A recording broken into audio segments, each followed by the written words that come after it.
Hello everybody, welcome back to another episode of Decoding the Unknown. This one written by Kevin. Thank you, Kevin. This is a British one. Gareth Williams, The Spy in the Bag. I remember Kevin pitching this to me and I was like, oh, that's the guy who the government were like, definitely not a spy. But he was like found in like, his body was found inside a bag in his apartment and there were like SIM cards from like mobile phones littered around the place, which feels like the most spy ever. So, yeah, well, we'll draw our own conclusions, won't we? Let's jump into it. Format of the show, if you're new here, Kevin writes it, I read it. Never read it before, we're going to explore it together. There's just something special about spy stories. People can't help but find the drama, the thrills, and oftentimes moral ambiguity compelling. It's why everybody loves James Bond. Except, of course, for bartenders who are sick of people ordering vodka martinis shaken, not stirred. Yeah, it is weird. Like, a vodka martini is definitely a drink that should be stirred.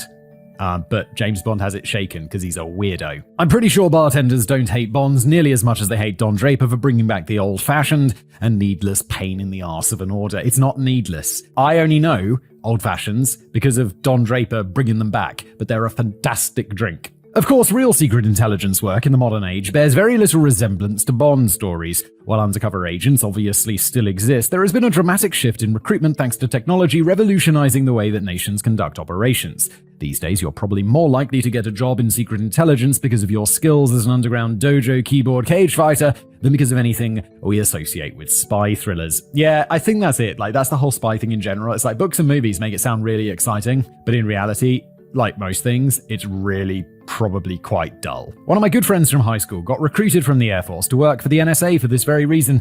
He was a smart guy, but James Bond, he was not. I think he actually might still work for the NSA, but I'm not sure.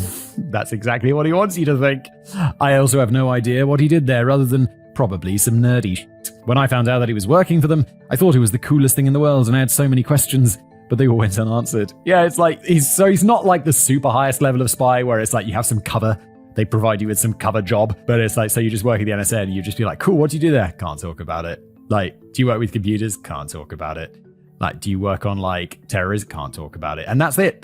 They just can't talk about it. All my friends told me that he couldn't say anything about his work and that he was contractually obliged to report anyone who asked too many questions about it. So come to think of it, I may have been on a government watch list long before writing for this channel and Casual Criminalist. I recognize that saying my friend has a cool job that I know nothing about may feel like an incomplete and disappointing anecdote, but it's meant to illustrate a point. There have been other episodes of Decoding the Unknown that dealt with suspected spies like the Isdal women or Jennifer Fergate. The lack of evidence and unusual circumstances led people to believe that they were spies, though we just don't know for sure. Yeah, if you want an incomplete anecdote from me, we have something called the Official Secrets Act in the UK, which isn't something you have to sign. It's not like a contract, it's just the law. Like, so you do certain things or you go certain places, and they're like, just a reminder that this is subject to the Official Secrets Act.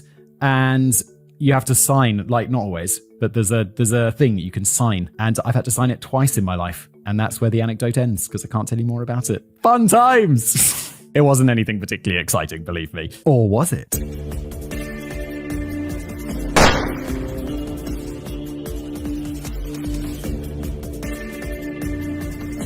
But Gareth Williams is a bit different. We know for a fact that he was working for MI6, which means there's a lot of information that would be useful for this case that we simply don't know. You'll probably have a lot of questions this episode that I simply can't answer, chief among them being exactly how long MI6 was planning to let Gareth's body decompose before they bothered to go looking for their missing employee.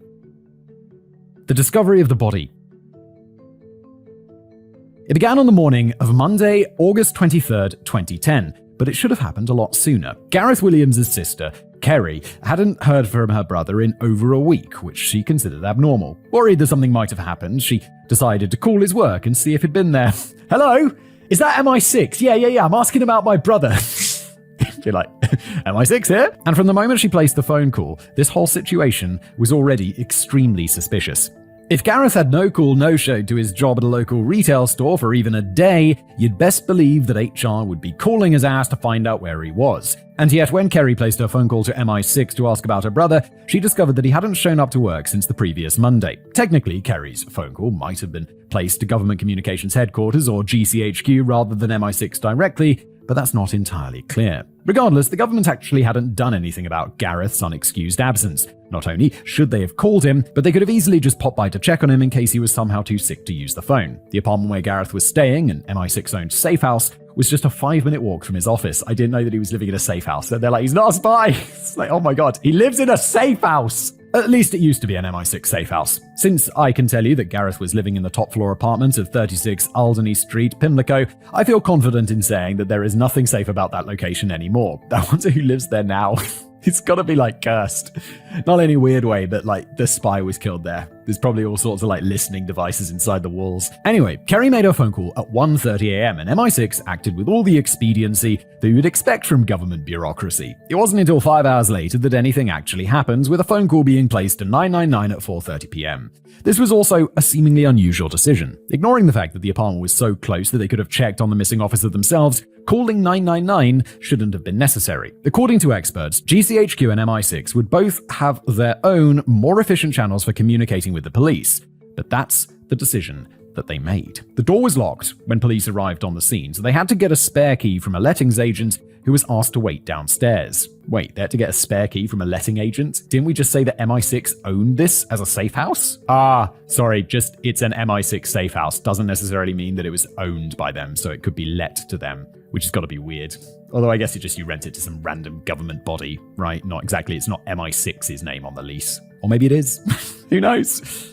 Inside the apartment, everything looked tidy, which wasn't a big surprise to the officers. As far as they knew, they were just doing a standard wellness check on somebody who had missed work. Aside from a couple of iPhones and multiple SIM cards on a table, everything seemed to be in order. The only unusual thing about the apartment was the temperature. Yeah, the SIM cards on the table and stuff, I think if I was the police and you see like multiple SIM cards around the place, you'd be like, either this guy travels a lot or is a drug dealer. Despite the fact that it was a typical August in London with temperatures in the 70s, the heat for the apartment was turned all the way up. Continuing their cursory search of the apartment, officers noticed a large holdall inside the bathtub. For Americans, this is what we'd refer to as a particularly large duffel bag or gym bag. The bag was padlocked shut and there was red liquid leaking out of the bottom that looked like blood. And while the police weren't sure at this point, you obviously know that it looked a lot like blood because it was blood.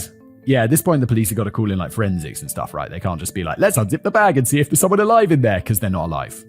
Oh no, after removing the padlock, police discovered that there were exactly two things inside the bag. One was a key for the lock, and the other was Gareth's naked and decomposing body. It was so badly decomposed and contorted that the police initially thought the limbs had been severed and stuffed into the bag, but this wasn't actually the case. Later investigations showed that he'd almost certainly been alive when his body was placed in the bag. Oh my fucking god, I didn't know that detail. That's grim. Oh my god. There were no signs of struggle anywhere in the apartment, and the initial assessment was that this was a neat job, meaning that Gareth had likely been killed by a professional. And that certainly would make sense. Not only could his work at MI6 have made him a target, but there were two very noticeable details about the state of the body itself. Because the heat had been cranked up so high, the body was in an advanced state of decomposition, which would interfere with evidence collection and make it difficult to determine a time of death. Then there was the location of the body itself. You'd expect the smell of a heavily decomposing body to attract the attention of other people that lived in the building. This is often the only way elderly loners who die in their homes are ever discovered. The body in the bathtub, right? The smell is going to, like, sink? Is that a thing? Like, the smell will largely sink and go out the bottom of the bathtub? Or, like, is trapped inside the bag and stuff, so the scent's going to be much reduced? Because otherwise, if that body was just open in there, like with the heat cranked up, the police are going to walk in and be like, whoa! Oh, I know what's in here. I've smelled this smell before. However, because the body was sealed in a bag and placed in a bathtub, this wasn't going to happen. Much of the scent would have been trapped in the bag, there we go, and the blood and other smelly decomposing bits that oozed out of the bag went straight down the drain. Okay, there we go. Not exactly the smell going down the drain, but close enough. Either the killer had made a lucky decision placing the bag in the tub, or they knew exactly what they were doing. Can I go ahead and say they knew exactly what they were fucking doing? Dr. Fiona Wilcox conducted the coroner's inquest into Gareth's death, which lasted for 2 years. Dr. Wilcox, after all of this, is like, it's natural causes. Not being leaned on by MI6 at all. I mean, that's not what happens, but it'd be funny if that's exactly what happens. It's like he shot himself in the back of the head twice. There was not enough evidence for her inquest to return a verdict of murder, so she instead returned a narrative verdict. We don't really use that term here in the States, but basically it means that Dr. Wilcox gave a summary of what she believed to have happened without stating an official cause of death. According to her verdict, Gareth's death was unnatural and likely to have been criminally mediated. She was satisfied that on the balance of probabilities that Gareth was killed unlawfully. But the police felt differently. Bruh, They put him inside a bag, put the key inside, locked it, and put it in a bathtub and left him to die, and turned up the heat knowing what was going to happen. What were you thinking, police? The Metropolitan Police finished their investigation a year after the coroner's inquest, and they did not believe there was anybody else involved. What, he zipped himself up in the bag, did he? According to Detective Assistant Commissioner Martin Hewitt, Gareth placed the bag in the bathtub, climbed inside, then sealed and padlocked the bag by accident. From the outside? This is almost as ridiculous as him shooting himself in the back of the head twice. Okay, the police weren't actually claiming that the actions themselves were an accident. Okay, good. Just that Gareth hadn't planned on killing himself when he definitely locked himself inside the bag without assistance. What?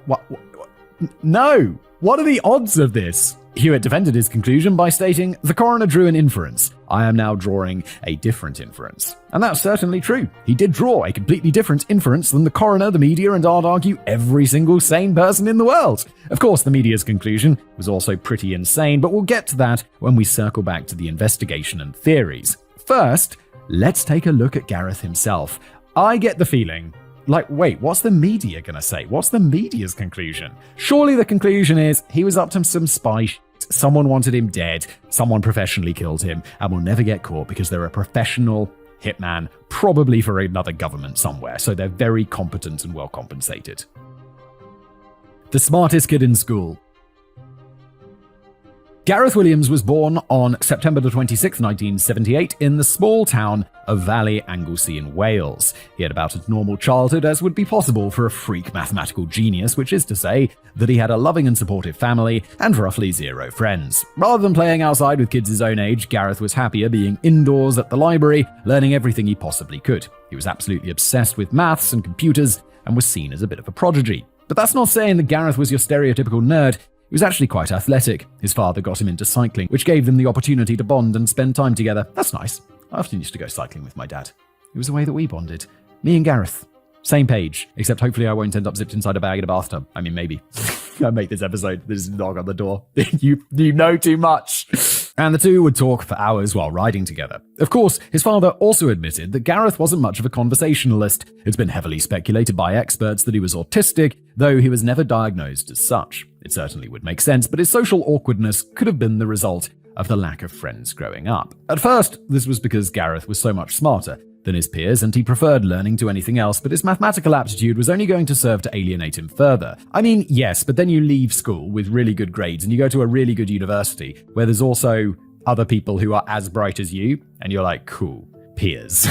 Gareth passed the GCSE in maths while he was still in primary school. God damn! Possibly in the first year that GCSEs even existed. Just for some reference there, Americans, a GCSE is a test you take at 16. Primary school is something you finish at 11. So he took this 5 or 6 years early. That's amazing. He then began studying maths at Bangor University while attending secondary school. What? By the time he was 17, Gareth had already graduated from Bangor with a first-class degree in maths. Simon might need to clarify this, but as far as I can tell, a first-class degree is basically the same thing as graduating magna cum laude from an American university. I have no idea what magna cum laude is, but first class is the top level of degree that you can get. It's not the level of degree that I got. I was very close. I missed it by like 2%. So, fuck. Anyway, from there, he immediately began working towards a PhD in maths from the University of Manchester.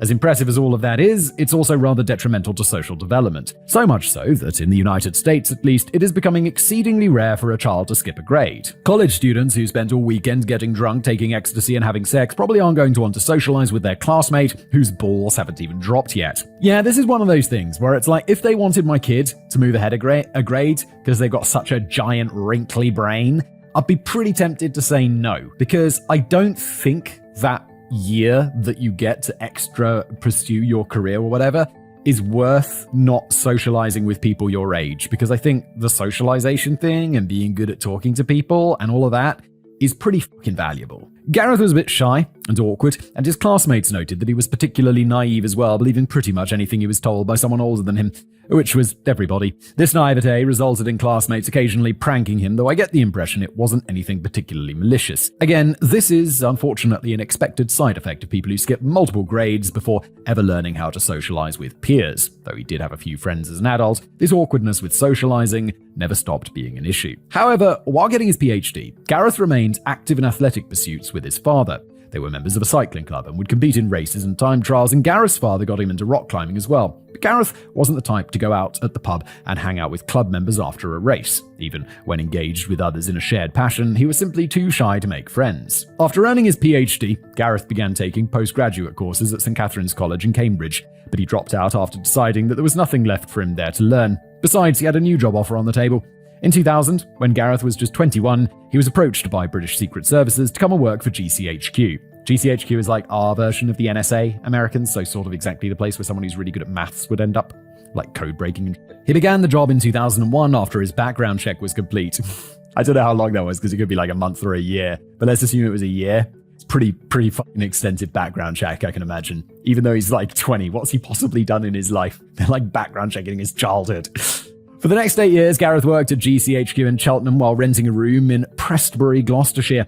And he was the perfect tenant. He didn't have a TV or stereo, he didn't drink, he almost never had friends or family visit him at his apartment, he never made a sound or caused a problem, except maybe that one time, but we'll get back to that. Ooh, exciting. Gareth is described as working as a code breaker, though obviously there's not a lot of specific details about his work. We know he worked for GCHQ, and this work often entailed traveling to the United States to aid the NSA with things. Yeah, there you go.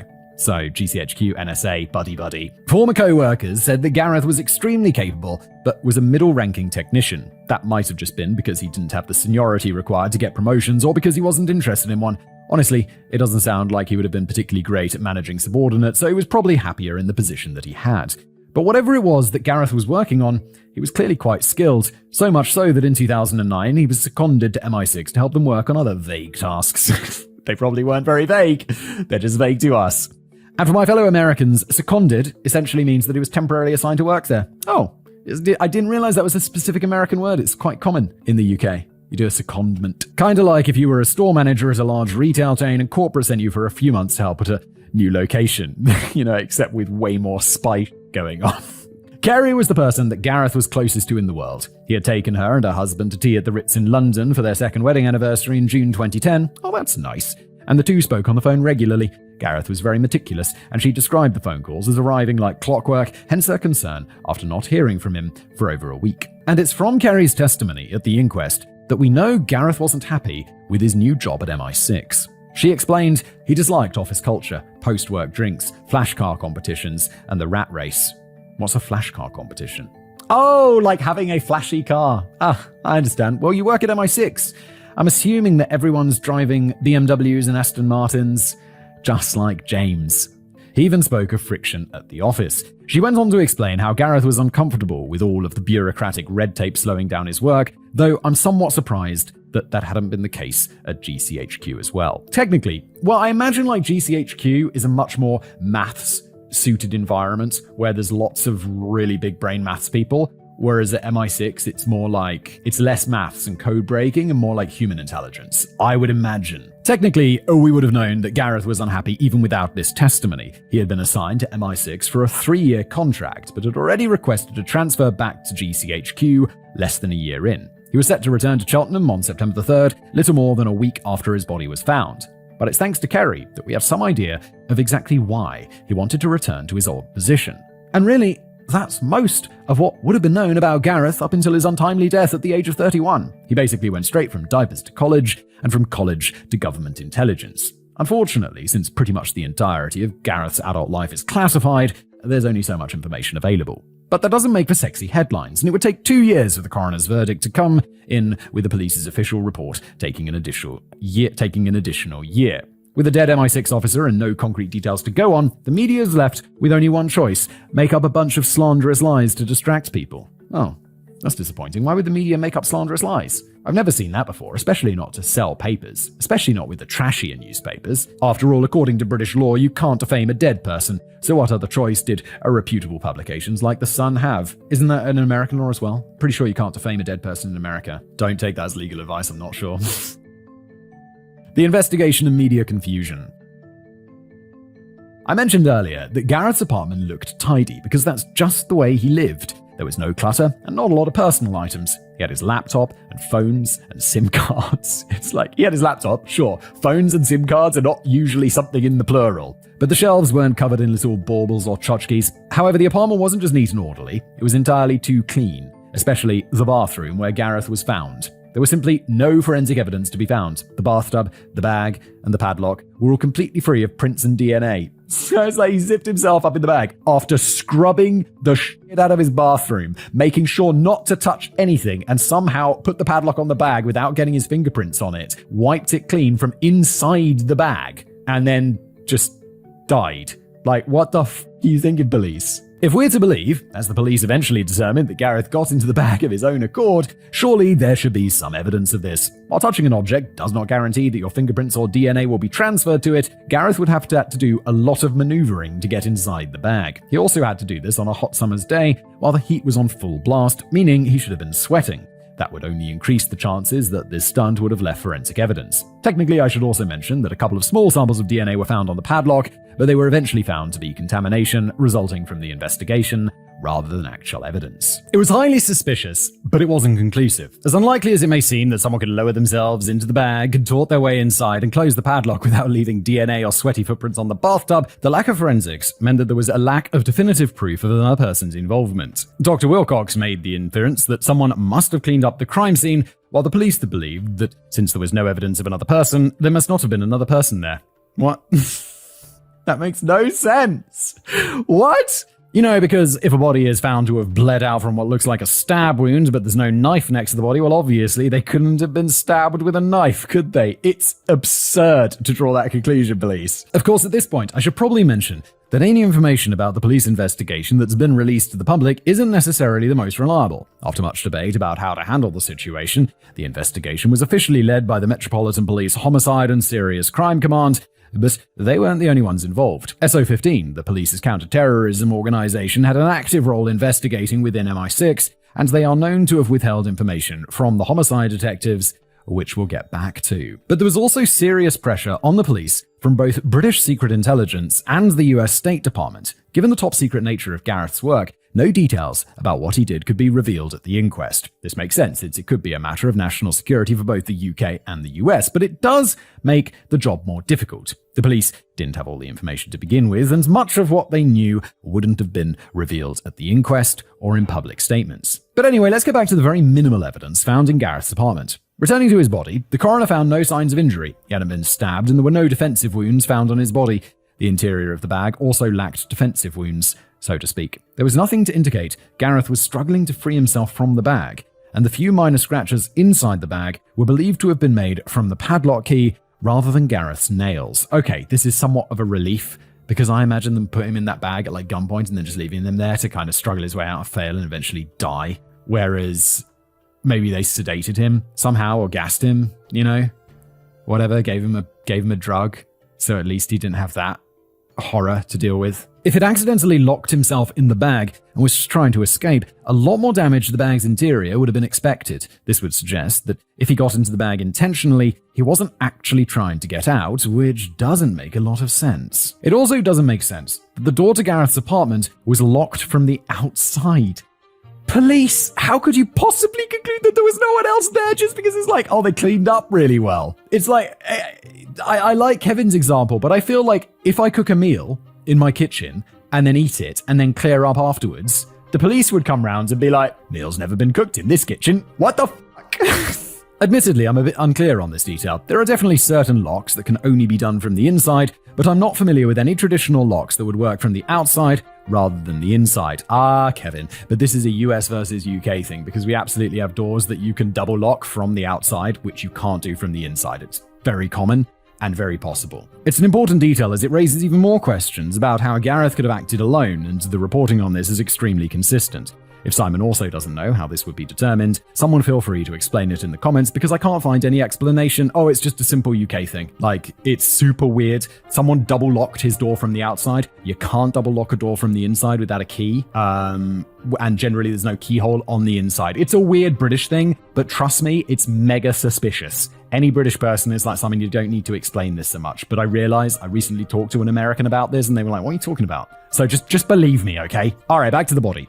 A toxicology screen was done to see if perhaps Gareth had been drugged, but it was ruled inconclusive after coming back negative for everything they tested for. The accelerated decomposition was going to make all sorts of forensic analysis difficult, and there are substances that wouldn't have shown up. For example, if Gareth had been drugged with either cyanide or chloroform, those would no longer be detectable. Yeah, chloroform seems like an extremely likely thing to use on someone in this situation to get them into a bag. And of course, it's hard to test for poison if you don't know what you're looking for. There are a lot of different poisons out there, and you can't test for everything. According to a forensic scientist from a different case, it's standard to test for the 50 most common poisons and 50 rare ones. So note there, if you're going to kill someone with poison, choose the 101st one. But that's far from inclusive. It's hard to get any sort of definitive number, but conservatively, there are thousands of different poisons, and realistically, it's at least tens of thousands. Since we're dealing with someone in secret intelligence, if poison is on the table, then we're probably just looking at countless different options. With no clues as to what specifically to test for, the chances that a standard tox screen would find anything are effectively zero. If there wasn't physical evidence, well, what about digital evidence? I already mentioned there was a laptop and a couple of phones, and London is one of the most heavily surveilled cities in the world. Recent estimates put the number of CCTV cameras in London at just shy of 1 million. Whoa, that's like one camera for every 10 people. God damn. Granted, a reasonable percentage of those are privately owned cameras for businesses and the like, but it's still a lot of cameras. Surely Gareth must have been caught on a CCTV camera doing something. Right? Well, yes, but not anything particularly interesting. Gareth returned to London from the US on August the 11th and went shopping at Selfridge's department store. The next day, he went shopping at a couple more department stores, as well as the supermarket. He briefly stopped by the office that day to drop off some documents, but that seems to be all he did there. On Friday, August 13th, Gareth went to work as normal, this time for a full day. That night, he went to the Bistro Tech to see drag queen Johnny Wu perform. Okay then. Further investigation showed that Gareth occasionally went to see drag performances and had tickets for a couple more shows in the future. It's something that I don't get. There's certain forms of entertainment that I just don't understand. I don't see the appeal in drag or burlesque shows. What's the other one? What's it called? The super campy Christmas performances that we have in the UK. The name's totally escaping me. What is it called? Where you've got he's behind you, no he's not, yes he is. It's so cringe. Whatever Gareth had been looking for at those other department stores, he must not have found it, because on Saturday, he went to a luxury department store, Fortnum & Mason. Of course, all of these places have been described as department stores, but Fortnum & Mason seems to be best known as a high-end grocery store, so maybe he was just buying food. Yeah, it's very gifty though. Fortnum & Mason, it's very nice. It is kind of a department store. It's more than a supermarket, or a grocery store. But either way, Selfridges, Fortnum & Mason, these are very expensive places. And government salary? I mean, you spend your money on what you want, I guess, but it's those are pretty pricey locations. As far as I know, the details of those purchases were never revealed, assuming he bought anything and wasn't just browsing. On Sunday, Gareth again went out shopping. This time he bought some cakes at Harrods and a couple of grilled pepper steaks from Waitrose, one of which would be his dinner later that night. This, again, Harrods is up there with Selfridges of some of the most expensive places you can shop. He returned to his apartment at 3:05 p.m. that afternoon, which was the last time he was caught on any CCTV cameras. So basically, in the week leading up to his death, Gareth went to the US for some combination of a work conference, a vacation, and maybe some spy shit, and then came home and engaged in a few days of retail therapy. If I was investigating this, I'd be let's look into his finances. Although, surely you work for MI6. You can't just be they would have looked into his finances. They would constantly be looking into his finances to be oh, you got £5,000 from a foreign bank account. He's who are you selling secrets to, Gareth? No, I don't think he's doing that. Obviously can't defame the dead, but this guy's probably the good guy in our story, so I don't think he's doing that. But it is an interesting choice of shopping locations. In the hours leading up to his death, Gareth backed up one of his phones to his computer. The other phone had been completely wiped. As for the SIM cards on the table, I don't think their contents have ever been publicly revealed. At around 11 p.m, he visited a cycling time trial website, which is the last indication of anything he did while alive. Since the time of death could not be determined from the body itself, the digital trail led investigators to believe that Gareth was killed in the early morning hours of Monday, August 16th. 2 days after his body was discovered, police made an official announcement that a GCHQ officer had been found dead in his apartment. The next day, they identified him as Gareth Williams and said they believed that he may have been killed by a jealous lover. Right, who also just happens to be a professional assassin. Also, we know he doesn't have much of a social life. So, where did that conclusion come from? Well, who the fuck knows? But immediately, the media was full of speculation, rumors, and outright lies thanks to that statement, the fact that Gareth occasionally attended drag performances, and one other detail that the police decided to disclose, stored in a few boxes in the apartment's spare bedroom, was about $25,000 worth of designer women's clothing. Gentlemen, you had my curiosity, but now you have my attention. Okay, so I'm vibing that Gareth might be cross-dressing. That's fine. Not that there's anything wrong with that. No, of course not. I mean, it's fine if that's who you are. Absolutely. More concerning is where he got $25,000 worth of money to spend on designer clothes. And do we know anything about his background? Did we talk about his parents? Does he have family money? I mean, that's a lot of money. This left news outlets with a dilemma. Their first option was to just run with the story. Intelligence officer found dead in MI6 safe house just 500 yards from MI6 office demonstrates possible threat to national security. I'm sure they would have come up with a pitchier headline, but examining the story from that angle, while accurate, would be scary. And sure, fear is definitely a way to move newspapers, but you know what sells even better than fear? Sex. Why focus on accurate reporting of potentially serious issue when they could instead run the headline, gay transvestite MI6 spy killed by jealous lover, police say. Did they say he was a gay transvestite? Did they? I think they just said he was killed by a jealous lover. But media, you do you, I guess, or don't, because it's kind of shitty.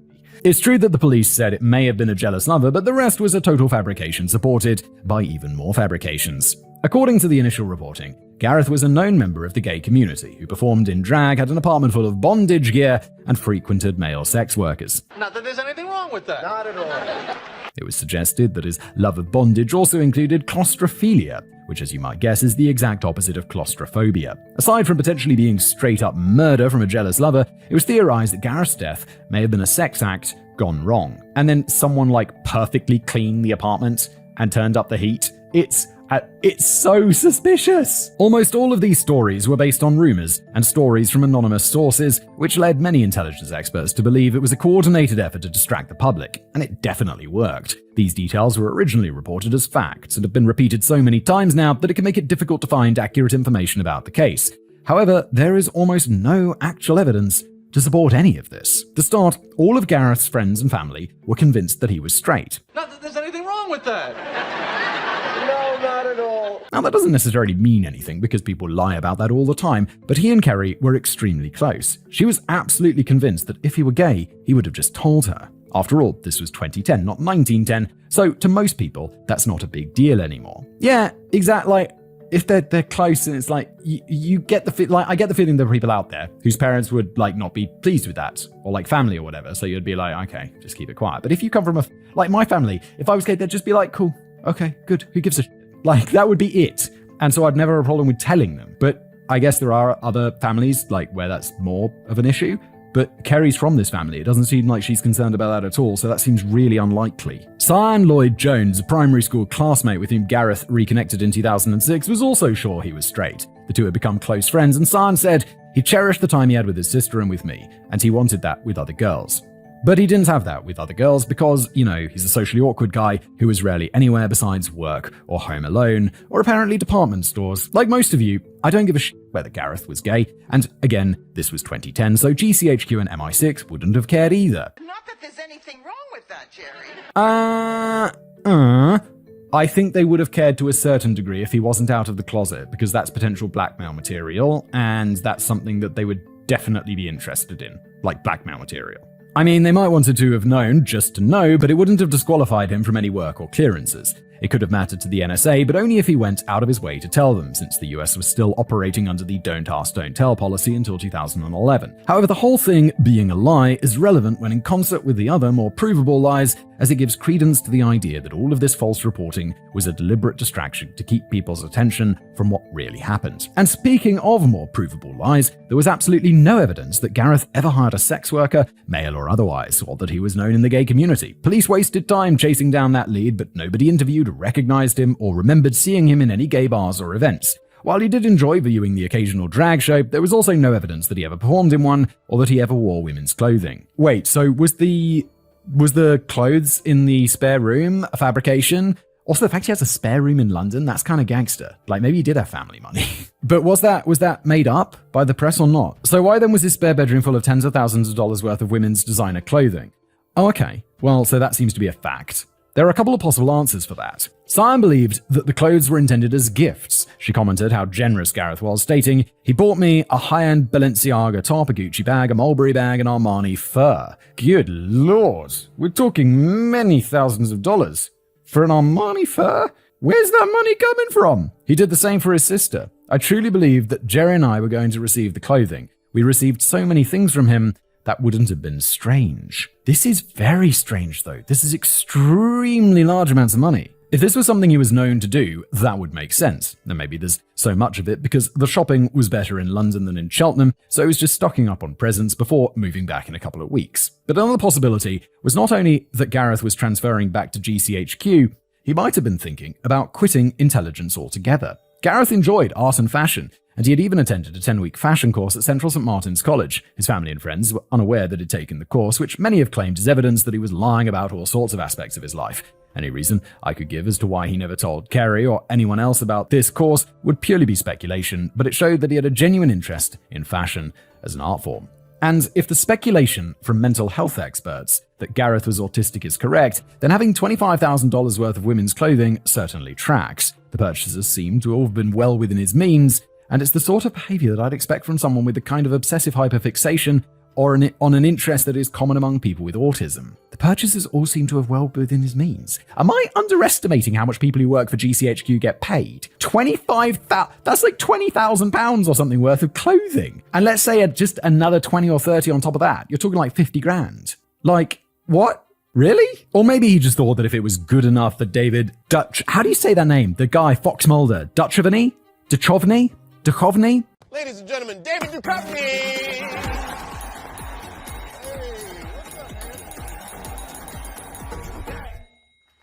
And the DEA, it was good enough for him. Either would certainly make more sense than the claims being made in news outlets, especially since none of the women's clothing found in his apartment had ever been worn. In fact, most of this reporting indicates that the clothes wouldn't even have fit him in the first place. A couple of sources said they were his size, but that may have been a holdover from all the misinformation being spread. Although the presence of these women's clothes was noteworthy, there are multiple non-salacious explanations for why he had them that are completely plausible. There were a couple of wigs among the clothes as well, but it's believed these were intended for a costume party he was attending with a friend in October, where he would be dressing as an anime character. All in all, the clothes were likely a red herring. Sian felt that the police did Gareth a grave disservice by stating the clothes were there without mentioning that he also had about $12,000 worth of mountaineering equipment in his apartment for him to go rock climbing with his father.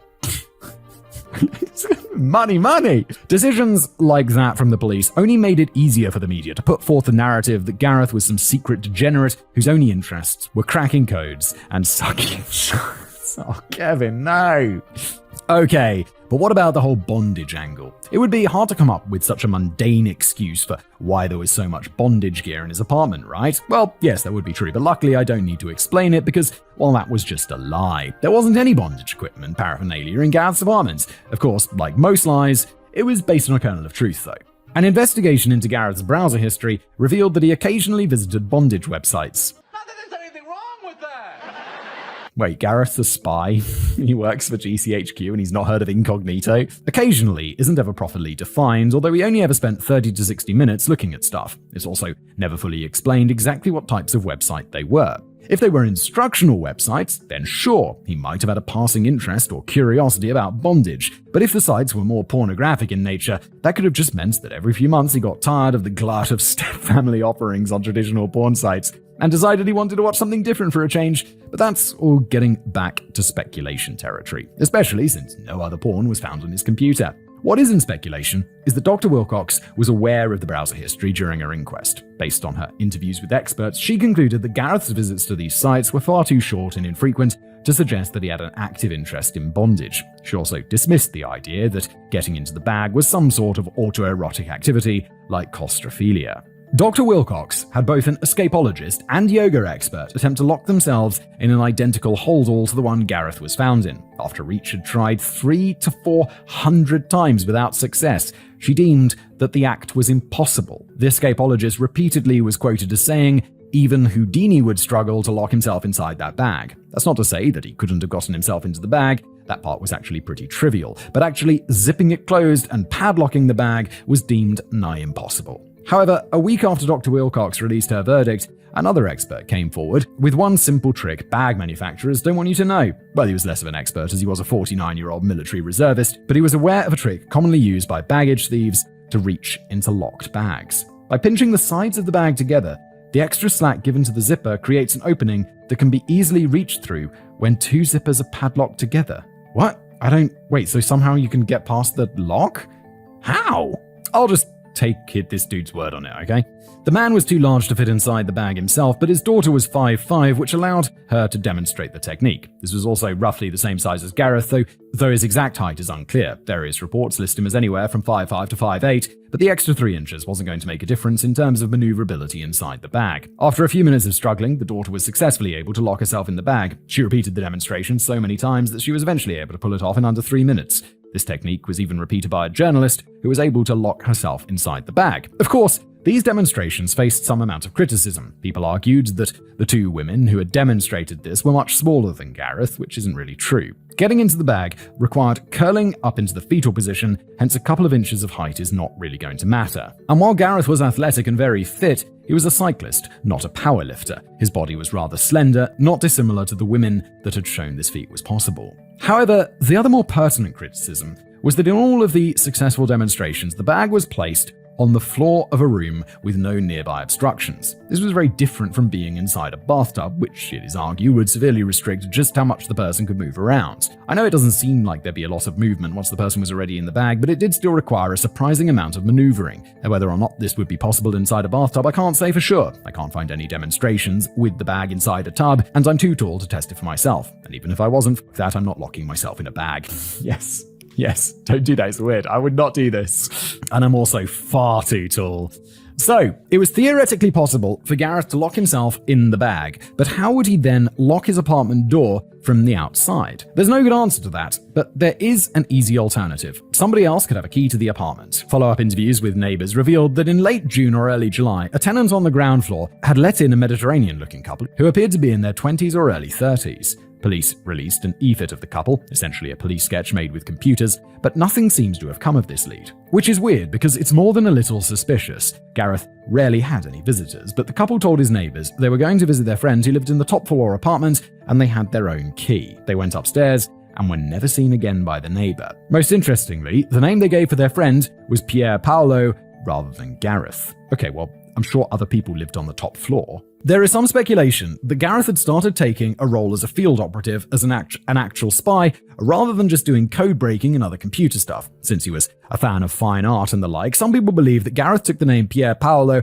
after Italian poet and filmmaker Pier Paolo Pasolino. No.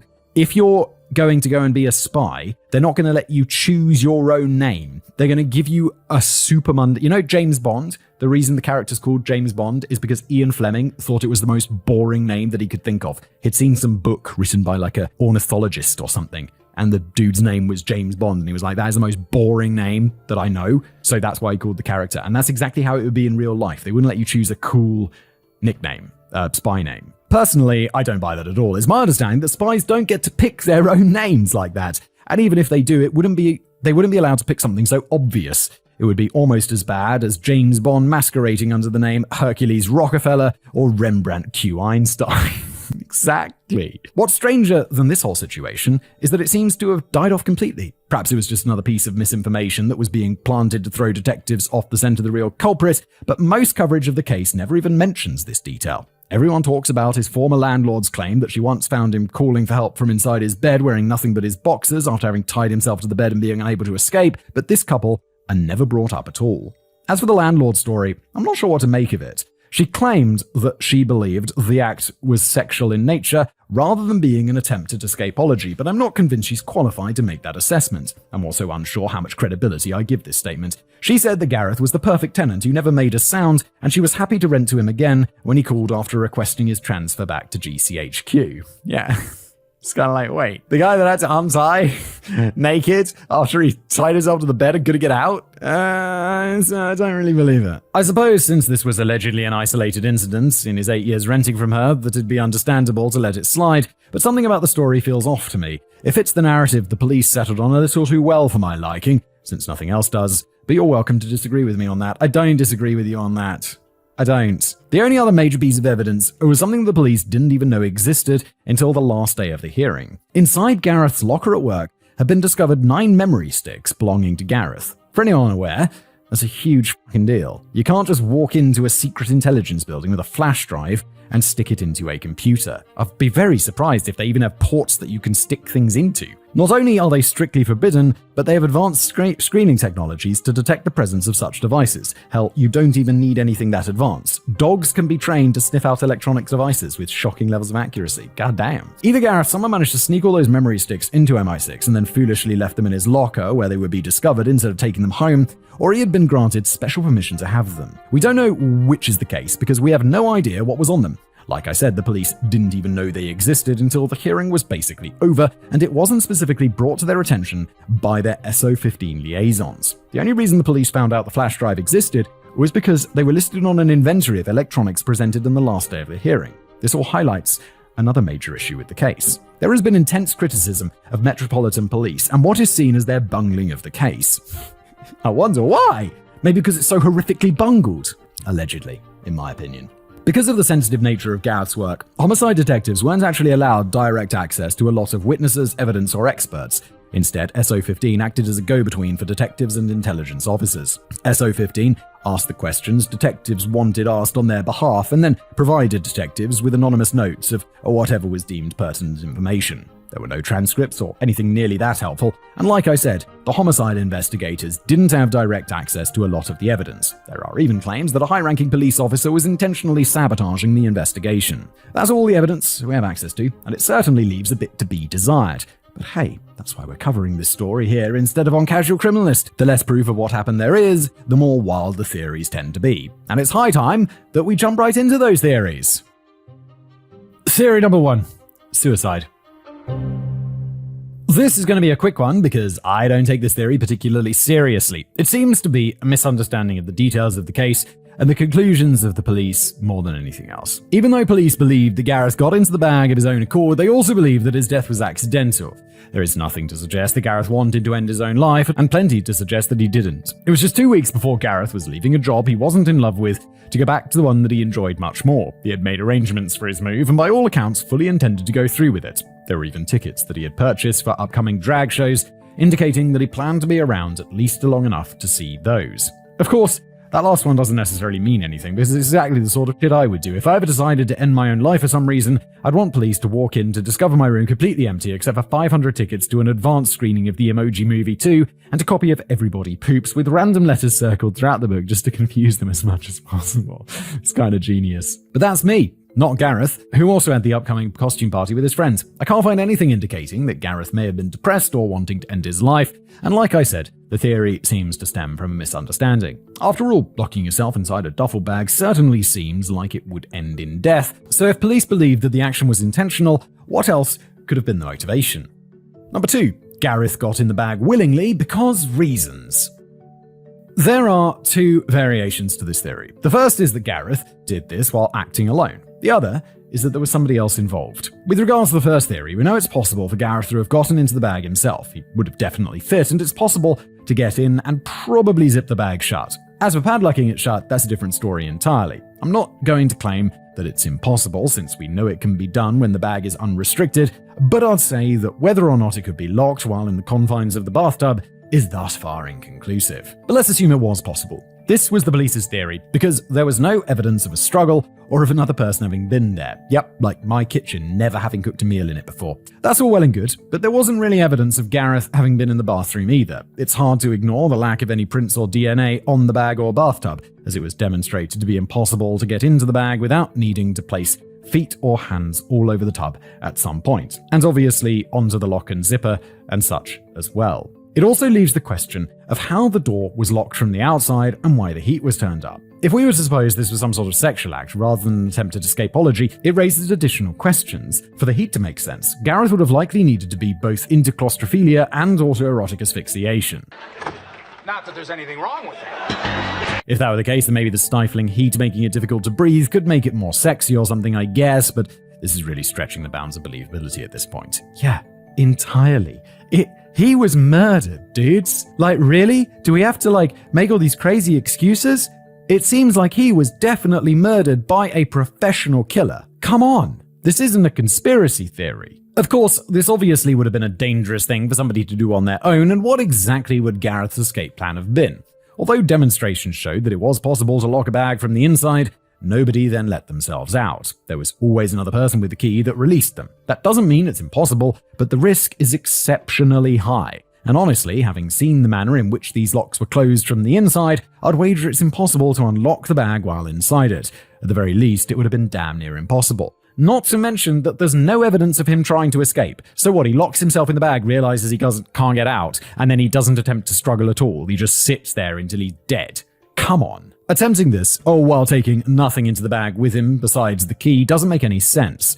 Kerry said that Gareth was meticulous about assessing risk, and other intelligence operatives agreed that there was no way Gareth would ever do something like this without bringing a knife or something to cut himself free if it went wrong. Doing it in the bathtub also doesn't particularly make sense, as it would add another needless impediment to his already restricted movement. And look, I get it. We've all done really stupid and sometimes risky things that we otherwise wouldn't have when we get horny. Or at least most of us have, though I suspect Simon disagreed with my statements. But regardless, there are limits to that. Yeah, no, risky?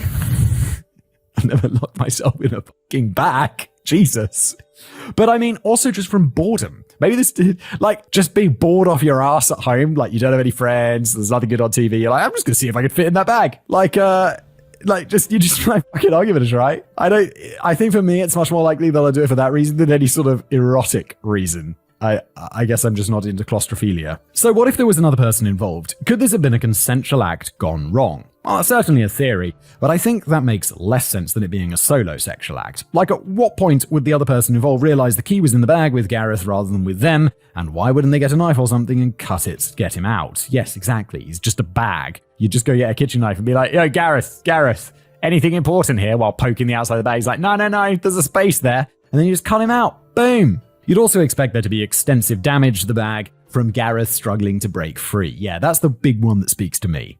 It also seems strange that another person would be involved and just leave, locking the door behind them. While calling the police would obviously result in an extremely uncomfortable interview, it seems much better than running away and hoping nobody ever caught them. Yeah, also scrubbing down the place to be pristine. If the other person involved happened to know that Gareth worked in secret intelligence, trying to flee the scene seems even more risky.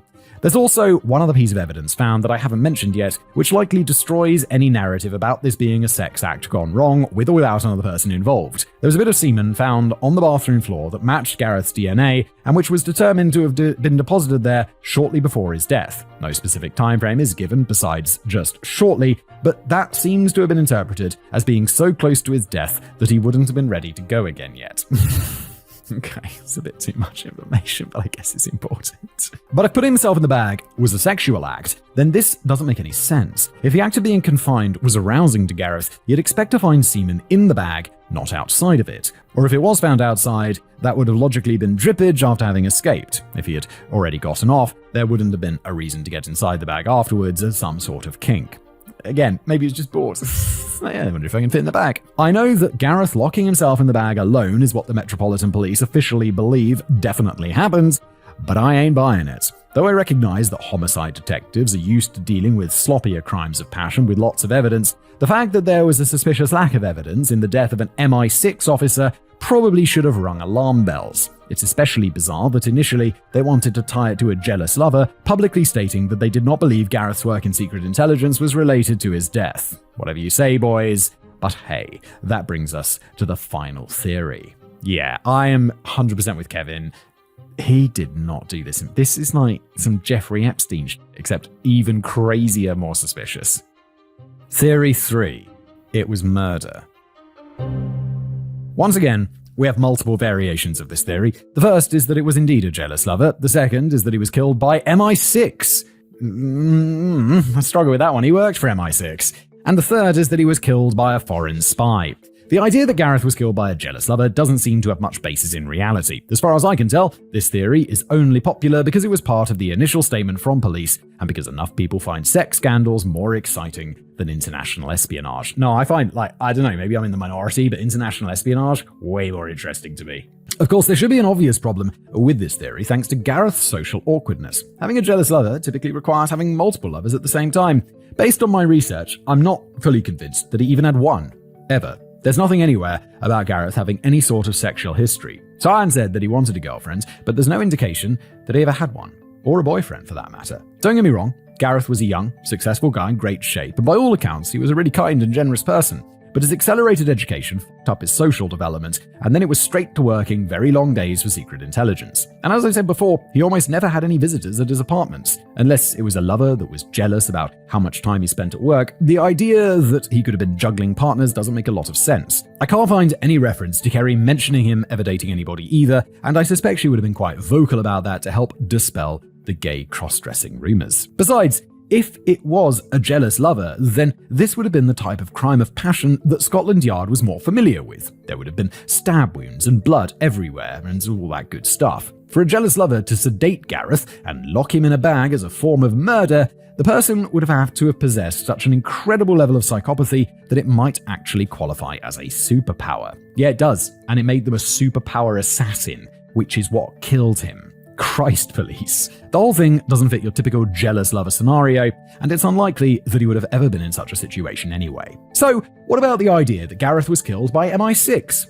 I bet that threw you for a loop when I first said it, since nothing so far really points to that being a logical possibility. Exactly. Well, almost nothing, but it's still a pretty wild theory. There's only two pieces of evidence that point to MI6 having been involved in Gareth's death. The first is the flash drives found in his locker that were hidden from the police. It's speculated that Gareth may have been accessing the MI6 servers to perform illegal searches for a friend, the results of which were on the memory sticks. It could also explain the money, because he had a lot of money. That doesn't make a whole lot of sense though. As I already said, it would be beyond difficult to bring unauthorized electronics into the office and incredibly stupid to leave them in his locker instead of taking them home. Realistically, their presence and contents weren't shared with homicide detectives because it was a bunch of classified shit that they decided they didn't need to know. But the more concerning piece of evidence is that Gareth's absence from work didn't prompt any action on the part of MI6. Oh, right, of course. I forgot about that. He's been described as being meticulous, hardworking, running like clockwork, and so on. An unexpected absence from work should have been highly suspicious. Beyond that, he was scheduled to take part in 2 office meetings in the week after it died. Even if someone wanted to argue that it was a busy office with lots of people, and it was possible for nobody to notice the quiet, mostly solitary Gareth wasn't at his desk, failing to show up the meetings would have been impossible to meet. While I don't personally think MI6 was involved in his death, that one detail does really bother me. I can't figure out a good explanation for it. I don't really believe that secret intelligence organizations would have a laissez-faire attitude towards attendance, nor that they would fail to take the disappearance of someone with access to lots of highly sensitive projects seriously. But I guess that's the world we're living in. It does sound very strange. And that just leaves the final option, and by far the most plausible in my opinion. Gareth was murdered by a foreign spy. Based on all the details we've gone over, I find it impossible to believe this was anything but murder. Specifically, murder by a professional. 100% agree, Kevin. Whoever killed Gareth must have had enough knowledge of forensics to eliminate any evidence showing that another person was in the apartment.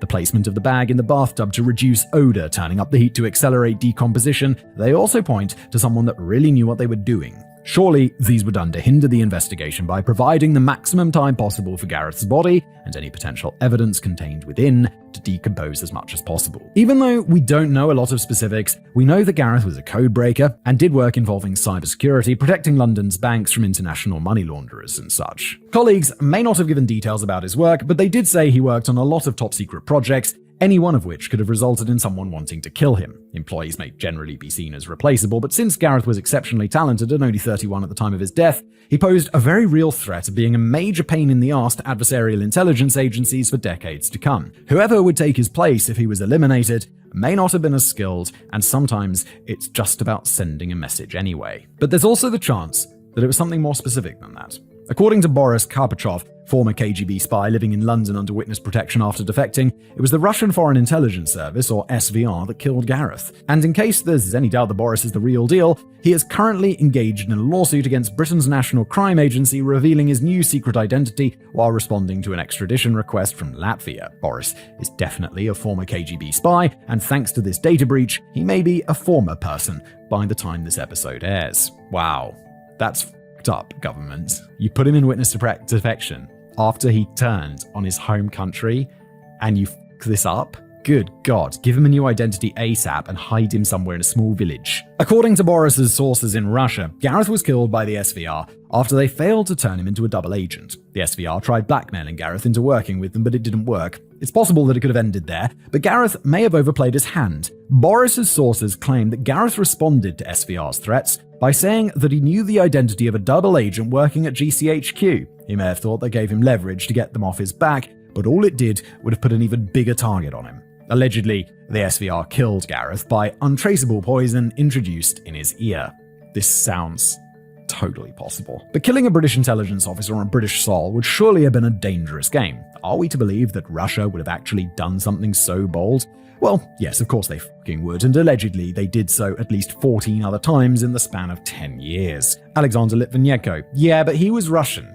Killing a Russian on British soil, even if he's, in protection or whatever, is different from killing a Brit spy on British soil. It just is. I was a former member of the Russian Federal Security Service who fled to London in 2000. On the 1st of November 2006, Litvinenko met with 2 former Russian agents in London. Later that day, he was admitted to hospital after having been poisoned with polonium-210. He died of radiation poisoning within a few weeks. Matthew Puncher was a radiation scientist who worked on the case, calculating the amount of polonium inside Litvinenko's body. In 2006, he was found dead in his home in Oxfordshire, having suffered numerous stab wounds from 2 different kitchen knives. No fucking way, bruh. There was no evidence of a struggle or anyone else in the home, so police ruled that he had used 2 knives to repeatedly stab himself. The death also happened shortly after Puncher took a work trip to Russia. What the fuck?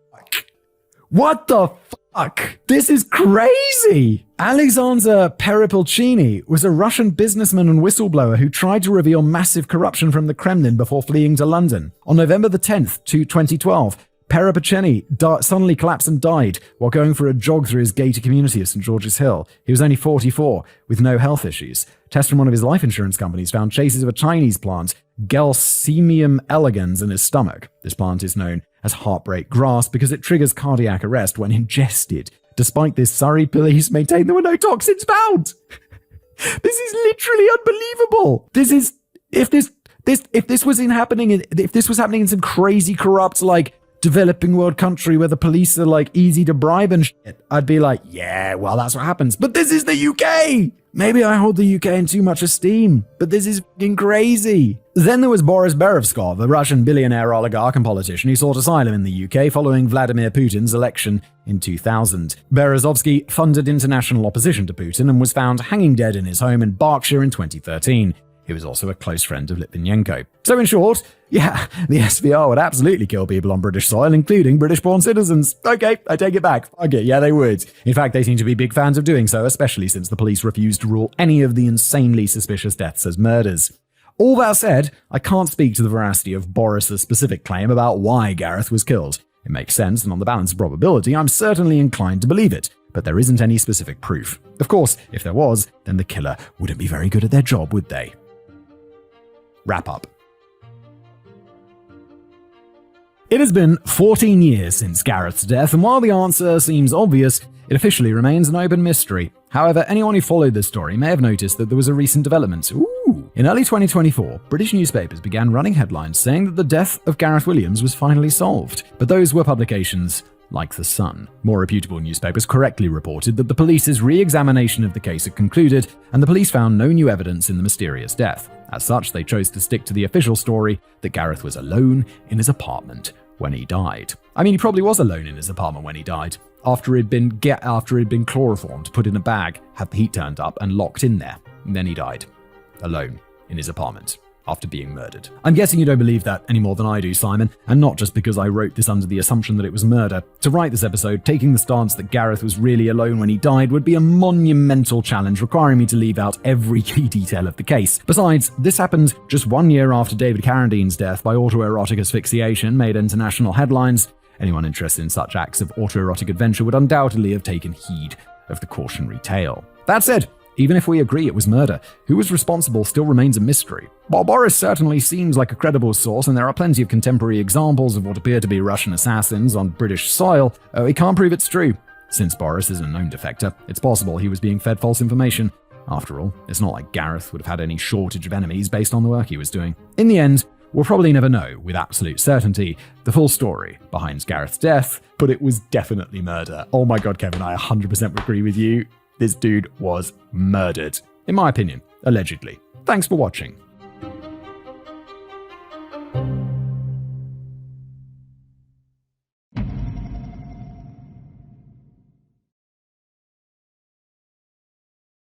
Hello everybody, welcome back to another episode of Decoding the Unknown. As always, I'm your host, Simon. I'm here, one of my writers. In this case, David finished me a script. Drunken Ghost Hunters number 3, Return of the Jedi. I absolutely don't get the Star Wars reference. I guess a Jedi came back at some point. Not even sure what a Jedi is. I was thinking in my mind of Jedis, and I realized I'm thinking of Stormtroopers. So that's how little I know about Star Wars.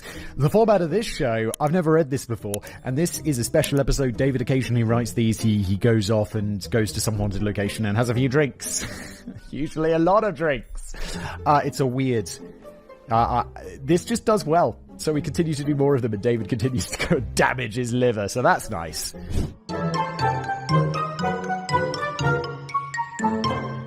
Welcome to episode 3 of Drunken Ghost Hunters, indisputably the greatest show that ever graced the internet, you goddamn right. It's the show where we go get drunk, go haunted places, act like arseholes to provoke the ghosts, and then go back later in the daytime to scientifically investigate any paranormal phenomenon that we encountered. It's flawless, it's beautiful in its simplicity, and it really should be a live-action TV show by now. Netflix, where are you? Hello? Simon greenlit the first episode in the earliest, most experimental days of Decoding the Unknown. Yeah, when I first started a channel, I don't really know what's going to work. So, generally now, if David came to me with this as, an idea, I'd be like, no. But we did this when the show was just starting out, and when shows first start out, you just try loads of random stuff and see what hits, and then the stuff that hits, you continue to make. Surprisingly, this hit, so here we are. It was so successful that the show simultaneously won a Nobel Prize, cured polio, and was elected the president of El Salvador. El Salvador's really intense. The president of El Salvador is really intense. I'm not so sure that I'd want to be the president of El Salvador. You'd have to deal with all those gangs. They probably want to kill you real bad. Full disclosure, to create the right atmosphere, I traditionally write the rough drafts of these scripts a little tipsy and then edit them with a headache the next morning. In this episode, we investigate a couple of haunted hotels and an entire haunted mining town over a multiple-day drunken bender in tropical North Queensland, Australia, on a road trip taking us to the locations of Townsville, Ravenswood, Charters Towers, and possibly a jailhouse drunk tank. Oh no. Our epic journey sweeps across the croc-infested swamps of the coast to the snake-riddled desert of the outback. The results of our investigation are so startling there's an 80% chance they'll make your head explode. Nevertheless, regardless of the immense risks to the personal safety and mental well-being of our audience, we're so excited to finally reveal to you whether or not ghosts exist. I'll tell you right now, they don't. I mean, maybe they do, but there's absolutely no evidence to support it. Brace yourself, because the answer might surprise you. Somehow doubt it, David. Unless you thought they didn't exist, in which case, you're right. That's exactly what I thought, David. Dramatis personae. Oh, hello there. My name is David, or Dave. I don't mind either way. I have a PhD and a few other similarly overpriced wall decorations, and I've taught at several universities over the past 15 years. Oh, you have, David, have you? Well, lardy.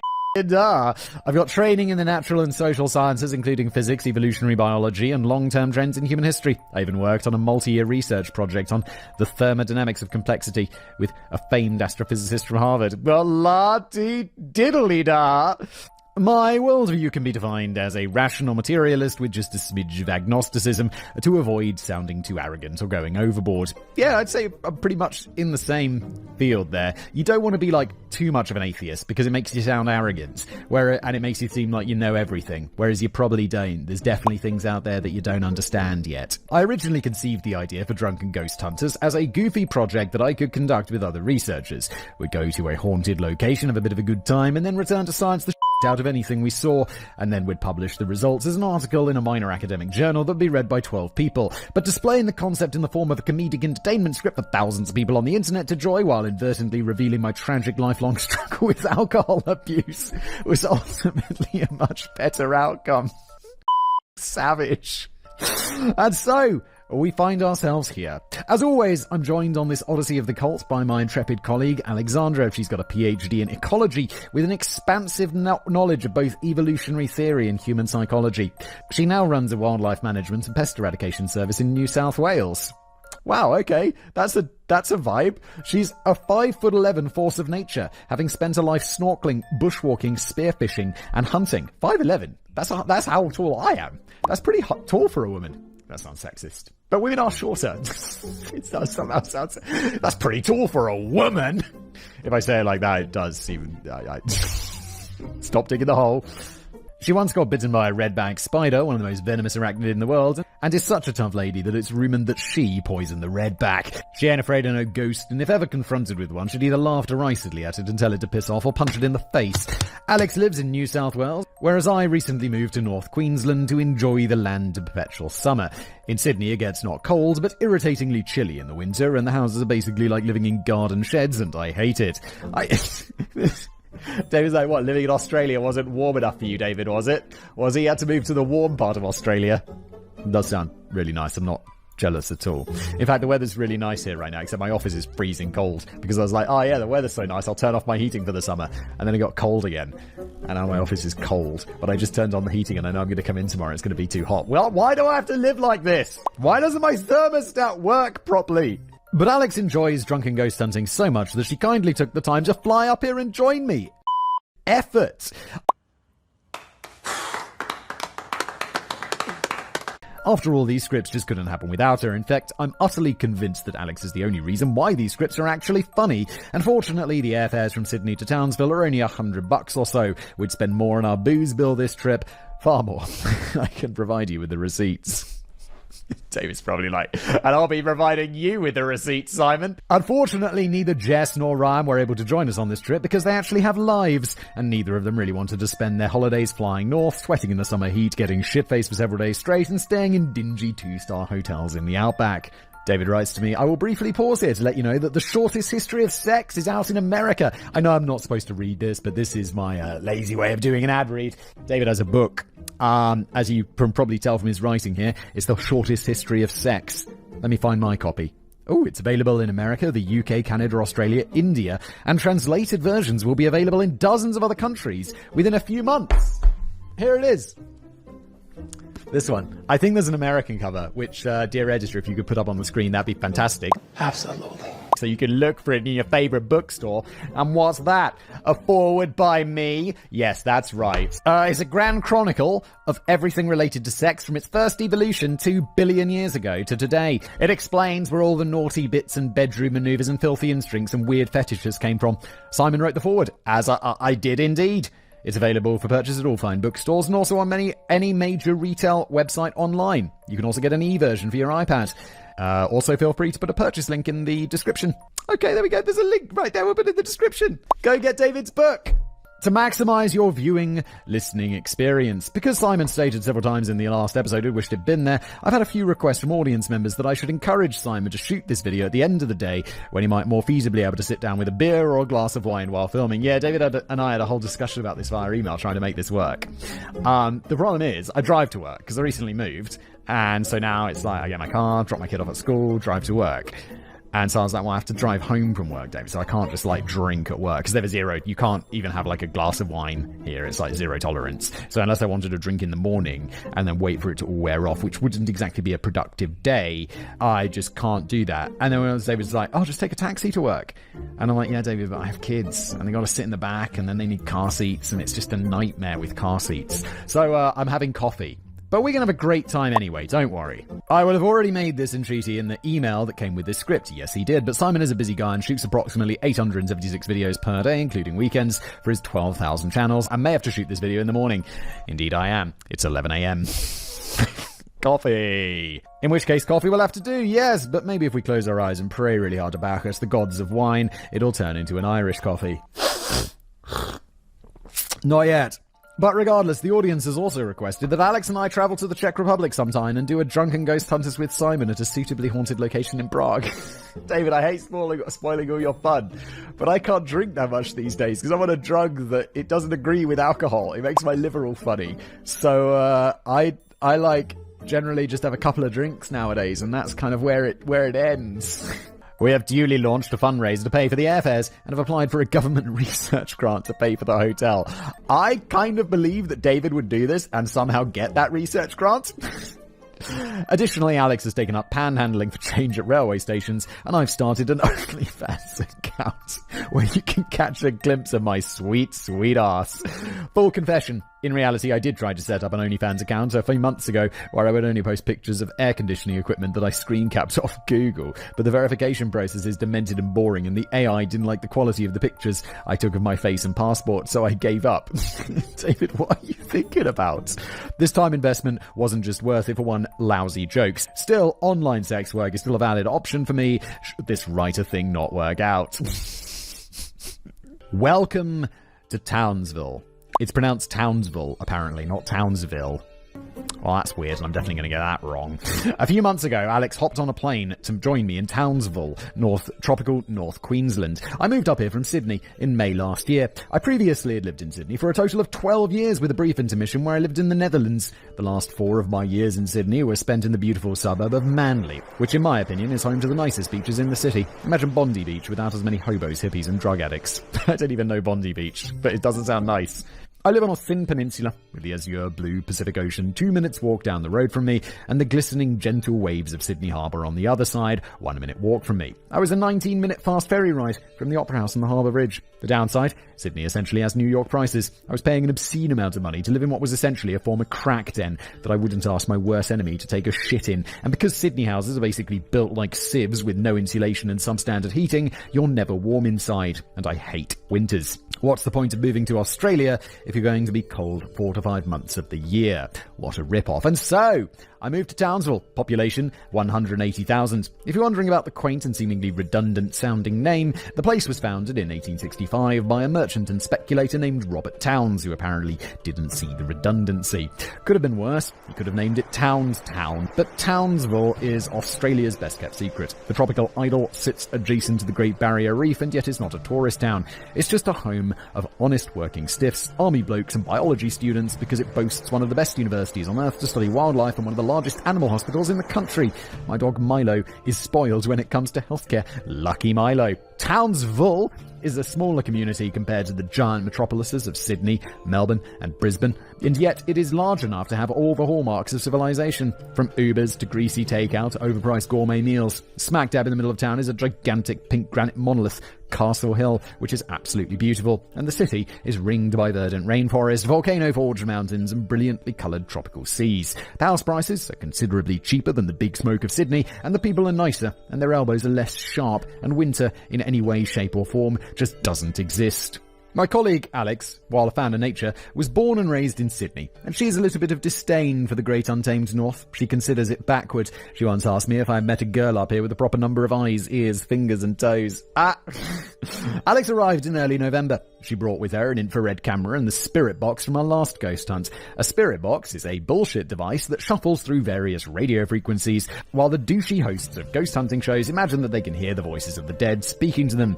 What is really happening is confirmation bias, if not outright fraud, where gargles and static are interpreted as voices the same way people see the face of Jesus or the Virgin Mary in a burnt piece of toast. Meanwhile, I already possessed the EMF detector, which supposedly looks for disturbances in the electromagnetic spectrum created by ghosts. In reality, you can trigger an EMF detector with television remotes, video game controllers, garage openers, and vibrating sexual aids. Of course you can, because those things actually emit EMF, whereas ghosts don't, because they're not real.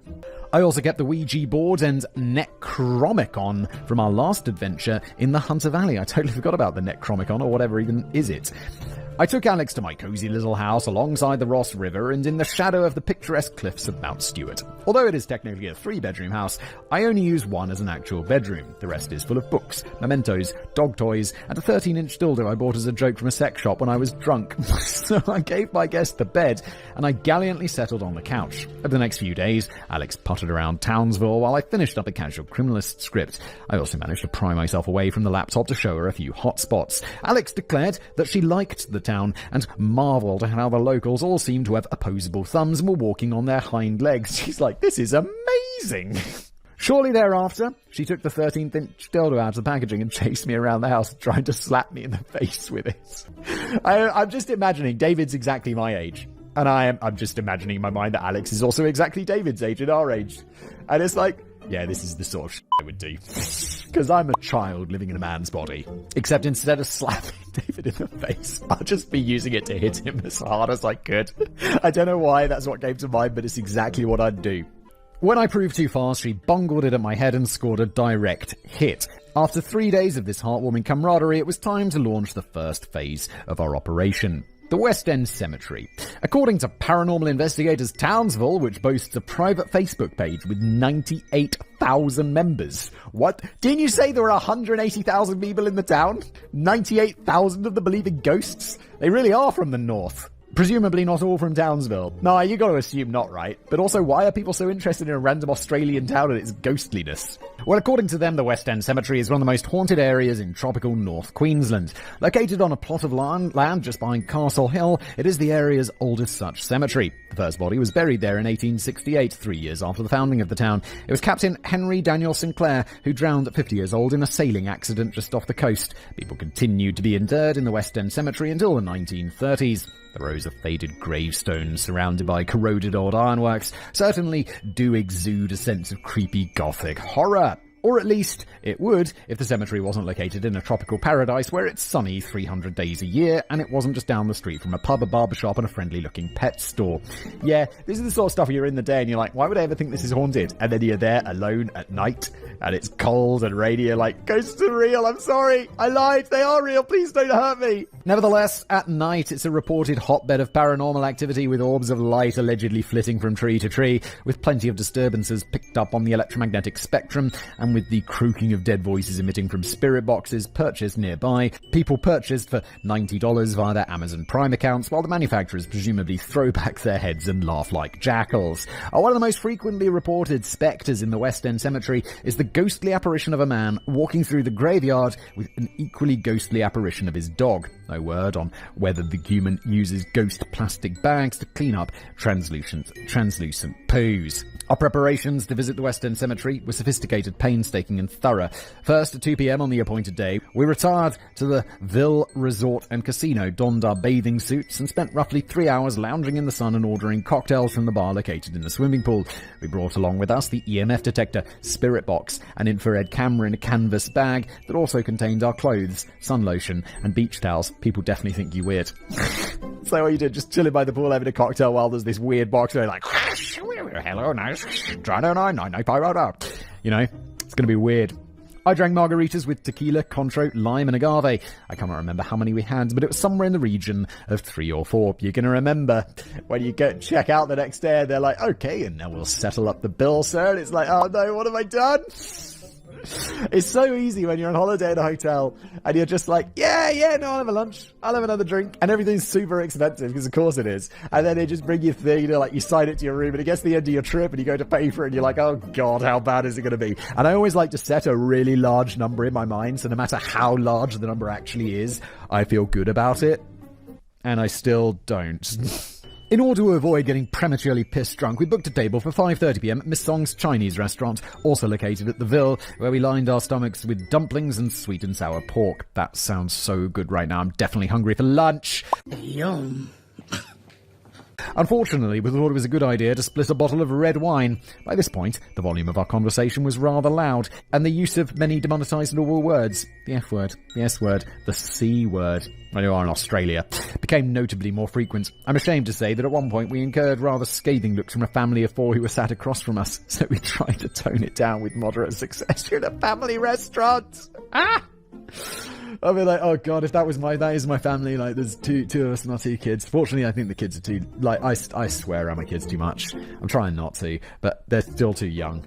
Before leaving the Ville, Alex thought it was a great idea to dip into the casino for some cigarettes. Neither of us smoke them habitually, but we somehow felt the need for the extra nicotine, and Alex wound up playing the pokies, while I pissed away $30 on a few rounds of blackjack. From there we caught a cab. What is the pokies? Playing the pokies. I don't know what that is. From there we caught a cab. However, due to our advancing state of inebriation, we thought it was a good idea to do a few detours before heading to the cemetery. You see, during our research, we'd found out that on Flinders Street, one of the oldest roads in Townsville, there were numerous haunted sites, many of them bars. Shall we explore the haunted graveyard? Or, I don't know, the haunted and still very functional bar? I'd be like, how about we try the bar? How about we skip the graveyard altogether and just tour the haunted bars? What had once been the town's high street had transformed into Townsville's party central, so we caught the cab there first. After alighting from the vehicle, alight is a word that I learned way too late in life. Like, I was riding on the London Underground one day, and one of the lines, for some reason, they're like, alight here for, Oxford Circus or whatever. And you're like, okay, what does that mean? And it just means get off. Like, can't you just say exit? It's like alight. I think I learned that word in my 20s. From the vehicle, we walked past the Old Townsville railway station, another reputedly haunted site. We weren't allowed inside, but there have been reports of a ghostly apparition of a woman appearing on the train station's second-floor balcony. We didn't see her, and Alex reported that the infrared camera also yielded nothing. Surprise! Frustrated, Alex shouted something to the effect of, "Come on and show us your tits, you are..." Sorry, Australian. David told me a word that allowed you to do the Australian accent really well, which I don't remember. Australian name to get accent. It was Michael something. Michael. Come on. Michael. Let's try Michael. Come on. I'm waiting. It. Never mind. I can't find it. No Australian accent today, mate. Come on out and show us your tits, you old bitch. God, that was bad. I'm sorry. And I thought it would be best that we move on before we attracted the attention of the local constabulary. From there, we tried to appear as sober as humanly possible to get into the Mad Cow Tavern. No easy task after roughly 8 to 10 standard drinks. The Mad Cow is located in a building that first opened in 1887 as a quaint little hotel. It was now Townsville's most popular nightclub, rather than an actual tavern, usually filled to the brim with drunk university students. According to paranormal investigators Townsville, the earliest ghost sighting goes back to 1902, when 2 men saw the ghostly apparition of someone hanging from a noose attached to the rafters. Moving forward to the present, and being in my mid-30s in a nightclub filled with 20-year-olds, I fought off the urge to hang myself. Nevertheless, Alex and I settled in and drank a couple of schooners of beer and a glass of Fireball cinnamon whiskey. We did not see any spirits at the Mad Cow, except the lines of booze bottles behind the bar, but we did take note that the MF detector was going off like crazy. But given we were smashed into a crush of Gen Zers, many of whom were taking selfies on their mobile phones, I think we can deduce what was going on there. Alas, no ghosts had been reported at the Show Bar strip club just down the street. From the Mad Cow, we staggered down the road to Molly Malone's Irish pub, where we'd read that a male ghost stands by the door to the kitchen and observes people in the bar. We entered and equipped ourselves with more beer and half a kilo of chicken wings, which we barely touched. Oh no, again, I'm so hungry. That sounds so good. Being an Irish pub, I had Guinness, despite it being summer, and Alex stuck to the local lager. We did not spot the ghost standing next to the kitchen with our bare eyes, nor did the EMF detector, and the infrared camera yielded no results. Needless to say, it was far too loud in there to use the spirit box. We did, however, discover a very much alive married couple in their 50s who confided to us that they were swingers. What is happening in your evening? They spent a few minutes trying to convince Alex to come back to their place for some fun. For some unearthly reason, they seemed less enthused about me. Alex quickly disposed of the phone number they gave her. So weird. By the time we poured ourselves out of Molly's, we were ready to investigate the West End Cemetery. We hopped in a cab. The driver seemed a little nonplussed at our choice of destination and pointed out that we really shouldn't be staggering around there in the middle of the night. I lied that we were going on a ghost tour and that everything was fine. When we arrived at the cemetery, I will admit that it looked creepy as a feeling that was all the more heightened by occasionally spotting a few flying foxes that swooped overhead. This flying fox is a real thing, because David once got me with the drop bears in Australia, and I was like, oh my god, that sounds scary, and apparently they're not real. Flying foxes? David, you trying to get me again? I'm very wary now.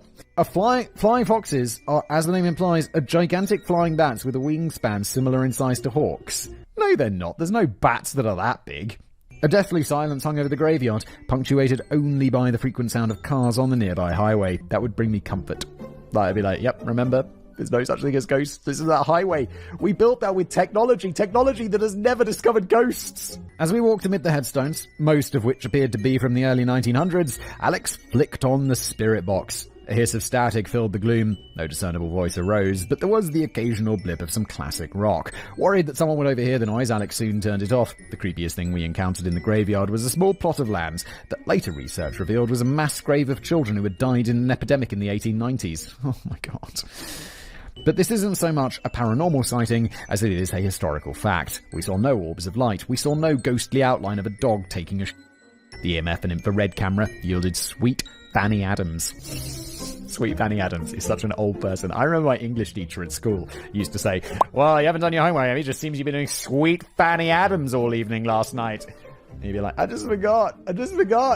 Sweet F.A. It's an old person saying for doing nothing. It was largely a bust. Alex and I briefly discussed whether we should do anything to agitate the ghosts, but we came to the conclusion that given this was a graveyard, we'd essentially be hurling childish insults at the resting places of people of Townsville's great-grandparents. This did not sit right with us. So the worst agitations and ghosts received that night was a bit of public urination conducted at a respectful distance from the cemetery. And with that, we walked back toward the road, summoned an Uber, and after 15 minutes of waiting that seemed like forever, we headed home and crashed headlong into unconsciousness. The Imperial Hotel in Ravenswood. The following day budgeted for a horrific hangover, during which we ate pizza, chips and salsa, binged-watched Breaking Bad for the 50th time, and generally bemoaned how we couldn't go to the beach or cafes or hike like normal people. Oh my god, the last time I binge-watched anything, I miss that. Since I had kids, it's even before, with work, it's always been before I had kids, if I wanted to watch something, I just feel bad about not working. I couldn't watch 6 episodes of Breaking Bad, even though it's when I retire, whenever that is, I'm going to watch, I'm going to binge the out of some TV. And then about 2 months later, I'll be like, suppose I should get a job, shouldn't I? Because I can't just binge TV for the next however many years. But it does sound nice. Maybe I'll take a sabbatical just for binge TV. I mean, now I've got kids, so I can't do that. But you know what I mean. Alex passed the first half of the day running back and forth to the toilet. I spent it on the couch in the fetal position with my dog Milo curled up in the crook of my legs. We concluded that, given we encountered no paranormal activity at the cemetery, there was no point going back there in the daytime to investigate, unless we wished to stare at a few patches of urine on the ground. Besides, the following day, we had a much more attractive prospect. The Melbourne Cup is a national Australian event that has been held pretty much every year since 1861, in which people dress up like they're going to their high school formal and get absolutely arse-licking drunk, and then go to the hospital to get their stomachs pumped. Really? I assumed it must have been some sort of sporting thing. There are also maybe some horse races involved. There you go. In there somewhere. Alex and I intended to go to the local horse track in Townsville to celebrate this venerable Aussie tradition. I've never been to the horse races. In a way, It both appeals to me, and it's one of those things where I'm not sure whether I'll like it or not. I don't really like gambling, and I don't really like horses, but I can imagine you have quite a good day out of it. With, you go along with some mates, you bet on some horses that go and race, you lose some money, you have a few drinks. It sounds I don't know, that kind of sounds quite nice. Maybe I'll go sometime. Alex wore a flower-speckled sundress with spaghetti straps and adorned her head with a small decorative hat with a lace veil that she used on every Melbourne Cup day in the last 15 years. The classy effect of her apparel was only slightly offset by the fact that she was wearing thongs on her feet because, quote, I am not wandering around a racetrack all day like a masochistic quit in heels. Yes, fair play. Also, thongs. Very different in the UK. Thongs is a type of skimpy underwear in the UK. Maybe in America as well, because there's that thong song by the guy's American, right? In Australia, it means flip-flops. To be honest, given her already towering height, she hardly needed them. Meanwhile, I donned a blue three-piece suit, blue French dress shirt with white collar and cuffs, a purple tie, a leather black stalker hat, and a pair of reflective blue aviator sunglasses. Combined with the gigantic moustache I had at the time, this won me a number of high fives and backslaps from drunks at the racecourse for making the effort, though I'm sure I got the side eye from people who thought I was probably mentally ill, but in my opinion, damn, I looked good, and Twitter agreed, so f*** it. If you think it sounds like I should have been sweating bullets in that clothing all day, rest assured, I had already confirmed that we were going to be hanging out in a thoroughly air-conditioned room. There were no ghosts, demons, or poltergeists at the racetrack. Alex and I spent the afternoon drinking Jack and Coke highballs from cans. I received a reliable tip and won $50 on a horse. I also did get selected for and promptly lost the annual fashion contest. I suspect I was robbed, given the lackluster gentleman with a beer belly that I lost to. More accurately, I may have spoiled my chances of victory by being sarcastic to the host of the fashion contest, who bizarrely asked why I chose my blue sunglasses in particular for my outfit, which struck me as an intensely stupid question. I don't know, because my horoscope told me to, lady. What the I don't know, it's a good wall. It is a stupid question, but it's also like, I mean, who cares? I can also report that I successfully chatted up one of the female winners of the fashion contest, though later Alex and I discovered that she made internet videos and took pictures that definitely weren't air conditioners. The afternoon ended with half a dozen drinks and a mass rendition by 3 people of Sweet Caroline, during which the middle-aged woman sat next to me banged our table so hard that it knocked over my can of Jack and Coke, spilling it down the front of my suit. Alex nearly pissed herself laughing. Another hangover day passed, during which we questioned our life choices.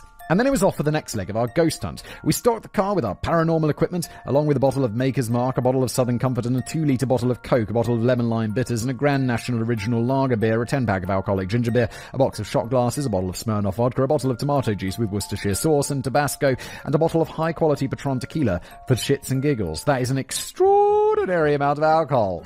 God damn. Also, this was happening the next day, right? Not that evening. It's like, yeah, we got absolutely trashed at the horse races. And then we stocked the car with more alcohol and drove. I think the hangover day passing means that the whole day passed. They went to bed, slept, got up the next day. We also brought along a sufficient supply of snack food. While we were away, Milo was safely ensconced at the next-door neighbours who owned 3 dogs, including a female Shih Tzu with whom Milo is in love. I would have brought him for the road trip, but unfortunately, a lot of Australian hotels aren't dog-friendly. Alex and I lit out for the 90-minute drive south to the tiny country hamlet of Ravenswood, population 255. As we travelled, we watched the tropical rainforests quickly dissolve into arid, dry-looking grassland, peppered with a healthy dose of desert sand. Ravenswood is quite literally a ghost town. Back in the late 1860s, gold was discovered there and the town's population quickly ballooned to 5,000 people. It remained a bustling gold mining town for several decades, but then, during the First World War, the mines of the town went into rapid decline and the people who lived there quickly evaporated like mists at dawn. They left behind a wealth of old 19th century hotels, shops, smokestacks, antiquated cars, steampunk-looking mining equipment, and country churches, all to fall derelict. This sounds super fascinating. I love this kind of just a place that's frozen in history, and all the old stuff is still there and abandoned. I find that super interesting. But our focus was on the Imperial Hotel, reputedly the eye of the storm when it came to paranormal activity in the town. The Imperial was built in 1901 along the railway with beautiful Belle Epoque architecture that reflected the prosperous Gilded Age of the time. And although the town was largely abandoned 100 years ago and the railway line cut, the Imperial still takes in guests today. The Impy, as the locals call it, certainly fared better than the Browns Hotel across the street, which had 50 rooms until it burned down. All that remains of Browns Hotel are the stone front steps crumbling in an otherwise empty dirt lot. Meanwhile, the Imperial has 18 rooms, which are decidedly small and claustrophobic, with old iron bed frames that are mildly creepy. The hotel bar, however, is beautiful with wood panelling and decorative stained glass reminiscent of the gracefulness of yesteryear. Numerous ghost sightings have allegedly occurred at the Imperial over the years. Paranormal investigators recently captured wisps of light with their night vision cameras, although if you look at the footage, the light is barely perceptible and could have easily come from the reflection off someone's watch or phone. It could have? What? A mysterious light coming from an actual light source or reflection? What? No way. It wasn't a ghost. Other guests have reported being pushed by ghosts, particularly in the notorious Room 11, and at the top of the stairs, to the second floor, is a portrait of a woman hanging on the wall who is allegedly the hotel's chief ghost. Also present is the spirit of James Delaney, who founded the hotel, only to die the following year in 1902. The current owner of the Impey, a man named Dwayne, claims that ghosts have twice saved the hotel from burning down by appearing to him and warning him ahead of time of the danger. With this, it's kind of like, well, yeah, because, this guy wants to, drum up business for his hotel, and it's interesting if there are stories. Of course, they're embellished. He also claims that his son sat at the bar downstairs for a whole evening drinking rum and chatting with a man who turned out to be a ghost. In that case, I think your son either needs to get A, a carbon monoxide detector, or B, see a psychiatrist. Unfortunately, you can't really trust the word of a hotel's proprietor about ghost sightings since it can drive tourist traffic, especially in a town in the middle of nowhere with not much else to recommend it. Although if the owner genuinely believes this stuff, one cannot also rule out superstition or mental illness. Or carbon monoxide, get a detector. Also, it's possible that his son just drank too much rum one evening. Yes, but also, I've never been so drunk that I was just having a conversation with nobody. Upon arrival, Alex and I felt slightly ridiculous for having packed so much booze in the car, since we sat in the pub for 2 hours drinking beer and lining our stomachs with some admittedly delicious pub grub.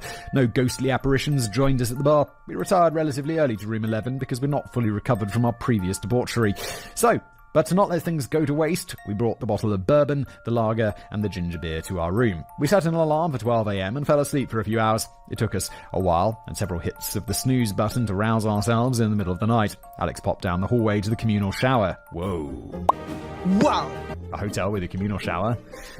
It's been a long time since I stayed in a hotel where there's not an ensuite bathroom. Damn! Then we both had a shot of bourbon. Alex proceeded to nurse an alcoholic ginger beer, and I sipped my lager. That first drink, when you're hungover or just don't feel like drinking, is so hard. You're like, but then the second one's a lot easier. And then you're on your roll.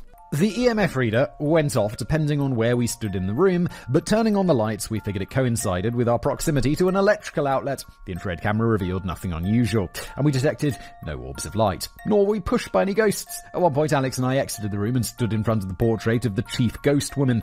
Alex muttered that she looked like a hoe. In fairness, it was a decidedly inaccurate appraisal, and this did not provoke a supernatural response. We went back to the room and spent a few minutes listening to the spirit box, but it was difficult to incentivize spending long with it, since we both knew it was our way through a can or two before we gave up and slowly drifted back to sleep at around 2 a.m. I dreamt a hazy dream of a woman with a parasol chasing me through Sydney airport. It's a ghost, David. The only reason you're having this dream is because you're in a ghost hotel.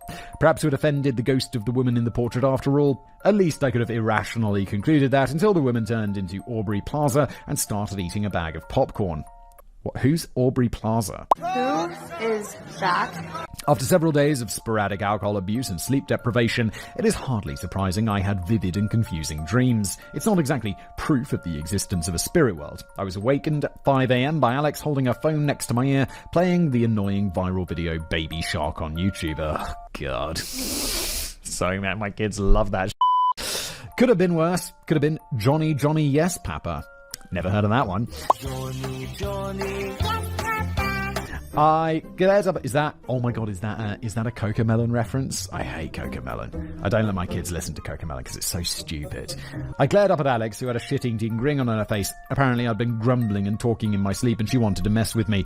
I told her to fuck off, and she replied, "No, you fuck off." I rolled over and drifted back to the land of Nod, vaguely searching for Aubrey again. I awoke a few hours later miraculously without any trace of a hangover, but the Impey Hotel had been a bit of a bust. No paranormal activity, no ghouls, no spectres, no demons, no blood orphans, no ominous voices in the dark, not even a flicker of light for a couple of microseconds on a videotape that would make a regular ghost hunter jizz themselves. It was almost like ghosts didn't exist and all the stuff was... Was it, David? I wonder why. But we couldn't be sure. Maybe ghosts are just shy. Either way, it was time for the next leg of our ghost hunt. The world of Charters Towers. We set off down the Finders Highway to the southwest and deeper into the interior. of Australia. On either side of the road was more flat, dry grassland sprinkled with a liberal dose of desert sand. Not quite the outback, but getting there. The dry landscape stretched on endlessly toward the horizon as far as the eye could see. Additionally, I could make out enormous herds of cattle in the distance.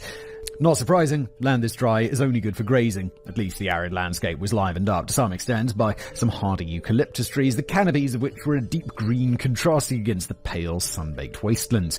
Fun fact, 12 people have just straight up disappeared on the Flinders Highway since 1970 and presumed to have been murdered. Good God. Some people speculate that there might be a serial killer living in the area, but in all likelihood a serial killer is going to waste way more than 12 people in 50 years. Yeah, it just sounds like there's murders. People murdering people on the highway. It's what it is. Hey, you know what? It is what it is. It's much more likely the disappearances are all unconnected murders. If you kill someone out here and bury their body in the sand a few miles from the road, it's just extremely unlikely that someone will ever stumble across the shallow grave. Ever. After an hour, we approached the town of Charters Towers, population 8,000. In 1871, a 12-year-old Aboriginal horse attendant who was accompanying some prospectors found a nugget of gold in a nearby creek bed. This kicked off a gold rush and people flooded the area. It turned out that there were enormous gold deposits in the region. By 1877, the town of Charters Towers was established, and despite being in a rather inhospitable environment, its population ballooned to 30,000 people, making it the largest town in Queensland after Brisbane, which had 40,000 people at the time, and Townsville's population was just a piddly 4,000. Due to the immense amount of wealth in Charters Towers, people imported all manner of luxuries, and the townsfolk began to refer to Charters Towers as the world, because everything one could possibly want was in the town. However, much like Ravenswood, the mining industry began to decline around 1899 and died a death during the First World War. People began to flee the world for greener pastures. Given the desert-like conditions, this was sometimes literal. Nevertheless, Charters Towers managed to stay afloat as an important hub for the livestock trade, which is why a hardy kernel of 8,000 people still call it home today. Wow, that's a lot less. So there were 30,000 people originally, and now there's just 4. There's going to be some, really cool old abandoned which, again, like I say, I'd love to see this stuff. Alex and I crossed a beautiful bridge over the Burdekin River into town, and I have to say that my impression of the place was immediately favourable, and it remains so. A lot of people like to shit on small Australian towns, but as someone who spent far too much of his life in cities, unlike the surrounding environment, the irrigation from the Burdekin River has made Charters Towers a bit of an oasis filled with tropical greenery. Furthermore, the beautiful Victorian architecture from the town's golden age glistened beautifully in the sun. I mean, when you build your post office to look like the fucking Taj Mahal, you know your town's economy is doing well. So Charters Towers gets top marks from me as far as small towns go. The weather really would be the only choking point for most people. Things were hot. Really hot. About 40 degrees Celsius or 104 Fahrenheit. God damn. That is so hot that you're just like, I gotta be inside. I just gotta be in the air conditioning all the time. But we've already established I love heat, perhaps as a result of growing up in Canada and getting sick of minus 40 and 6 feet of snow. Alex's praise remained more muted, but she did love the Victorian buildings as I did. Yeah, I mean, minus 40's rubbish, but so's plus 40. I don't like either of those. I just want a nice 25, 26, all year round. That'd be pretty ideal. We arrived in town early in the day, and we weren't going to sit around day drinking.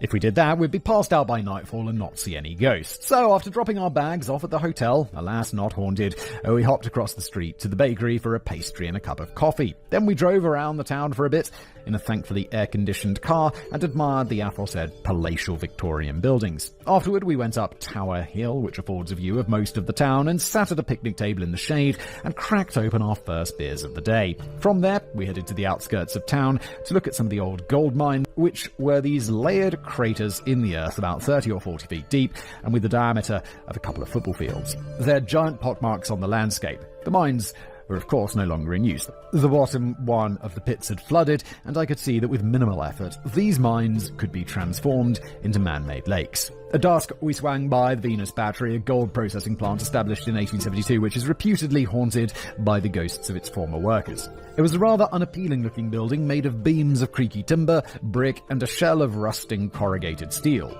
But what you want, it's a factory, and it looked vaguely menacing in fading light. Not only was it nightfall, but it was the off-season, so we couldn't get a tour of the place. So for legal reasons, I shall say that we simply got within reasonable proximity of the building in order to conduct our investigations. Scans with our EMF detector yielded nothing, but we did note some heat signatures near one of the stamp presses. This seemed like an ideal place to agitate the ghost, so we flicked on the spirit box, cracked open a couple of cans of alcoholic ginger beer, and started uttering abuse at the dearly departed workers. Stupid shit like, you losers worked in a factory, you should become hardworking TikTok dancers and Instagram models like the rest of us. And how does it feel to have worked yourself to the bone so that your bosses could get rich? And stamp faster. You call that gold stamping? I could stamp more gold than you did before breakfast, you I love the insult. It's just such a good, it's so good off the tongue, like you. As you could tell, we were admittedly scraping the bottom of the barrel. What does one say to an anonymous gold processing worker? So eventually our agitations just petered off into everybody's glad you're dead, including your mum and the occasional ghosts, as we made our way back to the car, having detected no paranormal phenomenon. Again, what a massive surprise. But then suddenly, Alex had a stroke of genius. She asked me, most of these workers would be men, right? And they'd be shipped in, either single or working for their families back home, right? And I replied that this was, yes, likely. And without a moment's hesitation, Alex turned around, faced the battery again, lifted up her shirt, and quickly fashed the posthumous labourers. We immediately scrabbled to see if it provoked a reaction. Alas, the infrared camera and spirit rocks yielded nothing. Alex was crestfallen. She was rejected by a bunch of dead guys, and that's got to sting. I tried to cheer her up, saying maybe they just really love their ghosty wives. Alex shrugged and replied, maybe the only ones that became ghosts were gay. It's such a drunk joke. We hopped back into the car and drove 10 minutes back into town, slamming the vehicle into the curb while we were attempting to park. What? What, you guys are driving? What? Wait, what? I totally did pick up on that. For legal reasons, I'll state for the record that we both had under 0.05% alcohol content in our blood, and now we were ready for the main attraction, the Royal Private Hotel. You slamming it into the curb. David. Drinks with Mrs. Corday.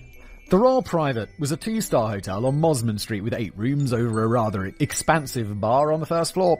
First opened in 1888, its architecture is reflective of the grandeur of the gold mining era. A triangular building constructed in the Australian colonial style, it has the signature wrought iron railings ornately detailed on the second floor. For perspective, the architecture vaguely resembles building in the French Quarter of New Orleans. The downstairs bar, meanwhile, exudes old-world charm. The Royal Private Hotel has been bought and sold several times over the years, most recently by a mining company that refurbished the place in the hopes of reselling it at a 10% profit. A month after our visit, the Royal Private was sold, and I'm sure soon it will once more open its doors. At the time of our visit, however, there was no hope of staying the night or even flouncing into the downstairs bar for a drink. We instead had to book a hotel further down the street. However, with a great deal of foresight, a few phone calls in the preceding month, and above all a small fee, we were able to gain access to the building for a couple of hours to do some investigating. And it was worth it, because it was here, in the bar of the Royal Private Hotel, that a gruesome double murder took place, and if local legend is to be believed, one that set off over a century of extreme paranormal activity. On May the 7th, 1901, a man and 2 women walked into the bar of the Royal Private Hotel, a Mr. and Mrs. Corday and a Mrs. Monday. Mr. Corday called out to the barmaid for 3 glasses of beer, but this was no ordinary round of drinks. All was not well in the Cordays' marriage. Mrs. Corday had been seen in the company of numerous questionable gentlemen about town and was likely having multiple affairs. Furthermore, Mrs. Corday seemed to have a lingering attachment to her ex-husband, a Mr. Bass, who lived in Brisbane. This created an immense amount of jealousy in Mr. Corday, along with a great deal of humiliation, because Mrs. Corday's indiscretions were widely known. Such was the friction in their marriage that Mrs. Corday refused to live with her own husband, and that would obviously facilitate her own infidelities. The drinks were ostensibly to sort out some mediation between the married couple and mend broken fences. However, unbeknownst to Mrs. Corday, her husband had earlier attempted to buy some cyanide with the intent of poisoning her. You're going to mend those fences with some cyanide. But he was unsuccessful. When the barmaid brought over the drinks, Mr. Corday took out a revolver. Mrs. Corday screamed. Her husband shot her in the head. Then Mr. Corday turned the gun on himself and shot himself through the heart in the ultimate symbolic gesture. Mr. Corday died at the scene while poor Mrs. Monday and the barmaid looked on in horror. Since then, a raft of paranormal activities have been reported by the Royal Private Hotel's guests to the extent that platoons of paranormal investigators have shown up to the place in previous years to lay eyes on the spectres. Guests have reported strange noises in the night, footsteps on the stairs, and people walking past their bedroom doors. I challenge any of you to explain that without making recourse to ghosts. I mean, maybe, David, maybe, could, maybe, be just other hotel guests walking past your door, perhaps. Except, if the noises were made by living people in the hallways and on the stairs. Yes, like other guests. But who would believe such a crazy poppycock explanation? Oh, and there's more. Guests have reported lights turning on and off and doors opening on their own, and multiple witnesses who stayed at the hotel have reported hearing a woman's voice coming from the downstairs bar long after closing time.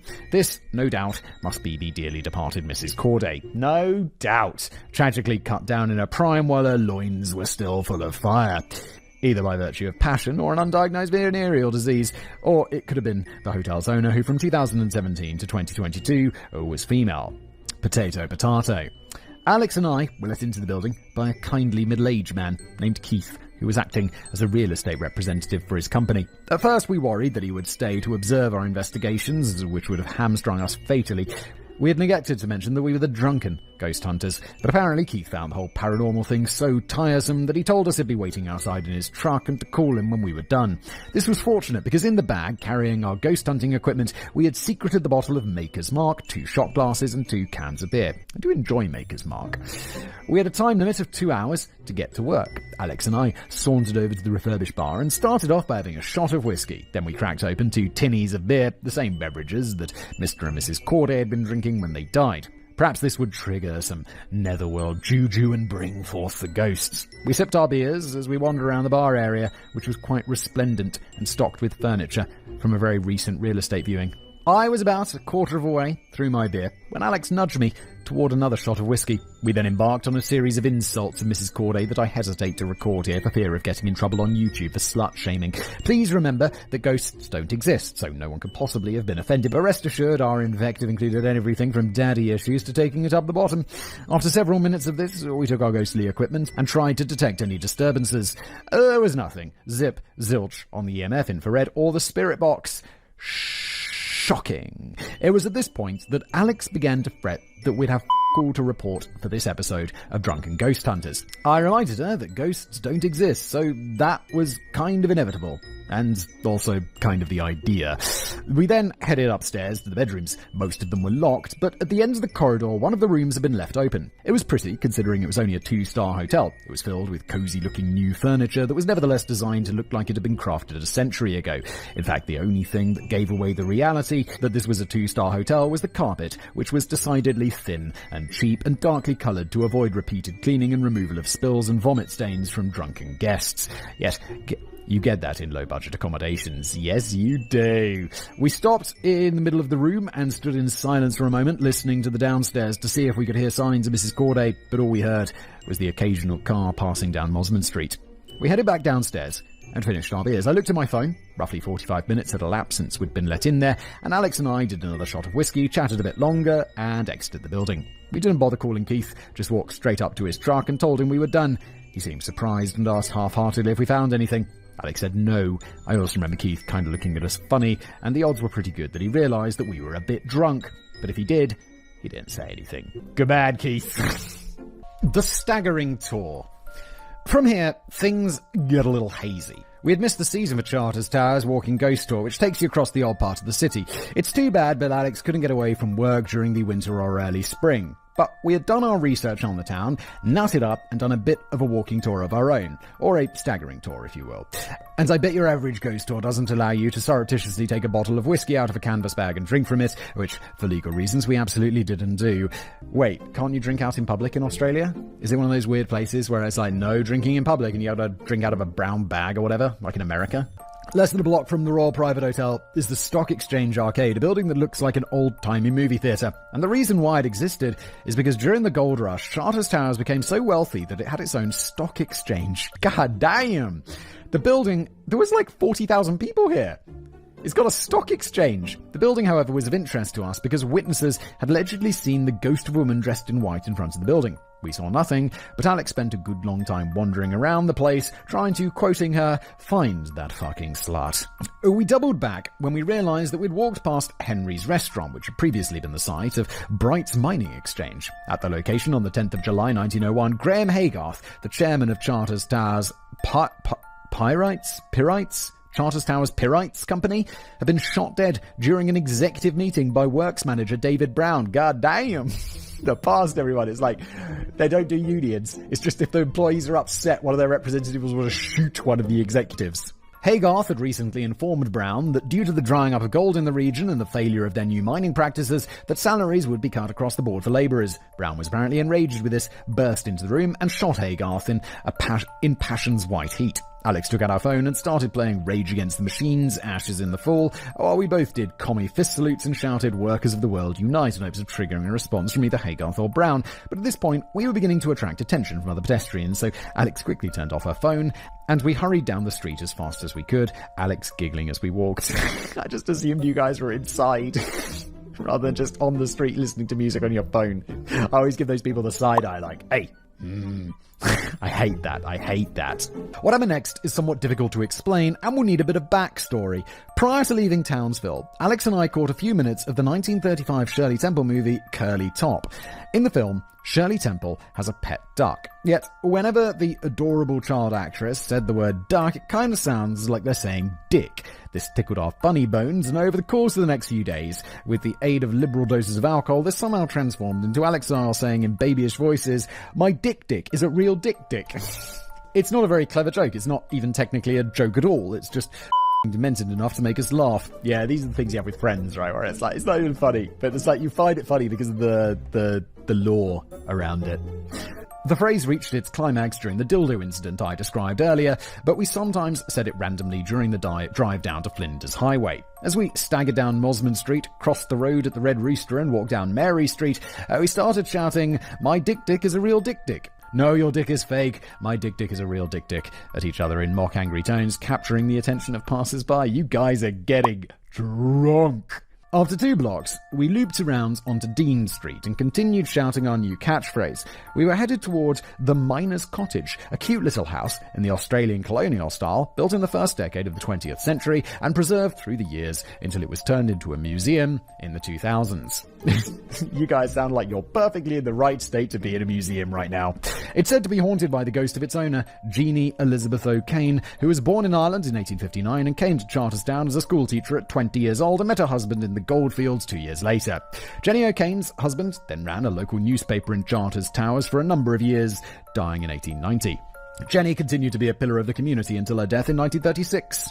There's nothing particularly tragic about her death. She lived a good life, passing away at the age of 77. But naturally, because the Miner's Cottage is an old house and a tourist location, of course it's gotta be haunted.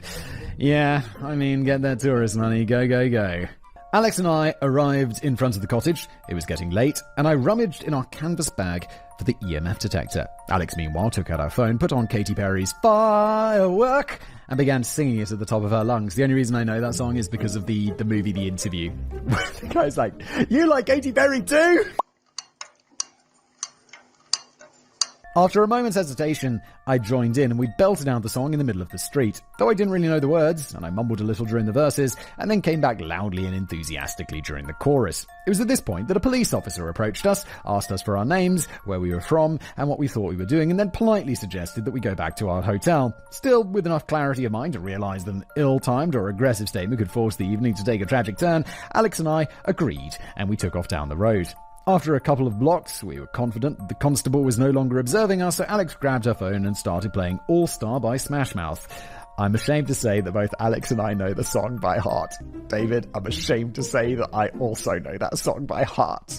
Somebody once told me the world... I'm not going to sing the whole thing, but I do know all of the words. I don't know why I'm omitting this. It's embarrassing.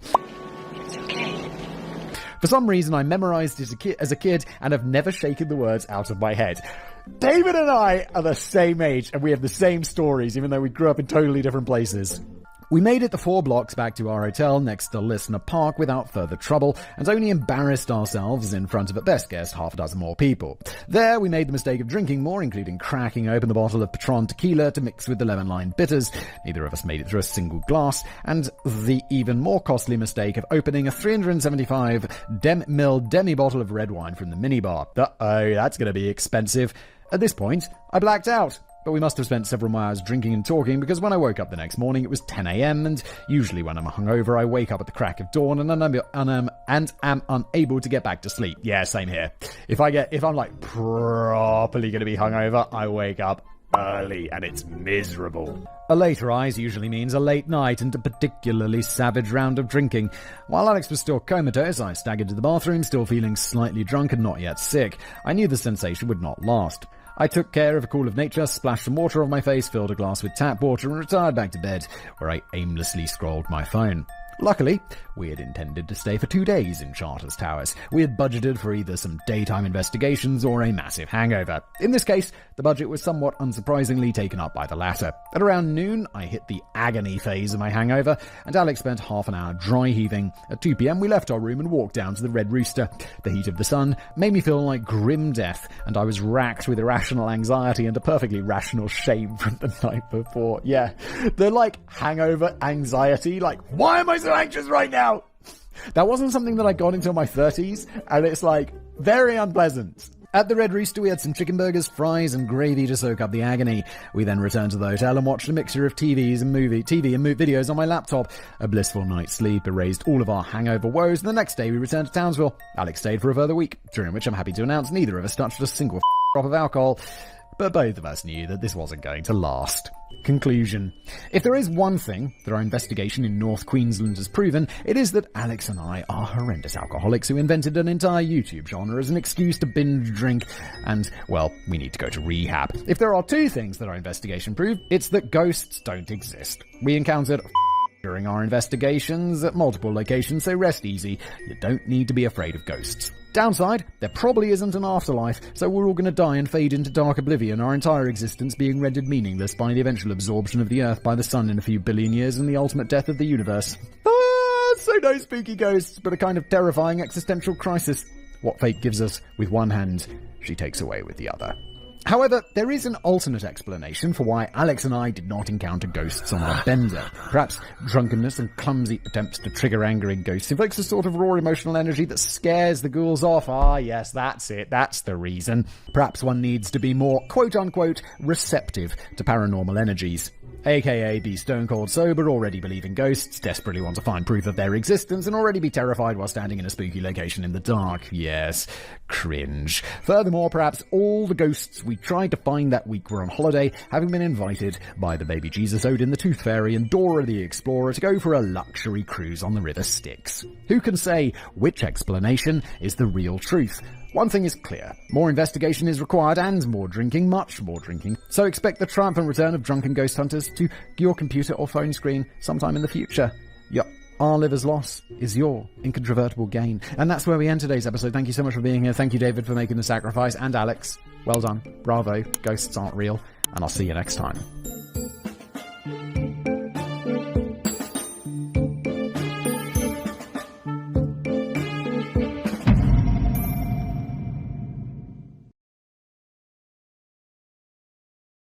Hello everybody, welcome back to another episode of Decoding the Unknown, the show where it's right there in the title, isn't it? We decode the unknown. This is the mystery, of Barbados' moving coffins. Thank you, Emma, for putting it together. The format of the show, if you're new here, I've never read this before. We're going to read it together, and we're going to make fun of people who believe in ghosts and stuff like that. So let's go! I've always loved ghost stories, especially when I was younger. I was a lot more gullible. I blamed my grandmother, who used to tell us ghost stories whenever she came to visit. When I was 16, I got a book of ghost stories and unexplained phenomena from the library, and spent a week reading up on all of them. There was a chapter on the Winchester house that we've already covered on this channel. Yeah, the Winchester Mystery House that, everyone's like, oh my god, it's so haunted.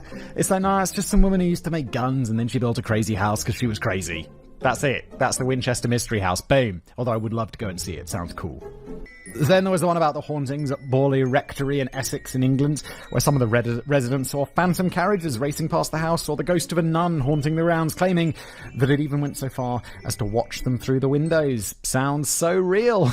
Then there are the hauntings that are said to take place at the Golden Fleece, an inn and pub located in York in England, and has been in existence since at least 1503. According to legend, the ghosts of Roman soldiers can be seen marching through the cellar along ancient Roman roads.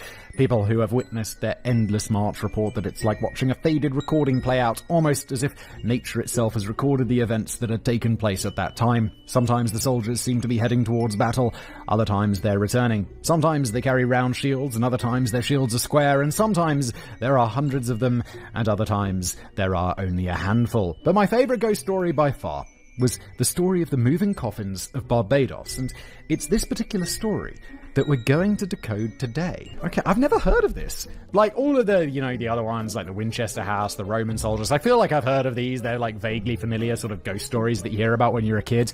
But unless I've really missed something, I don't think I know the moving coffins of Barbados. Barbados? One of them is a British pronunciation, and I think it's Barbados. And then Barbados sounds kind of American, doesn't it? The Mystery Vault. Just note the internet is truly a wonder, and I was able to find one of the original versions of this story, sections of which are included here. Oh my god, it's going to be like in oldie English, isn't it? It's going to be a nightmare to read. On the 9th of August, 1812, Colonel Thomas Chase died. He was a rich plantation owner, owned hundreds of slaves, and was said to have been the most thoroughly detested man in all of Barbados. His funeral took place at the Christ Church on Church Hill and was attended by all the other esteemed plantation owners in the parish. Afterwards, his coffin was taken to the Chase family vault so that the Honourable Thomas Chase could be laid to rest alongside his two daughters, little Mary Ann and Dorcas Chase. Oh no, he outlived his children. I don't like that. I don't want to outlive my children, that'd be miserable. Thomas's body was placed in a lead-lined coffin to keep his decomposing body from stinking up the place, and 8 pallbearers would be assigned to carry his incredibly heavy coffin the 12 metres from the church doors through the churchyard and toward the family's burial vault, which lay partially buried in the churchyard and could be accessed by climbing down a set of narrow stone steps. The day before the funeral, a group of 6 or 7 black men had chipped away at the cement that had sealed the vault. They'd moved the heavy marble slab that acted as a door aside, and that is when they noticed that the coffins inside the vault had moved. There were 3 coffins inside the vault. A little lead-lined coffin that belonged to Mary Ann Chase, who had only been 2 when she passed away in 1808, and a larger lead-lined coffin that had belonged to Dorcas Chase, who had been 12 when she passed away in 1812. The 3rd coffin was a wooden one that belonged to Mrs. Thomasina Goddard, who'd already been buried in the vault when the Chase family purchased it. The 3 is so weird. They just bought someone's vault, and they was like, yeah, there's a body in there. Oh, I guess we're sharing. Yeah, the old tenant never moved out. Weird. The 3 coffins had been neatly placed side by side following Dorcas's funeral, but now Mrs. Goddard's coffin was lying on its side and up against a wall. Little Mary Ann's coffin was standing on its head in a corner on the far side of the tomb, and Dorcas's coffin was askew. Immediately I'm thinking flooding. Like, the floods come in, they raise up the coffins, they float because there's air trapped inside, and then the flooding goes down and the coffins end up in different places. Right? Because water can get in through small holes, unlike a person. Smart. Quoting, "The black labourers became alarmed and hastened to the church officials to relate this singular circumstance, but no credence was given to their story, and it was imagined that, actuated by a love of mischief, these men had the last occasion, in order to create a sensation, entered the vault before closing the door, disturbed the coffins, and left them in this disorder." Yeah, also entirely possible. A lot more possible than ghosts. Of course, they all denied it. They were afraid of angering the duppies, the malevolent spirits of dead ancestors, and believed that they'd be haunted by the dead if they ever attempted such a thing. Still, the past was the worst, so these men were punished for tampering with the coffins, and the church officials decided not to breathe a word of what had happened to the Chase family. The coffins were put back in their rightful places, and the next day, Colonel Thomas Chase was laid to rest. Little Mary Ann's coffin was now placed on top of Dorcas's, and then Thomas Chase's coffin was placed down next to those of his daughters. The marble door was moved back into place, and the door was cemented shut, and all the mourners returned home. 4 years later, on the 25th of September 1816, a funeral was to be held for a baby named Samuel Brewster Ames, and he too would be laid to rest in the Chase vault. This time, church officials stood watch as the black men worked to chisel away the vault's cement seal, satisfied that no one had tampered with it. But when the marble slab was pushed aside, the coffins had moved once again, and the dudes be like, I told you! Why'd you cane me? Deciding that they couldn't keep this from the family, the church officials contacted them and then went on to inspect the vault themselves. No signs of tampering were found, and the family decided to just let it be. The coffins were placed back in their proper spots. Little Samuel's lead-lined coffin was placed on top of Colonel Chase's coffin, and once again the vault was closed and sealed with cement. Again, I think like water table might be low or something, like the water rises up every now and again. It was 4 years, so there could have been flooding. Just 6 weeks later, the vault was to reopen again. Okay, more interesting. 6 weeks is less, I feel like, than people people will be like, yeah, there was a flood. And they remember it. Little Samuel's father, Samuel Brewster, had passed away in April 1816 after some of his slaves had bludgeoned him to death during a slave rebellion. And his coffin was now moved to the chase vault so that he could rest next to his son. Once again, the church officials are watched on as the untouched vault was opened, and once again, the coffins had moved. Mrs. Goddard's plain wooden coffin is said to have been falling apart by this point and had to be tied up with wire to keep it from falling to pieces. Her coffin was placed next to the wall, and once again the coffins were stacked neatly inside the vault. Samuel Brewster's coffin replaced Mrs. Goddard's coffin, and the small coffin belonging to little Samuel was placed on top of it. Once again, the vault was closed, and the door was sealed with cement. 3 years would pass before the vault was opened again. Quoting, "It was now regarded more seriously than hitherto, and the account of the mystery spread so rapidly that not only all the inhabitants of Bridgetown, but of the whole island were interested. Thousands visited the spot, curiosity was at its height, and the news having reached Government House, the Governor of Barbados, Lord Combermere, stated his intention to be present at the next interment." During this time, the vault had already become infamous, and the more superstitious inhabitants of Barbados, particularly the slaves, free men, and indigenous people, avoided the vault like the plague, and many of them would tell stories of strange noises and large bangs coming from the vault at night. When Mrs. Thomasina Clark passed away in July 1819, the entire island was made aware that the Chase Vault would once again be opened. Jesus Christ, how big is this vault? Just stuffing bodies in there. This time, the Governor of Barbados, Lord Combermere, and several other influential members of Barbados's elite watched on while the cement was chipped away on the 17th of July, 1819. Once again, the coffins had moved and were strewn all over the vault. The only coffin that hadn't moved was the one belonging to Mrs. Goddard. Was that the one that was all wired into place? That is definitely making me think that it's water, because the other ones are floating about while one is wired into place. Lord Combermere himself inspected the vault and then had masons hammer at the walls and the floor to determine if there was some sort of tunnel that would allow someone access to the vault.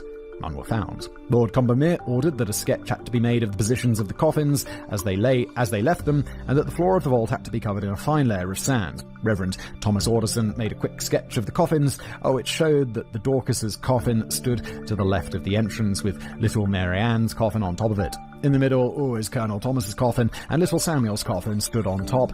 To the right was Samuel Brewster's coffin, and Thomasina Clark's wooden coffin was placed on top of it. Alright, so there's a lot of coffins in a room. Lots of bodies. Mrs. Goddard's coffin was once again placed in a corner to the side of the room. The vault was sealed with cement, but as an extra precaution, Lord Combermere and several others left marks in the wet cement, which included Lord Combermere's private seal. Quoting again, "But the interest in this strange occurrence continued, furnishing a constant topic of conversation. The greatest curiosity was expressed as to the result, and numerous conjectures arose regarding the phenomenon, some suggesting volcanic power, others expressing a superstitious belief in superhuman agency, while many still continued to attribute the mischief to the cunning of the black workers. So great a commotion did the occurrence make in the island, and so many expressed impatience to test the possibility of trickery by reopening the tomb, that Lord Combermere, who participated in this general curiosity, consented to have it examined, and the opening was fixed for the 18th of April 1820, just 9 months and 11 days after the period of its close. Barbados has seldom witnessed such a gathering as that assembled in the Christchurch district on that day.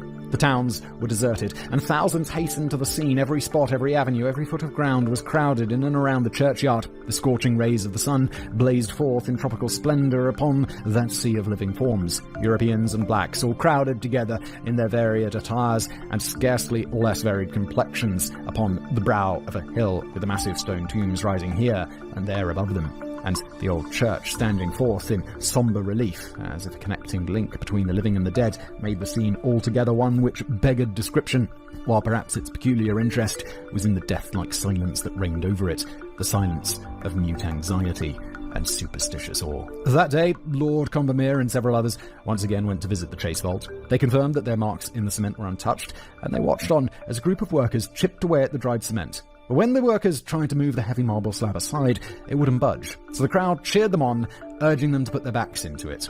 The next excitement lent a powerful energy to their efforts, and the stone yielded half an inch, enough to afford a glimpse inside. Quote ends.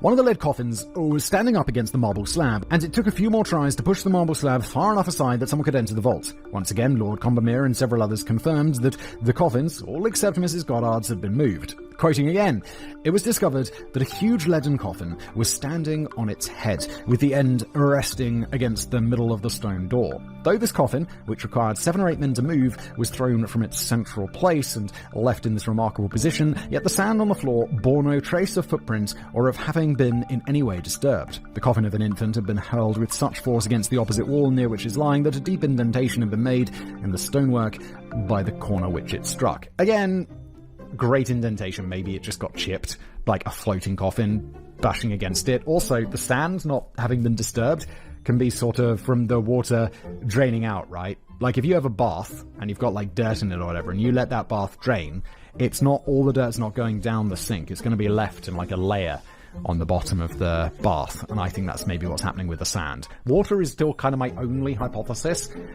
but I do quite like it. Freaked out, the Chase family asked that the remains of their loved ones should be removed from the cursed vault so that they could finally rest in peace. A sketch was made of the locations the coffins were discovered in, and they were then removed and buried in separate plots throughout the churchyard. The Chase vault was closed for the final time and would never be used again. The history of Barbados. Over the years, a lot of people have looked into the mystery surrounding the moving coffins of Barbados, which makes it one of the most well-researched ghost stories that I've ever come across. As such, I'd like to add some additional background information that might help us better debunk some of the more outlandish stories around this case. At the time, Barbados had already been a British colony for almost 200 years. The population of Barbados consisted of the elites, who were mostly wealthy plantation owners, soldiers and their families, who were stationed on the island, the merchants who traded almost exclusively with the allies of Britain, Creoles, Freemen and the Kalinago, aka the indigenous people of Barbados, and of course, the thousands of slaves who worked the cocoa farms and the sugarcane plantations. The 1807 Act of Parliament had outlawed the slave trade, but it wouldn't be illegal to own slaves until 1833, and this resulted in several slave revolts taking place on the island at the time, increasing hostility between the plantation class and the abolitionists. The plantation owners were mostly Protestants, and the island was divided into 11 different parishes that were each served by a church. It wasn't uncommon for the plantation owners to own family tombs and mausoleums, a practice that was becoming increasingly fashionable all over Europe, and at least 4 tombs in the Christchurch churchyard date back to the 1640s. They also protected the family's remains against the violent storms and vicious hurricanes that habitually battered the island, and which had resulted in the stone church that stood on Churchill having to be rebuilt a total of 5 times between 1629 and 1935. Okay, what's hurricanes? What comes with hurricanes? Flooding? Rain? That's correct. The vault known as the Chase Vault originally belonged to the Waldron family. It was built by digging a hole in the porous limestone, and then the walls were built up with red bricks and cut limestone. The roof is arched, and at its highest point is 2 meters or 6.5 feet high. The vault itself is 3.7 meters long by 2 meters wide, or 12 foot by 6.5 foot, and can be accessed through the doorway and a narrow set of steps. Some sources say that the first person to be buried inside the vault was James Eliot, who passed away on the 14th of May 1724, but according to a paper published by Professor Niall Finneran and Dr. Christina Welch from the University of Winchester in 2020, the church records actually show that James Eliot's wife, Elizabeth, had him buried in the church itself. Elizabeth had been a Walron, so the vault belonged to her family, but we don't know how many members of the Walron family used to be buried in the vault. What we do know is that by the time Colonel Thomas Chase bought the vault, it already had an occupant, the body of a Mrs. Thomasina Goddard, née Walrons, who'd been buried in the vault on the 31st of July, 1807. It's assumed that the remains of the rest of the Warren family had already been removed, and according to Dr. Welch, who specializes in religion and death studies, it wasn't an uncommon practice to move coffins around at the time, as evidenced by the fact that Samuel Brewster's coffin was moved to the vault 6 weeks after his initial funeral. Okay, now that we've got all that sorted, let's get into the good stuff, the theories.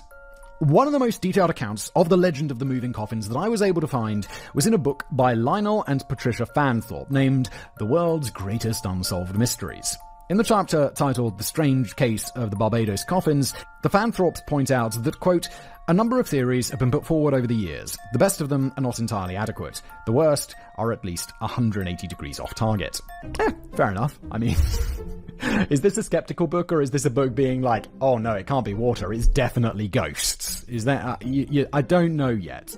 One of these theories includes an exploding mushroom. The person who first shared this theory claimed to have been distantly related to Samuel Ames, the baby who was buried in the Chase Vault. Oh, so he must be authority on this then. No.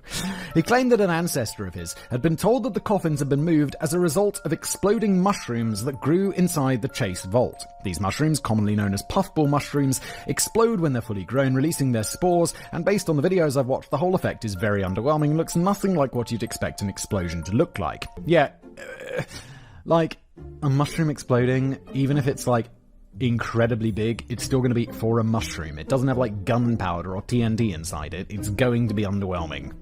It just looks like a mushroom puffing a joint. So yes, it's very interesting if you're into strange fungi, but not a probable theory. The next super improbable theory that the Fanthorpes had stumbled across is that aliens were responsible for moving the coffins, because of course they were. I mean, as much as on the mushroom theory, the exploding mushroom theory is infinitely more likely than aliens moving the coffins around.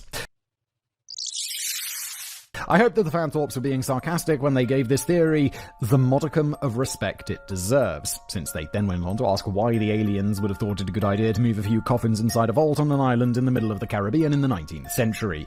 Exactly. I don't know if that's sarcasm or not, so I still don't know if this book is skeptical or just like, it's ghosts. I couldn't help but scoff at their claim that it's not high on the scale of probabilities, but it's not impossible given the great weight of pro-UFO evidence that has steadily accumulated over the centuries. Alright, I get it. It's ghosts. It's a ghosty book. So I decided to mostly ignore the rest of the theories they put forward and focus on the more commonly known ones that were discussed by my more reliable sources. So let's start with the least likely theory, shall we? Aliens. Ghosts. Bad neighbours. One of the most popular legends surrounding the phenomenon of the moving coffins of Barbados is that the Chase Vault was haunted. Because what's a good ghost story without actual ghosts? According to C.J. Hines, a Barbadian tour guide that Benjamin Radford interviewed for his 2019 article, Lightning or Legendary, the Chase Vault Moving Coffins Mystery Revisited. Quoting, "The family fought in life and they fought in death, and the only way to separate the fighting in the end was to put them in different parts of the church cemetery. They were dabbling in black arts, and it went to the graves with them. They were fighting amongst themselves in life, over the land, over money, relations. It was always problems with that family, and they took it directly to the grave." Though it is a great story to tell tourists, it's not too far off the main legends surrounding the Chase Vault, who all claim that the ghosts belonging to the Chase family were restless. As mentioned earlier, Colonel Chase was said to have been one of the cruelest slave masters in Barbados, and he reportedly didn't treat his family any better, although this spin on the story only made an appearance around 1860, 40 years after the vault was emptied. Some versions of the story claim that Colonel Chase was responsible for the death of little Mary Ann, who passed away in February 1808, and that the 12-year-old Dorcas, quote, had starved herself to death owing to her father's cruelty, wherefore the other corpses were desirous to expel her. Wait, so people just making up about this dude, like decades after his death. Oh, this sucks for him. One version of the legend claims that once Dorcas' coffin was placed in the vault, the ghost of Mrs. Goddard became restless because she was now sharing a space with a condemned soul, while in others, Dorcas is the one who started tossing the coffins around. This is because in the major religions, self-immolation was considered to be murder. In Dante's The Inferno, he explains that people who kill themselves are condemned to the 7th level of hell, where they will continue to exist as trees that are habitually cut and pruned, resulting in them experiencing eternal pain. In Hinduism, these souls won't be reincarnated and are doomed to wander the earth for eternity. According to both Catholic and Muslim beliefs, these souls will suffer constant hellfire, and in some Catholic and Jewish societies, the religious leaders even refused to grant someone traditional burial rites if it was suspected that they'd killed themselves, with some historians explaining that these people were often buried at a crossroads instead.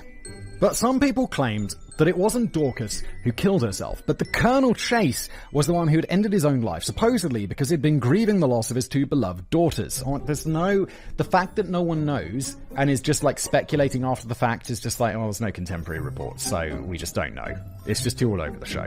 According to this version, Colonel Chase is the one who haunts the vault, even though this doesn't explain why the coffins had already been moved before Colonel Chase's burial. Either way, Professor Finneran and Dr. Welch point out in their article, Barbadian Gothic, the moving coffins of the Chase Vault in socio-cultural context, that there is proof on the island that at the time anyone who killed themselves wasn't granted a Christian burial. They explain that Mr. Terrells had offed himself and was then reportedly buried in the cellar of his house, which was at the time known as Cabbage Tree Hall. According to local legend, the ghost of Mr. Terrells is restless as a result, and he still haunts the house and its grounds.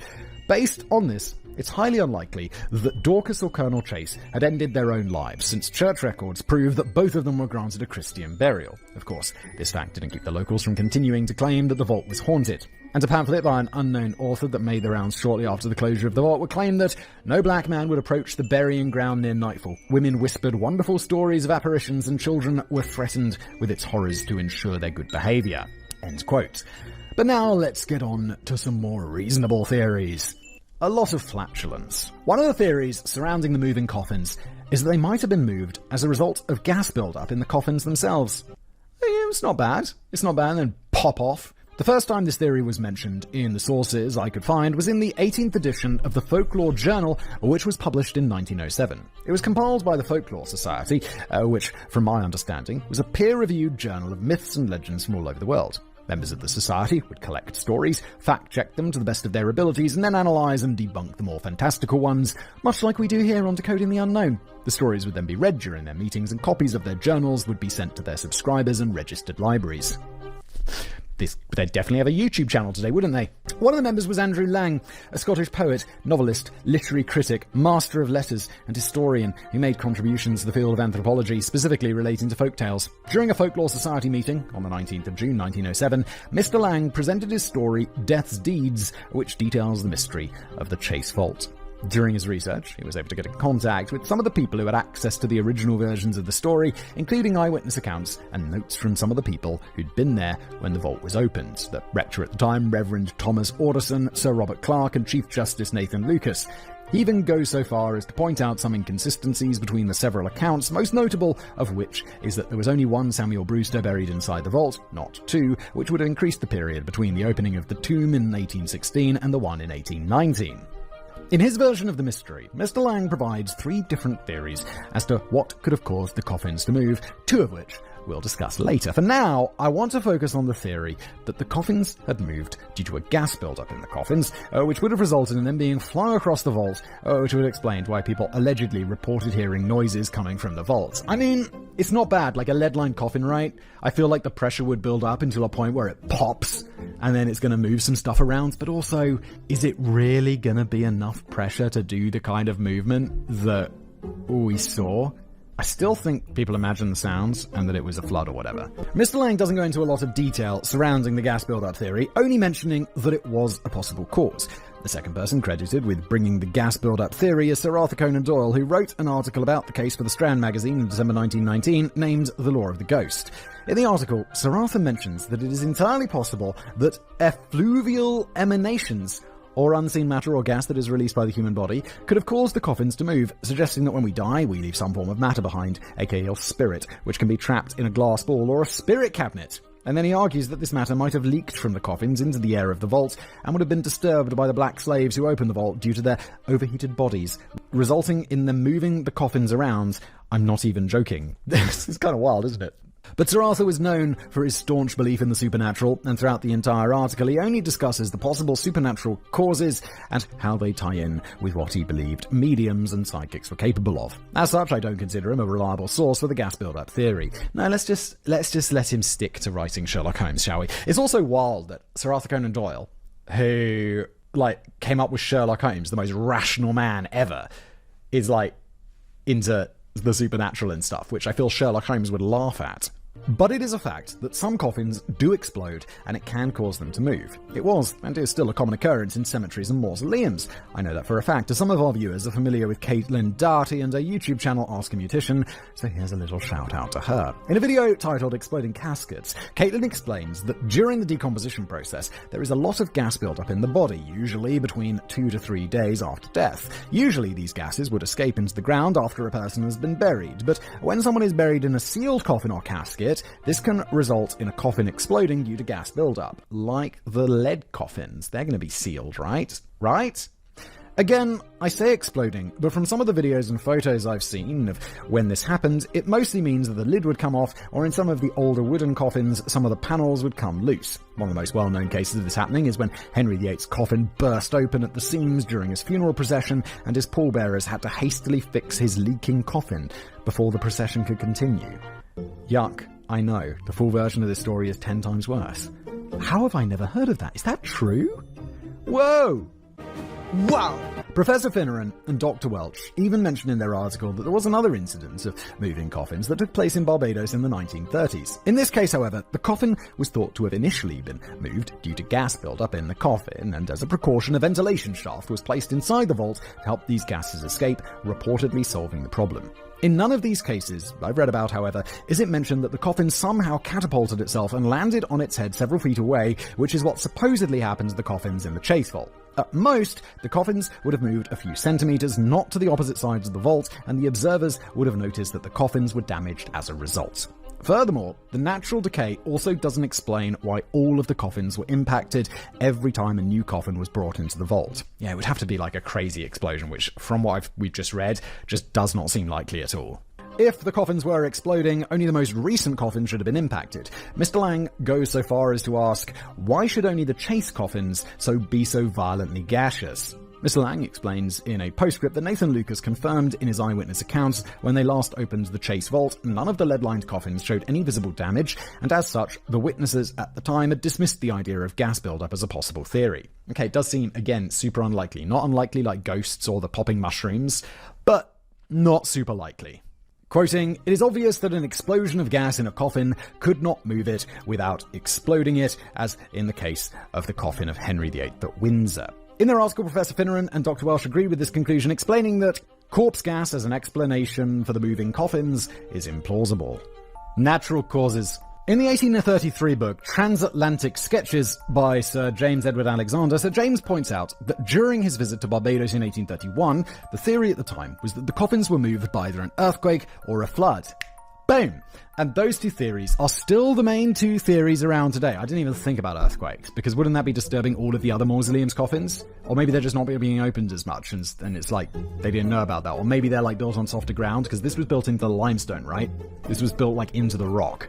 So it's going to be more susceptible if it starts to shake, rather than something sitting on soil, which I feel like has more of a buffer or something, being built direct into the rock. However, there's an obvious problem with the earthquake theory. Barbados doesn't normally experience earthquakes, at least not on the island itself, since some earthquakes do occur further out to sea, with the most recent one taking place on the 16th of July 2015, 135 kilometers northeast of the island. There we go. Fun little geography fact for you there. For the earthquake theory to be plausible, there had to have been at least 5 very strong, localized earthquakes between 1812 and 1820. Furthermore, these earthquakes would have had to be strong enough to move a lead-lined casket weighing between 250 and 317 kilos, or between 550 and 700 pounds. From what I could find out during a quick Google search, to move objects like heavy furniture or have them fall over, an earthquake has to rank between a 6 and a 7 on the Richter scale. Yeah, and most sofas are not weighing 250 kilos. This would hardly have gone unnoticed, since the Mercalli intensity scale, a scale that measures the damage done by an earthquake, explains that this would also have resulted in chimneys toppling over and people waking up because their beds are shaking. Yeah, I was in Mexico, and there was an earthquake, and I just, woke up in the night, and I could hear the bed was shaking, and the thing that holds the curtain that sits above a window, you know, the bar, was, shaking around in the thing. But I was, in my, nighttime state, just and I just went back to sleep. And then the next morning I woke up and all my shit was all over the floor, the alarm clock, a phone or whatever was just strewn around, and then obviously fallen off my nightstand during this earthquake. And then I figured it out. I was like, oh, that's what that shaking was and that rattling. It was an earthquake in the night. And people were like, yeah, it was an earthquake in the night. I couldn't find any reference to a tremor that bad in any of my sources, though a Mr. R. Rees, a printer who was a child when all this happened, did say that Colonel Chase was an immense man, and his coffin, which was of lead, was necessarily of prodigious weight, yet his was thrown to and fro with the greatest violence and turned topsy-turvy. Certainly no earthquake could have been so violent as to have affected it. This suggests that even the locals at the time didn't think that this was a likely theory. What was mentioned, however, was the intense hurricanes that Barbados experienced at the time. In his book, Transatlantic Sketches, Sir James explains that he'd been in Barbados when the first hurricane of the season arrived, He then goes on to explain that just a few months earlier, Barbados had suffered one of the worst hurricanes to hit the West Indies since 1780.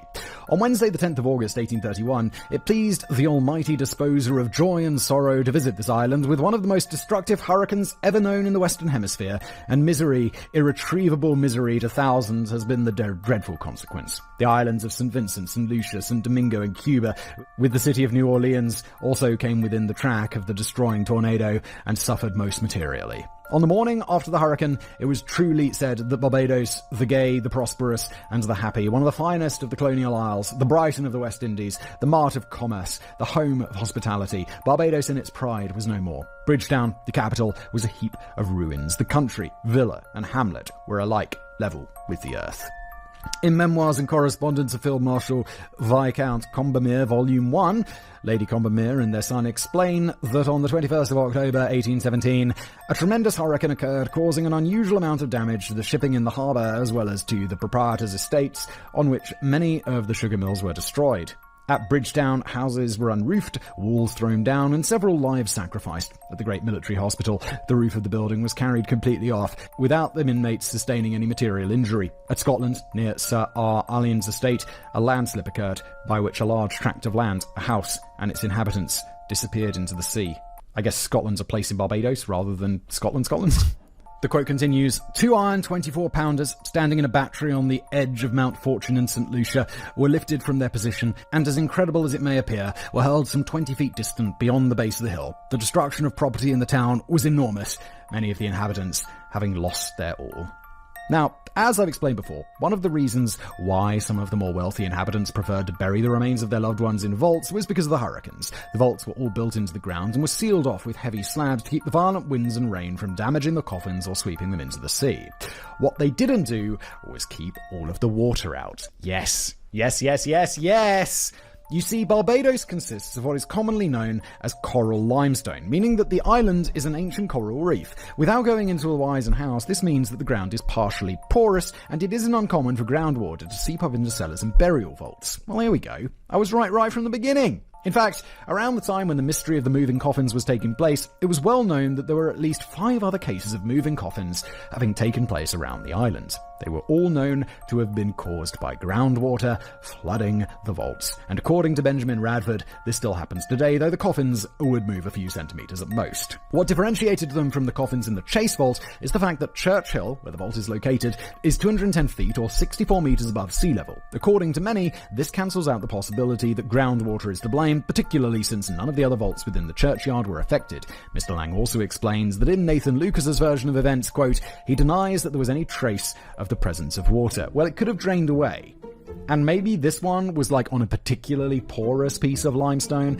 I still think this is way more likely than any of the other theories. Like, it's not perfect, for sure, otherwise we'd be like, well, it's water, for sure. But it seems very likely. Furthermore, if water had seeped into the vault, wouldn't it have disturbed the sand that had been placed at the bottom of the vault and left at least a sign that there had once been water present? Again, no, think about the bath thing. Like the silt at the bottom of the bath that I was just talking about. Well, no. Because I had some time, too much coffee, and was enjoying myself way too much writing the script, I decided to do a little myth-busting of my own. I collected a cup of my baby's play sand, cut holes in the bottom of an ice cream container, and placed a piece of cardboard at the bottom. I then sprinkled some fine dry sand on top, placed the ice cream container in a baking tray, and added water to the tray, ensuring that the water level was higher than the cardboard. The idea was that the cardboard would act as limestone. It would slowly suck water up into itself, and the container would eventually fill with water. This is excellent. I love a bit of original research. Thanks, Emma. Instead, the cardboard floated, and I had to press it down so that it could be covered with water. I watched as the water slowly covered the cardboard, and I noticed that the only thing that moved was dust particles which floated on top of the water. I lifted the container so the water would drain out, and apart from being wet, the sand didn't show any obvious signs that there had once been water inside the container. It wasn't as if I'd poured water on top of the cardboard. Water hadn't flowed in from the side. It had slowly trickled up and over the cardboard, not disturbing the sand in the slightest, and had left it in the same way. Yes, bang on. It's my theory that the same thing could have happened inside the vault. After all, the vault was only opened every few years. The floor was covered in sand in July 1819, right at the start of the hurricane season, and then reopened in April 1820, 5 months after the hurricane season ended. More than enough time for the water to drain away and the sand to dry out, since the top layer of sand in my baby's covered sand pit dries out within a week after it has rained. But then we have to ask ourselves, can lead-lined coffins float? Well, yes, big-ass ships float just fine, don't they? And we already know that floating coffins weren't an unusual occurrence in Barbados' cemeteries. One legend of a floating lead coffin is the story of Charles Coughlin's floating coffin. He was an Irish actor who passed away on the 27th of November 1899 in Galveston, Texas. The decision was made to eventually send his remains to New York so that he could be cremated, but until then, his lead-lined coffin was kept in a vault at the local cemetery. 9 months later, in August 1900, the 1900 Galveston hurricane hit the area and became known as one of the deadliest natural disasters in US history. On the 25th of December, the New York Times reported that Coughlin's coffin had been lost during the storm, and for the next 3 years, a New York Actors Club put up a reward for anyone who could find his coffin. Some claimed that the Irishman's coffin had miraculously floated 3,500 miles to his home on Prince Edward Island. Seems extremely unlikely, where it would eventually be buried, but actually it was found in 1907 just 9 miles from Galveston, trapped in a marsh. It's not clear what happened to it once it was found. So yes, these coffins can float, but how much water would have to be inside the vault for the coffins to float? Some people have gone and done the calculations, establishing that in order to float, the lead coffin for an adult man like Colonel Chase would have had to displace 1 cubic metre of water, which is 1,000 litres. The Chase vault can hold approximately 37 cubic metres of water, not taking into account the fact that the roof is arched, and because my mathing skills aren't the best, I consulted Simon's bestie, ChatGPT, to help me with the calculations. Also, ChatGPT not brilliant at maths either. It's brilliant at everything. Maths is not one of its strong suits. We then established that the water inside the vault had to be around 13.5 centimetres or 5.3 inches deep for the coffin to float, which isn't a lot. Whoa! Okay, that is way less than I thought. So yes, there didn't have to be a lot of water in the vault for the coffins to float, and this wouldn't have caused a noticeable disturbance in the sand. And if groundwater can't be to blame, well, what about rainwater? The average rainfall in Barbados during the wet season is 168 to 216 millimetres, which doesn't sound like a lot, but consider the fact that rainfall is measured with a rain gauge which captures rainfall in a 10 by 10 centimetre area. So how much water would have to fall in a 15 by 15 metre area during that time? Again, according to ChatGPT, approximately 37.8 cubic metres of water would fall on the 15 metre by 15 metre area during the measured rainfall. That's 37,800 litres of water, more than enough to fill the entire Chase vault. If just 3% of that amount of water seeped into the vault during the wet season, the coffins would float and push and shove one another until they were completely out of order, finally settling down on the untouched sand when the water eventually seeped away. Yes, it's water all along. God, I've got such a giant brain. The question we're left with, however, is why some of the coffins were turned on their heads, and why was Mrs. Goddard's wooden coffin unaffected? Well, hers was tied down later, because it was floating around, and then they tied it down because it was falling to pieces, or it had it's got holes in it, then the water's going to go inside, and the coffin's not going to float, obviously. The ones turned on their heads, though, again, could be water. It depends how much water gets in there. We know that the placement of the coffins wasn't just hearsay, since Reverend Alderson sketched the placement of the coffins when the vault was open for the last time, which has been redrawn and printed numerous times ever since. In July 1819, the coffins of Mary Ann and baby Samuel had been placed on top of Dorcas and Colonel Thomas's coffins respectively, and Thomasina Clark's wooden coffin would be placed on top of Samuel Brewster's, while Mrs. Goddard's coffin was put aside. In April 1820, the coffins of Mary Ann and baby Samuel were on the ground, not on the coffins of Dorcas and Colonel Thomas. It is possible that when water entered the vault, the coffins on the bottom became unbalanced and tipped over, dumping the smaller ones into the water. But this doesn't explain how Dorcas's coffin ended up against the marble slab, Samuel Brewster's coffin ended up on top of Thomasina Clark and Dorcas's coffin, or why Mrs. Goddard's coffin still stood unbothered at the side of the vault. And this leads us to our next group of theories. A bilocated story. One of the theories surrounding the Chase Vault mystery is that it was all made up. But Emma, I hear you say, there are so many historical accounts, eyewitnesses even. And this is true. But what if they were all Freemasons and they conspired together to create this baffling mystery so that they could empty the Chase Vault and use it to perform their Masonic rituals? I hope we're not going in order of least likely to most likely, because this sounds a whole lot less likely than the whole flooding thing, doesn't it? To me, at least. I'm not even kidding, this is one of the theories. Joseph Nickel, an American author, self-proclaimed skeptic and paranormal investigator, seems to have been the first person to link the mystery of the Chase Vault to the Freemasons back in 1982, claiming that the story of the Chase Vault is filled with Masonic imagery and that it was most likely written in such a way that it would convey a secret message to other Freemasons. He specifically refers to the accounts of Masons using hammers to test the walls and the floors of the vault, as well as the fact that the vault door was sealed with cement. According to Professor Finneran and Dr. Welsh, in 1 Kings 6:7, we find that the Temple of Solomon, from the most perfect human construction, was built without the sound of hammers. Thus, in Freemasonry, the use of the hammer reminds adherents that they should try to perfect themselves, to divest their hearts and consciousness of all the vices and superfluities of life.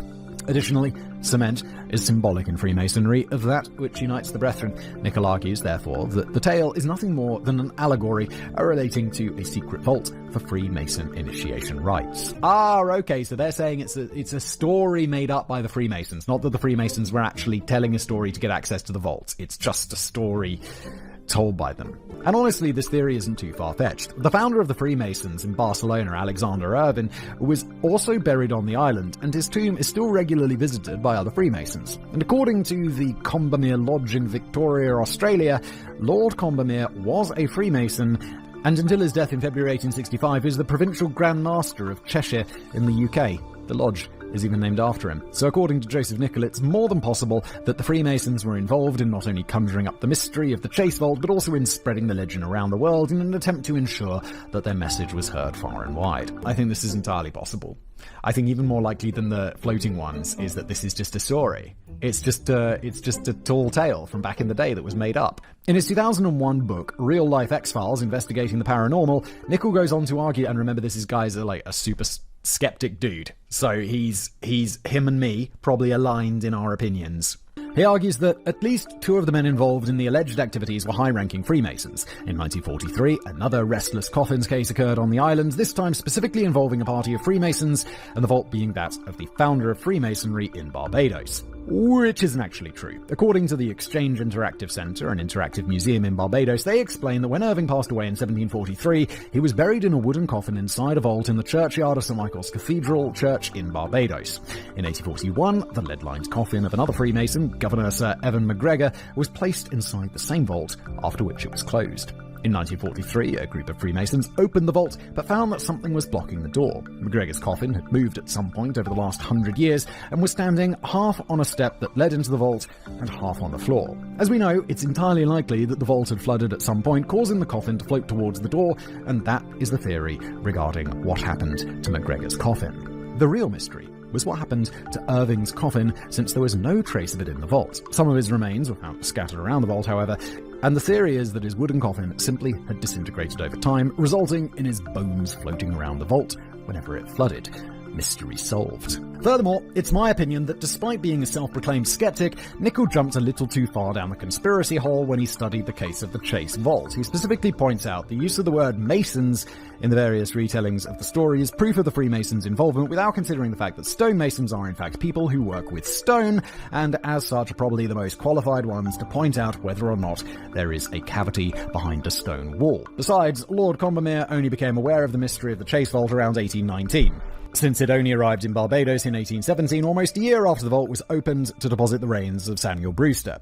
As such, he couldn't have been involved in coming up with an elaborate conspiracy to create a secret vault for Masonic initiation rituals, not when they had a perfectly suitable Masonic lodge in Barbados. What is suspicious, however, is the fact that the Chase Vault isn't the only legend of moving coffins that we know of. At the time, there was at least one other inexplicable case of moving coffins that is mentioned in Sir James's transatlantic sketches that is thought to have happened around the same time. Quoting, "In England, there was a parallel occurrence to this some years ago at Staunton in Suffolk. It is said that on opening a vault there, several leaden coffins with wooden cases, which had been fixed on biers, were found displaced to the great consternation of the villagers.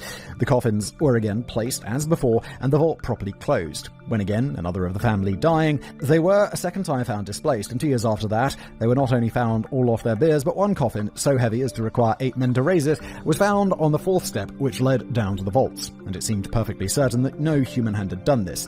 As yet, no one has satisfactorily accounted for the Barbadian or Staunton wonder." Yeah, if it has 8 men to lift it, what will lift it is water. Because you know what water also lifts? Boats. Boats are big. According to a quick Google search, the village of Staunton is located between Diss and Bury St Edmunds in West Suffolk. I found mention of the mystery in a document titled Staunton, A Very Brief History, but they just copied Sir James's version of events and didn't explain whether or not it happened. Andrew Lang, however, looked into the story for Death's deeds, and he mentions that he hadn't been aware at the time that the village of Staunton even existed, nor was he able to find anyone who could corroborate Sir James's story. However, he did find a similar story that had most likely taken place in Stamford, Lincolnshire around 1840, well after Sir James's visit to Barbados in October 1831.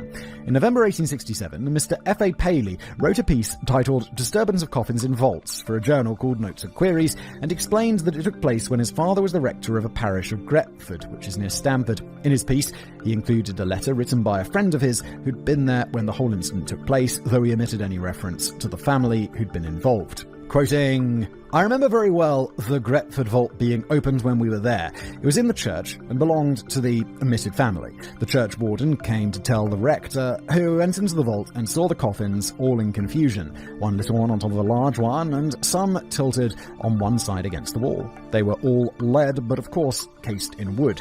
The same vault had been opened once before and was found in the same state of confusion and set right by the church warden, so that his dismay was great when he found them displaced again.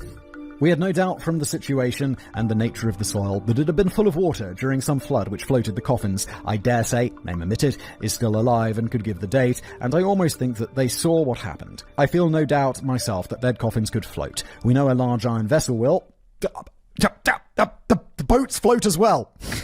We know a large iron vessel will, without any wood casing, and I suppose the flood subsiding would move them. The vault had been walled up so that no one could have been in it. The quote ends. It is, of course, entirely possible that this is the case that Sir James had been referring to, but even then it isn't the only one, since there is at least another case of moving coffins which reportedly took place on the Isle of Osel, now known as Saaremaa, an Estonian island in the Baltic Sea, in June of 1844. According to Mr. Lang, the story was originally told to Mr. Robert Dale Owen, who published the story in 1860 in the American edition of Footfalls on the Boundary of Another World. According to Mr. Ern, the Baron Guldenstube was the one who originally told him the story, claiming that his father was one of the men who investigated the case. Quoting here, his story was that in June 1844, a chapel, that of the Bucks Holden family in the cemetery of Arensburg, became noisy, that the noise frightened horses into fits, and that when the chapel was opened for the burial of a corpse, the coffins were found displaced and lying in a confused pile.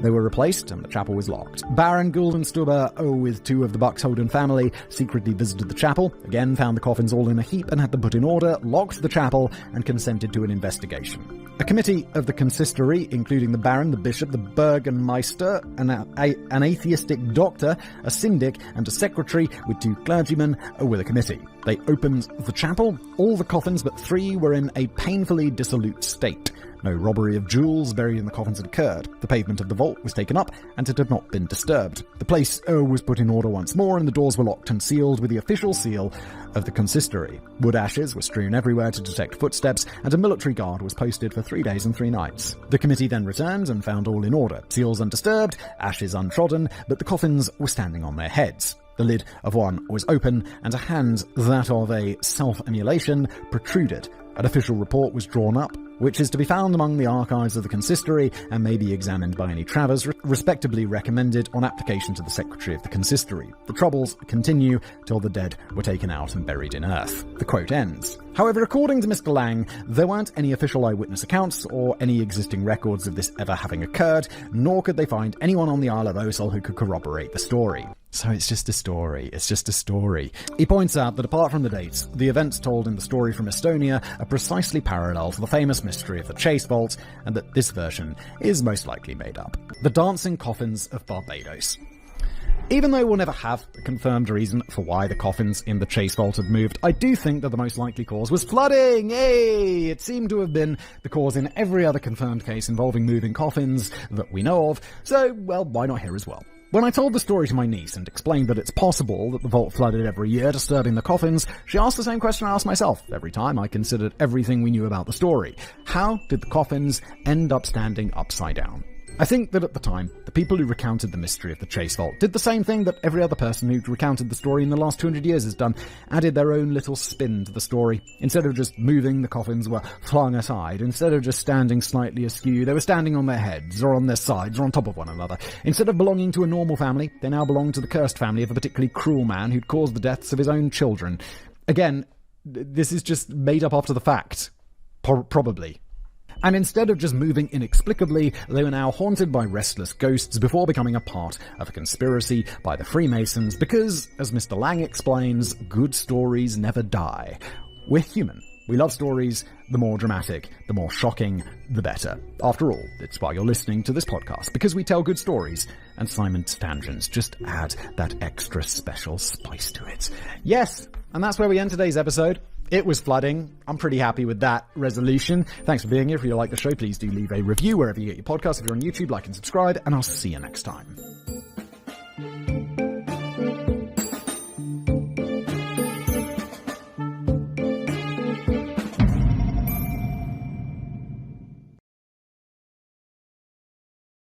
Hello everybody, welcome back to another episode of Decoding the Unknown. As always, I'm your host Simon Wamps here, one of my writers, in this case Katie. Thank you, Katie's written me an episode on Kozarev mirrors. The mirror that lets you view the past. That doesn't sound real at all, because I feel like we'd definitely know about that, wouldn't we? It's like that holovisor or whatever the f*** it was called, that was in, like, people like, oh, it's in the Vatican Secret Archives. It allows you to view the past, like some sort of virtual reality thing, and it's obviously nonsense. This also sounds like obvious nonsense, but let's dive in. I've never read this before. That's the format of the show. Katie wrote it. I read it. Let's go.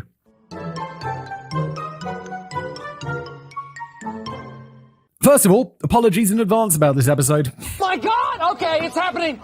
It contains a lot of things I don't understand. Russian, electromagnetic stuff. How sentences like, the threads of time may yet be woven into the tapestry of human potential, managed to get 28 claps on medium.com. I don't know what a clap is on medium.com, but that is an insane... It's one of those sentences that's like, oh yeah, that sounds profound. Although, is it? Like, when you really look at it, you're like, is it? Is it? It doesn't seem to actually say anything. I was going all over the flipping place, even spending time on the flatearthsociety.org at one point, but I think I finally wrangled this thing into a bit of shape, even if that shape is a spiral with 1.5 turns. Don't worry, that's going to make sense later on. Okay, I was thinking, okay, maybe there's just some joke there that I'm missing, but apparently it'll make sense later. Good. Cool. Today we're talking about the Kozarev mirror and whether it can actually help us see or even travel through time. Okay, I mean, I doubt it. One of my favorite episodes of Stargate SG-1 is where they discover that, like, mirror on some, like, alien planet or whatever, and it allows them to travel to different dimensions. Oh, that sounds awesome. I love that, like, interdimensional stuff, like sliders and shit. I'm starting with the man in the mirror. Let's talk about the man behind the madness, Nikolai Kozarev. This device bears his name, but he didn't actually invent the mirror per se, so how did he get lumbered with the dubious honor of being eternally linked to it? Well, it's all about his theories of time and space. Born in 1908, Kozarev was a hotshot Russian astronomer who was already teaching astronomy in college by the age of 28. I don't know if that's impressive or not. By the age of 28, you could be teaching astronomy in college, right? You should be, like, if you're an academic. Because, like, even when you're doing your doctorate and stuff, you're teaching classes. So, I don't know whether I should be impressed. You got a lot more work to do to impress me, Kozarev. Maybe invent some sort of time machine, Kozarev.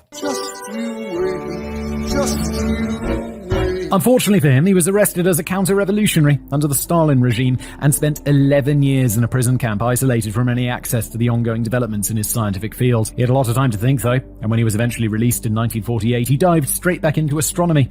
I've seen two diverging opinions emerge at this point of the story. One is that while he was undoubtedly hugely gifted, the decade plus he spent literally out in the cold meant that he was not aware or up to speed on various other technologies and discoveries that had been made, so any theories he had been crafting on his own didn't really end up panning out. He didn't get the memo about nuclear energy being discovered, for example, so while in the prison camp he was coming up with incorrect theories for how stars and planets heated themselves, which he couldn't reconcile with nuclear fusion after his release. I've also seen that he made several predictions that people thought were pretty outlandish at the time, only for him to have been proved right years later. It's true that some of his later observations did turn out to be correct, such as him spotting an apparent gaseous emission from the moon in 1958, thus putting paid to the idea that it was just an inert lump of rock, which is apparently what the scientific community thought it was at the time.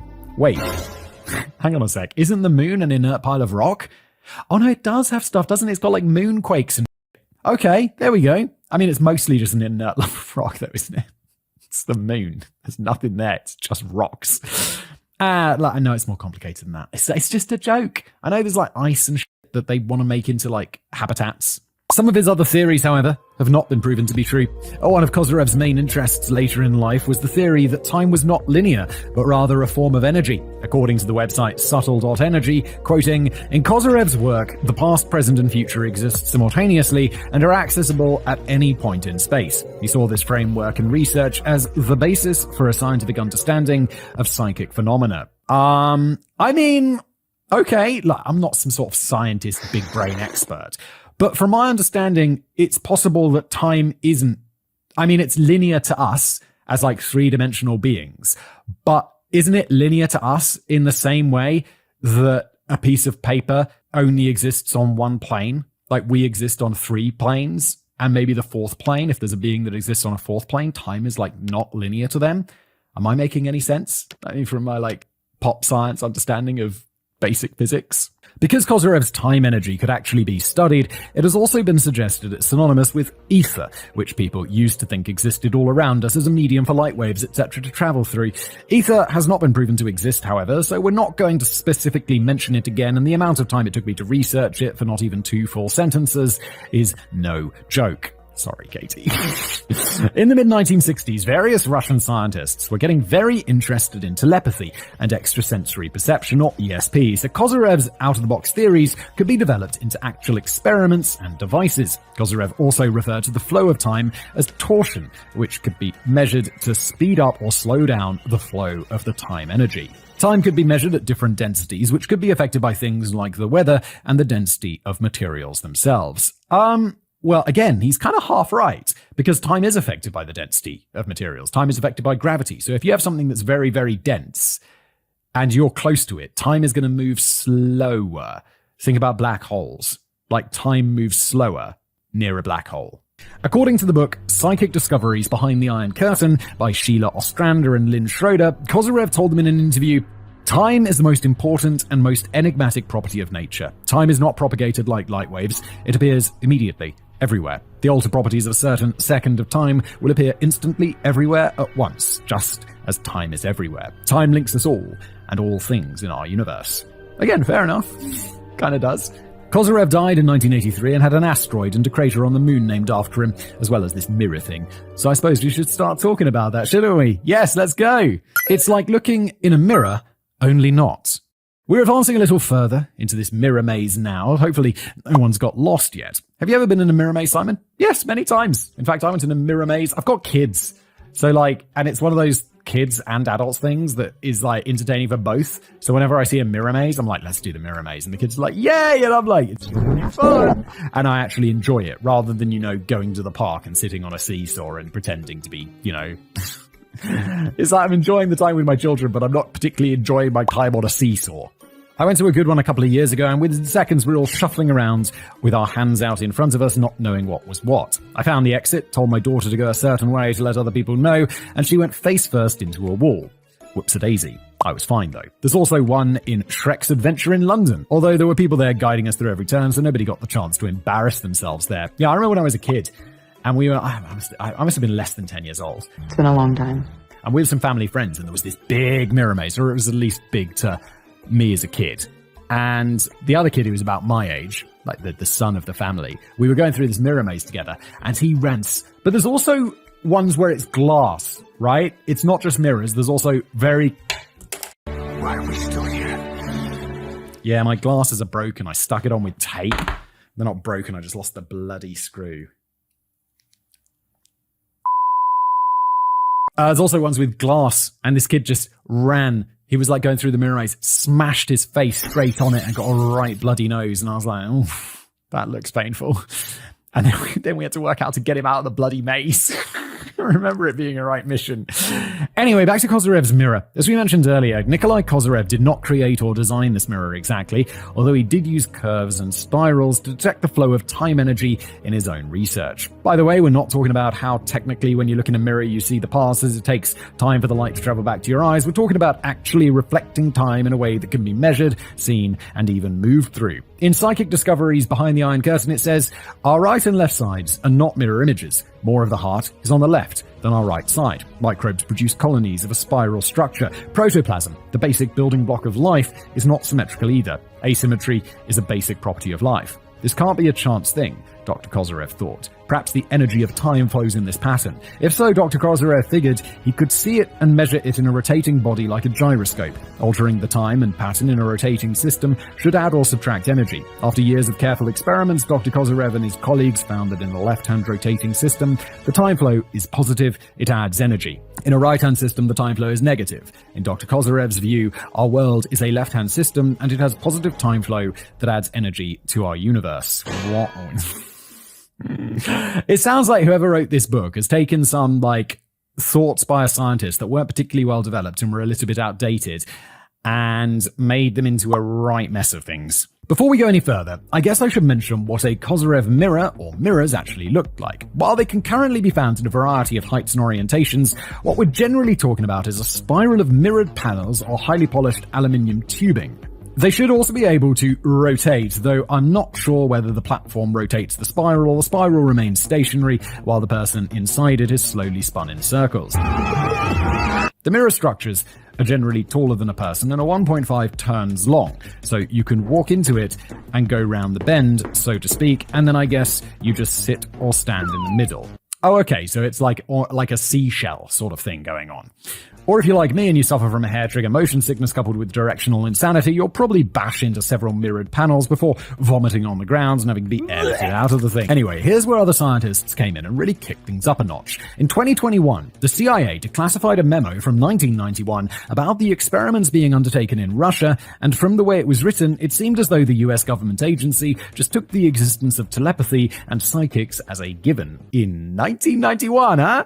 I know the US was also into this at some point, see the Montauk and Stargate projects, for example, so I guess it's not that surprising. Yeah, but didn't they realize that nothing happened with them? This was during the Cold War and moved on, and now they're like, maybe the Soviets figured it out. The memo mentions one Russian scientist, Konstantin Buteyko, as having perfected his method in the early 1980s. It also calls Vlail Kaznachev, who we will mention again later, a well-known authority on ESP. The report details the use of mirrors by saying, Buteyko had perfected his method in the early 1980s by conducting experiments with patient volunteers placed in the middle of a room between two concave mirrors fixed on opposite walls. Sitting beside a patient volunteer, a medical specialist would concentrate on transmitting psychic energy to the patient, as well as empathetically experiencing the patient's discomfort. Researchers believed that the mirrors focused psychic energy. Based on what? The memo then goes on to note how patients tried to psychically transmit geometric shapes to other people in different cities. You know, the wavy lines, circles, etc. This is what proves that Soviet researchers were fiddling around with telepathy experiments, but the CIA report doesn't come to any conclusions about whether these experiments actually worked or whether or not they were implemented by the Soviet military. The answer is no, they didn't work, and whether they were implemented by the military, well, the military implements tons of shit that doesn't really work, so yeah, maybe. While this memo was written in 1991, which doesn't seem that long ago, it doesn't. I was 4. It seems like a long-ass time ago. The experiments it described took place between 1987 and 1988, which for every reason makes it seem like ages ago. It does. Like, if someone tells me they were born in 1991, I'm like, oh, you young whippersnapper. If someone is like me in 1987, I'm like, you got that boomer energy, son. Well, anyway, they weren't top secret, and experiments with the mirror setup continued after this report, thanks to our friends Trofimov and Kaznachev. And in fact, according to Trofimov, it wasn't until 1990 that they really started to ramp up, which was after the CIA finished spying, or whatever it is they've been doing. Probably spying, it is the CIA. As we mentioned, Kozyrev died in 1983, so never got to see where his ideas went, but two Russian big brains in particular, the aforementioned medical scientist Alexander V. Trofimov and Vlail P. Kaznachev, became deeply interested in his ideas about the time and possibility that a spiral-shaped mirrored tube could be used in some way to enhance telepathic abilities. Yes, I said they were medical scientists, but both were studying human consciousness, and I guess they went down a bit of a rabbit hole. Yeah, it's okay, scientists are allowed to do this, because, look, maybe psychic stuff is something that exists. There's absolutely no scientific proof to it, but am I against, scientists trying to figure it out? Hell no, that's what scientists should be doing. They conducted years and years of research with human subjects sitting inside the reflective spirals, which were being referred to as Kozyrev's mirrors by this point. It was believed that radiation coming from biological subjects, for example, human beings, could be focused inside the spiral and would boost the telepathic abilities of said human being. According to Trofimov, the device was intended to study the untapped reserves of the human brain and consciousness. Let's take the current picture of the world. 100% is all the knowledge that has existed over the past 2 centuries. Of these, only 1% is knowledge about living matter. Living matter is cosmoplanetary formations with the functions of biointellectual quantization, reflection of the holographic universe, and self-reproduction. Okay. This about sums up my research experience with the whole topic, to be honest. I started off thinking, okay, I get it. Then a couple of minutes or paragraphs into the reading later, I'm just sitting there staring at the screen going, what? But I'll try to make this understandable. Okay, yeah, I need some help, Katie. What is he talking about? The only one I know is self-reproduction. That means, well, we know what that means. In order to test the broadcast strength of the mirrors, Trofimov and his team headed to a place called Dixon in northern Russia, which is, according to Wikipedia, the world's northernmost settlement on a continental mainland. Why? Did they just want a holiday? They're like, why can't you do it in the lab? The psychic energy there is strong. They went there because, as well as it being a nice isolated location to carry out some weird experiments, according to Kozyrev's ideas, time flowed very differently the further north you went, and this seemed to be borne out by their experiments, at least as far as I can understand it. There were some people sitting inside Kozyrev mirror structures on Dixon Island, just off the mainland. They transmitted a set of symbols with the power of their minds to another group of volunteers on the mainland who were not in any sort of mirror chambers. These symbols were a random selection from a set that was chosen by a computer. It turned out that somehow the people on the mainland were receiving the symbols hours before the person transmitting them had actually done it yet. According to Trofimov, the biggest phenomenal result was that an hour, 5, and 7 hours before the computer randomly generated the symbols, they had already been received by the group. This happened several times. The phenomenal result obtained proves that Nikolai Kozyrev was right. In the far north, the future is present in the present. Wibbly-wobbly, timey-wimey stuff indeed. And also, I don't think this is going to stand up to peer review. If this was a thing, I feel like we'd definitely know about it, wouldn't we? You may have fooled the others, Mr. Peterson, but you don't fool me. I will add in here that there were also stories of the mirrors in the north making the northern lights grow brighter, or even actually reacting to the thoughts of those in the mirrors. Also, apparently, researchers have put some weird ancient symbol inside one mirror, which caused a force field to spring up around it and ball lightning to shoot out. We're just playing all the hits here. Yeah, it's like, what? And guess what? Even experimenting with these mirrors at all summoned multiple UFOs to the site in Dixon. But also, guess what? I wasn't able to find any good sources or evidence about all that. The researchers weren't intending to contact extraterrestrials anyway, so we can probably leave that loose end to flap about a bit until it dies of natural causes. Yeah, this is just people, I don't know why conspiracy theorists are like this, but it's like, yeah, you got one conspiracy theory, just throw one about aliens in there as well. And it's like, yeah, also 9/11 not real. Just they throw all these ones in there. Why? It just makes it less easy to believe. According to an article on etherforce.energy, sounds reliable, the Kozyrev mirrors are installed in such a way to create a closed space in which there is a weakening of the magnetic field of the Earth, and which thereby provides more human access to solar and galactic information. Ah yes, solar information. Sun, so wise. So much information to be had from the sun. Galactic information, you say? Well, let's go through some of the findings from these experiments, and Trofimov and Kazanchiv's bold claim that, quote, "We have found that consciousness is entangled with the cosmos." First is that the scientists discovered that humans experience time in a linear fashion, as there is an electromagnetic veil around the planet, filtering the time energy for us so we all don't lose our minds and could just concentrate on putting one foot in front of the other. Ah yes, famously, because when the astronauts went to the moon and they escaped, that time was totally different for them. Second, they found out, sarcasm by the way, second they found out that by limiting the electromagnetic field, i.e. by placing someone inside a Kozyrev mirror, this would grant their consciousness access to the everything, everywhere, all at once nature of time energy. Right. And so that happens to everyone who's inside a Faraday cage or what? This means that a person's consciousness could access any point in time they wanted, future or past, and any location on the planet. They also stated that people were more likely to be able to access this time realm depending on the solar electromagnetic activity occurring while that person was in utero. I don't know how they came to this conclusion, as you'd have to be following multiple people while they were still in the womb and measuring electromagnetic energy around them the whole time to then be able to make this claim. Yes, it sounds completely wild and unbelievable. We know they didn't do that, as the experiments only began in the late 80s, and they were reporting this hypothesis only a few years later. I don't think young children were being used in the Dixon experiments, so maybe they were just asking people how much their mothers covered up while they were pregnant. The final finding was that entering the enhanced state would leave a person's consciousness easily able to access it again. As we've entered into a bit of a confusing area, let's get even more confused.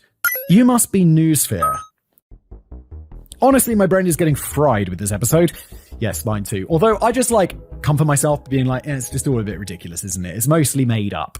But it has popped up a few times in my research, so I suppose we should mention it. Apparently, the noosphere is a philosophical concept credited to at least two different people. One a scientist, one a priest, both of whom have a different definition for it, so that's great. The first mention of the term comes from around 1922 by a Jesuit priest, Pierre Teilhard de Chardin. I'm just going to quote Wikipedia for a lot of this, as these concepts are hard to explain any other way. De Chardin thought, the noosphere emerges through and is constituted by the interaction of human minds. The noosphere has grown in step with the organization of the human mass in relation to itself as it populates the earth. As mankind organizes itself into more complex social networks, the higher the noosphere will grow in awareness. Okay, so he's like people are connected by their brains.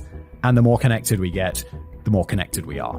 Right. Geoscientist Vladimir Verdansky took de Chardin's idea in a slightly different direction, where, according to Wikipedia again, the noosphere is the third of a succession of phases of development of the Earth. After the geosphere, inanimate matter, and the biosphere, biological life, just as the emergence of life fundamentally transformed the geosphere, the emergence of human cognition fundamentally transforms the biosphere. Okay, both of these ideas are grounded in the development of human consciousness, but de Chardin's theory is more of a theological, intangible concept, whereas Verdansky is talking about an actual development in the evolution of our planet. Right, now that's all cleared up. We can all now understand that Kozyrev's mirrors can help human consciousness come together in the noosphere, whatever that is.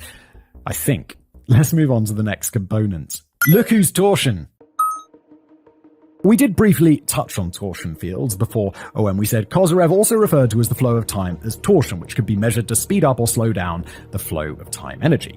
The word torsion means to twist or rotate, and Kozyrev described theoretical torsional energy fields which proposed that time energy could flow faster than the speed of light, and that all times existed together simultaneously. To quote Wikipedia again, because my brain exploded a few pages ago, also called axion field, spinner field, and microlepton field, torsion fields propose that the quantum spin of particles can be used to cause emanations to carry information through vacuum orders of magnitude faster than the speed of light. Is he talking about quantum entanglement? I don't know what you're talking about, Howard. If you recall, the setup of a Kozyrev mirror features a spiral of 1.5 twists. It's also usually constructed of aluminium, as this is a good material to reflect torsion energy. Here's where the noosphere and torsion fields combine in a Kozyrev mirror. According to the website subtle.energy, the mirror uses spiraled aluminium tubing to reflect the naturally occurring torsion fields produced by human thought back into the human biofields, thus amplifying torsion energy in the recipient. By reflecting thought energy back into a human subject, in this manner, consciousness is shifted in a similar fashion to meditation, in which one sense of time is deeply altered. These just feels like lots of big words that describe nothing. Or nothing real. Okay, now we're getting to the nitty-gritty of what these things are alleged to be doing, which is move human consciousness through time. When sitting or standing inside the Kozyrev mirror structure, the pineal gland in a human's brain is directly activated. The pineal gland is also known as the third eye, linking it to sleep, consciousness, and the spiritual world, making these experiments the perfect way to test the abilities of our telecommunication powers. This just sounds like a weird fiction book. This just sounds like a fantasy book or a science fiction book, where this could be real, but it's not, because it's not. Because we live in the real world. Sick burn. Now we see in a mirror, dimly. With all this talk about how entering the spiral will let you travel through space and time, why aren't these things being built all over the place? I don't know, Katie. Maybe because it doesn't work. In most of the websites and videos I watched about this, there are plenty of comments saying that people are going to build their own. I mean, how hard can it be? Luckily, I found a handy website with step-by-step instructions. Step 1 is, first, a large cantilevered mirror is constructed to focus the vertical divergence from a synchrotron radiation source. The mirror is designed to be compact with a simple bending device and good thermal contact to structures outside the vacuum. Variable loading springs are used to reduce gravitational sag in the mirror. Again, it sounds like Star Trek, where they're in like engineering and something happens and they have to, there's some techno babble. Like, oh yeah, the port nacelle's out of alignment, so we can't do this or whatever. That kind of bullshit sounds exactly like that. Maybe this is why there isn't one in every home. I'm pretty sure this is an AI-generated site, but it was one of the first that came up when I typed in how to build a Kozyrev mirror. Although now that I think about it, maybe it's purportedly obtuse because they don't want the average Joe to know how to build a time-traveling, conscious-bending device. And who is they? Well, here's where I check the FlatEarthSociety.org. On a tab under the reassuring headline, Book of Wisdom, the most trusted source of information in the world, there's a short article about the mirrors. At the end, it poses the question about why the studies into Kozyrev mirrors have not been made more widely known, and the answer is, quoting, "The globalist gang that holds power in the world is trying to enslave people, not to liberate them. You haven't heard of these and similar efforts to raise awareness because they are censored in the media." Yes, except here we are. After the collapse of Russia, many documents were spread all over the world, illegally or legally, and this study is one of them. There are also references to these studies in parts of the CIA studies that closed to the media. Therefore, you have indirectly heard right now about this study.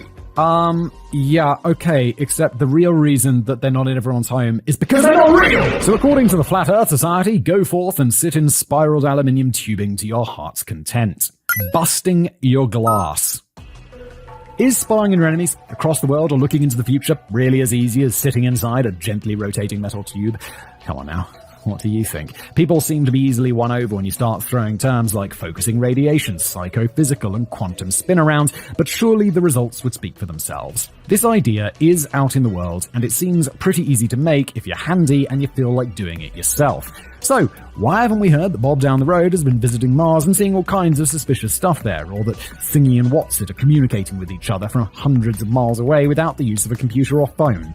Well, maybe people are doing these things, but we just dismiss them as being weirdos rather than realizing that they are in fact opening up their extrasensory perceptions to the max. Oh yes, maybe it's because it just doesn't work in that way. Yeah, these people who do that, just weird. Just weird. The experiments carried out in Dixon are strange to say the least. People receiving symbols hours before the person transmitting them has actually sent them. Well, must be torsion fields at work, right? Or it might be people just sitting there waiting and thinking they're supposed to be doing something, so picking out symbols whenever they feel like it, not realizing the person stuck in a mirror spiral on the little island hasn't actually done anything yet. These experiments seem to go on all day, so of course things would get out of whack. Trofimov tells us that, for example, a receiver got a set of 5 symbols hours before the sender sent them. Maybe what this actually means is the set of symbols the receiver chose corresponded better to a set the sender sent 5 hours later than they did with the ones they were sending at the time. Not time magic, it's just fiddling with the results. He never said the level of accuracy or the symbols sent and received either, so we can't draw any conclusions as to whether these trials showed anything useful. It's like, yeah, okay, so the computer's going to present an option, and then the person elsewhere has, to match it up. And the only option is square. This is kind of bullshit. You can write that in a way that seems convincing until you realize the actual facts of the matter. As for the other wilder stories about summoning UFOs and force fields appearing, that just seems to be totally anecdotal and doesn't come up in any of the more scholarly or scientific articles I read, both of which should be read with extreme sarcasm. Yes, people erecting strange devices in the remoteness of northern Russia is a great concept to tack on extra supernatural things to, as there's no one around to corroborate or dispute the claims and no photos or videos of UFOs appearing or the northern lights flaring up being offered as evidence. Okay, so we can discount a spiral mirror as being a beacon for extraterrestrials, but do you think these things actually do anything at all? We've talked about the probably slightly exaggerated claims about what these mirror setups can do, and it's also fairly clear that they're not commonly used en masse to try and physically influence the population or wage some kind of psychic warfare. They do exist as objects in the world, however, but are advertised along the lines of well-being and spiritual harmony. There's a place in Moscow called Quintessence, that offers, among other things, for spiritual wellness, sessions in things based on Kozyrev mirrors that they call bioinformatic harmonizers. On their website, they say, due to their design and resonant properties, bioinformational harmonizers are able to concentrate and align the energy of the human etheric field. During a 40-minute session inside one of these things, you may feel things like a change in temperature, a sharpening of your hearing, and a tingling in your body. I mean, yeah, fair enough, because you're going to be in there in silence, so of course your hearing's going to become more acute. There's going to be a change of temperature because you're in an enclosed space and your body's pretty hot. And a tingling? I mean, sure, you just imagine that. That seems okay, but it also says you may experience illusion of flying, changing the perception of time, and observation of past and future events. I mean, these are like claims where it's like observation of past and future events, so remembering the past and thinking about the future. Illusion of flying, well, okay, how dark is it? And changing perception of time? Yeah, because you're bored off your tits. Of course you're going to be like, oh, this is taking forever. Big claims. It's 5,000 rubles for a session, which is just over $50 or £42, or you can make a tremendous saving with a package for 33,000 rubles. You can also choose whether your bioinformatic harmonizer is left coiled or right coiled, but I would urge you to pick the left coil, as Kozyrev believed that in the left rotating system, the flow of energy was positive and time energy was added. In the right system, the flow is negative. I've actually confused myself now, though, as if time energy is being added on, does that mean you're aging quicker, or are you extending your life? I don't think I'll go in one of these things, just in case. It's just nonsense, though. I'd go in one of these and be like, all right, so it's a shell-shaped mirror. To be honest, while I think we can safely say that you won't be remote viewing anything other than your reflection or whatever your imagination can conjure up while you're sitting and lying in a metal tube, you may go into a meditative state that is beneficial for your mental well-being in general. I had a brain scan a year or so ago, don't worry, they didn't find anything, and I had to pull out all the stops on mental visualization of a nice, calm, open area, as it was so intensely claustrophobic in the machine that I thought I might actually have to press the panic button at first. Yeah, those, I've not been in one, but I don't imagine, like, I'm not crazy about, like, fearful of enclosed spaces, but those things are, like, real tight. I imagine it pretty uncomfortable. Don't they give you, like, a Valium or something before you go in so you can just, like, chill? I definitely want that. And it's not even clear how these things work. I know we're almost at the end now, but there was nowhere I could find that clearly said whether all that was needed was someone being in one of these mirrors, or whether some other apparatus, such as an electromagnetic generator or something, was also needed to activate whatever the heck is supposed to be going on in there. The Quintessence site doesn't make any mention of other machines needed, or even if anything rotates. It just literally looks like an industrial metal cylinder with a mattress inside. Someone's got... That doesn't look like anything like I imagined it would look. This seems like nonsense, and that mattress is probably gross. Looking into it further, it seems that the only other thing needed is a platform that rotates a vertical spiral clockwise or anti-clockwise, which is what Trofimov and Kazanachev had in their patent for the thing in 1996, and which was approved in 1998. Interestingly, in the application it was called Device for Correction of Man's Psychosomatic Diseases, or at least that's the English translation of it. In the application, there's no mention at all of telepathy, ESP, or psychic enhancements of any kind. I imagine because the patent office would be like, what the fuck? It just kind of talks about an improvement in anxiety levels of people with various neuroses, a reduction in hypertension, and also a reduction in pain levels for some patients. I guess you wouldn't publicly patent a remote viewing UFO summoning chamber though, so maybe this is just a red herring. Yeah, you gotta make it sound scientific if you want a patent. You can't be like, summons UFOs, force fields, ball lightning, and allows you to see the past. Patent office would be like, bro, you don't need to be patenting. You need to see a psychiatrist. Didn't make the psych evaluation. If you're interested in trying out a Kozyrev mirror and can't be bothered to work out how to focus the vertical divergence from a synchrotron radiation source, there's a Swiss company called Fostak that can ship one out to your door. It's going to be bloody expensive, isn't it? You'll also be pleased to know that all their Kozyrev mirrors are additionally analyzed with Fostak technology, or whatever that is, although it does list Fostak tachyons in the technology information, so I guess it's those. This is just... Come on. It currently costs over 8,800 euros, or around $9,500, but that's not including shipping. I tried to see how much shipping to the US would run for a large mirrored chamber, but it just said thanks for your order and sent me an order confirmation, which is not what I wanted at all. Next thing you know, it's arrived and you got an invoice. And they're like, yo, pay us! I don't want it! Oh well, maybe I can claim it back on expenses. I also put my neighbour's address in instead of mine, so maybe they can deal with it when the time comes. Your neighbour's just got a massive aluminium cylinder rocking up outside the house. I watched a TikTok where someone was in the process of building one and had something crazy to show his viewers. He used an infrared imager inside the aluminium tube and you could clearly see his body show up on the screen. Then he turned off the lights and you could still see the same thing. Everyone in the comments was excited about how cool this was. I'm no science buff and I had to check my immediate suspicions, but it took me 2 seconds to confirm that yes, infrared imaging is showing his temperature or heat distribution. It's not any discovery about the reflective abilities of a Kozyrev mirror, so it doesn't matter if the lights are on or off, as long as he's still alive, it's going to show the same thing. Yeah, I was like, wait. Mate, what do you think infrared imaging is? Why are people in the comments excited about this? People can't be that dumb, can they? Can't all be idiots. Yes, they can. Just in case you still aren't convinced that there's absolutely nothing to this, Kozyrev's theories about time and energy are not proven. The whole torsion field thing lurks in that mysterious realm known as pseudoscience, which means that while people seem happy to hypothesize about it, it's definitely not regarded by the scientific community at large as being true or real. The mirrors are also in the pseudoscience area, with plenty of literature to be found, although most of it is interviews with Alexander Trofimov and articles in tabloids, etc. No scientific journals have given space to this piece of apparatus. Of course they haven't.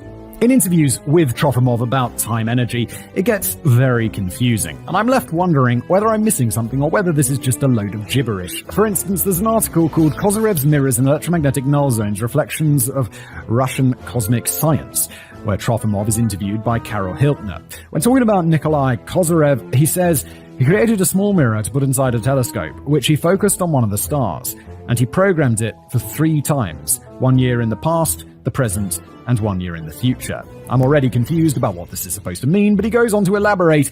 He simply calculated using some mathematical methods. He had the know-how to calculate where it was, where it should be, and where it is, its projected location. So he realized that the star is present everywhere, in the past, present, and future. Wait, yeah, but the star follows the same path in the sky, because that's what stars do. Hiltner then points out, but that is common knowledge. What was the discovery? Well said, I love that shit. Trofimov replies, we wanted to prove it in a scientific way. Kozyrev proved it in astronomical terms. Our task was to prove it in biological terms. What are you talking about? So the legacy of Kozyrev was that if people could create such kinds of apparatus that are capable of creating density of the energy of time, from this point, they could have the opportunity to visit any place in the universe. Mate, you are off your rocker.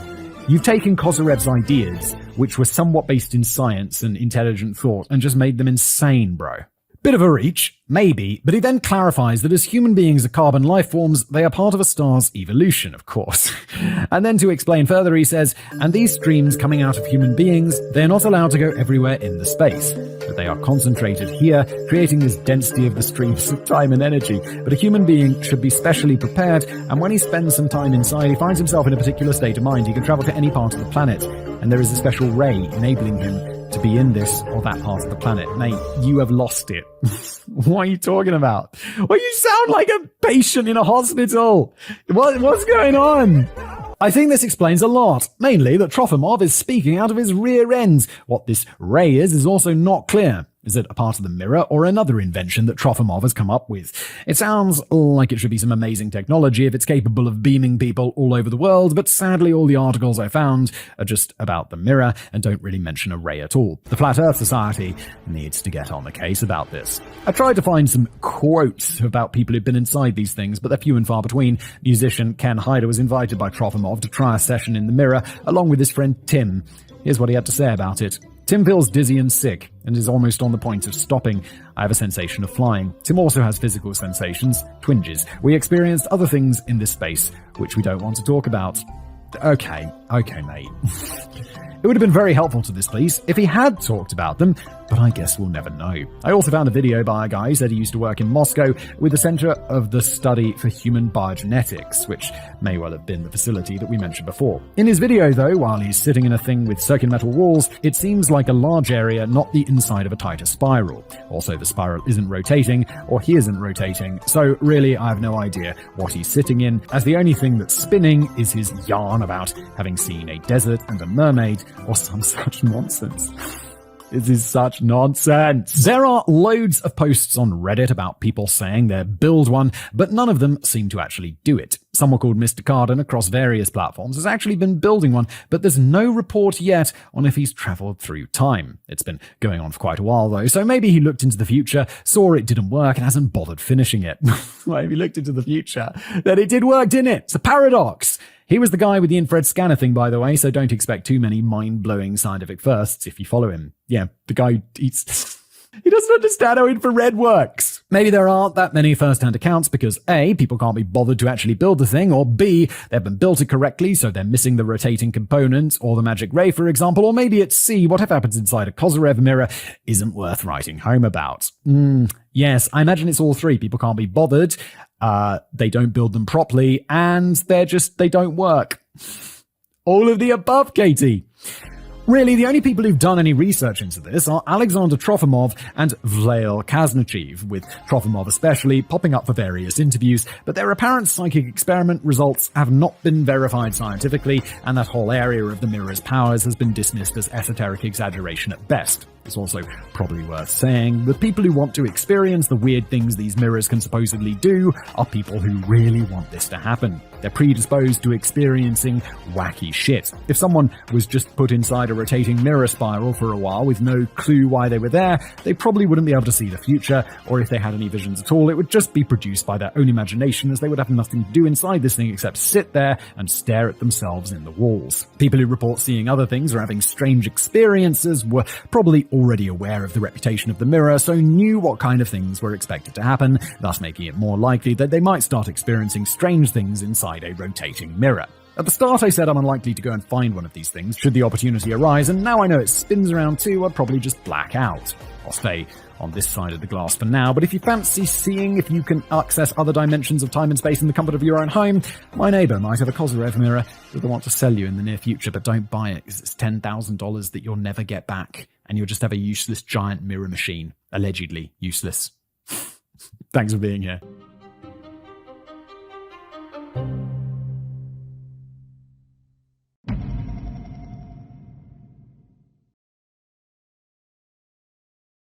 Hello everybody, welcome back to another episode of Decoding the Unknown. As always, I'm your host, Simon Wax here, one of my writers, in this case, Danny. Always a treat with an episode from Danny. Victor Grayson, the scandalous mystery of the missing MP. That's Member of Parliament for all our foreign listeners. Although I initially assumed this is UK, but I think lots of other countries have MPs as well, right? But Danny and I are both British, so chances of this being British, high likelihood. If you're new here, I've never read this before, we're going to explore it together, so let's jump in. Also, just to note, Victor Grayson, cool last name.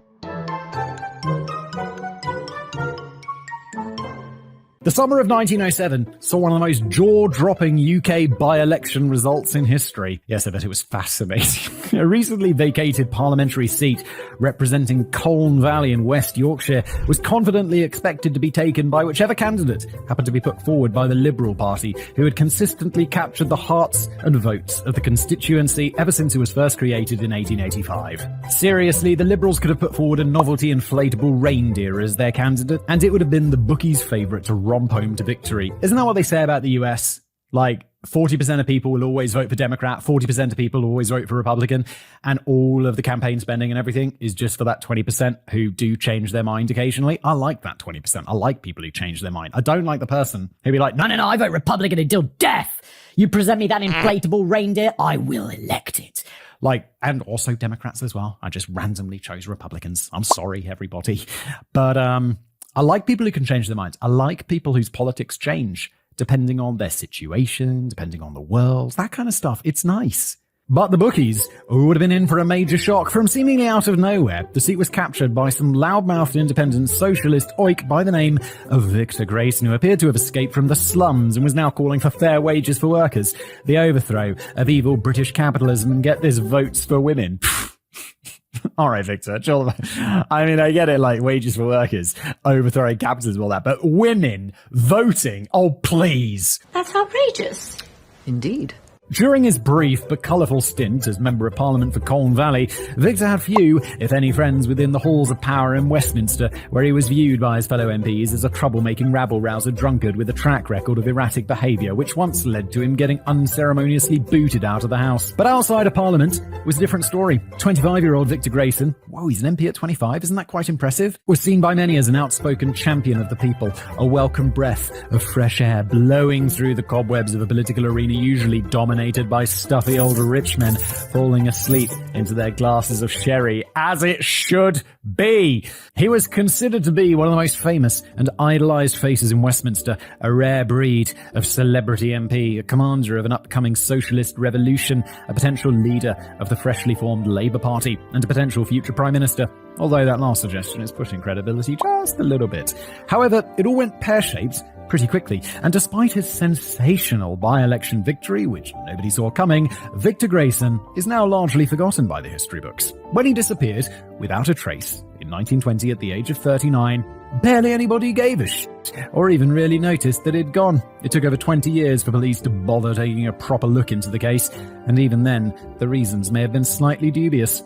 But whatever could have happened to the lost hero of the people who was once the toast of the town before he slid into complete obscurity? Could he have been murdered by the establishment in a bid to silence his threatened exposure of a crooked honours scandal which led directly to the serving Prime Minister? I mean, yes, maybe, but if they wanted to get rid of the guy who was a rabble-rouser, I mean, they would have done it before he was obscure. Like, it just seems he slipped into obscurity. They'd just be like, cool, he slipped into obscurity, we don't need to kill him.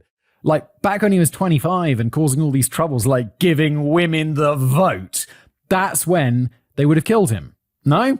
Yeah, you're absolutely right. Was he the victim of a blackmail plot which threatened to expose his own closely guarded secrets? Could the true circumstances of his death have been covered up by Winston Churchill to avoid a potentially embarrassing revelation regarding Victor's true bloodline? Or did he just give up his principles and become a happy capitalist, running away to forge a new identity abroad where he could quietly live out the rest of his long life counting all of his money?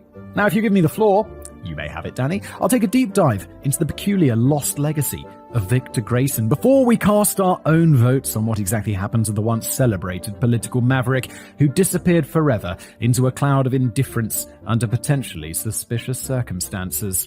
Children of the Revolution. Albert Victor Grayson. He dropped the Albert later in life. Yeah, because Victor Grayson is a sick-sounding name, whereas Albert, less so. He was born in Liverpool in 1881 and raised by working-class parents in the particularly rough district of Scotland Road, where just nipping down to the shops for a pint of milk was considered an act of reckless bravery. His Scottish mother, Elizabeth, was an occasional washerwoman, whilst his Yorkshire-bred father was a carpenter, but the financial situation was always pretty tight. Not too surprising when you consider that Elizabeth popped out no less than 10 children, although not all of them survived infancy. Yes, it was the past.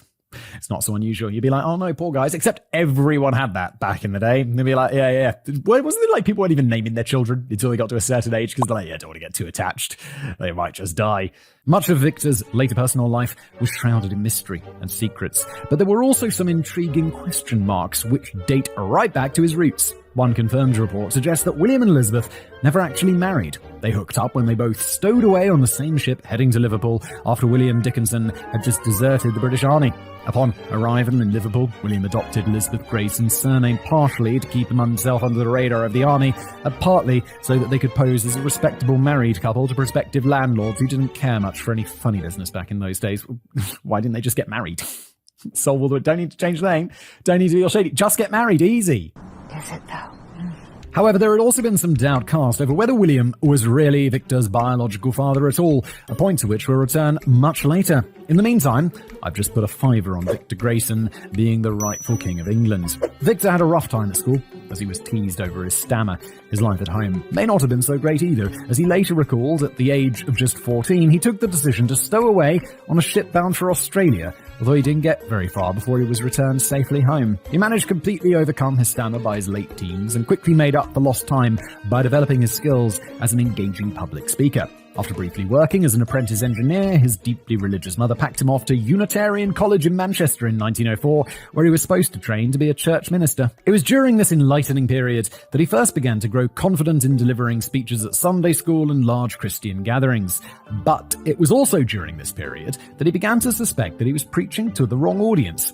Victor had become increasingly interested in the socialist movement, and he was keen to help tackle the perceived problems at the heart of a society corrupted by capitalism. But he realized that he probably wasn't going to instigate any real change by just relying on the help of God. He needed to be out there on the streets, preaching his ideals to the great unwashed and stoking up an appetite for revolution. As he put it, it was useless to expect true religion in a social system such as the present. Better conditions could only come by political action. With that in mind, he abandoned any thoughts of spending the rest of his life waffling on about Jesus and took the streets of Manchester to perform lots of angry shouting in front of increasingly bigger audiences. It's worth taking a quick ponder over the state of British politics at the time. In many ways, it could be argued that the political landscape was very different over 120 years ago. I'd be surprised if it wasn't, to be honest. I mean, it can't get much worse, I suppose. But in many ways, it could be argued that everything's the bloody same. Oh, okay. Yeah, I guess, things change, everything stays the same. Oh, this is awkward. Within my own lifetime, UK elections have always been largely a two-horse race, with the Conservative Party on the right, commonly known as the Tories, a term strangely embraced by the party even though it's derived from the Middle English word for outlaw, robber or brigand, and the Labour Party on the left, although more recently they've realised they can only win elections if they adopt more of a centre-left position. Yeah, fair play. I'd say the Tories, the Conservative Party is also pretty centre-right. There's not really, they're all very much in the middle compared to other political parties in other countries, I feel. From a ridiculously cynical and apolitical and not entirely accurate viewpoint, the Tories are the ones who are seen to be wanting to reward all their tough mates while banishing all the paupers to the soup kitchens, exactly as it should be. And Labour are the ones who feel that the wealthy and successful should be taxed to the hilt while everyone else should go on strike. Animals. Very occasionally, a Liberal Democrat pops up on TV to say how nice it would be to end poverty and wars and propose that we should be kinder to badgers. Yeah, but no one takes them seriously. It's two parties. But way back, when Victor Grayson first became embroiled in politics, British elections were a two-horse race between the Tories and the Liberals. The Labour Party, as we know it today, didn't even properly exist yet, although Victor had signed up for membership to one of the small forerunners of the party, known as the Independent Labour Party. Is it still known as New Labour? When I was a kid, my sort of first real awareness of politics was, I think it was a big election in 1997-ish. Tony Blair became Prime Minister, and it was all New Labour. It's a new Labour. I think maybe that was when Labour moved to be quite centre-left, if I remember correctly. And everyone was like, oh yeah, it's not bad. It's not bad. And he rapidly rose to fame as a hugely charismatic and influential figure in the socialist movement, as his passionate outdoor speeches spread right across Lancashire, Yorkshire, and the Midlands. He began to attract huge crowds who were spellbound by his calls for an end to capitalism and fairer wages for those who worked their fingers to the bone for a pittance whilst their greedy paymasters grew ever richer from their toil. He was also demanding equal rights for women and enjoyed strong support from the suffragette movement. He had become quite close to the legendary suffragette leader and political activist Emmeline Pankhurst, who would later play an instrumental role in finally securing the women's right to vote in 1918. Is she the one who died getting trampled by a horse? I remember studying this at school. I mean, obviously not very well. Not that she didn't get trampled very well, I just don't remember it very well. She probably got trampled really bad if she died. And he had forged particularly strong friendships and alliances with two of Emmeline Pankhurst's daughters, Adela and Christabel, both of whom were influential members of the Independent Labour Party. Incidentally, Adela ended up moving to Australia in 1913 when she took the decision to quit her mother's women's social and political union, prompting Emmeline Pankhurst to give her daughter 20 quid along with a strong encouragement to piss off the other side of the world forever. By the time we get to 1907, Victor Grayson's reputation as a gifted orator and persuasive agitator had swelled to such great heights that he was seen as an obvious name to appear on the ballot paper when a parliamentary seat suddenly became up for grabs in the West Yorkshire constituency of Colne Valley. The previous occupant, Liberal MP James Kitson, had triggered a by-election after giving up his seat following his elevation to the House of Lords, but it was seen as a certainty that the Liberal Party would retain the seat. Wait, so he's not in the Liberal Party, he's in the new something, Independent Labour Party. Okay, cool. Victor Grayson certainly had plenty of backing within the constituency to run for the seat and was invited by the Colne Valley branch of the Independent Labour Party, there we go, to be their parliamentary candidate. Others were looking at a much bigger picture. The Independent Labour Party was now affiliated with the newly formed Labour Party, which was a fresh attempt to unite all these different groups and networks to create one distinct party which would represent the needs of the ever-growing working class. Although this new Labour Party was only about a year old and still had some way to go in catching up with the Tories and the Liberals, they were already making their presence felt in Parliament. Shortly after the First World War, Labour would evolve into one of the two main political parties, while the Liberals would be slapped down into slightly embarrassing and useless third-party status, setting the scene for UK politics for the next century and beyond. Yeah, so they're like the Social Democrats now. I remember, when David Cameron got elected, I think he didn't quite have enough money. He's got plenty of money. He didn't have enough majority in Parliament, so he had to join with old Nick Clegg from the Social Democrats and made half his cabinet Social Democrats. And people were Social Democrat people felt a bit betrayed by Conservatives. It's not very politically aligned with them. And so I don't think anyone votes is it Liberal I can't even remember the name of the party anymore. That's how irrelevant they've become. Liberal Democrats, that feels more right. I just don't get the rhythms of politics. So it was in 1907 that this 25-year-old whippersnapper Victor Grayson, quite remarkably young in comparison to the average age of a British politician at the time, which was about 159 or something, might stand at least a whisker of a chance in pulling in a respectable amount of votes in this by-election if he was fully supported as the official candidate for the new Labour Party. But that support was sadly not forthcoming. It was thought at the time that the first ever Labour leader, Keir Hardie, didn't really have much time for this young Liverpudlian upstart who was yelling at mobs on the streets and calling for a revolution. Victor just didn't seem like the parliamentary type. He's not falling into his sherry enough, is he, Keir? It was certainly true that Keir Hardie didn't care much for Grayson's style, but that wasn't the reason that the Labour Party refused to support him as an official candidate. In fact, Labour didn't put any official candidate forward for the Colne Valley by-election, and this was down to a secret pact between Labour and Liberal, which was only revealed about 50 years later. Oh my. Both parties had agreed not to compete against each other in certain constituencies, as it was feared that a split vote amongst the left could hand victory on a plate to the right. Yeah, this is always surprises me. Why don't, America, right? You got the Republicans and Democrats. Why not? If I was wanting one side to get elected, I'd be cool. What I'm going to do is I'm going to find a guy who's really good, who's not going to get on his own party's ticket. And then I'm going to be cool, this dude's going to stand as an independent and he's just going to work on getting 10% of the other party's votes. That's all he's going to do. Because those 10% are then not voting for the other party. They're voting for this random guy. So it's easier for your party to get a majority.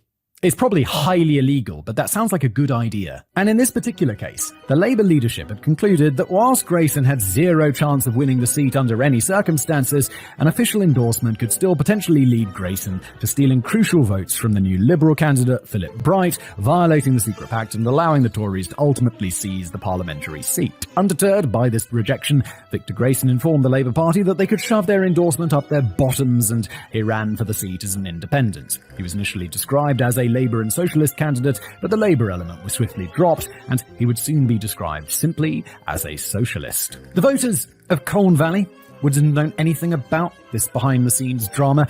All they saw was a flamboyant, handsome, and eloquent young man who was now preaching to huge local crowds about tearing down the walls of capitalism, offering fresh hope and a brighter future for the working class, embracing the suffragette movement, and, threatening to throw all rich people into the river with bricks tied around their waists. Yeah, it sounds pretty populist stuff. People are going to like this. The suffragettes got fully behind Victor's campaign, and several of the pankhursts were on hand to help rally large groups of women onto the streets to show support for their favourite candidate. Yeah, this would be a lot of good if those women could vote, which they can't, as it... I'm not really sure what I was meant to achieve, as of course none of these women had the right to vote, there we go. But it's often forgotten that most working class men in the UK didn't have the right to vote until 1918 either. What? It is often forgotten, I didn't even know that. In fact, 60% of all British men were denied the right to vote, as it had been ruled that only respectable men who owned property could be trusted to use their vote wisely, and that scruffy plebs who could only afford to rent their homes probably wouldn't even know how to use a pen. Oh my god, can you imagine that today? It's only the rich people may vote. How would you ever get a left-leaning party? What the f*** is going on with this country? This line of thinking only really changed after the First World War, when it was decided that if it was okay to send millions of working class men out onto the battlefield where they could very likely get blown to bits while fighting for their country, maybe it was time to think about giving them a basic democratic right. That's basically only 100 years ago that women and people who didn't own land couldn't vote, which is wild. The 1918 Representation of the People Act is now more famous for granting women the right to vote for the first time, even if initially they had to be aged over 30 and meet certain property qualifications. But it also extended the male electorate by a staggering 5.2 million people, as all men aged over 21 were granted the right to vote for the first time. This may have still seemed like a long way off back in 1907, and it was exactly the kind of injustice that really boiled Victor Grayson's piss. During one of his most memorable speeches to the disenchanted mobs of the Colne Valley, he made his position very clear. Quoting, "I'm appealing to you as one of your own class. I want emancipation from the wage slavery of capitalism. I do not believe that we are divinely destined to be drudges.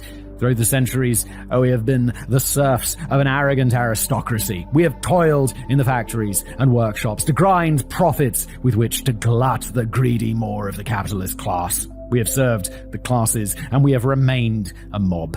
The time for our emancipation has come. The other classes have had their day. It's our turn now." I say that the mobs of Colne Valley were disenchanted. One curious thing about all of this is that Colne Valley was actually doing pretty well at the time, and most of the citizens were getting paid relatively good wages and living in their own nice houses. I suppose it kind of makes sense though, really. Victor Grayson wouldn't have picked up any votes if he was appealing exclusively to working class people living in poverty, as they wouldn't have been allowed to vote for him. But he was certainly appealing in some way to a pretty impressive chunk of the Colne Valley electorate. The Mouthy independent candidate had been widely tipped to end up third place behind Conservative candidate Grenville Wheeler in second place and Liberal candidate Philip Bright in pole position. But when the results were announced in the town hall on the night of July the 19th, it was clear that this had developed into a tighter contest than anyone had expected. A contest which had generated a mightily impressive turnout of 88% of all eligible voters. Oh my god, can you imagine that figure today? It's like half or something, isn't it? It's really bad. And I add to that statistic because I don't vote. Oh, that's controversial.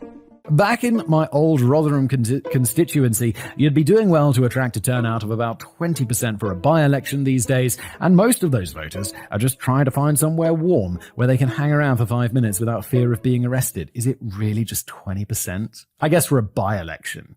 But goddamn, that's really low. The atmosphere was electric in the town. I should just also explain that I don't vote because I don't live in the UK. I can still vote there, but then I have to register and shit, and I just can't be asked. And also it doesn't affect me that much because I don't live in Britain. The atmosphere was electric in the town hall on that night as the results were finally announced. Bringing up the rear, in third place, was Conservative candidate Grenville Wheeler, who had managed to secure 3,227 votes. Second place was taken by Liberal candidate Philip Bright, with 3,495 votes. But the parliamentary seat was awarded to Labour No Socialist No Independent or whatever candidate Victor Grayson, with 3,648 votes. God, it's close. They're all within a few hundred votes of each other. It may have been an incredibly narrow victory of just 153 votes, but it was hailed at the time as the most sensational UK by-election result in history. It would probably still be a strong contender today for the most surprising UK by-election result, if only the result and the man himself hadn't ended up getting largely brushed under the historical carpet. Still, he was the man of the moment back then. The town hall descended into a frenzied hub of wild excitement as he delivered a typically polished speech to his new constituents, quoting, "This epoch-making victory has been won for pure revolutionary socialism. You have voted, you have worked for the means of life to be the property of the whole class instead of a few small classes. We stand for equality, human equality, sexual equality. It is a splendid victory, comrades." Oh my. You can tell this is definitely pre-Cold War, can't you? Whilst the socialist celebrations carried on long into the night, the following morning's newspaper headlines didn't seem to be entirely caught up in the enthusiasm. In fact, most of the national press seemed to be of the opinion that the voters of Colne Valley must have lost their tiny little minds. The Daily Express delivered a grave warning to its readers. The red flag waves over Colne Valley today. The fever of socialism has infected thousands of workers. Oh no! They want rights! Those peasants! I gather you do not converse with many peasants. Even some quarters of the local press expressed their embarrassment over the results. The Colne Valley Guardian solemnly noted, "In the estimation of the country, Colne Valley has grievously fallen, and it will take a decade, perhaps a generation, to restore it to its former position." Despite these reservations, the popularity and celebrity status of Victor Grayson MP only soared and spread throughout the entire region over the next year or two as he comfortably topped a 1908 poll to find Yorkshire's favourite MP. In fact, he was quickly becoming something of a hit all over the UK. Even in some of the posher areas, Victor was seen as a lively and unpredictable young rebel with a theatrical flair who wasn't afraid to take on the sleepy old codgers of Westminster and wasn't always prepared to abide by the rulebook. But it's perhaps not too surprising that he wasn't so popular within Parliament itself. The situation was so bad that he would have been hard-pressed to find anybody at all willing to share a table with him at the Westminster tea rooms. Shortly after his by-election victory, the Labour Party reassessed the situation and somewhat reluctantly extended an invitation to Victor to join their party and become an official Labour MP, even though Labour leader Keir Hardie had already made it very clear that he didn't like the man at all. Victor wasn't having any of this, though. He rejected their somewhat half-hearted and belated offer on the grounds that he didn't want to be restricted by the machinations of a big party and preferred the freedom of being completely independent. Yeah, and who can blame him? He just fought an election after they rejected him. And is that, well, now that you've won, do you want to join? He'd be like, fuck off. Even if there were benefits, it'd be like, no, out of principle, I'm not going to do that. Fuck you. But this did mean that Victor Grayson ultimately became a complete outsider, seemingly fighting a one-man crusade against every other member of Parliament, be they Tory, Labour, Liberal or monster-raving loony party. Well, maybe not the latter, as this party didn't arrive on the scene until 1982 and is still waiting to win that all-important first seat. Give it time, though. And yes, international listeners, the monster-raving loony party is a real thing. I don't know if it still is today, but Danny seems to imply that it is. You'd naturally expect Victor Grayson to be having a pop at the Tories, as he was opposed to pretty much everything the party stood for. But surprisingly, he seemed to spend even more time having a pop at like-minded spirits from Labour and Liberal, accusing them of siding with the enemy and dragging their feet over the prospect of meaningful change. And he often crossed the line in his somewhat abrasive, downright bizarre approach to debating the business of the day. Or in one controversial case, not debating the business of the day. In late 1908, the House of Commons was meant to be debating the licensing bill, but Victor didn't have time for any nonsense. He wanted the debate to be adjourned so that he could talk about more important issues like unemployment. He felt that people starving in the streets was more of a pressing matter than the reform of brewing and licensing trades. I mean, yes, it is, but as like an individual MP, do you get to decide what's being debated on that day? It's like, your time will come, but while it's less important, that does need to be discussed. Like licensing and sounds extremely boring, but someone has to do it. There has to be a time on the schedule for that. Sadly, nobody else in the House agreed with him on this one, or at least nobody agreed that Victor's attempts to randomly tear up the agreed schedule and dictate the order of the day to every other elected member of Parliament were the most effective and orderly way of tackling the problem. In particular, the Speaker of the House was becoming increasingly annoyed by Victor's disruptive and provocative behaviour, to the point where Victor was eventually ordered to leave the House. But Victor continued to bang on about unemployment for a while in complete defiance of the Speaker until he eventually took the subtle hint on the Speaker's third demand for him to bugger off. Yeah, like, Parliament could get pretty wild. Like, people will be shouting at each other, they'll be cheering, they'll be clapping, be like, oi, oi! Like, you tune into Parliament TV. Like, most of the time, I'm sure 99% is boring as fuck, but like, occasionally they're like, oi! It's weird. Do other countries do that? Maybe. I don't know. As he finally began to make his exit, he turned to face the Labour MP and declared, "I leave the House with pleasure. You will not stand up for your class, you traitors." And for an encore, he spun round to address members of the entire chamber with the words, "The House is a house of murderers." I'm starting to think that this guy rarely got invited to good parties. I don't know, he's kind of got vibes. Like, this guy's kind of wild. I bet he's kind of fun at parties. He'll just be like ranting on about some socialist shit, and you'll be like, sure mate.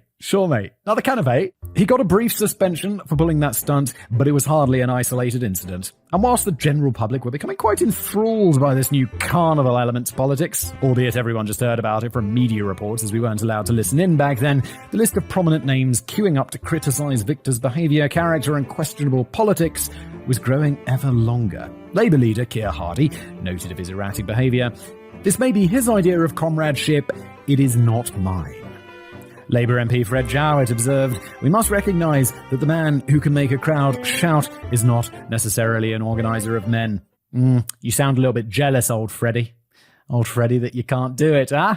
Victor had even come to the attention of Vladimir Lenin, just a few years before the Russian revolutionary would go on to become the founding head of government of Soviet Russia and later the Soviet Union. Lenin considered Victor to be a very fiery socialist, but not one strong in principles and given to phrase-mongering. Oh, come on, Lenin, he's your boy. He called everyone Comrade Lenin, come on! Relatively young Liberal cabinet minister Winston Churchill also brewed doubts over Victor's principles. The future Tory Prime Minister, who much later went on to single-handedly win the Second World War. Note to self, fact-check that there a little bit later.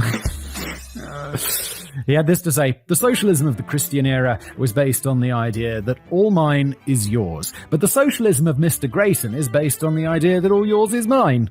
That's so... Did Churchill really say... He's so quotable, isn't he? Winston Churchill, legend. These doubts wouldn't begin to seep into the hearts of the public until 1909, when Victor appeared to have just given up on the idea of attending Parliament. It was around this period that he began drinking quite heavily. Some say that he needed to down a bottle of whiskey just to get in the right mood to face the day ahead. Oh, a bottle, my dude? You'd be like, I cannot imagine how drunk... I mean, I can imagine. I'd be extremely drunk after a bottle of whiskey. In the morning, before you start the day, I'd be passed out on the sofa until about 4 o'clock in the afternoon, wake up with a banging hangover, having missed Parliament and being like, oh, what the fuck? What the fuck are we doing today? Ah, my head! And instead of clashing with opponents in the House of Commons, he much preferred the idea of touring the country and getting paid quite handsomely for delivering long public speeches, during which he never had to give way to anyone with a slightly different opinion. Enjoying that money, are you, Mr. Grayson? Enjoying that? Enjoying that what? For the fruits of your labour, Mr. Grayson? He was also beginning to grow a reputation for being a bit of a party animal. He enjoyed the finer things in life. I told you he'd be fun at a party. I told you. But all of this wasn't going down too well with the people in the street. Victor Grayson had promised a revolution for the working class, but instead of serving his constituency and taking on the enemy, he now spent all his time chasing the wealth of public speaking, getting drunk at highbrow dinner parties, and chilling out at his swanky new London pad. Victor Grayson had become a largely absent MP, and was rarely seen in Parliament for the rest of his term. It was all too clear that public opinion had dramatically shifted by 1910 when the next general election was called, and Victor had to fight to retain his Colne Valley seat. It felt more of a lackluster campaign this time around, and whilst it was still fairly close, it was the Liberals who won back the seat, whilst Victor was pushed down to third place behind the Tories. He did have another go at getting back into Parliament at the end of the very same year, when yet another general election was swiftly called. He turned his back on the grimy north and ran for a seat in Kennington, a more affluent area of London, which would have fitted in better with his fresh taste for the high life and posh restaurants. He does seem very charismatic, so maybe he does have a shot, but the results on this occasion were utterly disastrous. Okay, never mind. The Liberals stormed victory with 3,565 votes, whilst Victor was left languishing in third place with a mere 408. Not even enough to get back his deposit, the poor lamb. Perhaps the right yet to pay a deposit? That kind of makes sense, I guess. Otherwise, all sorts of crazy people are going to be running for elections. I imagine that's maybe even something today.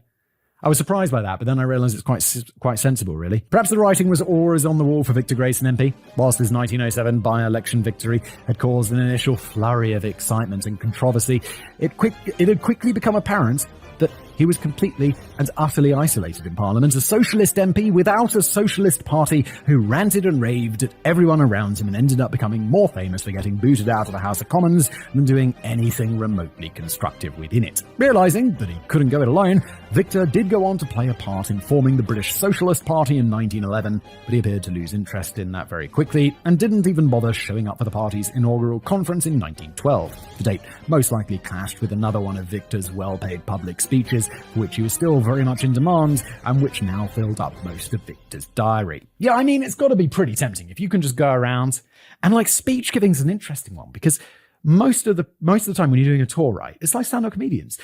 The people in the audience, they're only, like, if you go to Parliament and talk, well, no one's paying you, and you've got to talk about new shit every time. Whereas if you're just delivering a speech, like, round the country or whatever, it's the same speech every time. So you get really awesome at it. No one's heard it before because there's, like, no YouTube and shit, and you're getting paid. So all you're doing is going there, giving the same speech and getting a massive check. And it still happens today. Like, people go around and they give talks and stuff. And I'm like, that's a good ass racket. Good plan. 1912 was also the year in which Victor married the young actress Ruth Nightingale, with whom he had a daughter Elaine in 1914. The marriage may have come as a surprise to those in Victor's inner circle, as he was known to have enjoyed relationships with men in the past, including a fairly lengthy secret relationship with fellow socialist Harry Dawson. That's not to say the marriage to Ruth was one of convenience, as it's generally believed now that Victor was most likely bisexual, although close friends have claimed that he always seemed far happier in male company. However, as it would be another 50 years before the decriminalization of homosexual acts in the UK, Victor didn't feel as if his male relationships were something he could casually slip into one of his public speeches, and his sexuality was a secret only known to the closest of friends. But it was a part of his personal life which could have potentially led to alarming consequences if it was ever exposed. As like a politician and stuff, you've got to be like, if you've got a secret like that, which obviously today, who gives a shit? No one cares. But like back in the day, that's pretty scandalous. That it's like, ooh, you like men? Naughty. And it would end your political career. You got to be like, isn't that some sort of sword of Damocles that's always hanging over your entire career? You're like, oh no, what was his name? The guy who's having an affair with? Or not an affair, a relationship with. What's his name? It doesn't matter. Harry or some shit like that. It's like, what if he tells? What if one of my lovers tells? It must be really annoying. You'd just be like, everything I work for could just go away. Sadly, Victor and Ruth's marriage became a challenging affair quite early on. The money for the public speeches was finally beginning to dry up by 1914, a situation not helped by Victor sinking ever deeper into a drink problem. One well-attended speech in a hall in Bradford was cut short remarkably quickly when he had to be escorted off the stage by the organisers, when it became apparent that he was so blind drunk he wasn't even capable of uttering a single coherent sentence. Yeah, well, I mean, he starts his day with a bottle of whiskey, allegedly. He suffered a mental breakdown during this period, and the family began to fall into heavy debt, eventually leading Victor to being declared bankrupt in mid-1914. But the First World War was only a month or two away, and it turns out that Victor Grayson was bang up for it. Oh, jeez. What do you do now? This came as a bit of a surprise, as a guy like Victor was widely expected to strongly oppose the idea of Britain entering the war. Most of the other socialists and more radical elements of the left wing were certainly very vocal in their condemnation of the prospect of sending young British men to their deaths on the Western Front, and would presumably have been happier if we'd all just sat down with a nice pot of tea and let the rest of them fight it out amongst themselves. Yeah, but there was like treaties and alliances and stuff. And if, like, you break those, that's not going to be good, like, for long term. I'm not saying that the First World War was, like, great and everything. Obviously, it was a huge waste of life. But if you go on alliance, you should kind of stick by your alliance, shouldn't you? I don't remember exactly which alliance the UK had to whichever European country. I did study the First World War at school. I just don't remember. But yeah, you should like keep up with your alliances. But Victor Grayson actually went out on a national recruitment drive, having suddenly rediscovered his mojo for public speaking, or maybe just having put down the whiskey bottle for a bit. He travelled around the country, urging every young and fit man to sign up to the military and serve their country, eloquently promoting all the benefits of spending the next few years of your life up to your neck in and bullets. And when he finished with Britain, he later travelled over to Australia and New Zealand to continue his enthusiastic recruitment drive, possibly with a little financial backing and persuasion from the UK government, now led by Liberal Prime Minister David Lloyd George. More on that dodgy scoundrel later. Victor Grayson's surprising pro-war stance alienated many of his hardcore supporters, who had still followed him around the country after his exit from Parliament. His position in the war did seem to contradict a speech he made a few years earlier, in which he preached to his socialist flock, "I am looking forward to the time when a British soldier will emulate his brother of the National Guard of France, and when asked to fire on the people who are fighting for their rights, will turn his rifle in the other direction." Holy shit, he loves his revolution, doesn't he? God damn. And he loves his populism. Whatever will get him elected, you know. I need this win. There was some speculation that Victor was now being very generously paid by the government to have a sudden change of heart and use his persuasive gift of the gab to get more men in the trenches. In his own defence, he claimed that it would be easier to build socialism in the UK after the working class men of the nation had helped to win the war than it would be to build socialism under the jackboot of the Kaiser. And fair play to Victor, he wasn't just talking with this one. During a recruitment drive in New Zealand, he actually ended up volunteering for the Anzacs in 1917, with a rather blunt public explanation: the pay is good, and the chances of getting into a good fight are excellent. It's a good quotable right there. He was certainly right about the latter. Victor was eventually dispatched to the Western Front, where he participated in the Battle of Passchendaele. God damn, where is that? What is that word? A conflict which is widely believed to have concluded with hundreds of thousands of casualties on both sides. God damn, that's a huge battle. Although experts argue the toss over the exact numbers. That's like how many people today can die in a war. Victor's stint on the battlefield was destined to be even shorter than his stint in Parliament. After just a few weeks serving on the front line, Victor was badly injured at Pas Chendale when a shell burst in close proximity to his group, leaving Victor as the only survivor. God damn. That's some PTSD right in there. With shrapnel embedded in his hip and suffering from concussion, he struggled to make his way to the nearest advanced dressing station for treatment, but he didn't have much luck there as everybody in the dressing station was dead. PTSD! That's intense. Dude, war is intense. Fuck war. More by sheer good fortune than anything else, Victor did eventually manage to get help and was transferred to a hospital in Rouen where the shrapnel was removed. He was later discharged by the army as he was now suffering from shell shock and deemed mentally unfit. Yeah, not medically unfit, sorry, not surprising there. Like I said, PTSD, damn. Shell shock is what people called PTSD back in the day. I feel like I learned something. So he spent the rest of the war putting his feet up by the fire. But you had to give him credit for it. Yeah, I'm like, fine. This isn't some like he shot himself in the foot situation. This is some like proper hardcore battle shit. But you have to give the man his dues for having a damn good go at practicing what he preached and getting his own hands dirty. Unless he really did just think that there was the best offer he had on the table at the time. No, I respect for this one. Victor returned home to England in 1918, but although his part in the war may have been over, another dark shadow of an entirely different nature was about to fall over his personal life in the month of February.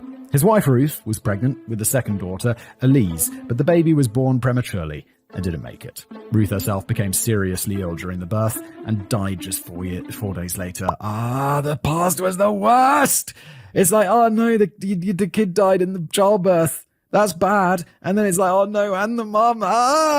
I don't like it! A distraught Victor arranged for Ruth's parents to look after their first daughter, Elaine, and shortly afterwards, he seemed to just retreat into obscurity. His days of public speaking appeared to be well and truly over, and the man himself was already slipping from the memories of a fickle public. Little is known about how he spent the couple of years leading up to 1920. Some reports suggest that he began to drink heavily again and spent most of his time just mooching about the more exclusive bars of London. But Hilda Porter, the landlady of his London apartment, painted a very different picture. As she reckons, he very rarely left the building and only occasionally received visitors, all of whom were male, and some of whom looked a bit dodgy. The fact that he was able to afford the rent on such an apartment is a mystery in itself. Is it? Wasn't he getting quite a lot of money to go on these tours? He probably socked away a good amount of money.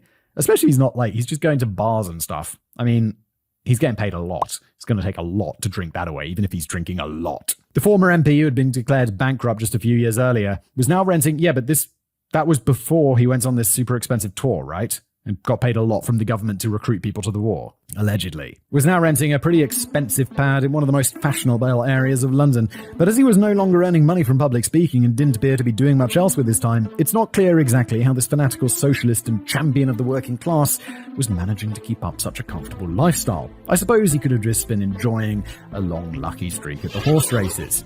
In September 1920, it was reported that Victor was badly beaten by an unknown assailant while wandering down the Strand. He was left with a broken arm and required stitches in the head, but he may not have had too much time left on his hands to curse his bad luck whilst nursing his injuries. Later that very same month, Victor Grayson disappeared from the face of the earth and was never seen again. Oh my god, he got murdered. He got murdered really well, and no one found out how. That's intense. Honor among thieves. There are a couple of different versions of the last documented sighting of Victor Grayson. The most widely reported story is that Victor was enjoying a few alcoholic refreshments with friends at the Georgian restaurant in Chandos Place in London when he received a message from the receptionist that his luggage had been accidentally dropped off at the Queen's Hotel in Leicester Square just around the corner. He apparently warned his friends not to touch his glass of whiskey and promised that he'd be back in a few minutes. But he never returned to finish off his drink. A more likely version involves a named witness, his landlady, Hilda Porter. She couldn't remember the exact date in September when this happened, but she recalls that a couple of men she didn't recognize called round to the apartment where they spent most of the afternoon with Victor. The two strangers later left the apartment with Victor, who was carrying 2 large suitcases. He informed Hilda that he had to go away for a little while, but he'd be back soon. Hilda Porter never saw her tenant again. The problem was that aside from close family members, nobody really seemed bothered that the 39-year-old Victor Grayson had gone missing. To be fair, the general public weren't even aware that he'd gone missing until much later. It wasn't until 1927 that a report in the Yorkshire Post was first to reveal that the former proud title of Yorkshire's favourite MP hadn't been seen for over 7 years, and his mother now assumed he was dead. God, this is a weird world, isn't it? Like, before the internet and shit, it'd be like, yeah, this guy was an MP, just disappeared. 7 years later, people are like, hey, what about that bloke?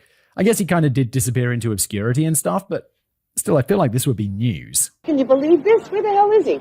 It wasn't until 1932 that his family made the first of several public appeals for fresh information, none of which yielded much of a response, and it wasn't until the 1940s that Scotland Yard decided to carry out a full investigation into his disappearance, but they were rather coy about revealing any results. The public just didn't seem particularly interested in solving the mystery of the missing MP for several decades, perhaps partly because he had already effectively gone missing from public life and mind during the last few years while he was known to be still alive. But when Victor Grayson snuck back into the minds of researchers, historians and curious folk, and we began to wonder what could have happened to that unlikely MP who once threatened to bring down the walls of capitalism, the most widely accepted conclusion was a pretty shocking one. He was murdered to ensure that he didn't carry out his public threat of exposing an honours racket orchestrated by the serving Liberal Prime Minister, David Lloyd George. I told you that Lloyd George was a dodgy scoundrel. Did this turn out to be true? I know there's been a relatively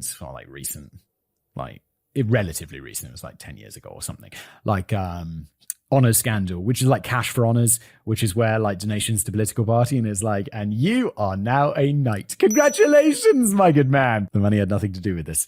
The theory goes that at some point in early 1918, the head of Special Branch entrusted a political fixer by the name of Maundy Gregory with a spying mission. The Special Branch were apparently concerned that a certain individual had recently returned to the country who might well be a dangerous communist revolutionary with deep-rooted links to the new communist government in Russia, as well as a potential connection with the Irish Republican Army. Maundy Gregory was asked to keep a close eye on this dangerous character and report back to Special Branch with any suspicions that his target might be secretly working for another authority. This dangerous character was, of course, Victor Grayson, who had just returned to England after being sent home from the battlefield with shell shock. Maundy Gregory was a pretty mysterious chap himself. The former teacher and theatre producer claims to have been enlisted as both a spy by MI5 and MI6 back when they were first formed in 1909, but this flashy character with an inflated ego also had a reputation for embellishing the truth at times. And that sounds like an embellishment. Yeah, as a spy. Which agency?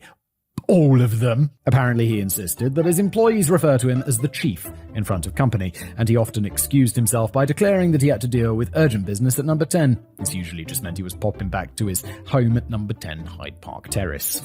However, there may have been occasions when he really did have urgent business to deal with at the slightly more famous number 10 at Downing Street, as he was regarded as a top political fixer of potentially thorny problems who boasted some powerful connections and was known to undertake work assigned by the Prime Minister himself. So he might just have been seen as the right man for the job when the Special Branch were looking for somebody to keep tabs on that dangerous communist revolutionary Victor Grayson. But this secret mission didn't involve spying from afar, from a safe distance. It's reported that Maundy Gregory may have struck up a supposed close friendship with Victor, initially connecting with his actress wife Ruth during the final weeks of her life, when he offered her part in an upcoming theatre play, before moving on to Victor himself after Ruth died. That is... okay, well, that's... what an asshole. I guess the idea was to gain Victor's trust and confidence until it reached a point where he would suddenly start blabbing to Gregory about his secret communist mission over a bottle of whiskey. Yeah, it sounds like some pretty standard spying shit.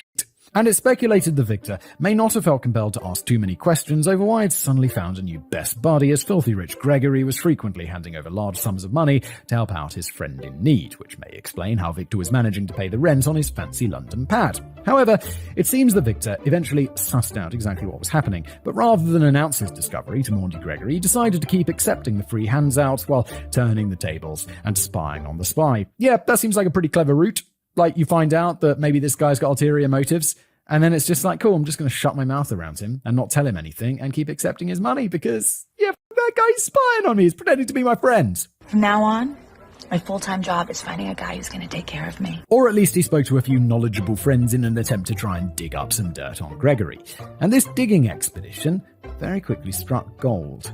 Victor found out that Prime Minister David Lloyd George was using Maundy Gregory to sell honours on the quiet in return for substantial donations to the Liberal Party. The prices seem to vary from client to client, but a quick private chat with Gregory could land you a knighthood for around £10,000. That's it. Oh wait, this is back in the day. How much is £10,000? I gotta know how much money that is. Very curious as to what old Lloyd George would sell you a knighthood for. £10,000 in, when was this? 1925, let's just say. Woo-wee! Okay, that's a lot more money than I thought. It's £761,000. Holy shit. Okay, a baronetcy for £30,000, so now we're talking 2.1 million, or a peerage for £40,000 or more. So now we're talking like 3 million, depending on how much money Gregory suspected he had stashed away under the bed. For his part, Gregory earned a nice little commission on every honour he managed to shift, just like every good salesman should. Victor Grayson didn't approve of this one jot, and all he needed was tangible proof before he exposed the whole rotten scandal to the British public. But he was still prepared to give a little teaser of what was to come. During a surprise rare public appearance in Liverpool in late 1920, Victor made a shocking statement to a small, unsuspecting crowd. He ranted, "The sale of honours is a national scandal. It can be traced right down to 10 Downing Street and to a monocled dandy with offices in Whitehall. I know this man, and one day I will name him." Oh, you are treading on dangerous territory, friend. Like, this is the sort of shit that would get you secretly killed. The statement didn't exactly set tongues wagging. In fact, it was largely ignored by the national press and never really stretched much further than that small crowd in Liverpool. But it did catch the attention of Maundy Gregory, who had officers in Whitehall dressed like a dandy and did indeed wear a monocle.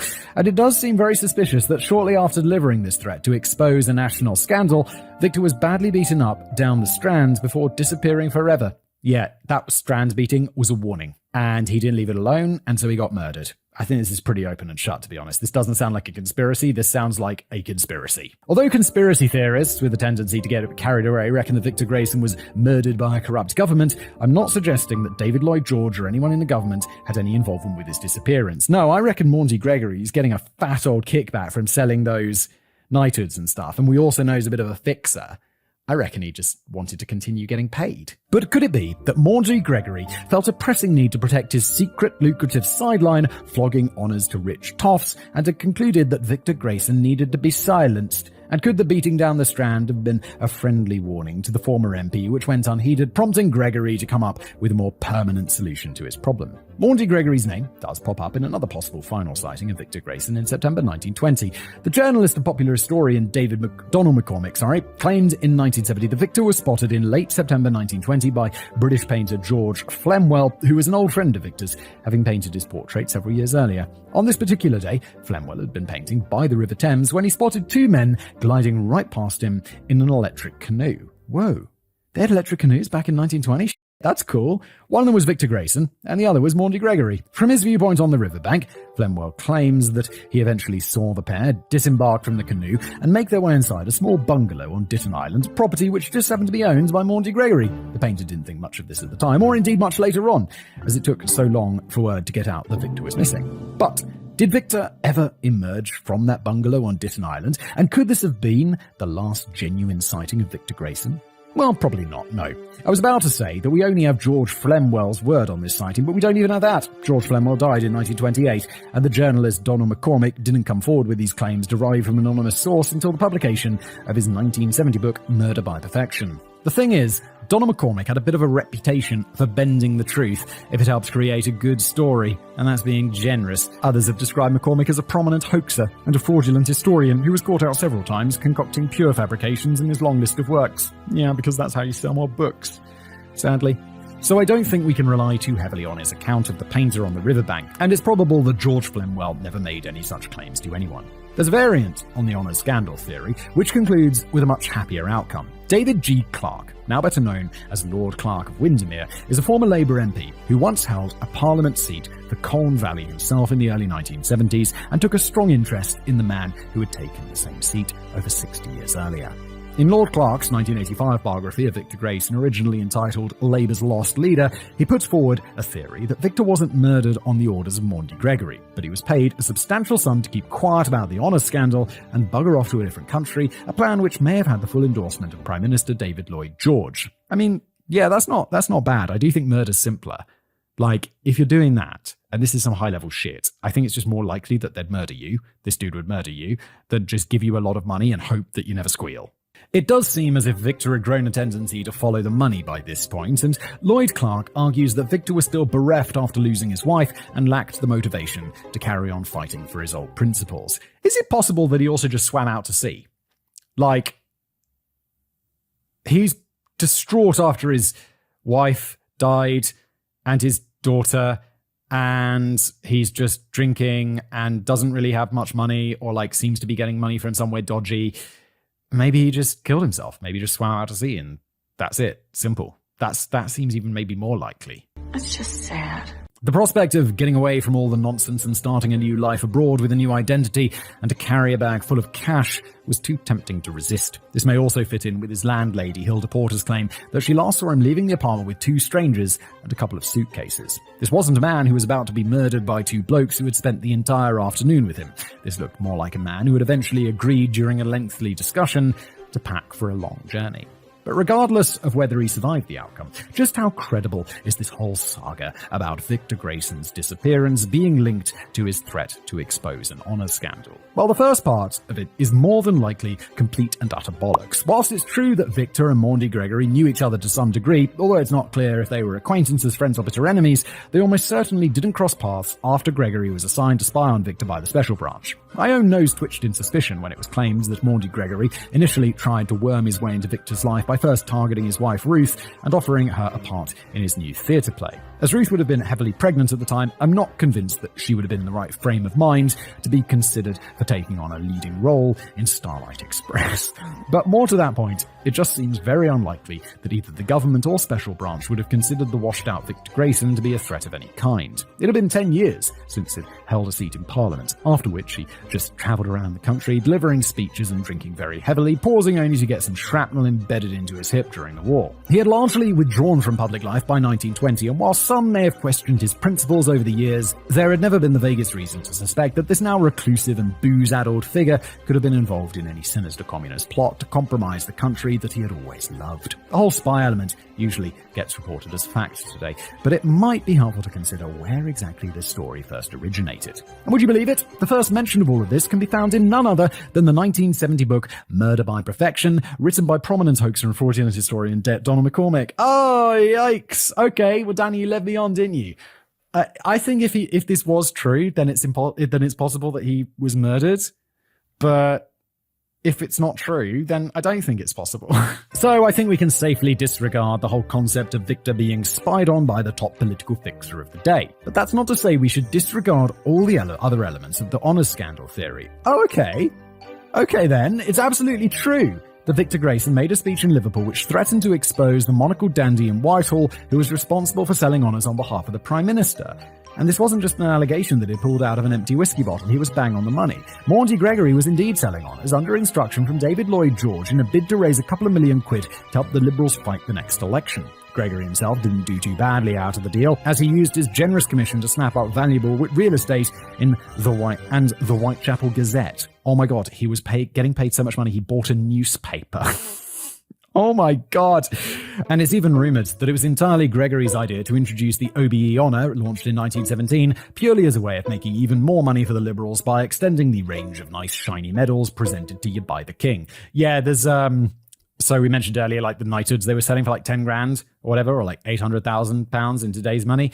That's like the bigger one. And then there's the, is there an MBE below that? And then an OBE below that? I think OBE is the lowest one. But still pretty impressive. There's one important point to bear in mind though. Selling honours to line the coffers of political parties didn't actually become illegal until 1925, really.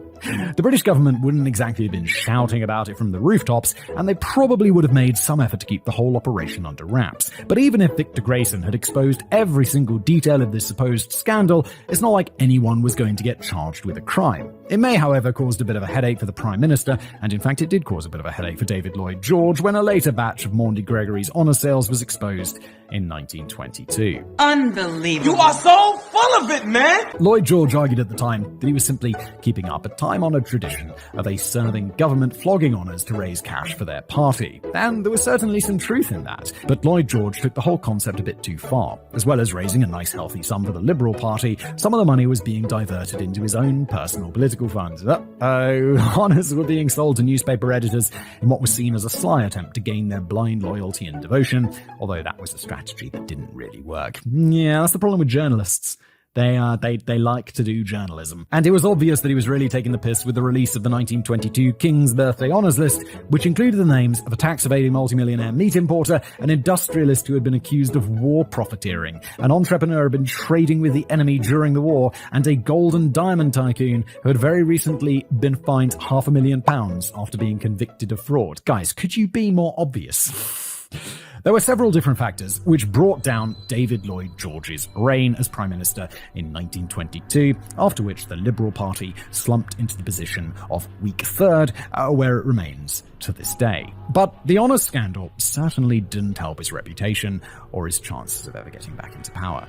It did, however, very probably lead directly to the passing of the Honours Prevention of Abuses Act of 1925, which supposedly makes the sale of honours illegal.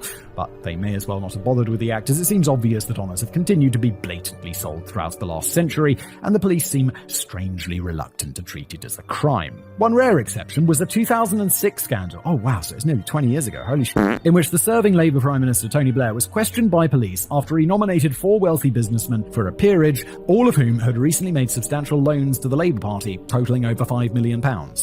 Wait, it's £5 million total? 4 people, 1.2 million each? Basically, 1.25, and their loans? The peerages were ultimately blocked by the House of Lords Appointments Commission, but no charges were ever brought, as the Crown Prosecution Service reckoned that there'd be insufficient evidence for a conviction. And even as I write this script, Tory Prime Minister Rishi Sunak has courted mild controversy over the surprise release of a new honours list, which includes a knighthood for the Egyptian-born businessman Mohammed Mansour, in acknowledgement of his supposed business, charity and political service. Mohammed Mansour also coincidentally just donated £5 million to the Tory party. Oh, he did he? What a coincidence. The timing of this new honours list, released in March 2024, seems a little bit random, as the lists are usually released to coincide with the new year or the monarch's official but not actual birthday in June. It's suspected that Rishi Sunak may have rushed out this list, as he knows it's his last chance to reward his mates and financial backers with honours before he's inevitably booted out of number 10. Yes. Not to get political, but it's about time. But the controversy has completely died down after just a couple of days, and nothing will be done about it. Even the Labour Party chairwoman, Annalise Dodds, only put up limp opposition to the dodgy knighthood when she pointed out that the honours should only be given to people who have made a genuine contribution to public life, but then refused to rule out the idea of her own party granting honours to donors when they next get into power. Oh, it's cringe being able to buy this. It should be because you did something cool. I mean, they still give them to people who do something cool. But I don't like the idea of just, like, rich people being able to buy this. I hate rich people. They get away with everything. It's enough to make you think that the whole honours thing is just an utterly meaningless sham designed for people who are rich enough to buy them. Still, the Honours Prevention of Abuses Act of 1925 wasn't a complete and utter waste of time. It did result in a single conviction, and that was none other than our old friend Maundy Gregory. Following the fall of David Lloyd George's Liberal government, Gregory pretty much lost all of his secret connections with Whitehall, but his prospective clients didn't know that. And so he carried on travelling the world, selling honours to wealthy folk who were unaware that he was no longer in a position to provide them. Oh, so he just switched to scamming. That's not bad. That's not fucking bad. These people also kind of deserve to get scammed. This keeps getting better and better. It wasn't a bad swindle, really, as even when the clients realised they'd been duped, they could hardly lodge legal action against him, as they knew they'd been complicit in a scheme which was now illegal. However, the shit finally hit the fan for Maundy Gregory in 1932 when he tried to sell a knighthood to a certain Lieutenant Commander Edward Billiard Leake for £10,000. The Lieutenant Commander was an honourable man who had no interest in paying for honours, but he pretended to go along with it for a while before reporting the whole matter in detail to Scotland Yard. That's like our big police people in the UK. Gregory was ultimately found guilty of violation of the 1925 Act and sentenced to 2 months in prison, but even managed to turn his arrest to his advantage, as he then blackmailed his long list of high-profile customers into shelling out loads of money in return for not getting named in court. Dude, this guy made so much money. He bought a newspaper and property before he started just straight up scamming for the full amount. Let's say he was on like 10% commission before. So he's getting all the money. He got mad rich for 2 months in prison. Kind of worth it. But it's interesting to note that the only individual ever convicted of breaching the 1925 Act wasn't even connected with the government at the time and wasn't really selling honours at all. It was a scam rather than a case of political abuse. I suspect that if he'd been selling genuine honours under instruction from the serving government, it'd have never been investigated by the police. It's enough to make you think that the whole honours thing is just utterly meaningless. I said that already. So bearing all this in mind, could Victor Grayson's sudden... But they do still give it... Like, I don't think, Lewis Hamilton or what is out there like buying that shit. He just did something cool. He became an amazing Formula 1 driver. And that's fine. Or Patrick Stewart. He's not buying that shit. It's just like, look how awesome you are. And they give it. So I think and then the millionaires also get it as well. So it does cheapen it. But I think I'd imagine most of these are just going to people who are up to good shit. So bearing that in mind, could Victor Grayson's sudden disappearance really be linked to his threat to expose a very real, but not yet illegal honours scandal? Well, I certainly don't think the British government would have resorted to murder to cover up the exposure of something that wasn't even a crime, but it's entirely possible that the clearly unscrupulous Maundy Gregory may have been trying to protect his lucrative work. But would he have been prepared to take some drastic murderous measures for the sake of his own financial interests? Gregory seems to be the obvious suspect for ordering the savage beating of Victor down in the Strand shortly after a speech in Liverpool. Yet although this incident is widely reported, I'm not completely convinced it happened at all, okay? That's not to say that it didn't, but there are no accounts from any witnesses which confirm that Victor was left badly hurt with a broken arm and requiring stitches in his head. And none of the witnesses involved in the last sighting of Victor Grayson, which would have taken place after this event, including the final visit he paid to his elderly mother, the group of friends he left hanging at the Georgian restaurant, and the landlady Hilda Porter, who watched him leave the apartment for the last time, make any mention at all of Victor bearing wounds. Yeah, didn't they say they broke his arm? That's really obvious if you are broken arm, because you're wearing a sling, there's a giant cast, and this is the past. It's probably taking up half your body. You probably smell from gangrene. Well, I think that's probably a bit of an exaggeration, isn't it, Mark? It is not. You'd have thought that he would have been struggling to carry 2 suitcases on his way out of the apartment if he'd recently had his arm broken. However, a later incident in 1932 suggests that Maundy Gregory might just have been capable of a crime more serious than a good thrashing on the streets of London. After serving his short stint in prison, Gregory was living with an actress by the name of Edith Marion Ross. Their relationship was believed to be purely platonic, as Maundy Gregory was gay. It's alleged that Gregory was experiencing financial difficulties after his release from prison, and he asked, "How? What did you do? Where did all the money go? You must have been making absolute bank, son." And he asked Edith for a loan in the region of £20,000 to help tide him over till his next big scam. But the request was politely declined, as Edith was saving all of her money for her retirement. Just a few days later, Edith died suddenly under mysterious circumstances after apparently changing her will to name Gregory as the sole inheritor of all of her assets, worth around £18,000. So, 1.5 mil today?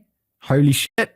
Easiest money we ever made. Ching! Something which didn't go down well with Edith's daughter, who reckoned that her mother would have never done such a thing. It was later suspected that the revised will was fake and that Edith had been deliberately poisoned, but an exhumation of the grave yielded no clues, as Gregory had overseen the funeral arrangements and made the odd decision to bury Edith in an unsealed coffin in a strangely shallow grave dug in soaking wet ground, which eliminated any hope of recovering evidence. Oh my lord.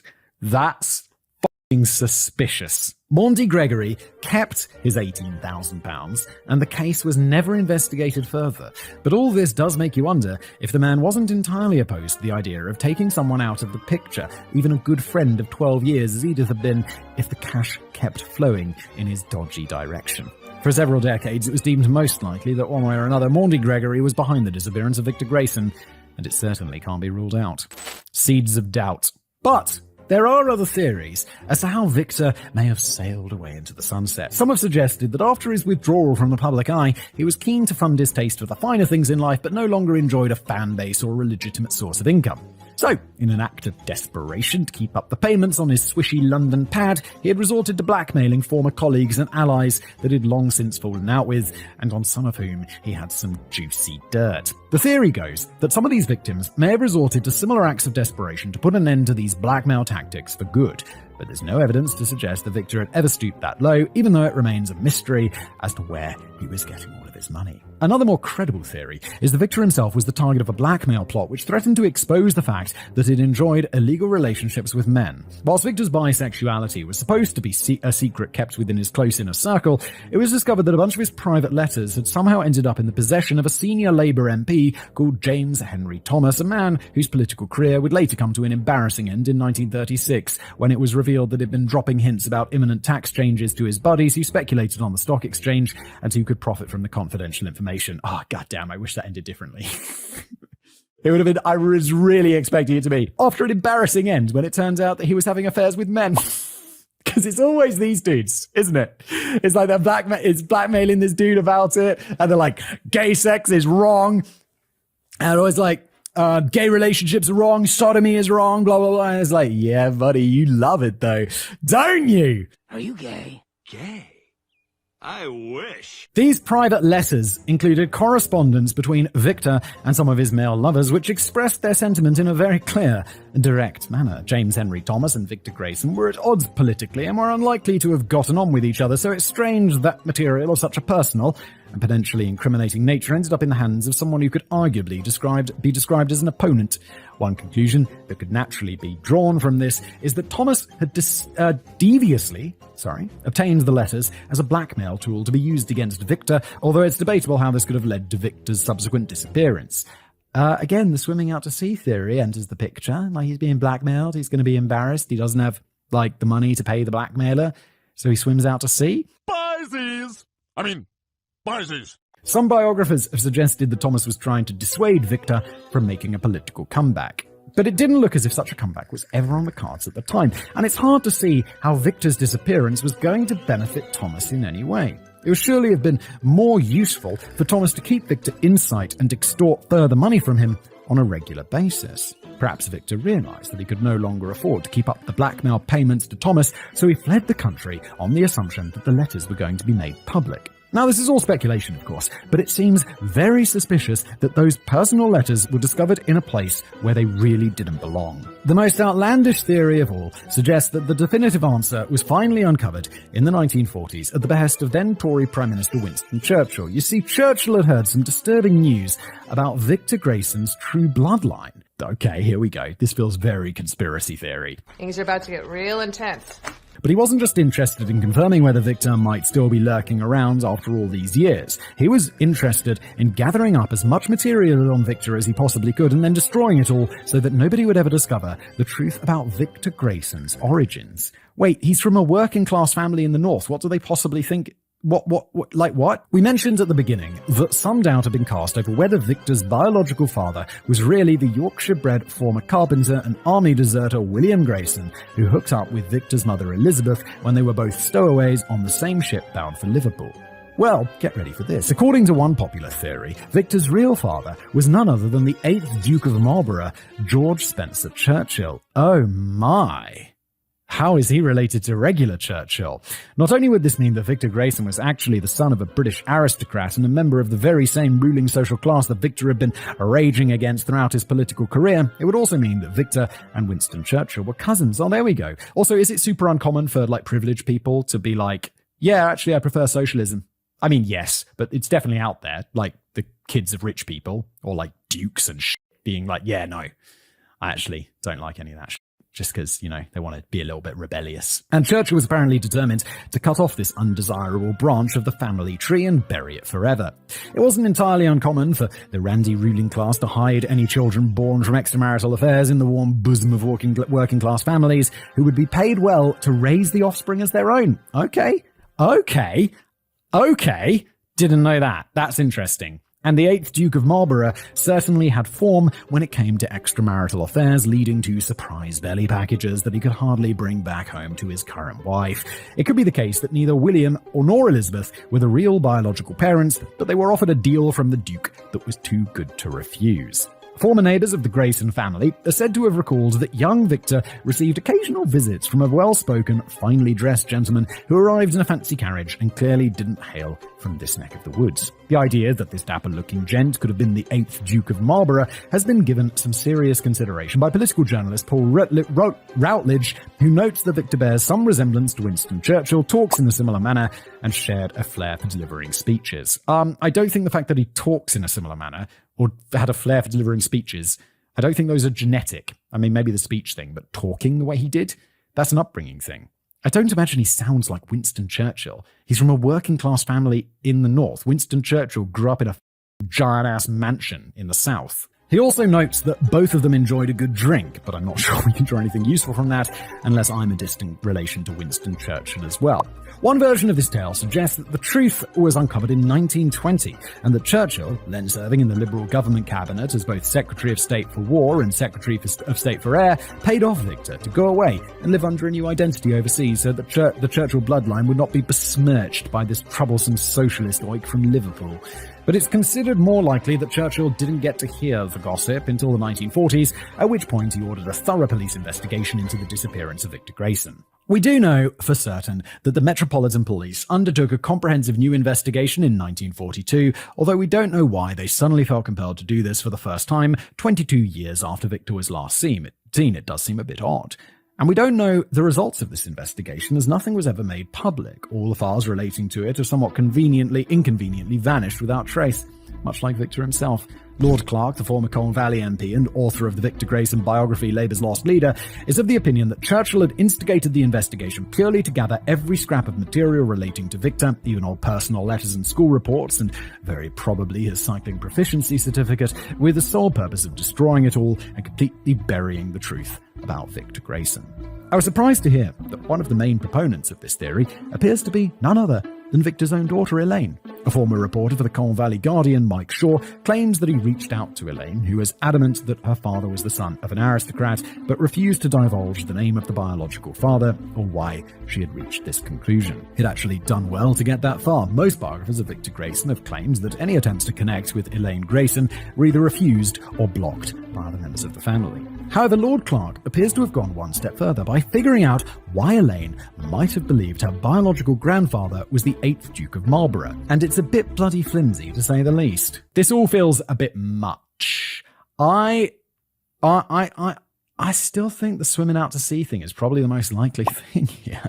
Like, this huge conspiracy about his bloodline and stuff is like, come on now. Apparently, when Elaine's maternal grandmother, Georgina Nightingale, was on her deathbed, she began to croak out the words Marlborough, Marlborough. At this point, the housemaid clutched Elaine's arm and urgently exclaimed that the dying grandmother was trying to reveal the true family bloodline of Victor Grayson. I just don't believe this. I think it's way too much of a stretch. I'm not so sure about that. It sounds more like the poor woman on her deathbed was requesting a final cigarette. I'd probably do the exact same thing on my own deathbed, unless there was enough time for somebody to nip out and fetch a final KFC bucket. Good man, Danny. But all of this sounds a bit too Oliver Twist for me. Aside from the genuine mystery over why the police waited 22 years to conduct an investigation and then never revealed the results, there's not much else to go on here, unless we're placing any weight on the conclusions reached by the housemaid. Those old neighbours of the Grayson family who'd witnessed Victor's occasional visits from the dandy geezer in the fancy carriage were never named, and they must have had remarkable memories, as they presumably weren't tracked down for interviews until about 80 years later, when people started taking an interest in Victor Grayson again. And I don't believe that Winston Churchill would have gone to such lengths to bury a revelation that he was Victor Grayson's cousin. So what if he was? I'm pretty sure that a serving Prime Minister would have more important matters with which to occupy his precious time, particularly after single-handedly winning the Second World War. Yeah, I'm entirely with you. I think this is just a nonsense conspiracy theory. It's just not likely at all. I see dead people. It'd be nice to believe that there's no real scandal or drama or murder here, and that Victor Grayson just disappeared into the shadows of his own accord. Maybe he just grew tired of London and fancied starting a new life abroad, but he didn't feel compelled to leave a forwarding address. Or maybe he just completely abandoned his socialist roots and his former identity and decided that his new capitalist life would be a lot less troublesome in a place where nobody knew his past. There were certainly plenty of reported sightings of him over the years, both in the UK and overseas, which suggests that Victor Grayson may have been alive and kicking for quite some time after his sudden disappearance. Lord Clark has heard stories of a man by the name of Victor Garston, who was living in London until at least the 1940s. Yeah, but you'll never change your name to be something. You'd choose a different, really boring name. You wouldn't choose basically the same name as before. The guy in question reckons that he came from Liverpool and used to tell stories of the time he was wounded while serving in the Anzacs in the First World War. Nah, conspiracy. Nothing to this. We don't really know much else about this man. There can't be that many Liverpudlians who got wounded while serving in the Anzacs, although you'd think that if Victor had been serious about forging a new identity, he would have done a little more than change round a couple of letters in his surname. Yet another former Colne Valley MP, Ernest Macklou, who won the seat in 1935, told Lord Clark that he used to know a man who owned a furniture shop in the 1930s. Shortly before this owner died, he confessed to him that he was the one and only Victor Grayson, but begged Ernst to keep this information secret. Lord Clark believes that there may have been some truth in this story, although he suspects that Ernest Macklou may have changed a few vital details to prevent anyone in the future from discovering the whole picture. Meanwhile, a former CID officer by the name of Harold P. Smallwood claims to have first encountered Victor Grayson in 1948 when Victor was working as a teacher. Smallwood reckons that Victor had worked under a new name in a long list of schools around the world, but rarely lasted more than a single term, as his drinking habits usually led to him getting fired pretty quickly. Smallwood apparently last saw Victor in 1950, but is unsure of what happened to him after that. And then there's the other supposed sightings of Victor over the years in Kent, Melbourne, Kenya, and Madrid. He was once even spotted on the London Tube, and here's another intriguing point to ponder.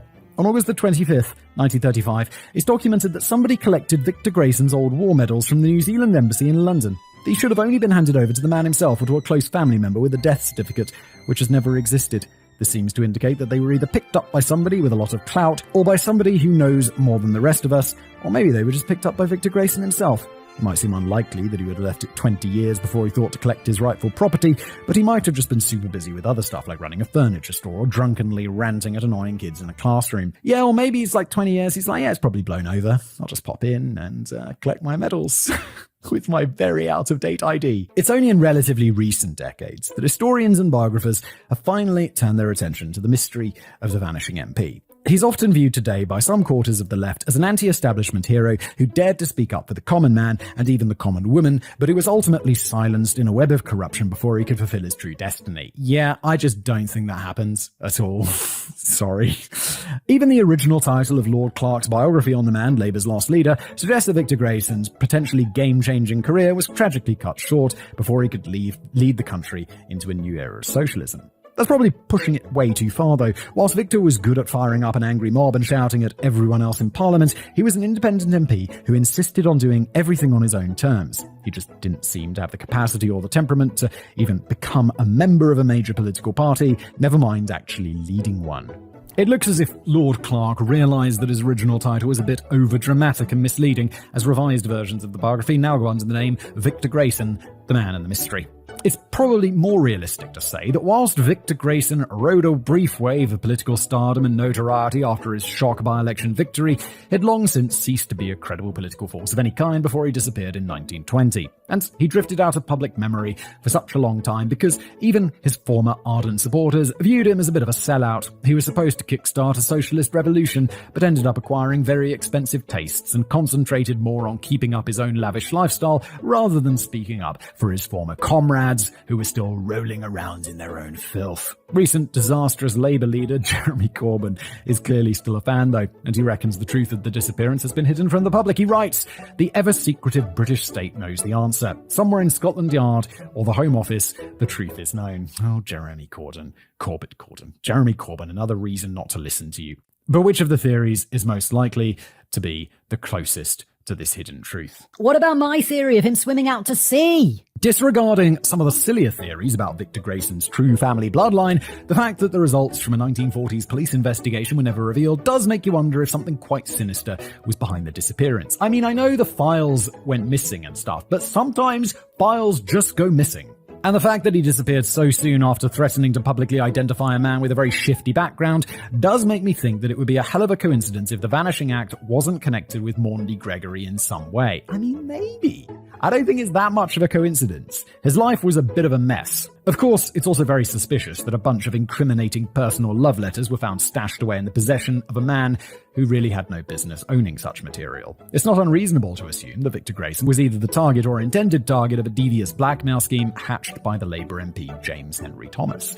But I'm not convinced that this has anything to do with his disappearance, as I can't see what he'd gained from taking his target out of the picture. Again, maybe the pressure was too much and he swam out to sea. It seems more likely that this was all some desperate act of villainy with which Victor was grappling. My own feeling is that Maundy Gregory played at least some part in the disappearance of Victor Grayson to help safeguard his own financial interests and avoid the eruption of a small political scandal, if not a big political crime. But I'd prefer to think that Victor happily accepted an exceedingly generous offer to sling his hook. The thought of him getting unhappily bumped off seems like an extraordinarily drastic and dangerous course of action to take for a top political fixer. One element that draws me towards the theory that he took the money and moved, aside from all the unconfirmed sightings and the fact that somebody managed to collect his war medals without a death certificate, is the account of a possible last sighting from his landlady, Hilda Porter, who didn't have anything to gain from just making it up. Hilda's story of two strangers spending the afternoon with Victor in his apartment before the MP left with 2 suitcases suggests that a civil negotiation had taken place before Victor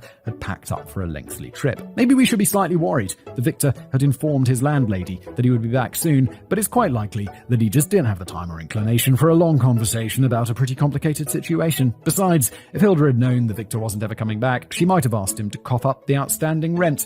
Yeah, that's what throws some spanners into my swimming out to sea theory, I guess, with the men and the suitcases. But this is just one eyewitness. Maybe it could have been another time. Maybe she's just got it confused. I don't know. Here's one final quick point, which offers up another small crumb of hope that the former MP may have lived to a ripe old age. During the writing of his 1975 book, The Strange Case of Victor Grayson, the journalist and socialist Reginald Groves is said to have made brief contact with the retired chief inspector who led the secretive 1940s police investigation. Chief Inspector Arthur Askew apparently responded to the journalist with a 5-word note which would appear to confirm the findings of the investigation. The note read, "Grayson married, settled in Kent." That's where I'm from. It might not be the most in-depth note ever written, if it was indeed written at all, but it does bring up another possible explanation as to why the results of the police investigation were never given any publicity. Perhaps the police found Grayson alive and well, but ultimately respected the wishes of a man who didn't actually want to be found. That would just leave the question of what exactly he'd been doing with himself all this time, and who he married. My own guess is that he'd made pots of money from writing speeches for corrupt Tory MPs and ended up marrying the 4th Duchess of Marlborough. Yeah, or he swam out to sea. And that's where we end today's episode. Thank you so much for being here. Like, subscribe, leave a review if you're enjoying this podcast on Spotify or wherever you get your podcasts. And I'll see you next time.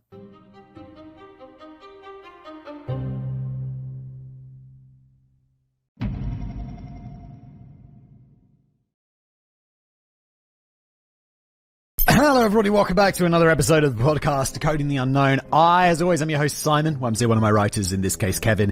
Kevin has made a game for me. The Internet's Deepest Mysteries Part 6. And he says at the top, don't forget the intro video before beginning the script. Okie dokie. I had forgotten, and obviously, thank you, Kevin did need to remind me. If you're new here, I've never read this before. We're going to read it together. Let's watch the intro video. Is this thing recording? Hello, Simon. It's been far too long since we played one of our little games, so I had to claw my way out of the basement and into your office so that... excuse me. Hello everyone, and welcome back to another episode of The Internet's Deepest Mysteries. I, as always, am your malevolent game master, Kevin. Welcome. What happens if you're new here? Kevin's face. A number of stories for Simon about internet mysteries, and it is up to him to guess whether each one is a genuine internet mystery or a story I've concocted to fool him. In the past, each episode has contained 5 different entries, but because it's been so long since we've played this game, and because you all seem to enjoy longer episodes, this time there are 10 new stories to delight, entertain, and hopefully fool some of you. Feel free to play along at home and let me know in the comments how you all did. And Simon, you might want to grab a pen to write down your guesses, since I won't be back till the end of the episode with the answers. With that said, let's jump right in. Okay, that's cool. First of all, Kevin, you have very nice teeth. I was looking at your teeth being like, those are nice teeth. You got Americans' teeth. Oh, okay, so that's very nice. That's how the show works. I'm going to get something to be able to write my answers down. Okay, let's get into it. I got my pen and paper. What I want to say is I believe, Kevin, that I have a rather good track record against you. I don't remember quite what we were at last time, But I tend to be able to guess these unless Kevin's like, yeah, that's actually the plot of some manga that Simon's never seen, because of course I haven't. Let's go! Senor Flagrante. There's nothing quite like a trip to the city dump, I guess. I've bought tires from a junkyard before, but never been to an actual dump. This is a thing that people like to do, though, and in early 2023, one Redditor discovered multiple pallets of sealed Magic the Gathering product at his local dump, totaling over $100,000 in value. God damn! I'd find that and be like, yeah, it's obviously worth nothing because it's been thrown away, completely sealed. It always reminds me of that dude who, he like mined a bunch of bitcoins on his computer or whatever. He just threw the computer away and he was like searching through the tip for it because there's like 100 million pounds of bitcoins on there or something nuts. Unfortunately, he didn't know what it was. He posted the story to Reddit and was informed how valuable the pallets were, but when he returned, they'd already been driven over and destroyed. That's not the actual mystery, though. According to other comments on the post, it's common for big box companies to send pallets they don't have room for to the dump instead. Is that true? God, that's so wasteful.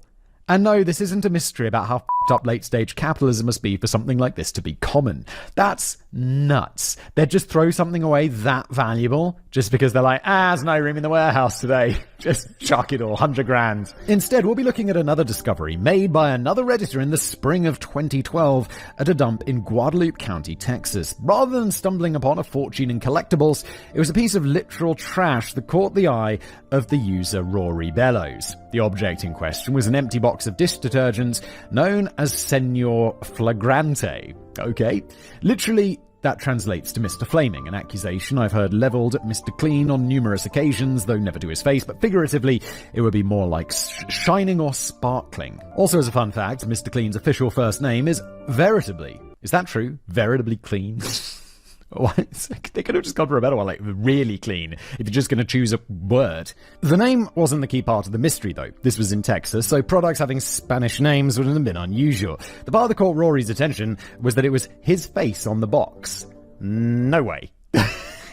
What? It must just be someone who looks like you, Rory. At least it certainly looked like his face. He posted a picture to Reddit of himself holding the empty and somewhat damaged box, and the resemblance was undeniable. Although Senor Flagrante was an illustration, it was done in that photorealistic style that makes it look more like a touched-up photograph than an actual drawing. The box was labelled as having been manufactured in Mexico, which is hardly a surprise, but internet investigators were unable to find much information about the parent company. It definitely existed, but it seemed more like a shell company than anything else. Some references to Senor Flagrante were found online, but nothing that included product images. As far as anyone could tell, it was an obscure and extremely localized brand of dish detergent.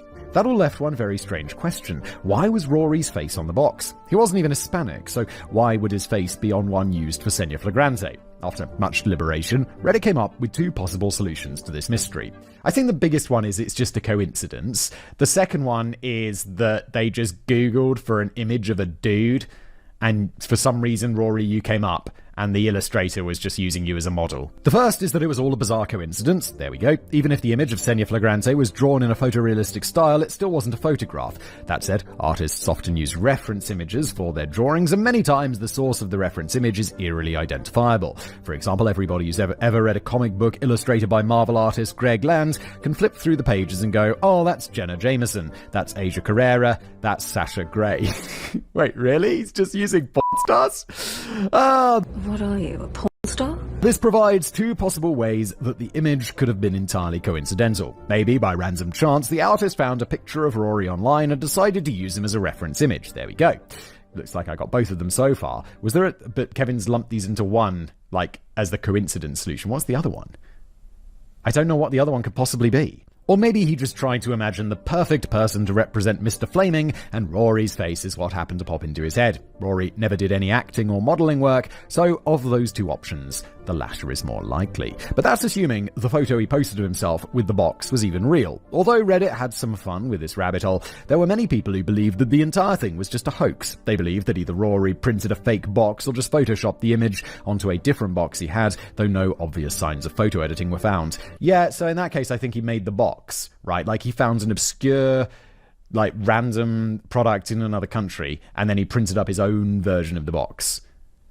That seems, I'd say that's pretty likely. Of course, there's also the other option that none of this ever happened at all. Maybe I just threw a story about a box of dish detergent in here because I know you'd think something so mundane had to be true, but since I know that's the sort of logic you would use, maybe I'm only drawing attention to it as a bluff to make you think that it's actually fake because it's really the truth. That's right, Simon. I'm not just inside your office, I'm inside your head. Oh, and I'm inside your head, Kevin, because I think this is true, because I don't think you'd have included that last thing about it maybe being true but not true if you thought that I would think it was true. Anyone else following along? So I'm going to put number 1 as true. It's like a double bluff or a triple bluff or whatever. Am I the asshole? While it is now one of the top subreddits on the site with nearly 16 million users, Am I the Arsehole has been around for over 6 years on Reddit before hitting millions of users in 2019. It's since exploded in popularity, likely thanks to social distancing mandates during COVID, creating lots of questions about whether or not people were being arseholes. I now realise that I hope my random number generator doesn't put this as the first entry in this episode, because the word arsehole is probably going to be used a lot throughout this entry as a matter of necessity. Kevin from the future here, sorry this wound up seconds, but I am bound by the random number generator. That's okay, I think we can get away with arsehole like 10 minutes in. It's all good. The basis of the subreddit is simple. People pose questions about scenarios that happen to them from their perspective, and then users weigh in to give a verdict. The possible verdicts are YTA, you're the arsehole, NTA, not the arsehole, NAH, no arseholes here, or ESH, everybody sucks here. It's a fun way to get a reality check by having strangers point out what a shitbag you're clearly being, even when you posed a heavily biased version of accounts from your own warped point of view. And that's my one gripe with this subreddit. While there are some wild and entertaining stories, the answer is almost always, yes, you are a massive gaping asshole. Wait! My experience on that subreddit has been different. It's a very compelling subreddit, and there's amazing stuff on there. I'd like to make videos about some of the stuff on there. Like, maybe it could be a good Brain Blaze. That's another channel I do. Could be a good episode, like best Am I the Arse? Because the stories are cracking. But often it's like, no, you're not an asshole. At least the smaller ones. I guess the ones that get voted to the top are the most arsehole-y ones, so those get, upvoted. But on my Reddit homepage, these will come up, and they'll be, like, less upvoted or whatever. And people are often like, no, not an arsehole. The other person's the arsehole. People post these questions because others in their lives called them out and they wanted validation from strangers to show that they were right all along. I know that's not always the case, but I feel like 90% of the time the person posting the story is in fact the asshole. But that wasn't the case back in 2016 when user Lucky Prophet came to post about their annoying neighbors. There were 2 young women living together in the house across the street from Lucky. However, they weren't the ones he had a problem with. It was their boyfriends. There were constant fights at all hours of the night, and Lucky found himself calling the police multiple times to make sure things didn't get out of hand. Because this happened so frequently, Lucky began wondering if he was overreacting. Couples fight sometimes, and every time the police showed up, the fighting had already stopped. He never saw any injuries on either of the women either, so he took to Reddit to find out if he was being an arsehole by repeatedly calling the police on his neighbors. No, I don't think so. Like, I've done enough crime once to know that the police should be called in this situation, because eventually, if one of these women does file a complaint about, like, harassment or, like, assault, then there's gonna be good evidence for her, because the neighbor was calling the police all the time because of the fighting. That's so annoying. This was one of the rare instances in which the answer was universally that no, he was not the arsehole. As is often the case with these threads, Reddit has requested that Lucky provided updates to the situation. There was a lot of concern over the safety of the 2 women, and understandably so, despite Lucky reporting that he had never personally witnessed violence or injuries. Over the last few weeks, he posted a couple more updates with the community, as he found himself calling the police twice more during that time period. However, it was the 3rd update that took everybody by surprise, as the domestic dispute took a very unexpected turn. Lucky was awoken one night by the sound of a woman shrieking as if her life was in danger. He ran to the window to see what was happening, and what he saw was one of the aforementioned boyfriends holding his girlfriend by the hair to drag her as he drove up and down the street. What? By the hair to drag her as he drove up and down the street. What the hell's going on? He's by his car? Once Lucky figured out what was happening, he was about to turn to call the police, but suddenly 4 or 5 unmarked black cars pulled up and surrounded the vehicle. A bunch of men in suits got out, pulled the man from his car, and threw him into one of theirs, and then drove away. Nobody was sad about this update, but it certainly raised a lot of questions which Lucky did not have answers to. After all, while this might sound like something the feds would do, the police had never even taken the men to the station for questioning or made them leave the house during any of their visits. Why would one of them be suddenly dragged away? As the Reddit community demanded answers, things only got stranger. Lucky reported that not only did he never see either man again, but the women both moved out of the house as well. There was no moving van or anything either. They just seemed to have vanished. And with that, Lucky stopped posting on the thread. Looking through his post history, Redditors were able to identify the city in New York in which Lucky lived. There was a speculation that someone had even managed to identify a street, though this was never confirmed. However, there were no newspaper articles or police reports anybody could find that had anything to do with this. Lucky had only given the first names of the people involved, so it was certainly going to be an uphill battle trying to find information anyway, but nothing could be found. This led to three main theories. It was all a hoax by Lucky, the boyfriends were taken away by the FBI, or the boyfriends were taken away by the mafia. I'm curious what your take is, Simon. Well, my take is, Kevin, it's a little bit cheating. I think you're cheating a little bit. Because this story can be made up by you, or it can be true, or it can be made up by Lucky. So there's two odds of it being made up, which I think makes it easier for you, because you could take a story that's not really believable and put it in here. But I think you probably would think that. I would think that, so I'm going to mark it as false. Even though I think it's a little bit unfair to give me whether it's true that the fake story was posted. That making sense to anyone? Regardless of whether his story was real, did Lucky really post on Reddit about witnessing someone being disappeared in the middle of the night? Or am I trying to fool you into thinking that my fabrication is the type of fake story some bored teenager might post on Reddit for attention? Yeah. Exactly. It's not... it makes it hard for me. Squidward Fan 1982. I genuinely have no idea whether or not you'll know the answer to this question, Simon, but who lives in a pineapple under the sea? SpongeBob SquarePants. That's right. If you don't know it yet, you certainly will in a few years when your kids are old enough to watch SpongeBob SquarePants. Fun fact, according to the show's creator, the SpongeBob theme song was specifically designed to be as loud and as annoying as possible so that kids would get excited, scream, and wake up their parents. So that's something to look forward to. Personally, I never got into the show. It premiered the year I went to college, and I wasn't a massive stoner, so there was no real reason for me to be watching a children's cartoon, unless it were originally aired in Japanese. It's a double standard. Regardless, the show has a huge fan base, including among people my age, so it's not that surprising that a YouTube channel would emerge with the username SquidwardFan1982. His channel became the stuff of legends, not because it was necessarily good, but as one of the most mysterious pieces of lost media of all time. The channel was reportedly very much what a person might expect from someone of that name. Some of it was vlog-style posts, but it was mostly a series of Let's Play videos centered around various SpongeBob video games. Some of these games are pretty popular, and Battle for Bikini Bottom nearly won Console Children's Game of the Year from the Academy of Interactive Arts and Sciences. Sadly, it narrowly lost out to Mario Party 5, which is just incorrect. Mario Party is not a game for children, it's a game for teenagers and adults who never want to speak to each other again. Injustices aside, it was a popular enough game that there were probably some number of people watching the channel, but in 2010, Squidward Fan disappeared entirely. Their entire channel was removed from YouTube with no warning. This hardly sent waves through the internet as it was a small channel, but any fans he had would likely have had questions. No information about this surfaced until January 2015. All of a sudden, a previously anonymous YouTuber was showing up on lists and in iceberg videos. Those lists were of deceased YouTubers and highly sought after lost media, but Squidward Fan was listed in every single one. According to all of those lists, I mean, this is like, according to every single one, but it's like someone probably did the research and made the original list, and then a bunch of other people copied it and used very similar thumbnails, because that's how YouTube works. According to all of these lists, Squidward Fan's real name was Nick Rapunzel, and he shot himself in the head in 2010 after intense bullying while he was in college. That timeline doesn't seem to add up, but it was also reported that despite what his username said, he was born in 1992, not 1982. However, it's hard to find any verifiable information about this. The channel was completely gone, and either the Wayback Machine never archived it, or someone requested that the archive be removed. Despite the name showing up on all of these lost media and dead YouTubers lists, they all just referenced one another. The story seemed to have no origin, with every website pointing at another, yelling he started it. But through extensive digging, the original source of this information was found. On January the 28th, 2015, user Potato ASDF is back. He updated the list of deceased YouTubers on Wikitubia, the YouTube fandom wiki, to include Squidward Fan. Potato had made a number of updates to the page, and they all seemed to check out. Not only were they all able to be verified as YouTubers who had died, but some of them were extremely obscure channels that it's shocking he would have ever found. If there was anybody who could be trusted to provide this information, it was Potato. Like, I know people have weird hobbies, but this is a weird hobby. It's like, yeah, no, I just go through and look for, like, dead small YouTube channels, and then I list the people who random as being literally dead if they are. Strange thing to be into, but you do you.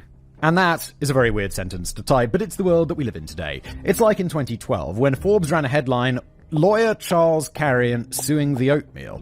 We are clearly living in some sort of dystopian nightmare where these sentences are accepted as normal, but I digress. Back to the actual mystery. Who the hell was Squidward Fan 1982? And did this channel really exist? Nobody could find any news about this story, nor could they find a single person in the entire world with the name Nick Rapunzel. That last part isn't surprising, because that clearly sounds like a bullshit name. But still, if the channel really did exist, are the stories of its owner's untimely demise true, or have the stories of his death been greatly exaggerated by me, the guy who made all of this up? I'm gonna say my vibe is that this one is true. Polybius. Unsurprisingly, I've played my fair share of arcade games. I may not have grown up near a major arcade, but back in the 1980s and 90s, nearly every pizza shop, movie theater, and even some restaurants always had at least a couple of arcade machines. I don't know if it still works like this, but back in the day, the proper etiquette for arcades was to place your quarter on the machine, leaning against the screen to reserve your place in line. Popular games like X-Men vs. Street Fighter could have a line of a dozen quarters along the screen, but somehow everyone knew which quarter was theirs, and it never caused a problem while anyone waited for their turn to lose to me. However, not everywhere was so civil. Before Portland was the hipster capital of the United States, losing out on the title of hipster capital of the world to Brighton and Hove in England by a single point. It's true, Brighton and Hove. It's very hip. It was the epicenter of an arcade craze known as Polybius. The game had absolutely nothing to do with the Middle Hellenistic Greek historian of the same name, but it's neat that ancient Greek names can double as futuristic-sounding video game names. Anyway, the game started appearing in arcades in Portland and its suburbs in the fall of 1981. The game was instantly addictive, sometimes resulting in frights breaking out over who got to play next. The gameplay itself sounds pretty standard, though potentially fun. It's described as being a fast-paced game involving a lot of geometric shapes and puzzle elements, but that's all that's known about it, because no copy of the game seems to have survived. Arcade owners said that the machines were serviced by men in black who had no interest in the mountains of quarters their games were earning. All they came to do was collect printouts of data from the machines, believed to be recording player patterns and the effects the game had on players. And it was the effect the game had that was most interesting to people. The game was reported as having psychoactive effects on the players, sometimes inducing seizures, amnesia, and hallucinations, among other things. Oh yes, and sometimes the game straight up killed people. So that's fun. What? One former player even recalled being abducted while in a trance-like state produced from the game. Though he had vague memories of being led through a series of tunnels after playing, he remembered very little until he suddenly awoke 60 miles from his house.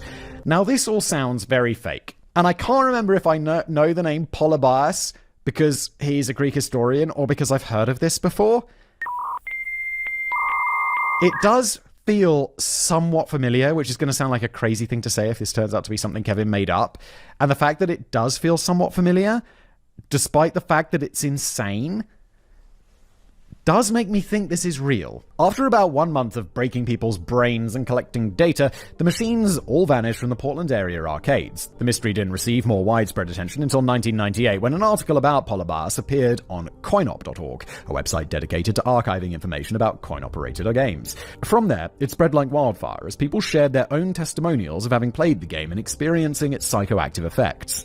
The user who originally posted the article claimed to have a ROM of Polybius, but all they ever shared was the title screen. The image showed it was copyrighted 1981 by a company called Sinnesloshen. The company roughly translates to sense delete, though it's not proper German. The name is also a bit on the nose for my liking, especially given the rumors surrounding the game. Because the machines, were being serviced by anonymous men in black, it was believed that the game was actually created by the CIA. The prevailing theory was that it was some sort of spiritual successor to the MKUltra program trying to achieve mind control using video games rather than drugs. Unsurprisingly, the CIA has not responded to these allegations.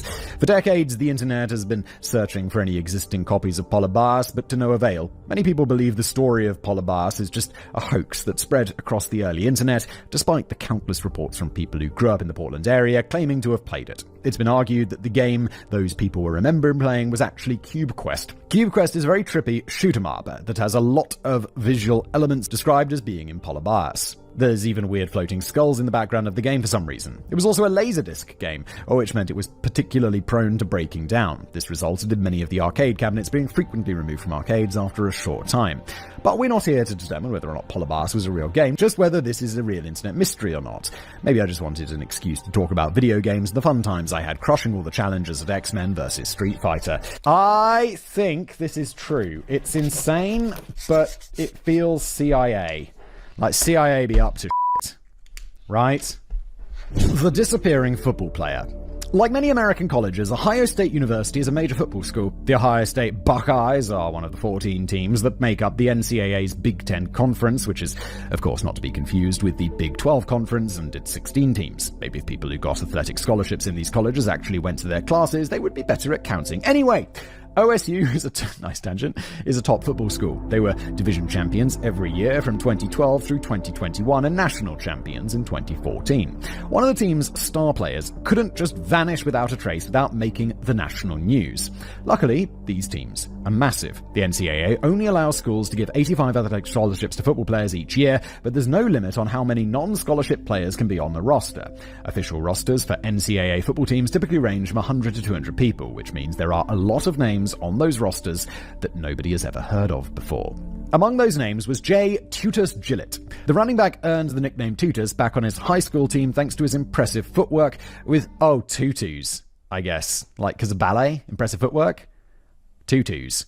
With teammates saying you could dance around the defenders like a ballerina. There we go. Unfortunately for Jay, the Buckeyes were not nearly as impressed. He was small even by running back standards and he couldn't take a hit. That was fine in high school where nobody could lay a hands on him, but one solid tackle during a preseason scrimmage was enough to lay him out for the entire day. According to teammates, Jay was just a little guy.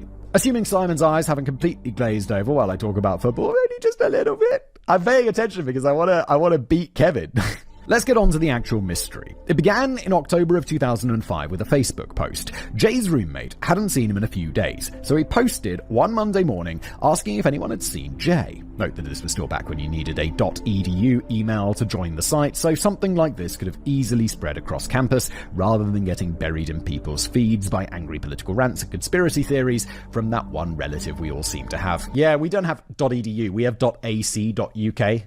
And I remember I was in that time before Facebook was like public, and it was like you had to have a .ac.uk or a .edu email address to access it. And having a .ac.uk email address, or I guess a .edu, is really useful. I wonder if you could buy those, because you get all sorts of good discounts. It quickly became evident that nobody had seen him, so campus security got involved. The logical first step was to double-check the CCTV footage from the Fisher College of Business, OSU's business school. There was always the possibility that he was staying somewhere off campus, but still attending some of his classes, and if nothing else, it would help identify exactly how long he'd been missing. However, what they discovered was a bit unusual. The last footage of Jay was him entering the business school at around 1 a.m. the previous Tuesday. There were only cameras monitoring the exterior of the building, so what he was doing inside that late is unknown, but realistically he shouldn't have been able to do much. He had entered through a set of sliding doors to the lobby, but the doors on either side of the lobby leading to classrooms should have been locked at night. The elevators were also disabled at night, so their doors were open to the lobby, but none of the buttons inside would have worked. If the building's not open, which it clearly isn't, why would the main door be open? That's weird. It's getting weird. And yet, despite all exits from the lobby being locked, except the sliding doors back outside, Jay was never caught on camera leaving the building. Even if the doors leading from the lobby to the rest of the building weren't locked like they were supposed to be, there still should have been no way for Jay to leave without being noticed. Allegedly, anyway. This was almost 20 years ago, so I'd wager that there were only cameras on the actual entrances and that it would be easy to escape through a window without being caught on camera. If that's what Jay did, it would certainly raise more questions than it answered, but I just want to make it clear that at no point am I entertaining the notion of anything paranormal happening here. No, that never even entered my mind. Nothing. That, of course, he was taken away by ghosts. Like, come on. Let's be real. Since it had been nearly a week since anyone saw Jay, and his last known whereabouts were unusual, it was time for campus security to step aside and let the actual police come and investigate. Naturally, the first thing they checked was Jay's computer. As far as his roommate knew it had remained untouched for the entire previous week, though he had spent most of the weekend in his girlfriend's dorm. However, when police attempted to access Jay's computer, it had been completely wiped, or at least as far as the officers on the scene knew. Nowadays, everyone knows you can't just delete delete files or reformat a hard drive and expect it to accomplish anything other than annoying the end user. You have to zero fill the drive to wipe all existing data, although even that is recoverable with expensive enough equipment. If you really want to make data unrecoverable, I recommend using a sledgehammer, followed by throwing the broken shards of the hard drive into one of those insanely powerful magnets used to wipe 64-track reel-to-reel tapes. Don't they write over the data not with zeros, but you can have it written over with nonsense stuff these days, so it truly does use up all the space, so it's not recoverable?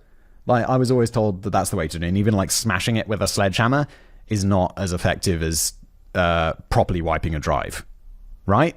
But this was 2005, and whoever erased the computer didn't know all of that. Unfortunately, digital forensics weren't as sophisticated back then, so they couldn't recover everything from the drive. What they could get were logs showing that the drive had been wiped on Thursday afternoon while Jay's roommate was at class. Getting into the room required both a regular metal key to the specific dorm and a student ID badge to enter the building. The logs for that building's exterior scanner showed that Jay's ID wasn't used to enter the building that day, though it would have been easy to just have someone else hold the door open for you. Facebook pages of OSU students continued to be filled with requests for information, theories, and speculation for months, but eventually this mystery faded into the background.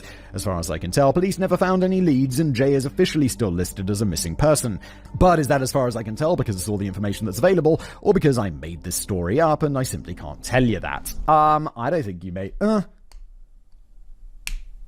My gut is no. That it's true.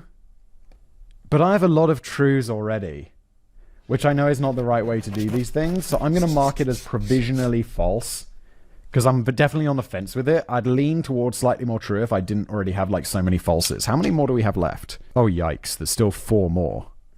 5 more. Whoa, okay. Okay, so I'm actually just going to go with that being true then, because there's so many more. Okay. The internet's strangest red room. This internet mystery takes us to the deep web, the desolate wasteland of the internet where people believe anything goes and a person can easily purchase guns, drugs, and contract killers. In reality, 99% of it is just scams designed to steal your cryptocurrency, and the whole thing runs at what feels like dial-up speeds. We talked about the rumors of deep red rooms before, and my skepticism that such things even exist, though I'm pretty sure there are instances of it being done on the clear web. For anyone unfamiliar, the phrase a red room is an internet live stream where you pay to watch somebody torture and or kill another person. They're often described as being set up so that users can pay to see specific actions performed. But in 2008, a video began circulating of a much different type of red room. According to both the story and the timecode in the video, it had originally been streamed on the date of November the 5th. It was claimed that the stream showed the murder of 2 criminals, but there was only a single person in the video. The bizarre video was over 4 hours long, but virtually nothing happened. I want to say that it looked like CCTV footage or a hidden camera, but maybe I'm just forgetting how cameras were 16 years ago. Even if it looks like a hidden camera, it eventually became clear that the person in the room knew the camera was there. The person that allegedly killed 2 people in this video. Well, it was some random high school kid. For 4 hours, all he did was sit at his desk studying or doing homework or something. Dude didn't even take a bathroom break. If people actually paid to see this stream expecting to watch an interactive murder, they would certainly have been pissed. The most exciting thing that happened throughout the majority of the video is that the student would occasionally reach into the bag on his desk, take a potato chip, and eat it. However, it was the last minute or so of the video where the actual mystery took hold. The student grabbed a thick Sharpie, wrote something on a piece of paper, and then walked across the room and held the paper up directly to the camera. On the paper were written 2 names, Andrew Urdiales and Virendra Govin. The next day, November the 6th, news broke of the unexpected deaths of 2 people with those names. Whoa. Urdiales was a serial killer, and Govin was a multiple murderer, and both men were found dead in their cells in California's San Quentin State Prison during a routine security check. They were convicted murderers, both sitting on death row, so nobody was too upset about their deaths, but it was still strange. It was assumed that they had committed suicide, but autopsies showed that the most likely cause of death in both instances was cardiac arrest. Oh my god, this is creepy. This is a setup like a mystery book. Following the news story of the bizarre deaths of these inmates, the video of the high school student began spreading across the internet, mostly via gore forums or paranormal message boards. Who was the kid in the video, and how did he know that the 2 murderers were going to die? Could he have been responsible for their deaths, and the alleged Red Room video really did show a double murder? While some people believed there really was a paranormal explanation to this, others engaged in a more sensible line of inquiry. Was the timecode genuine, or had it been added in after the fact or edited in some way? Or could the student have held up a blank piece of paper with the names edited onto it in post-production? The latter seemed unlikely, but there was no way to prove whether or not the timecode was authentic. Instead, the investigation turned toward the kid in the video. There was a school uniform hanging on the closet door, close enough to the camera to get a reasonable look at it. It didn't have a school name visible, but there was a crest. Internet detectives got to work, starting with schools in California since that's where the deaths occurred.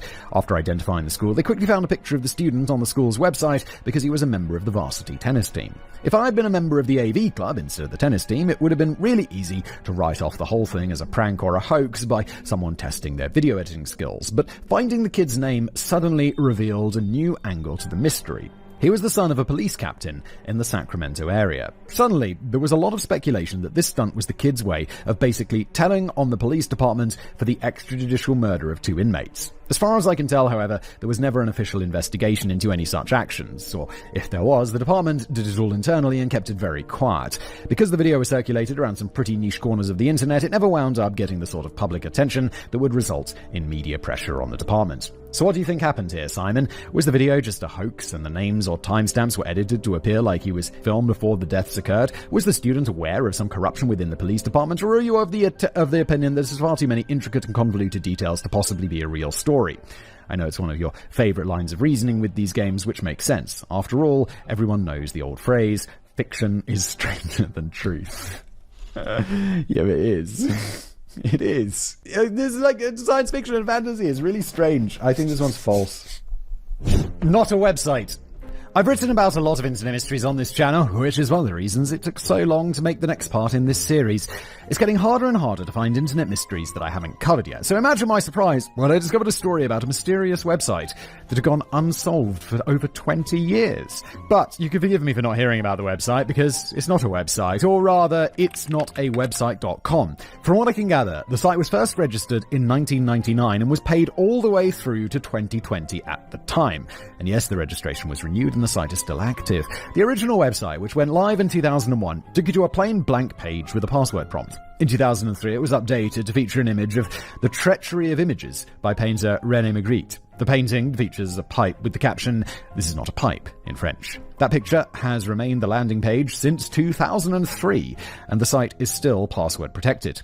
When it comes to complex mysteries like Cicada 3301, the first step's always the easiest. However, the first step in this puzzle was entirely too easy. It didn't take long for people to crack the password to unlock the rest of the site, because the password is password. Typing website or literally any number will also work, indicating that somebody probably wants this to be solved. Much to my dismay, not a password is not one of the phrases that will get past the initial prompt. As for what's inside the website, it's a bit maddening because it's always changing. The current page you will see after getting past the homepage is all black, with the poem, "Like a star at dawn, a bubble in a stream, a mirage, an echo, phantom, a dream." Each noun is in a different colour font, and there is again a dialogue box where you can put in a keyword. Many of these keywords are either colours or words from that sentence, and they then go to a few new pages featuring images or embedded YouTube videos, often music videos from the 1970s and 80s. I could be more specific, but there's no point. What I've discovered from researching this is that they're always changing. You can find old discussions of this website full of keywords that no longer work or that now show different things than they used to.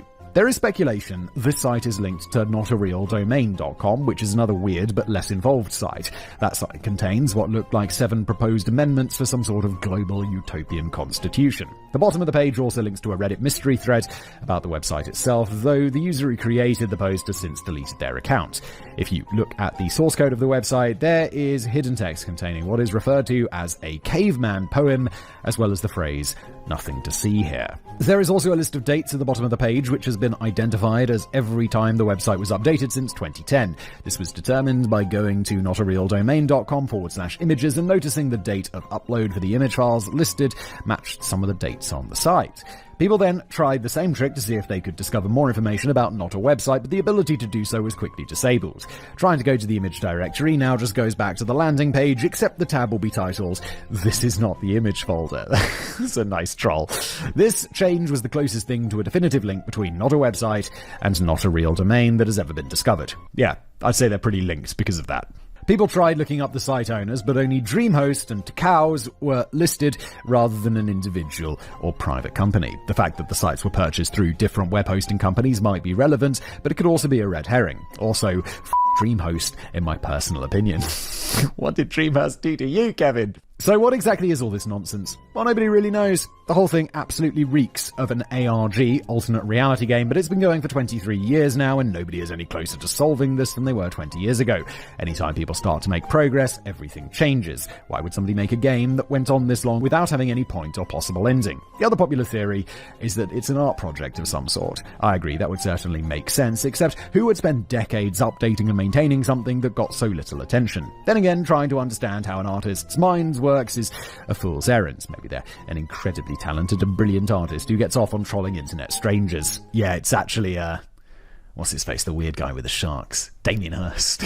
He's doing it. The real problem with any theory that can be presented is how long this has been going on with no results or official communication. If you scroll through Reddit, you can find a thread created about this website every year for the last however many years, and every single one of them has different information. Any proposed theory crumbles when you examine how often the whole thing has been updated, unless it's just meant to be a puzzle that can't be solved. But who would even have the time and ambition to update this project for so long? Perhaps nobody would. And I just thought it all sounded like a believable story with just enough technical details to make it feel plausible.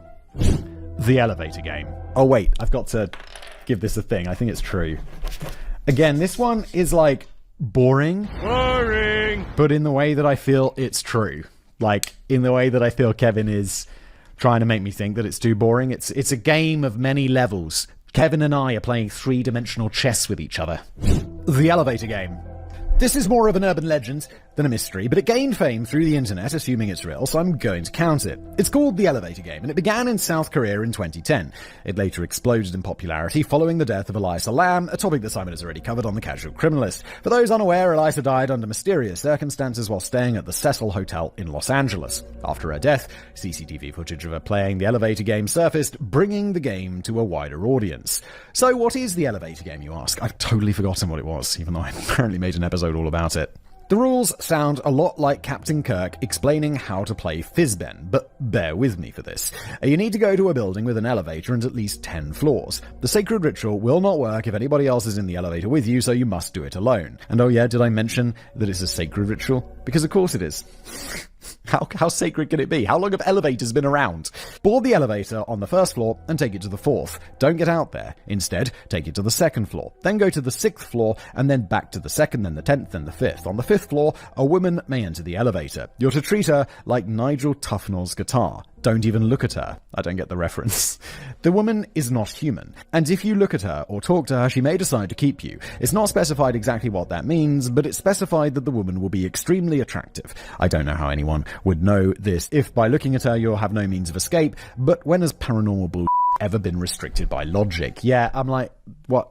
You're taking the elevator to different floors randomly? This is some sort of thing that children do. It's like a creepypasta. It's for children. Once she enters, hit the button for the first floor. If the elevator takes you to the first floor, then the ritual has failed. You must leave the building without ever speaking or looking back. But if it instead goes to the 10th floor, when you exit the elevator, you'll be taken to a parallel dimension. This will look exactly like your own dimension, except the lights will be off and you'll be able to see a big red cross outside the hotel windows. Electronics conveniently don't work in the other world, so you can't take any sort of photographic or video proof that it worked either. Of course you can't. This is such nonsense. I mean, it's nonsense, obviously, that's clear. Is it nonsense Kevin made up, or is it nonsense that is just nonsense? I guess I'm too old for that sort of nonsense anymore. This feels kind of like something that would be in one of Kevin's mangas.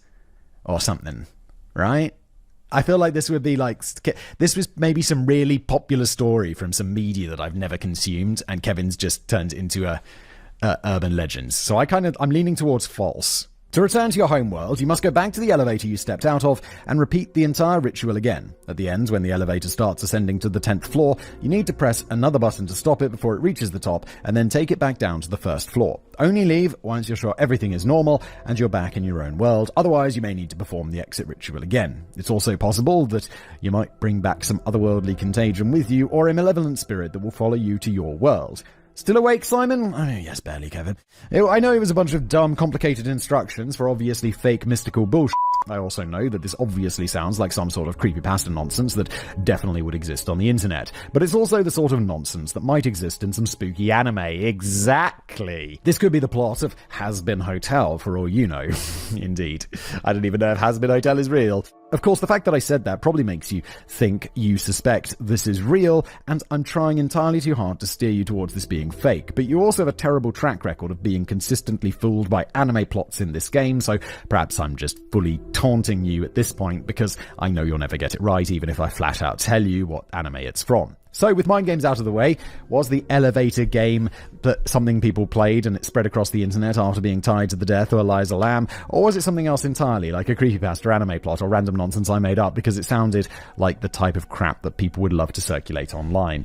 I think it's exactly that, Kevin. I think it's false because I don't remember this from the Eliza Lamb episode. I just remember her going up and down. I don't remember anything about an elevator game. I just remember her being in the elevator and looking out and like being all paranoid and shit. So I think it's false. Wanking the worm. Okay. This entry is by far the oldest internet mystery we've covered. In fact, it's so old that most people didn't even know the internet existed yet because the first internet service providers were still rolling out coverage on a regional basis. The year was 1989, and NASA was set to launch the Galileo space probe that would study Jupiter and its moons eventually. It took about 6 years for NASA to get to Jupiter. The launch was set for about 5 p.m. on October the 18th, but on October the 16th, NASA employees encountered a bit of difficulty. Someone, somehow, had hacked NASA. When users logged into their computers, they were met with a message, "Worms against nuclear killers. Wank. Your system has officially been wanked." It had been 1 year since an MIT student made headlines with the first internet worm, something for which he received a felony conviction. Holy shit. You just like making some program not realizing what you're doing. So while that opening certainly makes it sound like this worm was a playful prank, the parties involved would have known what was really at stake by doing this. At the bottom of the message was the text, "You talk of times of peace for all and then prepare for war." This was a reference to the song Blossom and Blood by the Australian rock band Midnight Oil. Sounds quite real.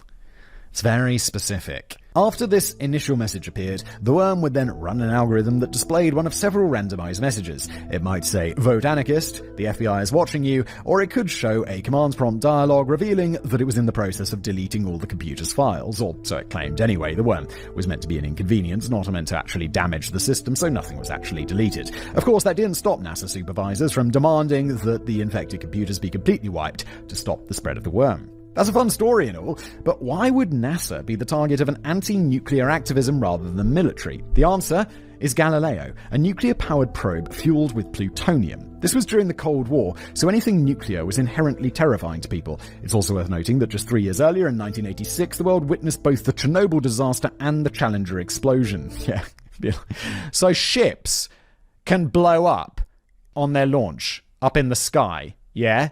And nuclear power plants can too. What if we put a nuclear power plant aboard a spaceship and blew it up in the atmosphere? It's like, of course people would be afraid. What could go wrong? NASA was now threatening to combine both of those events by strapping a nuclear reactor onto a rocket. If something went wrong, the results could be devastating. Of course, nothing did go wrong. NASA quickly adopted an anti-wank procedure, which would stop the worm from spreading, and Galileo was launched as planned. But a few days later, it started up again. The hackers had oiled up their hands and had taken their wank game to a whole new level, which is to say that an updated version of the worm called Oils started infecting NASA computers. This time, the worm was much less playful. Unlike wank, which was simply meant to scare users and send a political message, Oils would change the user passwords to lock people out of the computers entirely. Both worms utilized similar exploits, with the main exploit being passwords that were extremely shitty back in the day. System-level passwords were routinely the same as the username, and the worms were able to easily enter the system using these passwords. There was no complex hacking algorithm or anything. The worms just came with a pre-programmed list of common username and password combinations,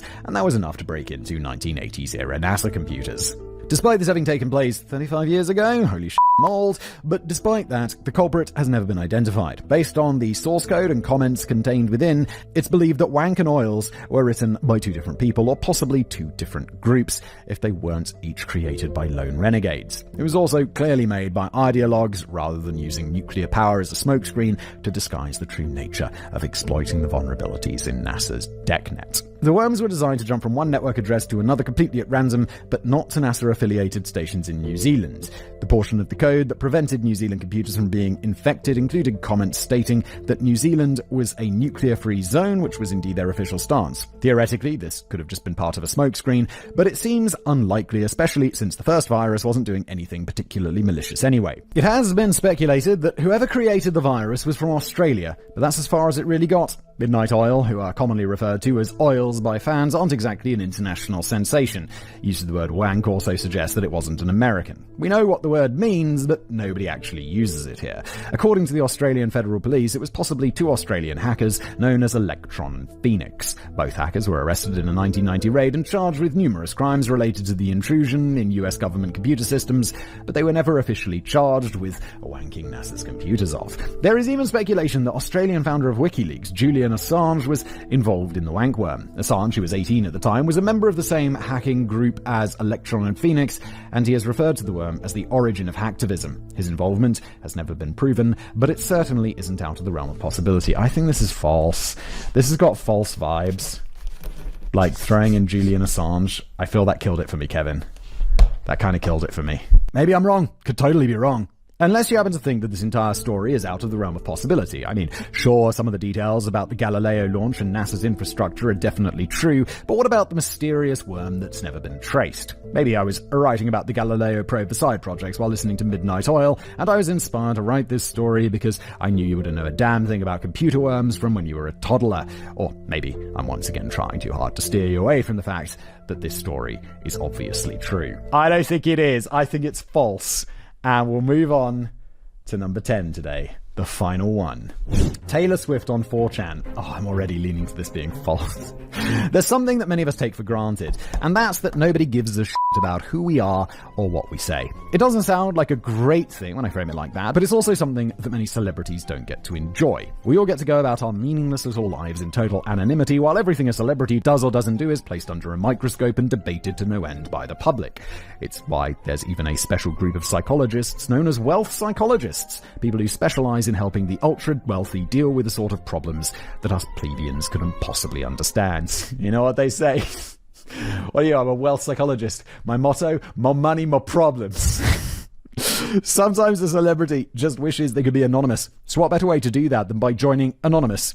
More specifically, the anonymous image board 4chan, home to trolls, conspiracy theorists, hacktivists, and possibly even Taylor Swift. Like I said, 4chan is full of trolls, so people pretending to be random celebrities or other important people is nothing new. Q of QAnon fame claimed to be a government insider with Q-level security clearance, and many people have posed as celebrities in the past. Usually these posts are dismissed as obvious hoaxes, but it was different with Taylor. The user never once claimed they were Taylor Swift, at least not outright. It began in 2009, when a random user posted on /B, "Hi /B, I'm feeling down. Please make me smile." Attached was an image of a blonde girl from the nose down who definitely bore a resemblance to Taylor. Wanting to identify who this person was, other Anons eventually identified a vlog post from Taylor which showed the same distinctive couch placed in front of wooden blinds in the background. It didn't prove that Taylor was the poster, just that the original image was of her. Over the next 3 years, the same account would continue to make occasional posts. One invited people to ask one of the 50 most famous people on the planet anything except my name. Wow. That's kind of crazy. That's kind of crazy. Other than vague claims being made, there was nothing to make this any more believable than the other celebrity hoaxes. Nothing until late 2011, that is. On December 28th, the user posted an image holding a tablet at the beach. On the tablet was the message, "Sup /B, nothing quite like a freezing cold wintry beach." Also, rule number 1. Rule number 1 is related to not talking about /B and not particularly important for this. What is important is that the EXIF data on the image showed that it was taken at 12:28 in the afternoon. 6 hours later, Taylor posted a picture of herself at the beach on Twitter and Instagram with the caption, "Nothing quite like a freezing cold wintry beach." Wow, okay. That is a hell of a coincidence. It was certainly compelling, but what happened a month earlier was even more interesting. On November the 6th, a user posted a picture of a cat with the message, "Trips names my new kitten." Every post and reply on 4chan is given a number in sequential order, but the numbers are sequential across all of the different boards and threads. This means there is no realistic way to control what your number will be. Trips meant a person whose post number ended with the same digit 3 times, so this was essentially a lottery. People could post a random name, then they could get to see whether or not their post number ended in trips. The submissions were mostly what you would expect from 4chan, names like Rudy Poo, Dragon, Jisms, and Poodiroo, but the first person to get trips suggested the name Meredith. The next day, US Magazine and other news outlets ran with the story that despite being on tour, Taylor had adopted a cat and named it Meredith. Well, they say she adopted it, but it was a Scottish fold, so realistically she purchased it for $3,000. It's not impossible that this could have been a coincidence, but Meredith is both a dumb name for a cat and the sort of thing that 4chan users would be expected to recommend. At the very least, I'd have expected something like Meredith, Slayer of Cucks, rather than just a single ordinary name. Those two coincidences would have already been enough to convince people that this was really Taylor, but in a bizarre turn of events, the site owner's Moot actually replied to a thread and said that according to the user's IP, it was definitely not her. This was suspicious for a couple of reasons. To start, the IP didn't prove anything. Yeah, and Moot would know this. Like, he's a big brain computer dude, and people who use 4chan probably going to be more into computers than the average person. So he knows that that's not giving any useful information, and the people he's giving it to know that they know he knows that. I don't know who today's sponsor is, but if you've been watching Simon for any amount of time or have existed anywhere on the internet in the past decade, then you've certainly been aware of the existence of VPNs. More importantly, why would Moot actually come out and say something? It was very rare for him to post at all, and never to debunk one fake celebrity thing. Was he trying to protect Taylor? They both attended the Vanity Fair Oscar night after party in 2011, so perhaps they became friends, and then she was a regular since then she was a regular 4chan user. It was all enough to convince 4chan users that Taylor was one of them, but has it been enough to convince you that it really happened? After all, if they were willing to believe that Q was a genuine government insider, then obviously people were willing to believe anything. I think it's false. I think Kevin made this one up because it's a cool story. I really like the story, but I think it's false. And that's the end. Let's watch Kevin's video and see how we did. Okay, so I have true, false, true, true, true, false, true, false, false, false. Let's go. Welcome back, everyone. It's time to find out how you did. Also, I don't have the same sick teleprompter reading skills as Simon, so you'll have to forgive wherever my eyes happen to be going while I'm reading my script. You're doing good. First up was Signor Flagrante, and this is quite probably the most brazen entry I've ever included in one of these episodes. Nobody expects you to know anime, Simon, but could I possibly fool you with one of the most popular cartoons of all time? This was an adaptation of the Mr. Sparkle storyline in which Homer Simpson discovered he was a mascot for a Japanese dish detergent. The name Rory Bellows was also the fake name used by Krusty the Clown after faking his own death. I'm not a huge Simpsons head, though. Next up, am I the asshole? If I once again lose to you at my own game, then yes, clearly I am. But as for the story itself, this wasn't so much an internet mystery as it was just a story from my childhood. The name Lucky Prophet is my name from the Wu-Tang Clan name generator, but that role in the story was actually played by my parents. This was just a thing that happened on the street where I grew up, and everyone was pretty sure that one of the girls that lived in that house was a mafia princess even before her abusive boyfriend was taken away in the middle of the night. That brings us to Squidward Fan 1982. Got it. And this one is real. Well, most of the updates Potato had made to the deceased YouTube wiki were accurate. At least a couple were clearly intended to be jokes. It's not clear if this one was also supposed to be a joke that just wasn't funny, or if there was a YouTube channel under this name that is now lost media. Weirdly enough, someone else on YouTube has now taken that name. It's a Russian user, and many of the search results when trying to find information about Squidward Fan turn up Russian phishing sites, though I have no idea why this would be the case. Moving on to Polybius, this is something I actually briefly mentioned on an earlier episode of the Internet's Deepest Mysteries while talking about the lost game Yeah Yeah Beavis 1, though I knew there was no way you would remember that. Polybius was very much a real internet mystery, but it was obviously not a real game. It was just a hoax created by someone in the late 90s for the hell of it. But I get it. It was also cited by author Ernest Cline as being it was a true internet mystery for the book Ready Player One, so I hope everyone who helped spread this story feels very ashamed of themselves. That brings us to the disappearing football player. I know you wouldn't have noticed this, Simon, even though I made sure to put both things in the same paragraph for you, but the name J22's Gillette is an anagram for just a little guy. This is a story that I made up entirely, and honestly it was a bit too ambitious to try to fit into 1,000 words or less. I really doubt you fell for this one unless I was able to actually break your focus by talking about football. You did.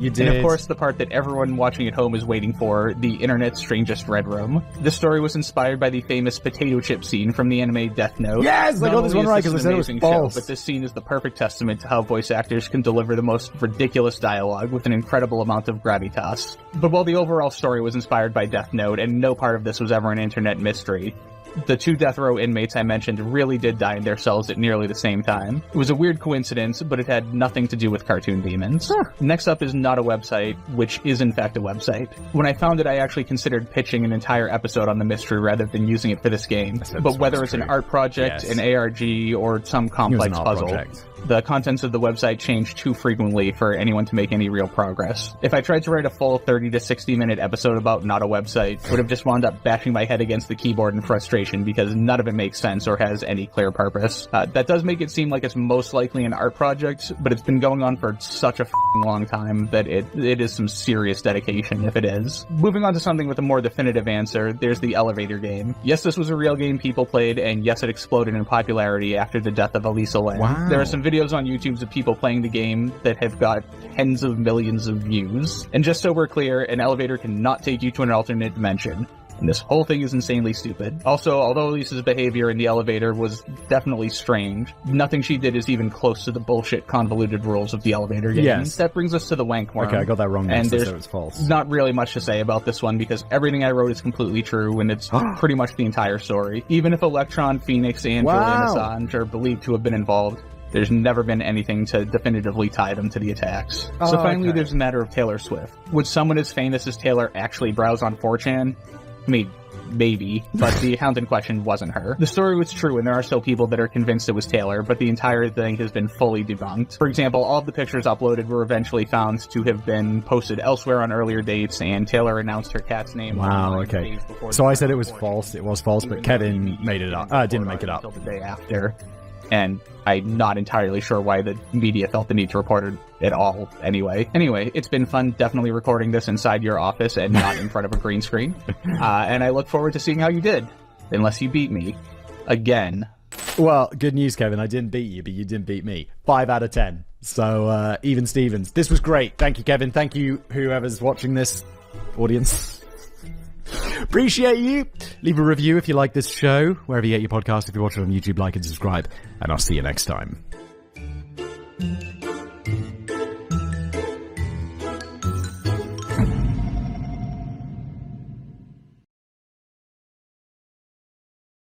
Hello everybody, welcome to another episode of Decoding the Unknown. This one written by Danny, read by me, the Lost Boy Larry broadcast. Let's just jump into it, shall we? If you're new here, format of the show, I've never read this before. We're going to explore it together.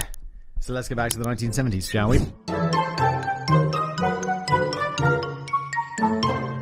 On August the 12th, 1973, one of the biggest and most expensive search and rescue operations ever witnessed in the United States at the time came to a close after 4 grueling days. A cry for help from a terrified 7-year-old known largely as Larry had first been picked up purely by chance on Citizens Band radio and sparked immediate public panic as the boy appeared to be trapped and fighting for his life in an upturned truck following a terrible accident in the remote wilderness.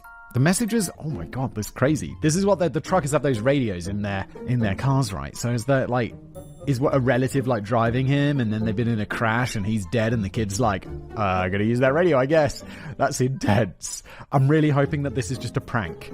A terribly, terribly tasteless prank. The messages kept coming through on CB radio for several days as the search for Lost Boy Larry evolved into a massive operation spread out across the state of New Mexico, involving hundreds of police officers, National Guardsmen and civilian volunteers, along with the deployment of no less than 22 planes, although not all of them made it back to the ground in one piece. Oh my lord, if that's a prank, this is so expensive. Someone's going to prison. But after 4 days of frenzied activity and international headlines, the search for Lost Boy Larry just ground to a halt. And this wasn't because they'd found him, it's because police decided that they were no longer entirely convinced that Lost Boy Larry ever existed. It sounded more like somebody was just having a bit of a laugh at somebody else's quite considerable expense. Yeah, at the taxpayer's considerable expense. God damn. Over 50 years later, we've yet to find any trace of either Lost Boy Larry or the perpetrators of an elaborate hoax which has since become the most widely accepted explanation. But is there more to the story than that. There were certainly plenty of suspicious elements in the saga which didn't quite add up, but there are also plenty of questions which have never been satisfactorily resolved and several troubling points that don't appear to have been fully considered at the time. So if everyone out there has got their ears on, it's high time we quit the jabbering and put some go-go juice in this wiggle wagon as we tune into the brain-pickling story of Lost Boy Larry and try to get a handle on whether he was a fictional creation of a no-good cotton jobber sending us all on a wild goose chase or a real 7-year-old boy crying out for help that tragically never came. Seeing as it's been 50 years, and I assume they've not found an overturned truck with the skeleton of a boy inside, that it was a prank, right? A very, very tasteless prank. You're taking away, like, people who should be doing other like, I don't know, police officers. And like going around and doing violence or something. Like, they should be doing that. They shouldn't be, like, out searching for people who aren't real. Smoky signals. The very first message from Larry was picked up by CB enthusiast Darlene Ross of Fontana in California on Tuesday, August the 7th, 1973. While the CB craze was already in full swing in the US during the 1970s, by which time CB radio was installed in trucks as standard, it took a little while longer to get going here in the UK, where CB radio didn't even become technically legal until 1981. Not that this had dissuaded earlier use of the land mobile radio system from rebellious UK citizens who had been watching too many Smokey and the Bandit movies. I don't even know what CB radio is. I assume, I mean, I've heard of it. I just thought it was what trucks used to talk to each other. This was a craze? I mean, yeah, maybe for, like, boomers. My older brother briefly had a CB set up in his bedroom in the mid-1980s for reasons that I never quite understood. On the very rare occasion I was allowed to have a play with it, it was only under close supervision of my brother and on the strict condition that I proudly adopt the handle of Little Tosspot. I mean, I get it. Like, this is a radio, right, that you can tune into and chat with other people. It's sort of like having it's sort of like, what's that website where you randomly connect with strangers and it shows the video feed and then people are showing each other their penises? Got something for you. No. Yeah. Like, I don't want to name it in case I get it wrong. Is it called Omegle? Is that right? Omegle? Something like this? This is what people did for entertainment before the internet. God, can you imagine living in those times? I'd be miserable. That probably explains why nobody ever spoke to me. So it's not something I had much of a chance to get into before my brother sold it all to buy a crap motorbike or something. But Darlene Ross was probably more of a serious CB specialist than my brother, who usually just enjoyed insulting strangers in the safety of his bedroom. And Darlene became increasingly worried when she picked up a broadcast that she most definitely wasn't expecting.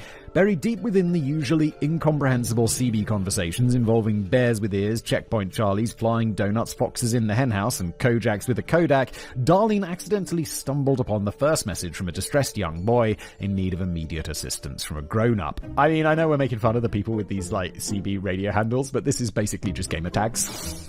But, like, back in the day. And less fun. We don't appear to have access to a single recording of one of the boy's many broadcasts heard over the next 5 days or so, and we're entirely reliant on the word of CB users who claim to have picked them up. In this original case, the details picked up by Darlene Ross were scarce, but cause for immediate concern. The first 4 words she heard faintly coming through the receiver from a young male voice were, "Help, please help me." After engaging with the user, Darlene was able to ascertain that the boy had been travelling in a red pickup truck with his father, who had suddenly collapsed at the wheel and hadn't moved since the truck crashed, leaving the boy alone and afraid. The boy didn't seem immediately keen to offer his name or his location, but after a little gentle prodding, Darlene encouraged him to reveal that his name was Larry and that the truck had been travelling through the state of New Mexico, a fair old distance of around 1,000 miles from where Darlene was picking up his messages in California. Yeah, it's like, oh, we're somewhere in New Mexico. New Mexico's one of the big states, right? There's loads of desert. I've seen Breaking Bad. Like, New Mexico's large. He also seemed to be under the impression that his father had suffered a fatal heart attack. That's a big jump for a 7-year-old. It was often difficult for Darlene to understand exactly what Larry was saying, as the signal was weak and his words were punctuated by relentless sobbing. At one point, she believes that she heard the boy exclaim to somebody else, "Come on, David, help me." It's not unclear whether Larry was talking to a third party in the vehicle or addressing the man slumped at the wheel. Well, no, because it'd be like, Dad? Dad! My kids don't call me Simon. Although I do have a friend in his kids call him by his name, like Homer in The Simpsons. It's kind of weird. Although the latter would be a weird way to address your own dad, particularly if you thought he was dead. Yes, I suppose it's possible that he may have just been addressing somebody else in a separate conversation on the same CB channel, or even that he was just a bit confused about Darlene's name. I mean, Darlene, David, not really. The kid had already revealed that he was only 7 years old, and he wasn't exactly in the best position for clear thinking and coherent conversation. Darlene managed to calm the boy down slightly and promised that she would get help before the signal gradually faded and Lost Boy Larry fell silent. True to her word, she immediately alerted the authorities in New Mexico and gave what limited information she had to the Albuquerque Journal. The newspaper, which serves the most populous city in the state, was the first to break the story the very next morning. Further reports of Larry's transmissions were to come flooding into the authorities and the press throughout this following day from truck drivers and CB operators who were convinced that they had all spoken to the stranded boy in desperate need of help. You might think that at least one of them should have been able to squeeze out more specific location details from Larry, but again, you have to remember that he was a young boy in what may have been a completely unfamiliar place. Yes, but the trucks, it's a big-ass truck, right? So it's going to be somewhat close to a road, even if it's come off and crashed. And let's say it's a really bad crash. It's not bad enough to have, moved the father's body or knocked the kid around. So be like, yo, kid, go up to the road. I'll be waiting right here. I'm not going anywhere. Go up to the road and look for a mile marker. It's just look for a sign at the side of the road. Look for anything that is different. And just tell that to me, and I'll pass that on to the police, and we'll come and find you. Just go find that, come back here, tell me it. Boom! To be honest, even today, if you took me several miles away from my Cornish village and asked me to describe my current location to somebody on the phone, I'd probably just end up making confused squawking noises. I can't imagine how I would have coped at the age of 7. I was really impressed the other day. It was several months ago, maybe even last year. Definitely last year. It was let's say it's a year ago. It doesn't even matter, Simon. Why are you specifying this? Just go with a bloody story. My wife and I were in a minor car accident. Not our fault, someone just pulled down, scraped the side of our car up. And you're supposed to call the police. I think in England, I've never been in an accident where I've needed to exchange insurance details like that. But in England, I feel like we're just exchanging insurance details and be like, tally-o, see you later. I mean, not, but hopefully never see you ever again. Just some money from an insurance company. What? But so you're supposed to call the police. My wife calls the police, the city police or whatever. And they're like, where are you? And she's like, I'm on this street. And they're like, are you outside number 14? And I just looked over and it's absolutely bang outside number 14. I'm like, wow, police have got some really good location stuff somehow. I was very impressed by this. Because I always thought, if you called the police, you'd have to describe where you are. And it's I don't know. I'm in a street. But they know where you are. It's quite cool. Larry wasn't exactly helping matters by constantly changing channels on his dad's CB radio in the truck. It's not clear if he was doing this out of fumbling panic or if he felt like it was the smart thing to do whenever he lost the signal. But it was making fluid conversation very difficult for other CB users attempting to connect with him, as they were only gathering small fragments of information from Larry before he disappeared to try his luck on another channel. Early suspicion had already been aroused in some quarters by just how far Larry's transmissions were stretching. Citizen band radio is meant to be used for short-distance radio communications with the local crowd, and he wouldn't usually expect a broadcast to be picked up in an entirely different state. It was already, broadcasting over 1,000 miles from a truck, isn't that quite far? It was already weird that Larry's original message, presumed to have been broadcast somewhere in New Mexico, had traveled all the way to California, but it was about to get even weirder. Reports were coming in that Larry had engaged with CB operators in New Mexico, California, Arizona, Wyoming, Mississippi, and even Canada. New Mexico's in the south, right? Because I know this from Breaking Bad. It's right in the south. Canada's really far north. I don't know how far away California. They said 1,000 miles, didn't they? I don't think CB radios are designed to go that far.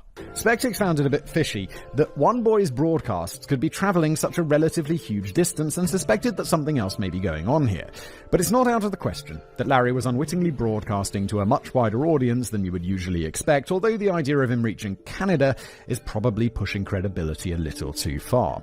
When the atmospheric conditions were absolutely right, CB enthusiasts back in the day could take advantage of a phenomenon known as ionospheric skip, in which the radio impulse would hit the ionosphere and then get ricocheted back down to Earth in broadly the same region, but often a surprisingly long distance from the original broadcast. On such days, CB users would amuse themselves by seeing just how far they could skip their transmissions. And it's reported that during these 5 days, in August 1973, the weather conditions were indeed favourable for an ionospheric skip, which could potentially have bounced back Larry's broadcasts right across southwestern America and a little beyond. The phenomenon may have been relatively rare, but it certainly wasn't unprecedented.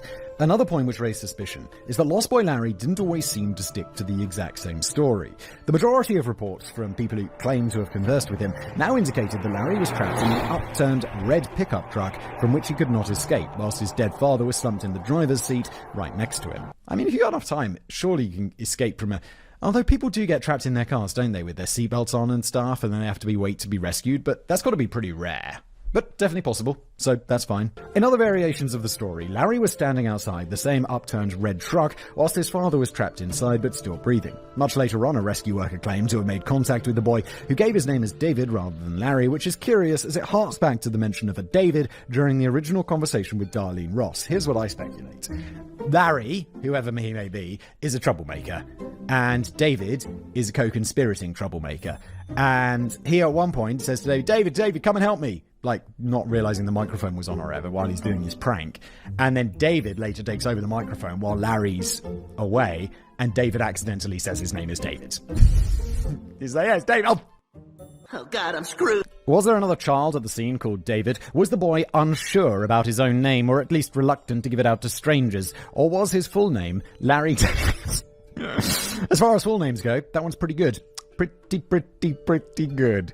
This lack of consistency cast doubt over the authenticity of the distress call, although, again, it could be argued that the young boy was traumatized and confused, or even that his situation had changed over the passing hours. Maybe he managed to climb out of the truck and realize that his dad might not be quite so dead after all. If anything can be described as a single definitive account of Larry's situation, it probably stems from the regular conversations he had throughout Wednesday with a CB operator by the name of Linda King, better known by a handle of Blue Eyes. I've got to admit that Blue Eyes sounds a bit more impressive than Little Tosspot. Linda managed to keep Larry talking on the same channel for longer than most, and it appears that she managed to gain the boy's trust to some degree. According to Blue Eyes, Larry's father had taken his young son on some kind of hunting trip through an area of wilderness somewhere near the New Mexico mountains, when he had suffered a heart attack at the wheel and crashed the truck, which then flipped over into a ravine.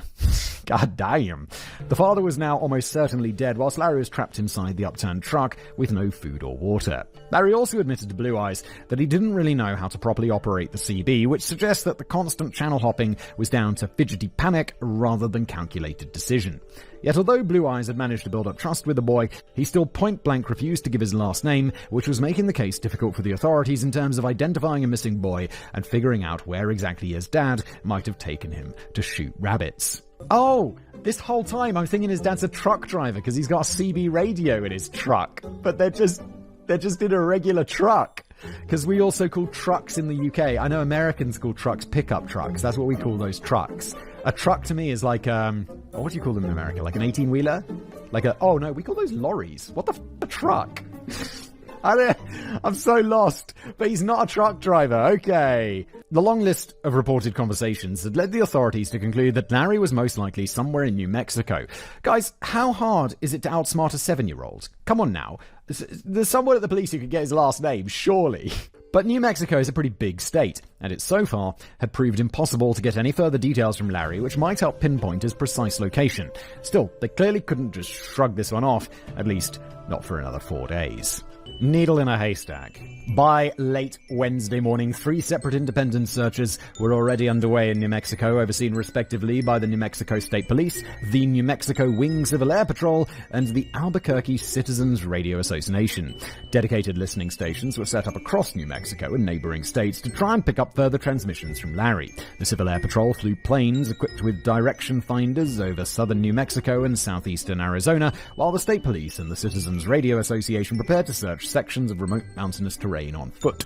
The New York Times reported that 3 of the Civil Air Patrol pilots spotted an abandoned truck on the east face of the Manzano Mountains, but it seems that when a helicopter was later dispatched to the same area to check it out, no traces of the truck could be found. Later that afternoon, radio operators from Albuquerque, Moriarty, and Cedar Crest reported that Larry's radio signals appeared to be coming from somewhere just south of an old concrete plant in Tijeras Canyon. Planes, helicopters, and ground searchers were quick on the scene to comb the area, whilst the New Mexico Governor Bruce King managed to secure the services of 2 Iroquois helicopters and a U-21 aircraft from the Army National Guard.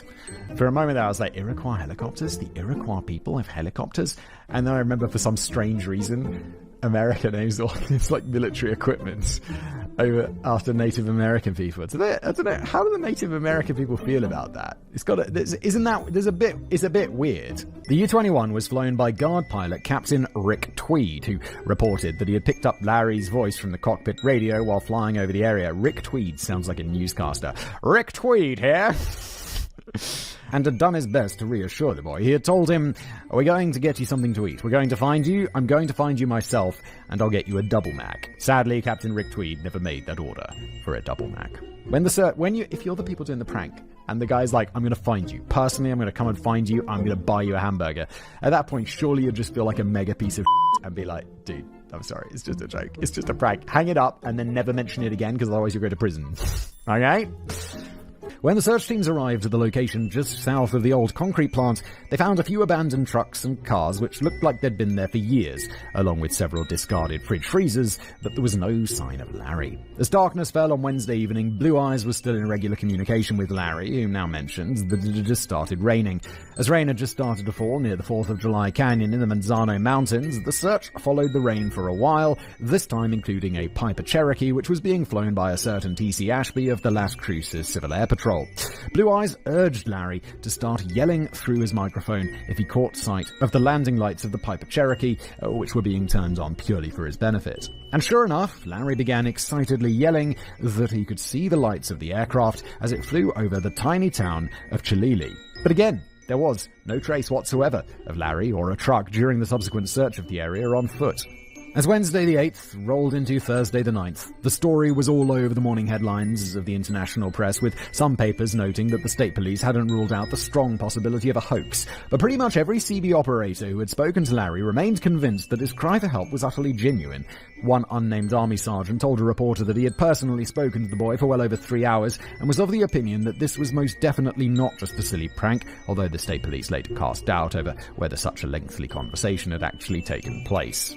Why do people lie? I guess it's just in this situation, it's like, what's your motivation? It's just and I think it's just some people are weird and want attention. I'm not saying that that's what happens here, but I think if this was the case, it's like, why would you do this? And it's like, I don't know, just bored, just want attention. It's weird. I would never do this. I'd be like, no. Oh, it's bad. Meanwhile, Sergeant W.A. Schmidt of the Civil Air Patrol made it clear that any doubters might have a different perspective if they'd heard the voice for themselves. He told the press, "I personally have never had any doubt that this is the real thing. I heard the kid crying. I just can't believe it isn't the real thing." As the search continued on Thursday morning, a fresh problem emerged which would seriously hamper the efforts. And that problem came in the form of pesky kids pissing about with their walkie-talkies. Since the story had been plastered all over the media, some little pranksters, and apparently some older pranksters who really should have known better, began flooding the airwaves with their own impressions of Larry's voice. Guys, come on, just in case it's real, just let them go and find the kid, just in case. On an even more disturbing note, some of the nastier kids were even attempting to speak to Larry directly to tell him that he was going to die. Oh my god, like another callback. It's like this was the internet before the internet. Just people telling each other that they should die. I was wondering... Jesus Christ, the internet. I was wondering for a minute why all these kids had the time for such sick pre-internet trolling when they all should have been in school on a weekday. But of course, this was early August, so everyone would have still been enjoying their super long summer vacation. Here in the relentlessly grim UK, the children only allowed 6 weeks of freedom in the summer, whereas US students get between 2 to 3 whole months off school. Yet another reason why I grew up in the wrong country. I mean, I went to school, we got 9 weeks off, but we also had school on Saturdays throughout the whole year. So that. But yeah, 9 weeks of summer holiday was pretty good. I would have taken, 13, 14 weeks? Hell yeah, America. However, as far as silly pranks go, this was a pretty thoughtless and potentially life-endangering way to while away the hours of summer vacation when they should surely have been enjoying science camp or something. It was not only making it difficult for radio operators to identify which, if any, of these new voices might be the genuine Larry, it also meant that the genuine Larry was potentially getting drowned out in all the racket. At one point, Blue Eyes reported that she'd managed to briefly speak with the real Larry before he fell silent after crying, "I can't hear you, Blue Eyes. It's too noisy." It's perhaps not too surprising that the search teams were getting pretty frustrated and desperate by this point, and they were now following up some frankly ridiculous leads. A woman from Maryland requested that the searchers in New Mexico investigate a certain road near Sandia Park as she could remember getting briefly lost there once. What the f***? What's that got to do with anything, you weirdo? What a weirdo. A call was received from a psychic in a phone booth who passed on the vital information that her psychic powers had tracked the boy down to a road 20 miles south of Moriarty. Be like, yes, Mom, yes. I'll absolutely be right on that. Yes, right away, as soon as I've hung up the phone. Damn, crazy people. And a church group in Wichita, Kansas, got in touch with the search teams to announce that the truck was almost certain to be found beside a lake in Alamogordo. Their reasoning? The church group had been holding a night and day vigil for Larry, during which one of them received a message from God. Just imagine, you know what I did before with the hanging up on the phone? Exactly that again. All 3 leads were quite surprisingly investigated in full. Tax dollars at work, everybody! And all 3 leads were quite unsurprisingly found to be utterly useless. I can only assume that God's message got lost in translation. He may have been better off just broadcasting his handy map directions from a CB radio. Yet another problem reared its ugly head by the time we get around to Friday, August 9th. With hope fading fast, and Larry's messages becoming less frequent, possibly down to the battery in the truck's portable CB finally running out of juice, the different ground search teams were now beginning to turn on each other. Hundreds of unauthorized civilian volunteers were now participating in the search, but as there didn't seem to be anyone properly coordinating all of this, some of the teams were choosing to search in places that had literally only just been comprehensively checked over by other groups, while certain areas had been left completely untouched by anybody. It sounds as if the frustration had really begun to boil over into suspicion and resentment under the baking heat, as the different groups began clashing with each other and generally getting right on each other's tits. I don't know why there was another assumption. I don't know if Danny mentioned the time of year, but in my mind, this has all been going on in a big lorry in winter. But the reality is it's a truck in summer. I don't know why, just in my mind, it was snowy. Maybe because people have more, accidents in the snow. A student from the University of New Mexico decided to do his own thing and fly solo when he rented a private plane worth about $18,000 to conduct an airborne search. Rented a private plane worth around $18,000? Extremely cheap plane. Oh wait, this is the 1970s. Okay, it's not so cheap. Unfortunately, it turned out he wasn't very good at flying planes, and he ended up having to make a crash landing when he completely lost control of the craft. That might have usually been considered a pretty expensive mistake to make, but he was only charged $500 for wrecking the plane, and whilst he originally paid up with money taken from his student tuition funds, he got most of it back after the Albuquerque Citizens Radio Association set up a fundraising campaign on his behalf. I'm assuming that he had a pilot's license. Also, paying the $500 doesn't seem at all unreasonable. If you go rent a car and you crash the car, you're only going to be on the hook for $0 if you go for the extended insurance, which I never do because it's kind of super expensive. But there's going to be a cap. It's going to be £1,000 these days or whatever. So $500 back in the day, it's a lot, but it's not crazy. One half-promising new lead emerged on that Friday when a war veteran by the name of Frank Laughlin picked up messages from a young boy who gave the name of David, again prompting speculation that this may be the real name of the child in need of urgent help, or that there was a second young boy at the scene. This David claimed he was standing outside the upturned red truck, which now had a white camper on tow. He also claimed that his father was badly hurt, but still very much alive and trapped in the vehicle. The police actually got to the bottom of this one, but it sadly wasn't going to be of much help in tracking down the real Larry. They traced this particular signal to a kid in Phoenix who was just mucking about on his walkie-talkie. America, I'm beginning to wonder if you need to cut down a bit on those extended school holidays. There were to be a couple of further notable developments before the month was out. A 12-year-old child called Larry Zmanzinski from Ohio was reported missing to Santa Fe Deputy Police by his older brother. In fact, the older brother told police that he hadn't heard a peep from several other members of his family since they moved from Ohio to Washington over a month earlier. The Zmanzinski family had indeed gone missing, and of course, the police were quick to catch on to the Larry connection. But whilst the first name was a match, there was a pretty big difference in the age, and it seems impossible that a boy of 12 would pretend to be 7 years old. When you're that age, you're more likely to proudly draw yourself up to your full height and add on an extra year or two rather than take 5 off. Sure enough, it became clear that we were talking about 2 completely different Larrys, and the Zmadzinski family were found safe and well just 2 days later, having embarked upon a long camping trip without bothering to tell any of their relatives. Fair enough. It's like when I go on a trip, I don't phone my family and tell them, hey, I'm going on a trip, by the way. It's like, no, should I? I don't think so. A little later, in August, CB operators in Colorado suspected that they might be onto something when they picked up the voice of a man who was boasting to his buddies that he'd recently pulled off a major CB radio hoax which had completely fooled the New Mexico State Police. Although it's not clear if he explicitly referenced the Lost Boy Larry incident and was admitting responsibility, a service station operator named Robert Vetter felt compelled to intervene and directly challenge the man over the radio. In response, the disgruntled boaster threatened to track down and kill Robert Vetter, and just for good measure declared that he was also planning to kill President Richard Nixon and Vice President Spiro Agnew while he was at it. Okay. This guy sounds nuts. But again, this is like the internet before the internet, isn't it? I'm gonna kill you and the president. Those latter two targets aroused the immediate interest of the FBI, but the channel-hopping man was never traced before he fell totally silent. Did the FBI have to really follow up all of that stuff? Because, sure, the guy's just a bit nuts. He's not, like, actually going to kill Richard Nixon. I mean, I guess he might be. Yeah, okay, I get why they're cautious. For his part, Robert Vetter believes that the man he spoke to was not responsible for fabricating the Lost Boy Larry story, although his reasoning doesn't quite cut the mustard for me. The guy who was sending him death threats on the CB radio had a Mexican accent, and Larry didn't. I mean, there's also the slight issue that the man had a man's voice, whereas Larry's was supposed to be a young child, but I would imagine that any prankster worth his salt would have taken small details like that into account before staging the hoax and maybe considered roping in a young recruit.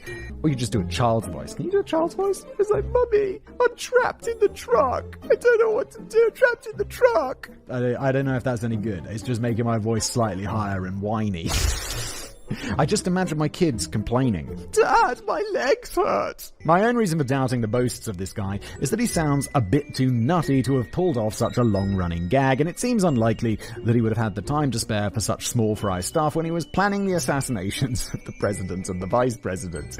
But we'll never know for certain if the anonymous guy with the Mexican accent was responsible or not, and nobody else has ever been linked to staging a possible hoax. The situation was looking pretty hopeless as night fell on Sunday the 12th of August. The search parties had come no closer to locating a real boy named Larry, who had now become worryingly quiet.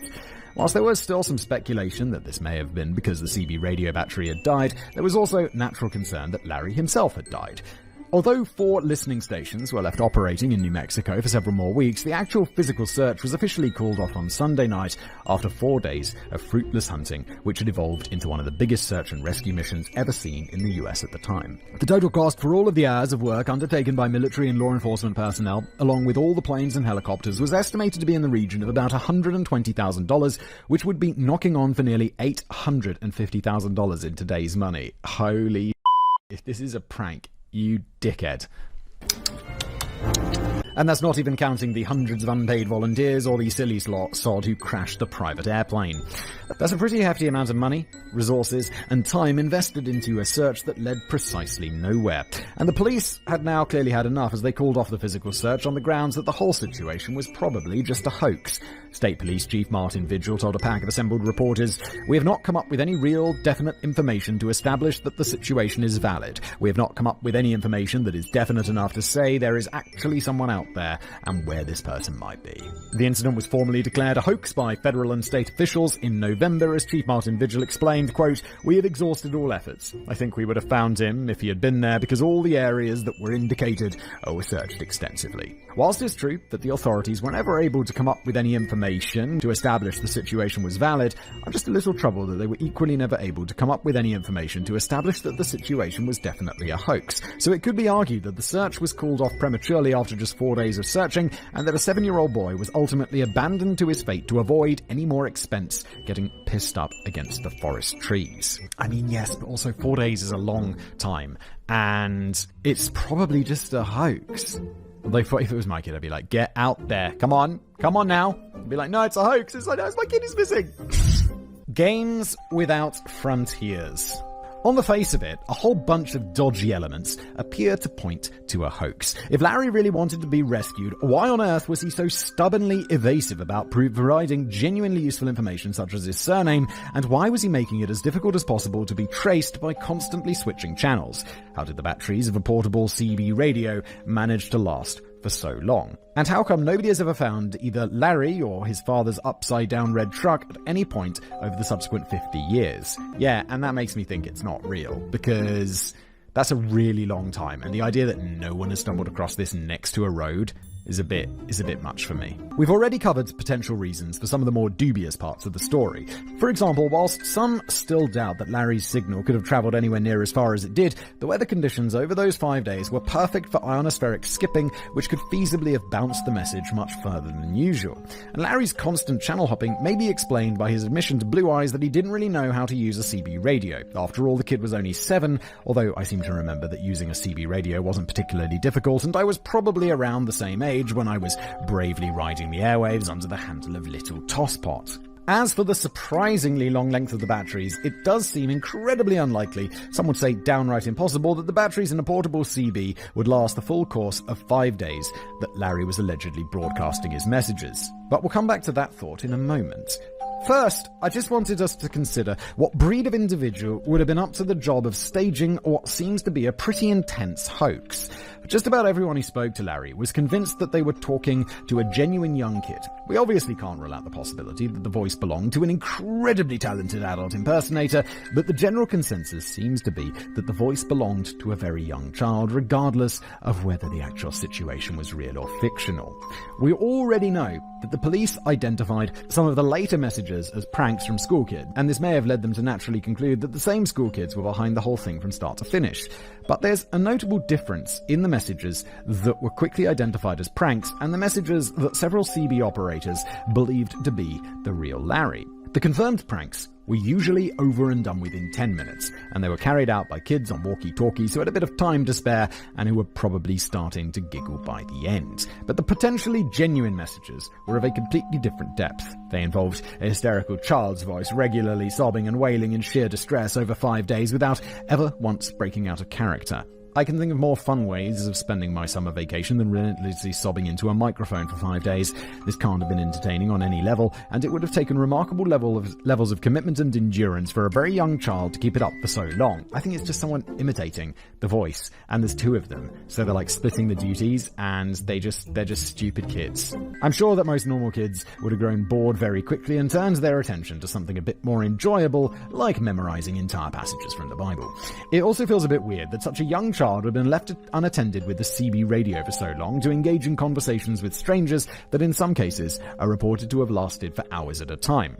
I know that things were different back in the 1970s when it was supposedly considered perfectly safe to send your kids off to play on the rail tracks with a flask of petrol and a box of matches, but I'm still doubtful that a little kid would have been left alone for quite so long to fake cry into a CB radio for 5 days. It perhaps seems more likely that a screwed up adult would have been the mastermind behind the operation. But this does beg the question as to why they'd bother, unless they really had it in for the New Mexico State Police, or they just enjoyed getting a kick out of all the drama that they were secretly creating. Yeah, I think it's just the latter.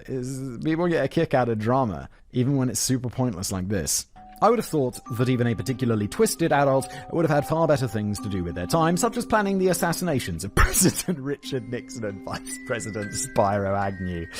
I suppose it could have been the handiwork of someone who was aware of the rare opportunity to take advantage of the ionospheric skip and initially just wanted to see how far they could bounce their broadcasts, but they ended up getting a bit carried away. Of course, it would have helped the police identify a genuine missing boy if Larry had ever bothered to give his surname. This again may point to a hoax, as the prankster would have been aware that providing a surname would be game over.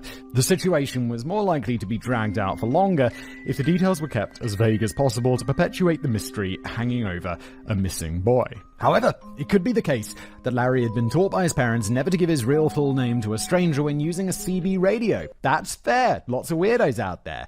It may well be that his first name wasn't even Larry, and this was just part of the CB handle that had been taught to use at all times. I'm also quite intrigued by how frequently the name David popped up in some of the reported conversations. While some have viewed this as reference to a third person on the scene, could these have been moments when his guard slipped and he was inadvertently giving out his real name instead of his CB handle? No, because he was calling to someone like, David, help. So that implies there's someone else. There's someone else called David, right? Right. It's also possible that Larry or David may indeed have tried to give his full name at some point, along with a bunch of other vital details, which would have helped the search, but his voice was getting lost in the cacophony of noise made by all those daft kids on walkie-talkies, which swamped the airwaves from Thursday onwards. One point that bothers me occurred during the first day of the search, when those 3 Civil Air Patrol pilots were reported to have spotted an abandoned pickup truck near the Manzano Mountains, yet it had completely disappeared when helicopters were dispatched to take a closer look. The only source for this comes from the New York Times, and it's not covered in much detail. It might not have happened at all, or the Civil Air Patrol pilots might have made an error and mistaken an abandoned washing machine for an abandoned pickup truck. But if it did happen, it does strike me as strange that the 3 pilots initially appeared to find exactly what they were looking for in the broad region that they were hoping to find it. And later that same day, Larry's reference to rain falling had led searchers to conclude that he must have been broadcasting somewhere near the Manzano Mountains.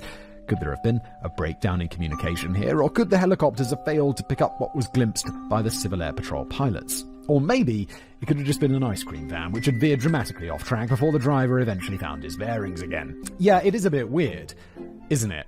But my gut feeling is that it just has nothing to do with it. It was some dude, like, I don't know, maybe needed to take a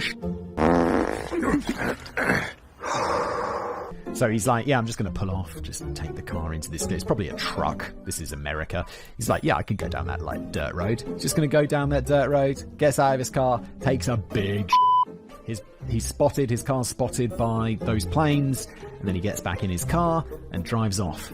Bowels relieved. Or it's an ice cream truck. If we were going to take a tentative step into conspiracy theorist rabbit hole, it could be argued that the authorities only wanted to wrap up the search and officially declare a hoax without any evidence that it was a hoax to quash any speculation that they had failed miserably in their search for a real missing child. The general public might have been a bit more reassured if they were led to believe that somebody had just been playing a practical joke rather than accept that a child had been ultimately left to die alone after the main search was called off. Well, surely at some point someone's going to be like, oh, my kid's missing. Like, my husband and my kid went, what were they doing, like fishing or something? Like, they're going to be like, they didn't come over from their fishing trip. And then they're going to be like, okay, if there's no kid reported missing, then in a truck with a CB radio going fishing... Oh no, it's shooting rabbits, wasn't it? Like, it's not real. It's certainly quite alarming that the search appeared to descend into chaos towards the end as hundreds of volunteers started bickering amongst themselves whilst wandering around like lemmings and reportedly leaving whole sections of the region unexplored in the confusion. While some areas are getting searched for a second or third time, it's possible that Lost Boy Larry may have been awaiting in a stretch of wilderness that had been completely ignored. To be fair to the authorities who took the decision to abort the physical search, it must have been difficult to figure out what else they could realistically do after the broadcast from Larry had ceased transmission and the leads had dried up. I'm not sure if they could have carried on searching every nook and cranny of the state of New Mexico forever after everyone had just spent 4 days getting nowhere, and serious doubts were brewing over the authenticity of the broadcasts. But it might not have been unreasonable for the state police to take the chaotic conditions of the last few days of the search into account and perhaps consider making one last big coordinated effort rather than just shrugging and assuming that somebody out there was probably just winding them up. Still, a couple of even shadier elements of the story might lead you to conclude that the authorities made exactly the right decision in calling off the search when they did and wasting no further time and money on mischief and buffoonery. For example, when Larry told Blue Eyes that he could see the landing lights of the Piper Cherokee, you'd really think this would have narrowed down the search significantly, yet a comprehensive search of the whole area from which the lights could have been visible yielded absolutely nothing. Yeah, exactly. That's like really good information, and they didn't find anything, so it's not real. 50 years have gone by and no one's found like a 1970s pickup truck or whatever it was, you know, with a child's bones inside, as far as I'm aware. And here's the real sucker punch. In most of the broadcasts, Larry claimed that he was trapped in an upturned truck. The antenna for the CB radio would have been positioned on top of the vehicle, so if the truck really had flipped right over, the antenna would have surely been completely flattened, rendering the radio useless. Even if by some miracle it hadn't been totally destroyed, it would have been heavily damaged to the point where it would have been impossible to make any kind of broadcast, never mind a whole series of broadcasts that merrily skipped across a whole bunch of different states. So that's got to be the clincher when proving this whole story is nothing more than a whole bucket of jibber-jab, right?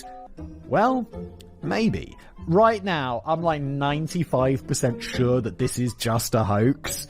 I really wonder if anything's going to bring me around to the other position, because it seems pretty slam dunk that this is just a hoax. Hippie hippie shake. The difficult thing here is that we don't know for sure how many of Larry's broadcasts were deemed to be potentially genuine and how many were instantly dismissed as pranks. For all we know, just a tiny percentage of the earliest broadcasts were genuine, whilst everything that followed was just other people pretending to be the real Larry. It may have even been that Blue Eyes was only ever talking at length to a prankster, and the only genuine broadcasts were the ones originally picked up by CB enthusiast Darlene Ross in California on the Tuesday night. If that were true, a bunch of bored clowns may have been partially responsible for the death of a child after leading researchers down a series of blind alleys, not to mention the near-miss experienced by the student in the private plane. But it would also explain quite a few of the more baffling parts of the saga, such as the later inconsistencies in Larry's claims. It might also explain the puzzle over how the batteries of the portable CD radio managed to last for such an unfeasibly long time. Maybe they didn't. The batteries could have died as early as Tuesday night, after which we would have never heard from the real Larry ever again. And it might just explain how Larry was managing to broadcast radio messages using a crushed antenna on an upturned truck. I might be wrong on this, but as far as I've been able to make out, Darlene Ross made no mention of an upturned vehicle when she originally reported her conversation with Larry. She learned that he had been travelling in a red pickup truck when his father had apparently suffered a fatal heart attack, and she gathered that he was now trapped in the same vehicle, but he didn't appear to say anything else to Darlene about the vehicle having flipped over. I know it's a long shot, but perhaps many of the points which regularly get wheeled out as compelling proof that the whole story is bogus only relate to the later hoax messages and not the original potentially genuine broadcasts. Yeah, but again, it's been 50 years. No trucks found. No matching kids missing. No child bones. Okay, well that's all fine and dandy, but let's back it down a bit and consider another serious issue here. If Larry had indeed been a real boy trapped in a real vehicle, then surely the truck and the corpses would have been found at some point over the next 50 years. Boom! Yes, Danny! And how come a connection was never made with an officially missing 7-year-old boy and his dad? I do think it's a bit sketchy that a red pickup truck was never found, although some have argued that it could still be out there somewhere in the remote wilderness of the New Mexico mountains, buried under silt or hidden away in an inaccessible ditch or ravine. As for making a connection with a boy and father listed as missing, we should remember that we never really gathered much reliable information about either of them. We're not sure of Larry's real name, or even whether he was really 7 years old. He could potentially have been even younger, but had lied about his age. As I said before, very young kids have a tendency to add on a year or two when asked about their age. And it's quite possible that the father and son may have dropped completely off the grid before the accident. It may have been that the authorities weren't even aware that they were in the country, or that the father was a fugitive from justice. One popular theory is that the father may have been carrying out a parental kidnapping, and that the whole hunting trip idea was just a cover story to explain to his son why they were embarking upon an epic journey across several US states. Whilst I know some American families like to train their offspring to hunt from a young age, I'm not sure if it's common to start the training from as young as 7. I wouldn't say it's, maybe not the training, but if the dad's into hunting, like my kid's 4, and I'm never gonna let them, sorry, at this age, I don't mean like I'm never gonna let them, but like now, I'd never let them touch a gun. Like there's no shot, that's insane. But to come on a hunting, I don't hunt. Is that so outrageous to like share in a hobby? I think it does, because it's like you're shooting animals and stuff. But I don't know, America.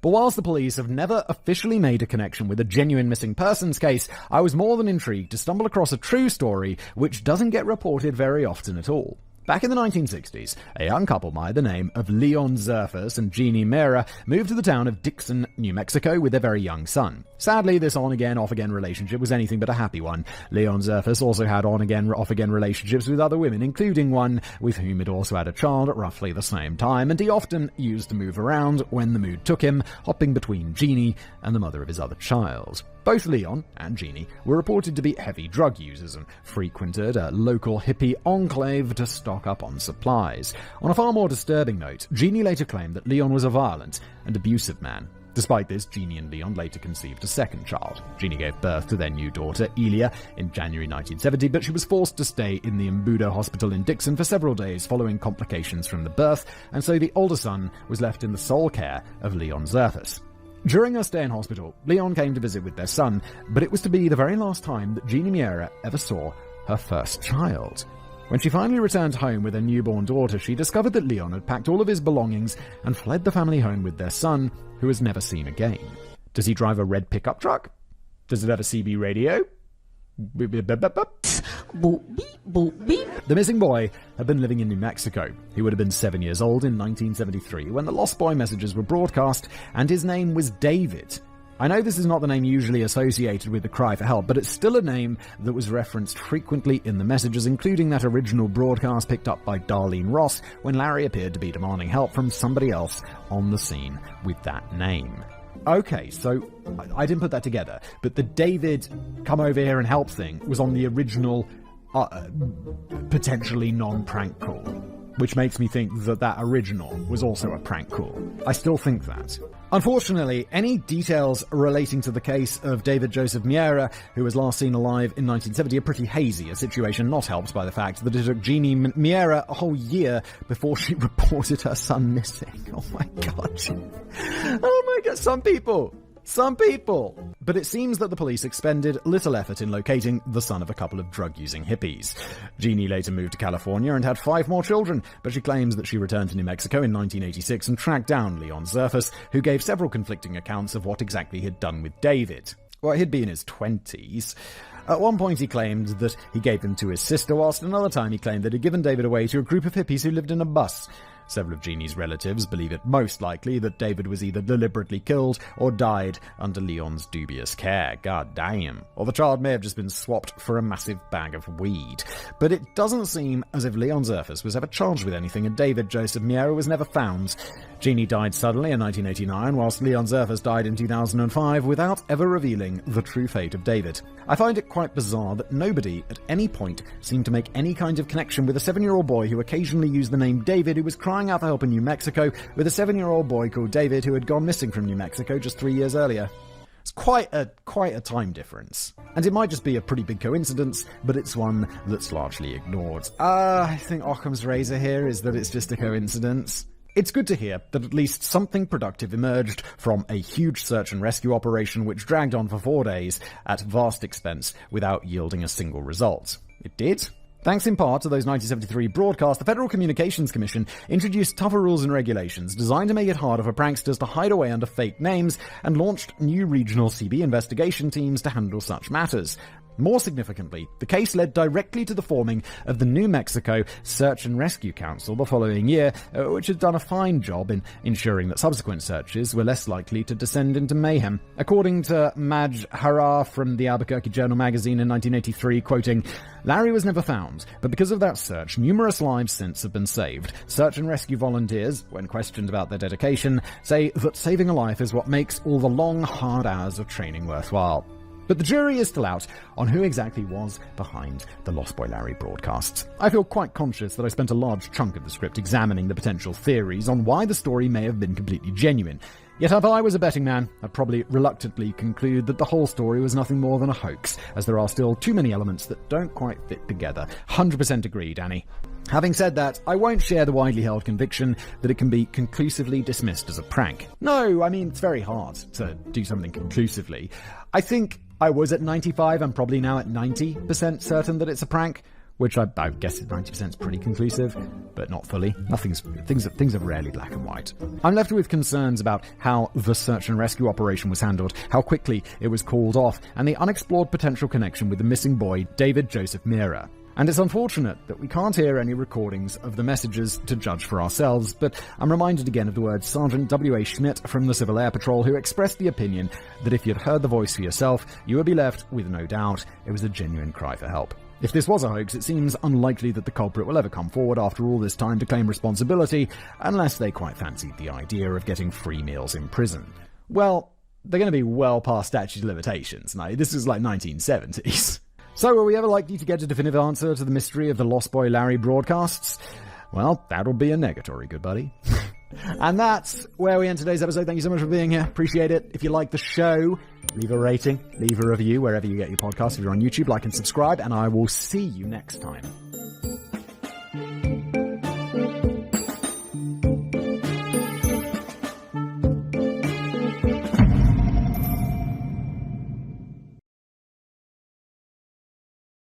Hello everybody, welcome back to another episode of Decoding the Unknown. This one, who was the Monkey Man of Delhi? Or sorry, what was the Monkey Man of Delhi? I recently went to Delhi. Went to Delhi a few months ago for a friend's wedding. And here we are, Danny writes it, I read it. Let's get into it.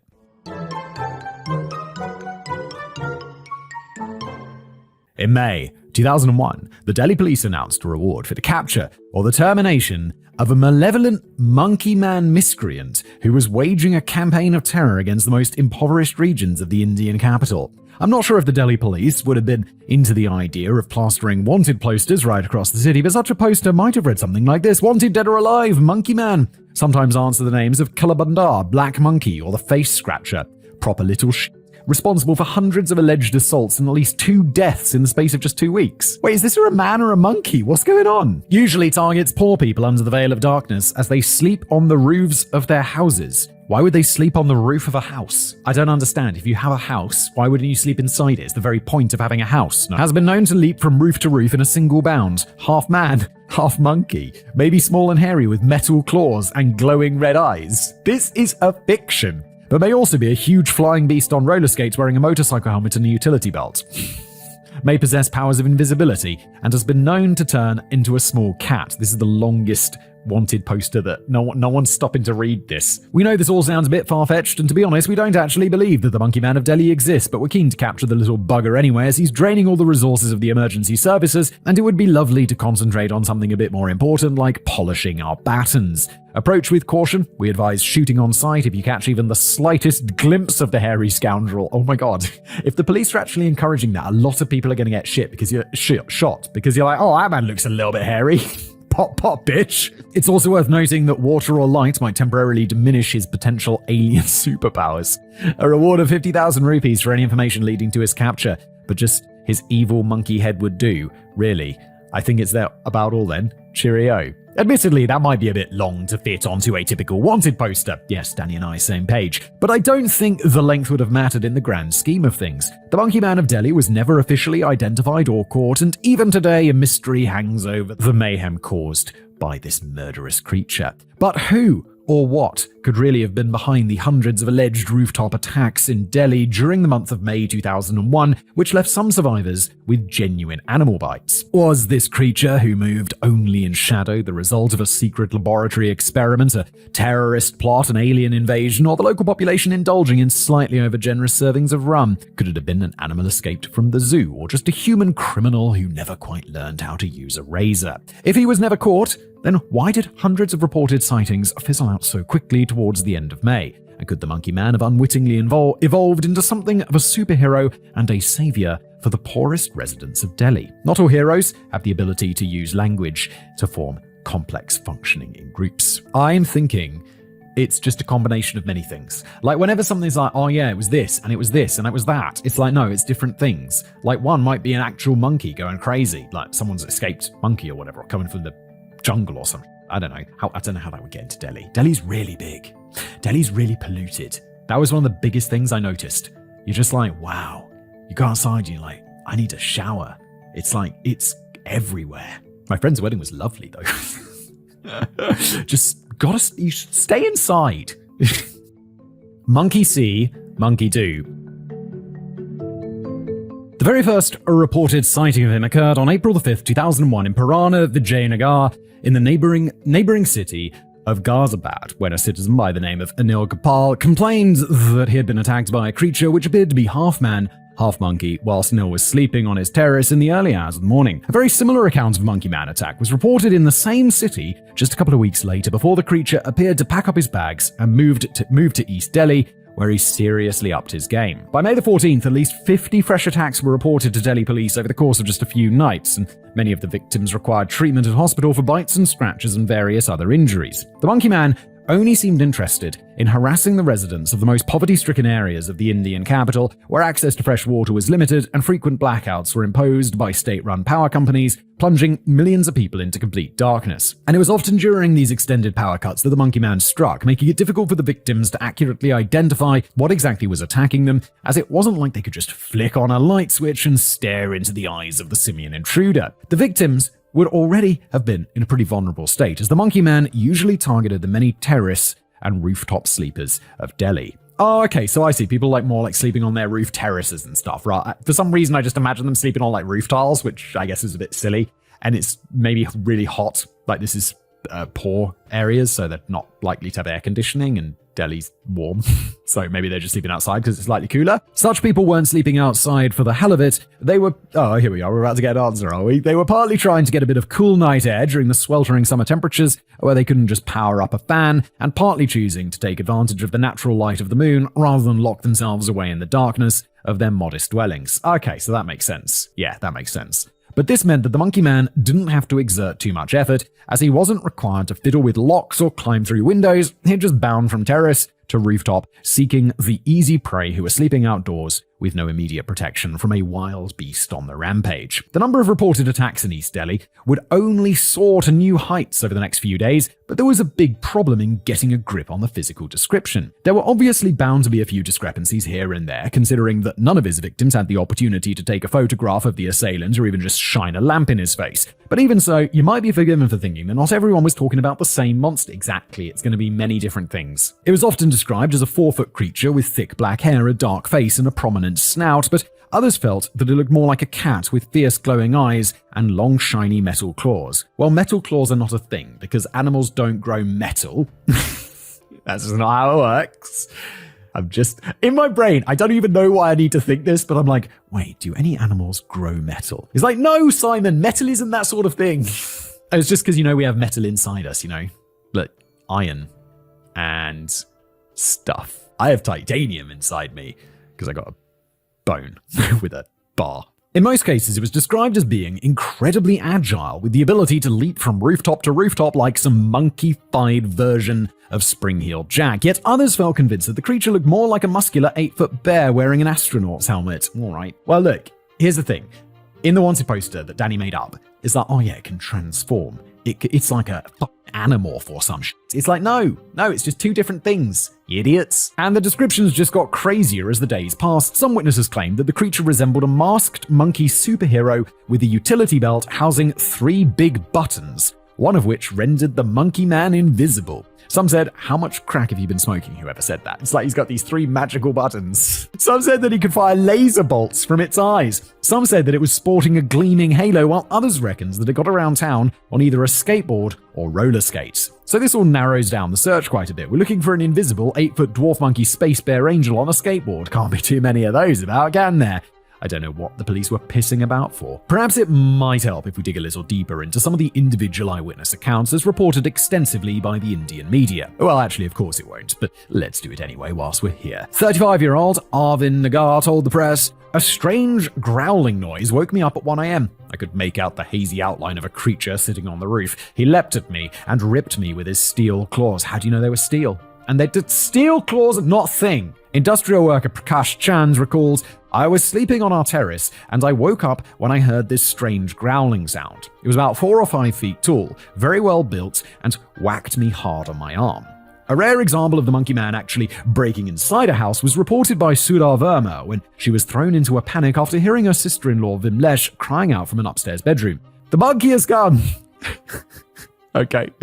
There was nothing much to be seen by the time Sudha had raced upstairs to investigate other than a shadow slipping silently out of view, but Vimlesh claimed that she'd just seen a long monkey arm poking through a wrought iron gate positioned above the bedroom door, which had quickly retracted when her sister-in-law rushed upstairs to help. One anonymous resident confidently told a reporter, "It was a monkey all right, at about 4 foot tall, but as soon as I grabbed it, it turned itself into a cat with tawny, glowing eyes." He wasn't the only one who had a go at tackling the creature. Mohammed Ishtiaq and his wife, Kassar Bano, had attempted to throw a bedsheet over the monkey man, but as Kassar noted, it was just too fast for us. It leapt away into the darkness, screaming, "Hoo hoo hoo!"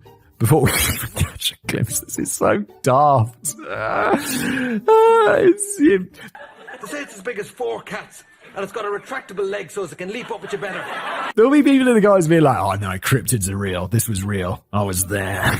Like, don't be silly. 35-year-old shopkeeper Anim Keshri had a theory that the midnight prowler he witnessed was probably some kind of robot controlled by remote control, as he could think of no living creature that could bound so easily across the rooftops without even breaking a sweat.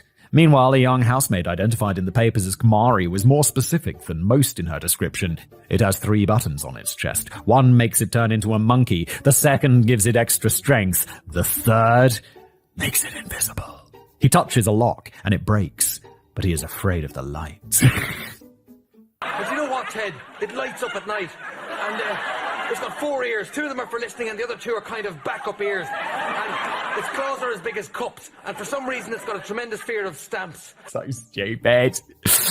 That final point is good to know. Actually, the tips were coming in thick and fast for anyone unfortunate enough to be menaced by the Monkey Man, as he did appear to have just a couple of weaknesses. While Superman can be brought down by kryptonite, Wonder Woman can be brought down by her own lasso of truth, and the Fantastic Four can be brought down by a film studio attempting to make a half-decent movie from the franchise. Hey, it seems that the Monkey Man's own Achilles' heels were light and water. Some witnesses reported that light appeared to temporarily blind the creature, whilst throwing water at its chest proved to be quite effective in short-circuiting the cyborg's motherboard heart. But whilst it might be considered a bit early in the script for mild skepticism, from the writer at least, I imagine Simon has been dumping all over this nonsense for a good 10 minutes. Well, here we are with 13 minutes in, and 10 minutes of it, I swear it's just been like me shitting on this absolute bollocks. For a good 10 minutes, there are some eyewitness accounts which appear to be even less credible than others. And Daddy's like, so we must embrace them! Mrs. Doyle was telling me that it's got magnets on its tail. So as if you're made out of metal, it can attach itself to you. And instead of a mouth, it's got 4 arses. Record Das, how are we going to get more ridiculous than a cyborg astronaut monkey? Like, what do you want, Danny? What are you going for here? Rekha Das, the wife of a rickshaw puller, claimed to the Indian Express that a monkey-faced creature as small as a cat flew through a tiny gap in her bedroom wall and bit her forehead and fingers, whilst her unfortunate husband got 2 of his teeth knocked out by a large metallic hand. Whilst Rekha's bite marks and her husband's injuries were confirmed by medical workers, the police were a little dubious over this one, as the layout of the house meant that such a creature could only have gained access to the bedroom by literally flying up from the ground and then squeezing through a tiny gap in the wall before striking the husband with a giant metallic hand. I wonder why the police were skeptical of that one. It sounds more like, oh wait, he was the one who lost teeth. I was like, it sounds like, I thought it was the woman. I'd be like, sounds like you need to look into another more serious issue there that isn't the giant metallic monkey paw, but domestic abuse, my dudes. Not saying that's what happens. Obviously not. Allegedly. Unless this was indeed the work of a shape-shifting winged cyborg cat monkey, it seems probable that there may have been other explanations for the incident. Meanwhile, the toy maker by the name of Vinod Kumar reported that he had been rudely interrupted while trying to take a slash in the privacy of his own home. A slash is a pee-pee, Americans. I used this in front of an American friend the other day. I was like, dude, I gotta take a slash. I'm in the car or something. I was like, dude, and he's like, you what? And I was like, a slash, my dude. I have to have a slash. And he's like, oh, you mean a pee? I was like, yes, I do. Vinod had suffered scratches and bruises when a large helmeted figure with 3-inch iron claws had assaulted him from behind during his vulnerable moments. Oh no. This is the worst. Like, if someone punches you in the back, you're just having a piss, and so I don't know, someone just punches you for whatever reason. I can't imagine the reason, but it's like, hang on, I'm not finished. Just 1 second, and then we can fight. While the scratches and bruises were very much genuine, the doctor who examined Vinod Kumar later confirmed that the injuries had been inflicted long before the toy maker had claimed. He's like, I was just attacked by a crazy monkey. And he's like, so why are these wounds all scabbed over already? What's going on? As for the guy who reckoned that the creature turned into a cat when he started to grapple with it, well, call me a doubting Thomas, but I reckon maybe he just saw, I don't know, a cat, maybe a cat. Shock the monkey.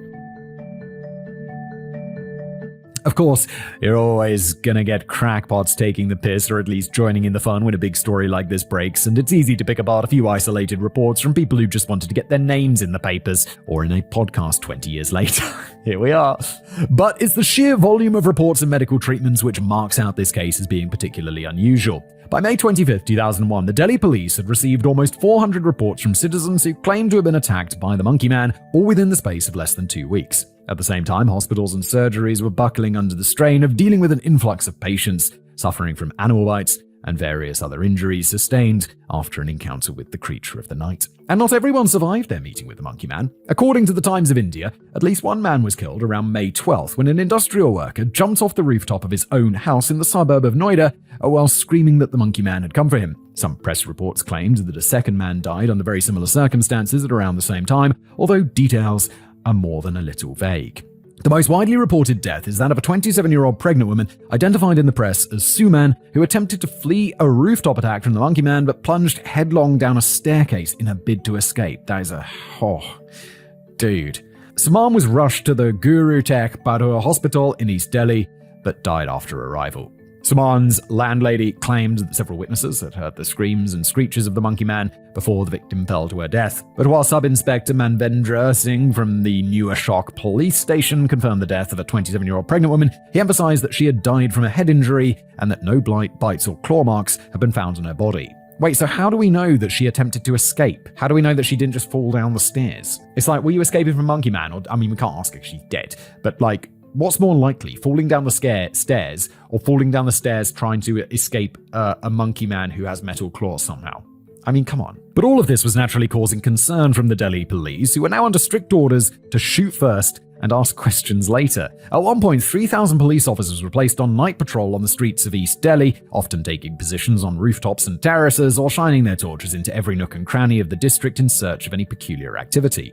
The power companies were urged to calm down with the rolling blackouts to help the police in their search and offer more reassurance to the terrified residents, while some politicians were considering enlisting the help of military forces to help combat the menace. That reward of 50,000 rupees was formally... I don't feel like 50,000 rupees is very much. I remember when I went to the cash machine in India, it definitely gave me many, many, many thousands of rupees, and I don't think I took out that much money. Although I did take out enough money that I've now got rupees at home, and I don't know what to do with them. I have so much random foreign currency because I find it really weird to throw away money. But it's like, what am I going to do? Take this to like the foreign exchange and get about £4 worth of pounds. But it's just weird to throw away money. I was formally announced by the police for the capture of the monkey man later in the month. Oh, okay, here we go. It's equivalent to just over $1,000. I guess it's not bad money, but it's not exactly great. Like, are you going to go out there and like risk it for $1,000? Like, risk getting your... I don't know. It's kind of scary. But it was a surprising move, as the official line coming out of the police was that the monkey man didn't actually exist, and that there must be a perfectly rational explanation for all of this, which didn't involve monkey men hybrids on skateboards or wearing astronaut helmets. Still, just to be on the safe side, they also came up with a couple of artist sketches of the creature that didn't exist to assist any potential bounty hunters. I'm hoping that the editor is able to flash up these comical images right now, as if nothing else, it will help persuade me that I didn't just dream them up after eating too much cheese. Yes, please do. The first image is essentially just a crude depiction of a small, hairy monkey with long claws and a funky hairdo, while the second image appears to portray a cartoon biped cat wearing a cool uniform and helmet. This is the police sketch artist's best day on the job ever. It's like, yeah, just use your imagination, mate. Yeah, cats, bipedal. You want to introduce like a Tommy gun in its hands? Why not? Yeah, just go for it, mate. To nobody's great surprise, these drawings didn't really provide much help in identifying the suspect, and the reward was never claimed. Everybody's got something to hide, except me and my monkey. Many residents of East Delhi were now afraid to leave their houses after dark. The vast majority were too scared to sleep outside on their roofs or terraces, while some resorted to barricading themselves in their own homes during the height of Monkey Man fever. Several of the braver citizens decided to take matters into their own hands, forming vigilance committees and wandering around the neighborhoods day and night armed with tridents and bamboo poles and axes. Why do you own tridents? Who the fuck owns a trident? Isn't that thing that, like, who's like the sea's use? He's in like Little Mermaid, and isn't he Little Mermaid's dad? Is that who he is? Poseidon! Poseidon with the trident! Who the fuck other than Poseidon has a trident? This predictably led to a string of unfortunate consequences. Oh yes, who could have known? One van driver was dragged forcefully out of his vehicle and given a proper pounding after a local mob had concluded that he was the culprit for reasons that weren't entirely clear. I wouldn't have thought that a van would have been the most obvious choice of transport for a half-man, half-monkey. Yet his vehicle was smashed to bits whilst the driver was taken to hospital with multiple fractures. Mobs are crazy, dude. Like, mob rule, where like when someone's like, it's him, and they're like, it's him, and then everyone just goes nuts. It's like, humans, we are real pieces of shit sometimes. A 4-foot-tall, wandering mystic by the name of Jameer was also apprehended by angry men with pitchforks, partly on the grounds that he was guilty of publicly performing mystical formulations involving hunks of goat meat, but I suspect largely because he was quite short. The guy was badly beaten up by the mob, who later handed him over to the police, but he was guilty of nothing more than being a bit of a spell-casting fruitcake. On an even more disturbing note, the Hindustan Times reported that a young girl had been attacked in the streets purely because somebody had decided that she looked like she was possessed by the spirit of the monkey man. But despite the strong presence of the police and lynch mobs, still the attacks continued through the middle of May. One guy guy reckoned that the monster had threatened to kill him in the Bhojpuri language, whilst another quite despondent victim revealed that the monkey man had stolen his new mobile phone. It sounds to me that he got off quite lightly. It wasn't all bad news, though. Well, it was mostly bad news. But on the plus side, monkey man attacks aside, the general crime rate in East Delhi dropped dramatically during the month of May. Whereas a total of 50 non-monkey crimes were reported in the district in the first week of May alone, only a further 6 were reported for the rest of the entire month. I like to think this was because the population had collectively made the decision to find strength in unity, putting aside their petty differences and bonding together to fight a new and terrible common foe. I get the feeling Daddy's going to be like, however...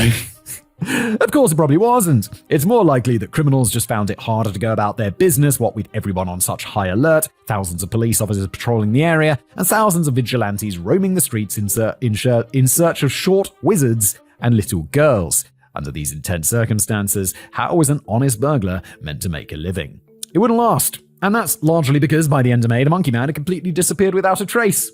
Because he never existed in the first place, Daddy! Well, there were a couple of sightings of a monkey man in the Indian city of Kanpur the following year, along with a couple of fresh sightings in New Delhi of something which now apparently resembled a monkey robot with flashing red and blue lights. But nobody appeared to pay much attention to those. Isn't it interesting how that the sightings of him decrease as time goes on and media interest gets lower? I'm sure that's a coincidence. On the whole, a sensational story which had dominated the Indian press for well over 2 weeks, as well as a brief burst of interest overseas, just seemed to evaporate. Reported sightings of the beast quickly dried up, and the number of patients bothering hospitals and surgeries with their complaints of monkey man bites dropped sharply to 0. The monster pretty much vanished overnight and was largely forgotten about by the rest of the world, almost as if it had never really existed at all. And it felt like such an unexpectedly sudden departure from a creature that didn't even bother leaving a goodbye note. Maybe one of those groups of vigilantes had finally apprehended the real suspect, but had kept quiet about it. Maybe it had tried to jump a rooftop too far and clumsily fallen to its death, although you'd think the body would be of particular interest to zoologists, and so it would have been found. Or maybe it had just flown back to whatever planet it came from on its intergalactic space hopper. I have to go now. My planet needs me. Wow, Poochie came from another planet? I guess. But those 2 weeks of sheer panic, frenzied news headlines, hundreds of alleged assaults leading to very real wounds, and at least 2 connected deaths were unlikely to be forgotten too quickly by the residents of East Delhi. And yet, with so many conflicting accounts of a creature that had the uncanny ability to be in several places at once, and with practically nothing in the way of evidence aside from the wounds of the victims, it's not too surprising that the police never quite managed to identify a suspect despite their best efforts in putting together drawings of a hairy monkey and a cat in uniform. So who, or what exactly, was the real monkey man? The missing link. If you'd bothered to ask any of the victims for their opinions on the origins of the creature, many of them would have told you that it was clearly the reincarnation of the ancient Hindu deity Hanuman, who is often depicted as half man, half monkey. In fact, it's reported that several Hanuman temples in Delhi witnessed a huge surge in footfall during that month of May, possibly from visitors who felt the need to pray to the Hindu god of healing and worship and politely request that he refrain from larking about on rooftops and nicking people's mobile phones. But let's park that theory for a while. Or to be more honest, let's just never come back to it. I raised an eyebrow or 3 when I heard the views of one unnamed senior police officer who was quoted in several different newspapers as saying that the whole drama had been meticulously orchestrated by Pakistan's inter-services intelligence in a bid to monger mischief and drain the resources and energy of the Delhi police, who had been placed on high alert for a couple of weeks as they worked around the clock to catch a naughty monkey. I don't think, these are really different things. I don't think foreign intelligence interferes on such a boring level. It's like they're just terrorizing a poor neighborhood in a part of Delhi for a few weeks. There's bigger fish to fry, my dudes. But it's difficult to see what exactly such a fiendish plot could have achieved in the long term, aside from a big stack of police overtime, and I suspect that the inter-services intelligence have more pressing matters to deal with than mongering monkey mischief in Delhi. Yes, Danny and I, again, same page. One of the more out there theories involves a terrible old American black and white sci-fi movie called Robot Monster from 1953. The 3D film, wow, directed by Phil Tucker, tells the story of an alien cyborg who arrives on Earth on a mission to destroy humanity. On the face of it, the monster, depicted as a big hairy monkey and wearing a diving helmet, barely looks capable of doing anything as sophisticated as opening a packet of cornflakes. It's now widely regarded as one of the worst movies ever made, which of course means that it's also gone on to inspire a devoted cult following. Yeah, if you're gonna make a bad movie, you have to make a really bad movie. Don't make like a mediocre bad movie. You gotta go like, is it The Room? Oh, what's that one, that movie where they made a movie about the making of the movie? It's not The Room. The Disaster Artist. That's the name of the one. What's the movie? I don't remember. But you gotta go really bad, because then you get a cult following.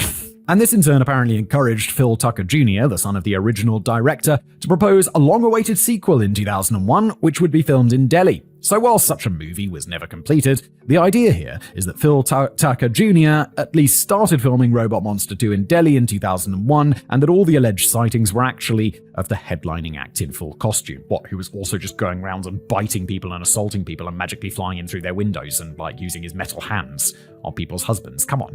It's an interesting idea, but I never felt entirely convinced that the leading star of a movie would be allowed to run riot around the rooftops of Delhi in the middle of the night. A mocked-up Robot Monster 2 poster had done the rounds online, featuring the words, "New Delhi attacked," coming December 2001. But the original source for all of this appears to be a not entirely serious website called Mr. Blog's Tepid Ride. As far as I can make out, Robot Monster 2 was not only never completed, it never even was proposed in the first place. A shame, as it sounds like it would have been particularly hard to top the original. So now let's turn our attention to slightly more realistic theories. There's often been talk of the Phantom Attacker being either a weird alien hybrid or simply a human wearing a monkey mask.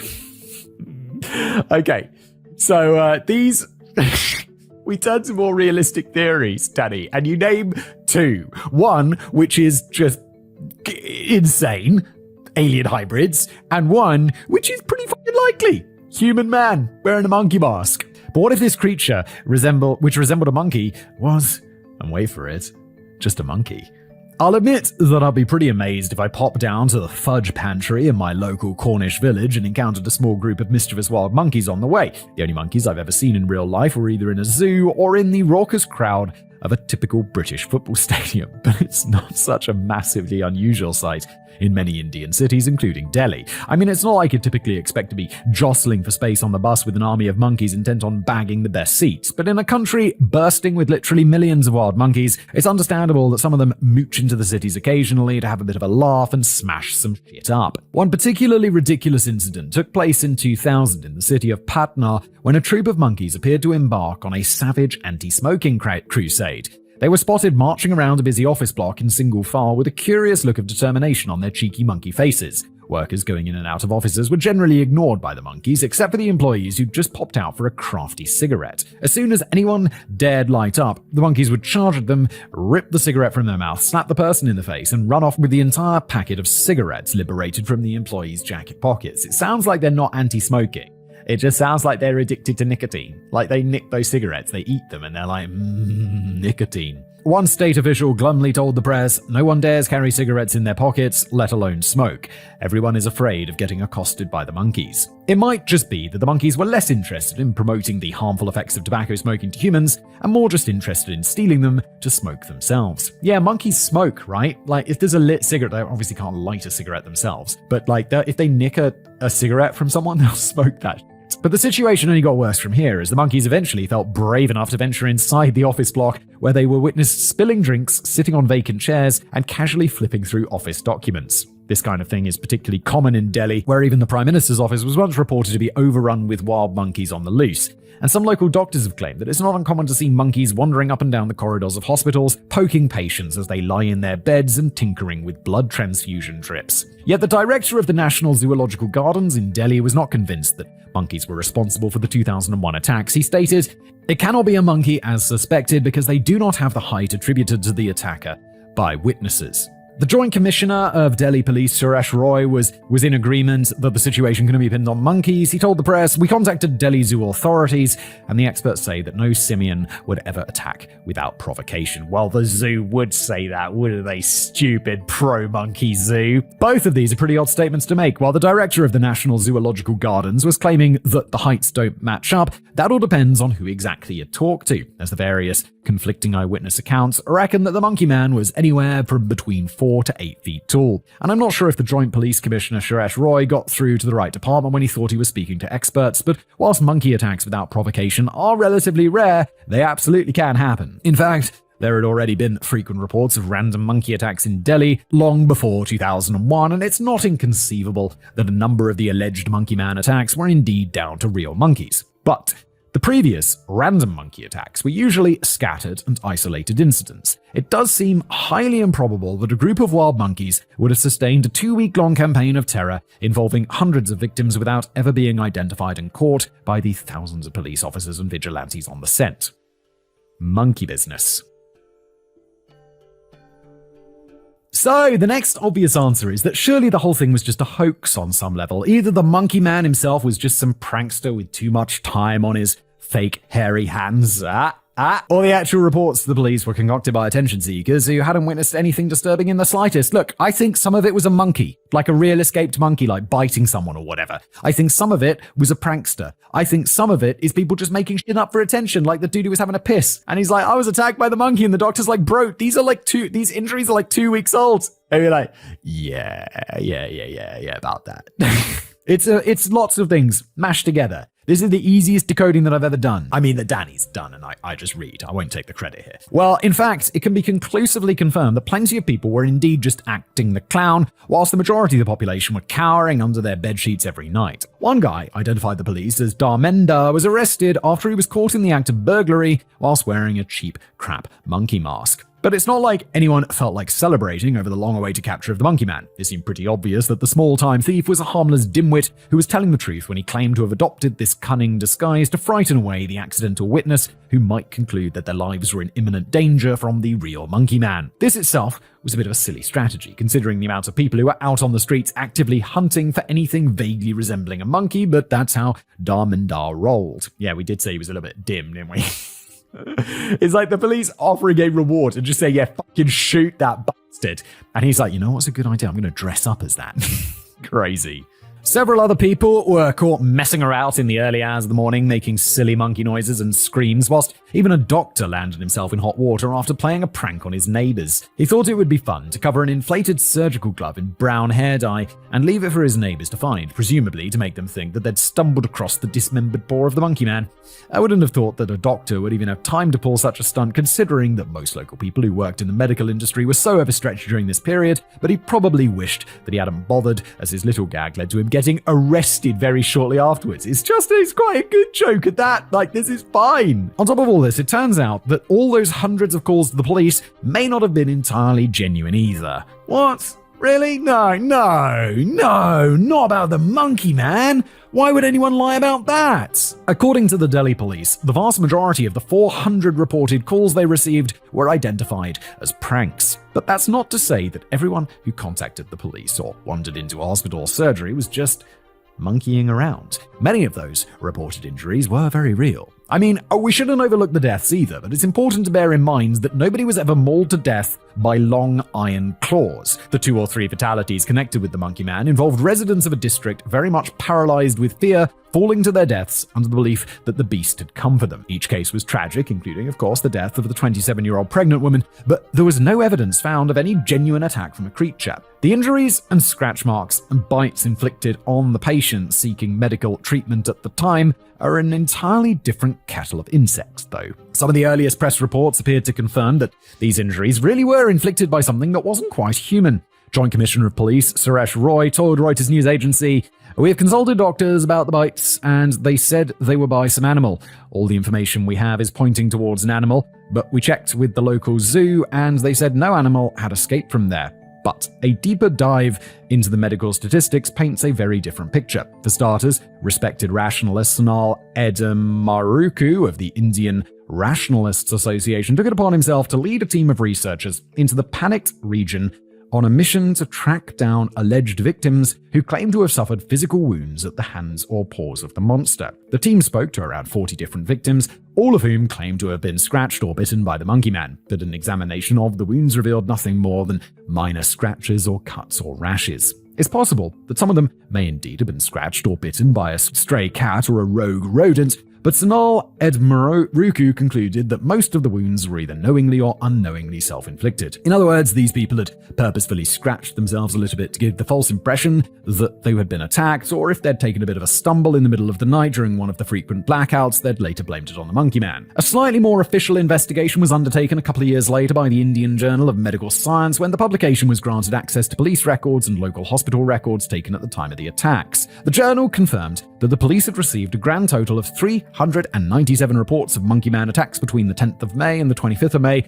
but only 52 patients ever required medical attention. The majority of those patients were young males living in the very poorest sections of East Delhi. But a close examination of their injuries didn't really yield anything that smelled like monkey. If a patient had really been bitten or clawed by a wild animal, the victim would likely have been left with some pretty nasty gashes on their inner forearms, but the overwhelming majority of patients were showing off very minor abrasions and lacerations on their outer forearms, which could have been made with any blunt or pointed object. So, it would appear that just about everyone who received medical attention was either deliberately trying to hoodwink the medical teams with minor accidents or self-inflicted wounds, or they had somehow managed to convince themselves that an accidental injury had really been the result of a brutal attack from Midnight Monkey Monster. Nah, these people are just like attention seekers. It's just people who want attention. That's all this is. That's all this is. And maybe a monkey. And that last point is important, as we now address what has come to be the most widely accepted answer to all of this, even if I'm not wholly convinced of it myself.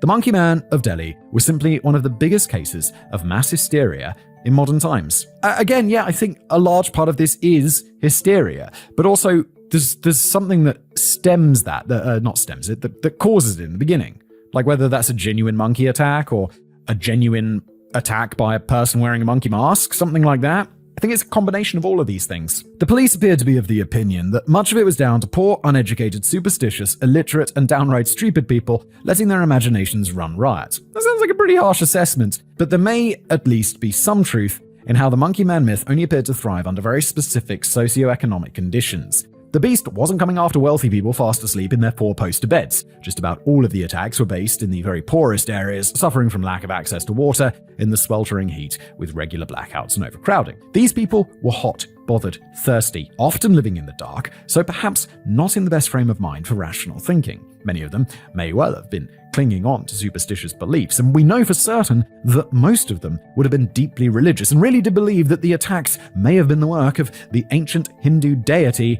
Hanuman. The Indian press wasn't exactly helping matters with their daily front page reports, which tended to focus squarely on the most ridiculous aspects of the story. The content of the reports featured little sensible analysis on how the attacker may have just been a human criminal or a lost monkey, or how he may not have existed at all. Instead, they ran with the stories of how the 8-foot creature on a skateboard could shoot laser bolts from his eyes, turn himself invisible, and metamorphose into a cat, and how he had been directly responsible for at least 2 deaths. The fresh sightings of the beast became ever more frequent as the news reports became ever more wackier, stoking genuine fear across the whole population who were absorbing all of this mad material. The Delhi police could also initially have handled the situation better and worked harder on calming down the terrified residents. Whilst they officially declared that they did not believe the suspect was an alien-monkey hybrid, they were also telling the press that some of the victims had clearly been attacked by an animal, whilst putting up a reward for the capture of a creature that resembled either a monkey or a catman. Yeah, why did they do this? It's kind of weird that the police would put this out there. You're just going to make the situation worse. People are already afraid for no reason. And as the thousands of police officers scouted the streets at night in search of an 8-foot monkey or an invisible cat, it seems that the fictional beast became responsible for everything in the eyes of the panicked population. If an intruder broke into your home, it was the Monkey Man. If you tripped over and fell in your home, you'd been attacked by the Monkey Man. Every slightly unusual noise in the distance, that was the howl of the Monkey Man. The Monkey Man was everywhere, even though he was nowhere. And so the conclusion reached by most is that the Monkey Man phenomenon was nothing more than a collective delusion in a poverty-stricken region living in fear of religion and superstition, which was fueled by sensationalist press coverage and insensitive handling by the police. I'm sure there's some truth to that, but I don't think it tells the whole story. I find it unlikely that the saga just materialized out of nowhere based on absolutely nothing at all. Some of the earliest alleged attacks may well have been from real monkeys, whilst others may have been from human criminal intruders, and somehow these separate incidents conflated to form the myth of the Monkey Man. So Danny and I, it's like this is it. It's none of the above. It's more like all of the above, except for the weird alien shit. We've already established that the majority of later reports were simply hoax calls from people pissing about. These pranksters certainly weren't buying into the collective delusion or praying for an end to the vengeance of a half-man, half-monkey deity. They were just having a bit of a chuckle at the expense of the police. And whilst many victims may indeed have convinced themselves that a perfectly innocent injury had been inflicted by the Monkey Man, I'm sure there were others who just wanted to feel involved in the story and were knowingly blaming previous minor injuries on the claws of the beast. Any domestic dispute or shaving cart or accident in the kitchen could now arouse attention from and awe from neighbors who were led to believe that you'd seen the monster close up and survived to tell the tale. But I also reckon that some people were playing a far shrewder game, which yielded some quite impressive results. Okay, what's this, Danny? There were people being deprived of access to fresh water, whilst the frequent blackouts were depriving them of light. And what were the two supposed weaknesses of the Monkey Man? Well, blow me down with a feather. They just happened to be water and light. Wait, is this just a way for people to get more water and light? Oh, that's so depressing. During the peak of the drama, the power stations have been encouraged to keep their electric running, whilst more efforts were made to distribute fresh water to the locals, and a bigger police presence on the streets helped everyone feel a lot safer as the general crime rates plummeted. I'm not sure we can really call the fictional hybrid a superhero, bearing in mind that at least 2 people died whilst attempting to escape his clutches, but I'll say one thing about the Monkey Man. He certainly helped improve social services, cut down on crime, and keep the lights on, even if only for a limited time. And this may have been down to the residents who knew exactly what they were doing when they decided to make those telephone calls to the police. Monkey gone to heaven. The departure of Monkey Man from Delhi may have seemed remarkably sudden for a case largely dismissed as collective delusion. It's as if one day everyone was suffering from mass hysteria and the following day everybody was cured. The police may have actually had a part in his somewhat abrupt disappearance as they finally managed to get a better grip on the situation.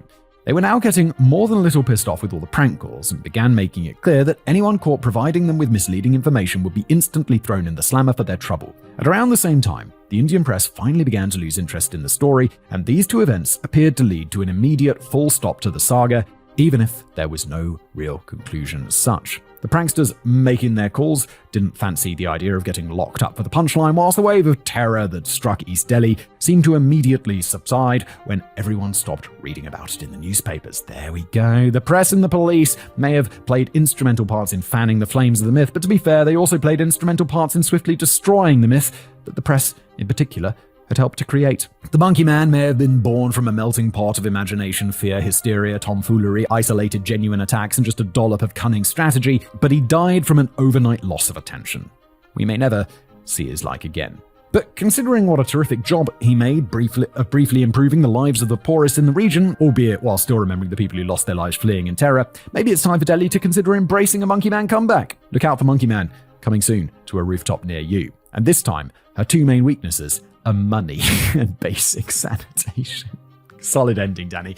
And that's where we end today's episode. Easy decoding today.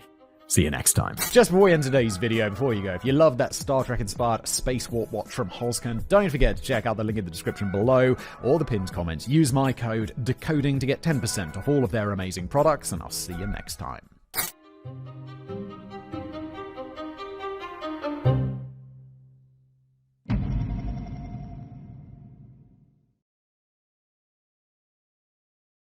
Hello everybody, welcome back to another episode of Decoding the Unknown. As always, I'm your host Simon Whiteman's here, one of my writers, in this case Katie. Thank you, Katie. He's written me an episode on Plum Island, America's bioweapons conspiracy hotspot.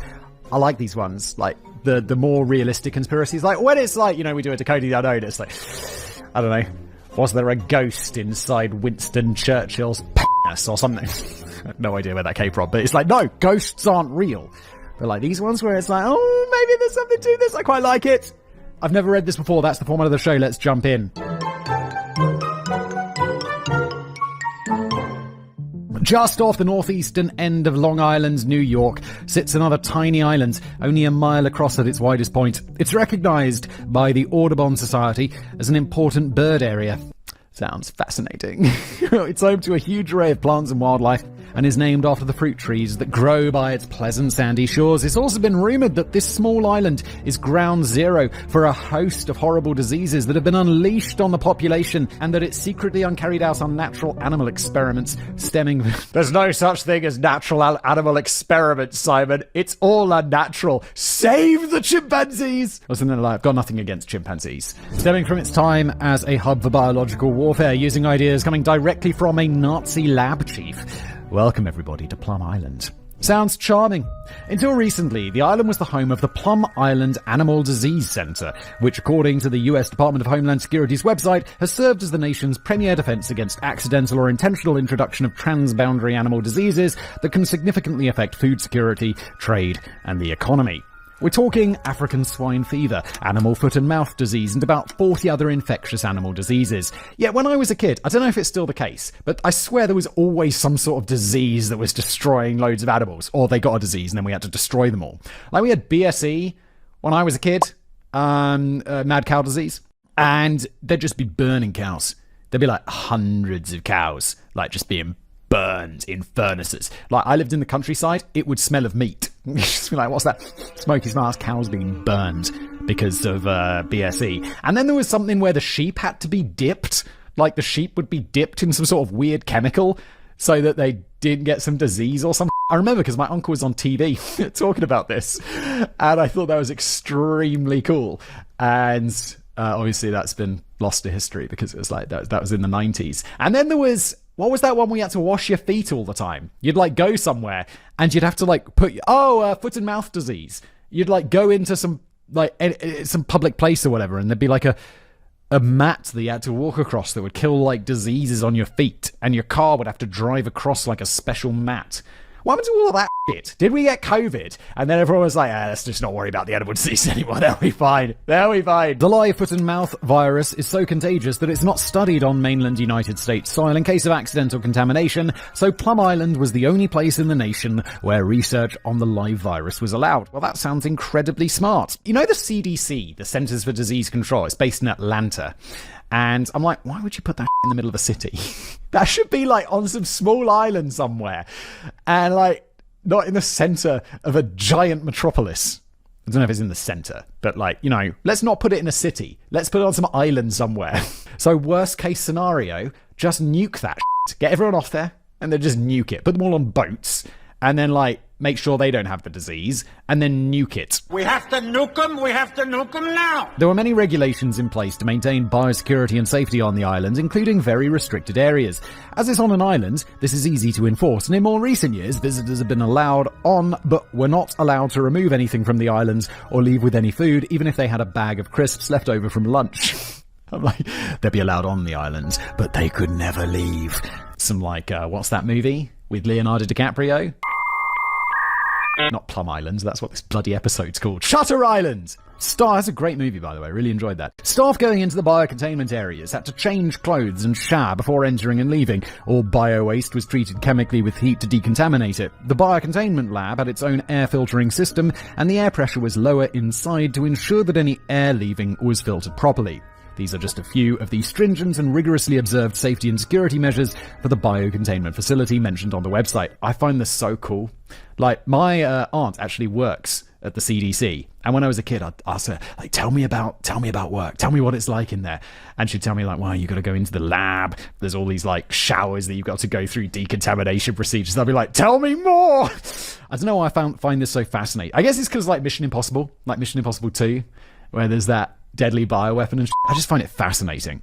Plum Island Animal Disease Center has around 360 employees, with about half working on the island itself and the other half working somewhere in Connecticut. The facilities contained labs going up to biosafety level 3, although the top level of biosecurity is level 4. Yeah, that's the one I want my aunt to tell me about. Be like, tell me about those level 4 biosecurity. Tell me about, like, what's it like? Is Ebola in there? Smallpox and shit? And I think smallpox is in there. I think it's like one of a few labs in the world, that one in Atlanta, where they have smallpox. Again, in a city. Just for reference, we'll probably use the term Plum Island from time to time, just as a shorthand to refer to the lab and the stuff going on, but it should be clear that we're talking about the animal disease research aspect and not the entire island as a whole. Don't worry about it, it'll be fine. Because it was a government-run facility set on a small island away from prying eyes, conspiracy theories have swirled around Plum Island ever since its inception, especially because of all the nasty infectious diseases they were studying. But are any of these theories justified? We'll go through some of the bigger ones now, but I think in this case people are being perfectly reasonable in assuming secret things were going on. The whole setup and history of the place just screamed secret government experimental labs. So let's start there, with some more backgrounds on the history of what's been going on Plum Island. Plumbing the depths. Get it? Plum Island? Plumbing the depths? Well done, Katie. That's a nice pun. Normally I'm like, puns, but it's, when the rare plum hits, you're like, when the rare plum hits! Oh my god, a pun within a pun, Simon! It wasn't even intentional. The Animal Disease Center was officially set up on Plum Island in 1954 as a national laboratory under the Department of Homeland Security's umbrella. It also worked with the US Department of Agriculture and the Directorate for Science and Technology. The center moved into existing buildings on the island, though. So what was going on there before 1954? Well, quite a lot, actually. Prior to European settlers' role, we're going right back. I thought it'd be like, well, there was some other government buildings. Like, no. It was forests and and hunter-gatherers. The island was called Manitowans by the native Pequot people. The whole island is about 840 acres, which is almost exactly the size of Central Park. Oh, it's quite big then, isn't it? And also about half the size of Gatwick Airport. Whoa! Gatwick Airport's double the size of Central Park. I've been to New York, and I was like, whoa, Central Park's really big. You're kind of like, yeah, it's a park. But it's not, it's massive. It's really large. Gatwick Airport's even bigger. It ended up being sold or traded to Samuel Wylie's III in 1659. He was the son of George Wylie's, a former early governor of the Connecticut colony who had migrated from Warwickshire in England. It then saw the first amphibious action of the Revolutionary War when Colonial General David Wooster tried to stop British sailors riding livestock from the eastern end of Long Island, and who were regularly seen crossing the Long Island Sound, which separates the island from the mainland. Wooster sent 3 boatloads of men to Plum Island to secure some supplies, but they were met with cannon fire from British warships, so quickly retreated after popping off a single shot themselves. Nobody was hurt in the shore battle. According to the US Naval Institute, the exchange of musket fire on Plum Island appears to be the first engagement between the newly formed Continental Army and the Redcoats. The Redcoats being the British soldiers. I knew that. Bloody Redcoats. I mean, heroes. That was one of my favourite lines someone wrote for me. I think it was in an episode of Biographics about, who's that famous turncoat? American famous turncoat. It's right there. Benedict Arnold. It was about Benedict Arnold, and because they know the writer knew I'm British, they're like, Benedict Arnold, the hero. So I like that.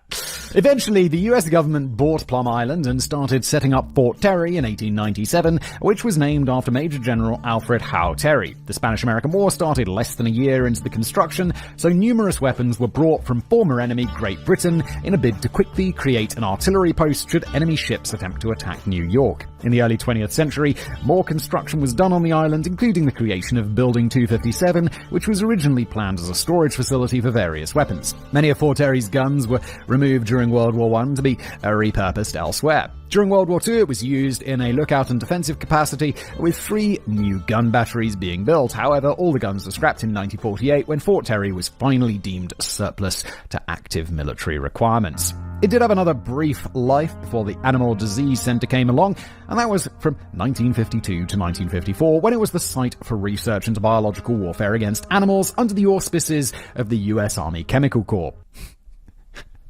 The way this is phrased makes it sound like the US Army was seriously looking into, ways to wage war on animals. I assume they were just testing ways to wage war on humans by testing on animals, but this sounds like there's some sort of epic war against animals coming up. And I mean, I just have to say, we are f***ing dominating the animals. We are genociding the shit out of them. And I think this is one of those things that will age terribly, not like in the next few decades, probably not within my lifetime, but I think in a few hundred years, people will look back on the time now, and don't get me wrong, I'm not a vegetarian. I know I probably ethically should be, but we'll look back on this time and be like, holy shit, we were genociding the shit out of animals. We were growing them just to kill them.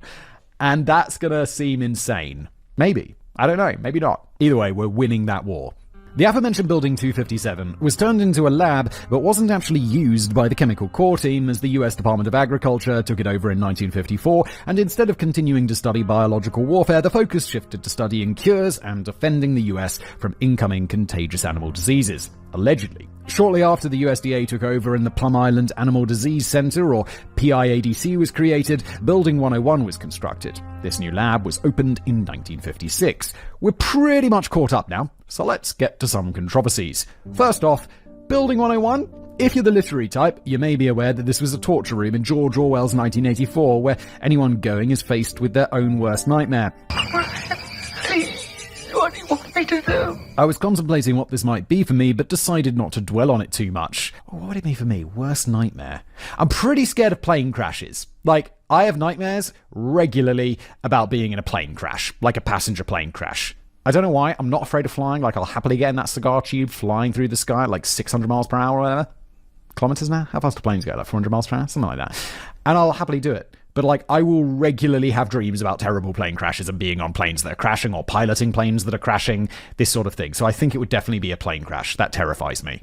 And now I'm dwelling on it too much. There was also a British radio and TV show called Room 101, where celebrities talked about their pet peeves and other things they hated, and the host would decide whether or not to banish these things to the proverbial Room 101. I've heard of that, but I've never seen it. So yes, calling it Building 101 when you're doing biological weapons testing seems a bit on the nose. Next, while the biological warfare aspect of what was being studied on Plum Island was supposedly stopped when the USDA took over in 1954, it was probably still going on for many years after, until 1969 in fact, when President Nixon officially banned biological weapons in the US. President Nixon, that famous hero.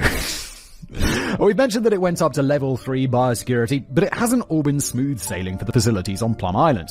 While Building 101 was finished in 1956, Lab 257 was even older, and no major modernizations were made to either building until the late 1990s, although a couple of aborted attempts had been made in the mid-1970s. In 1991, the Animal Disease Center lost power thanks to the slightly comically named Hurricane Bob. Why wouldn't you call it Hurricane Robert? Why was what's that? Hurricane Tim? Hurricane Jeffy? Like, why? You just use the full name. What's this one? Hurricane short for Richard. In Michael Christopher Carroll's book Lab 257, The Disturbing Story of the Government's Secret Germ Laboratory, the underground emergency power supply had been down for some time, with the overhead lines being used as the primary supply, even though they were supposed to have been for backup. When the storm hit, the exposed lines went down and the understaffed facility was in deep shit. Literally, with the sewage holding tank unable to pump its contents into an overflow tank, so instead they leaked out all over the floor. Ugh, grim. As per the book, a single cow excretes over 100 pounds of waste in a single day, and there were droves of them in Lab 257, all ailing with viruses. Oh, Jesus Christ, I don't need to know that. Like, the cows when they're sick. There's going to be farmers listening to this, because it's got quite a big audience, and they're going to be like, yeah, dude, you don't want to see that shit. And I'll be like, no, I don't. So just imagine how much more gross and dangerous that sewage is going to be. Oh yeah, it's also going to be full of viruses. Again, according to the book Lab 257, quote, they had to get the overflow problem under control, or the basement of Lab 257 would soon be flooded in a sea of dangerous viral and bacterial biological matter. Contamination would escape the building, release into the outside air, and seep into the ground. The they, being referred to here, was just two guys with boots and gloves who hadn't been trained in how to use any safety respiratory gear, so they just didn't. How can you be working in a bioweapons or like a biological lab like this and not have basic safety training? That seems a bit weird. They eventually managed to get the pump working, which cleared the sewage, but it was pretty gross. During this power outage, freezers containing hundreds of disease cultures also started warming up and leaking God knows what onto the floors, leaving the cleanup crew to just mop it all away in the hopes that the storm ended quickly. You know how earlier I said they should move the CDC to an island so they could nuke it if shit went wrong?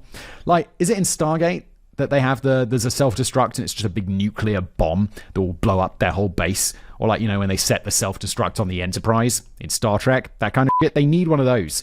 Just start putting nukes in all of these places, because it'll be entertaining.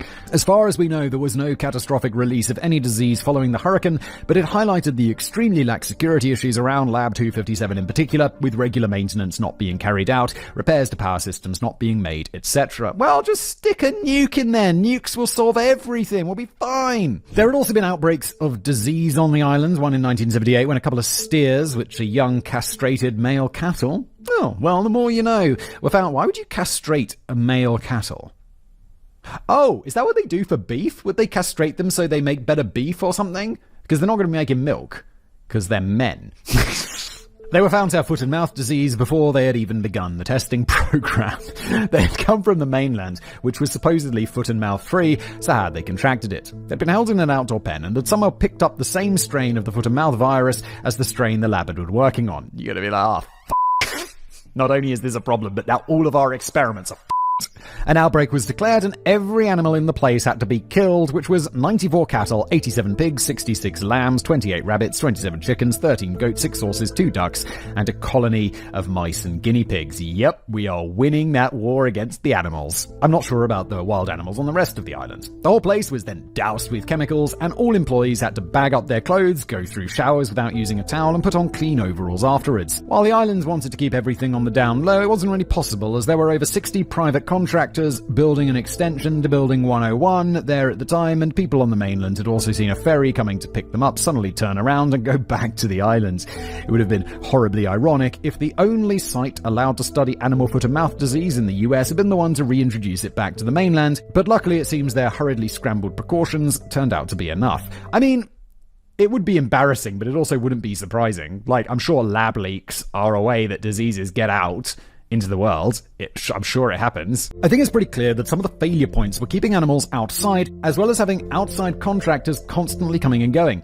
Some of the air filtration systems were in severely poor shape, and staff didn't always adhere to hygiene protocols when interacting with the animals. There was also another incident of a staff member accidentally injecting himself with a virus when he stuck his finger instead of an animal. Oh my god, dude. Like, come on.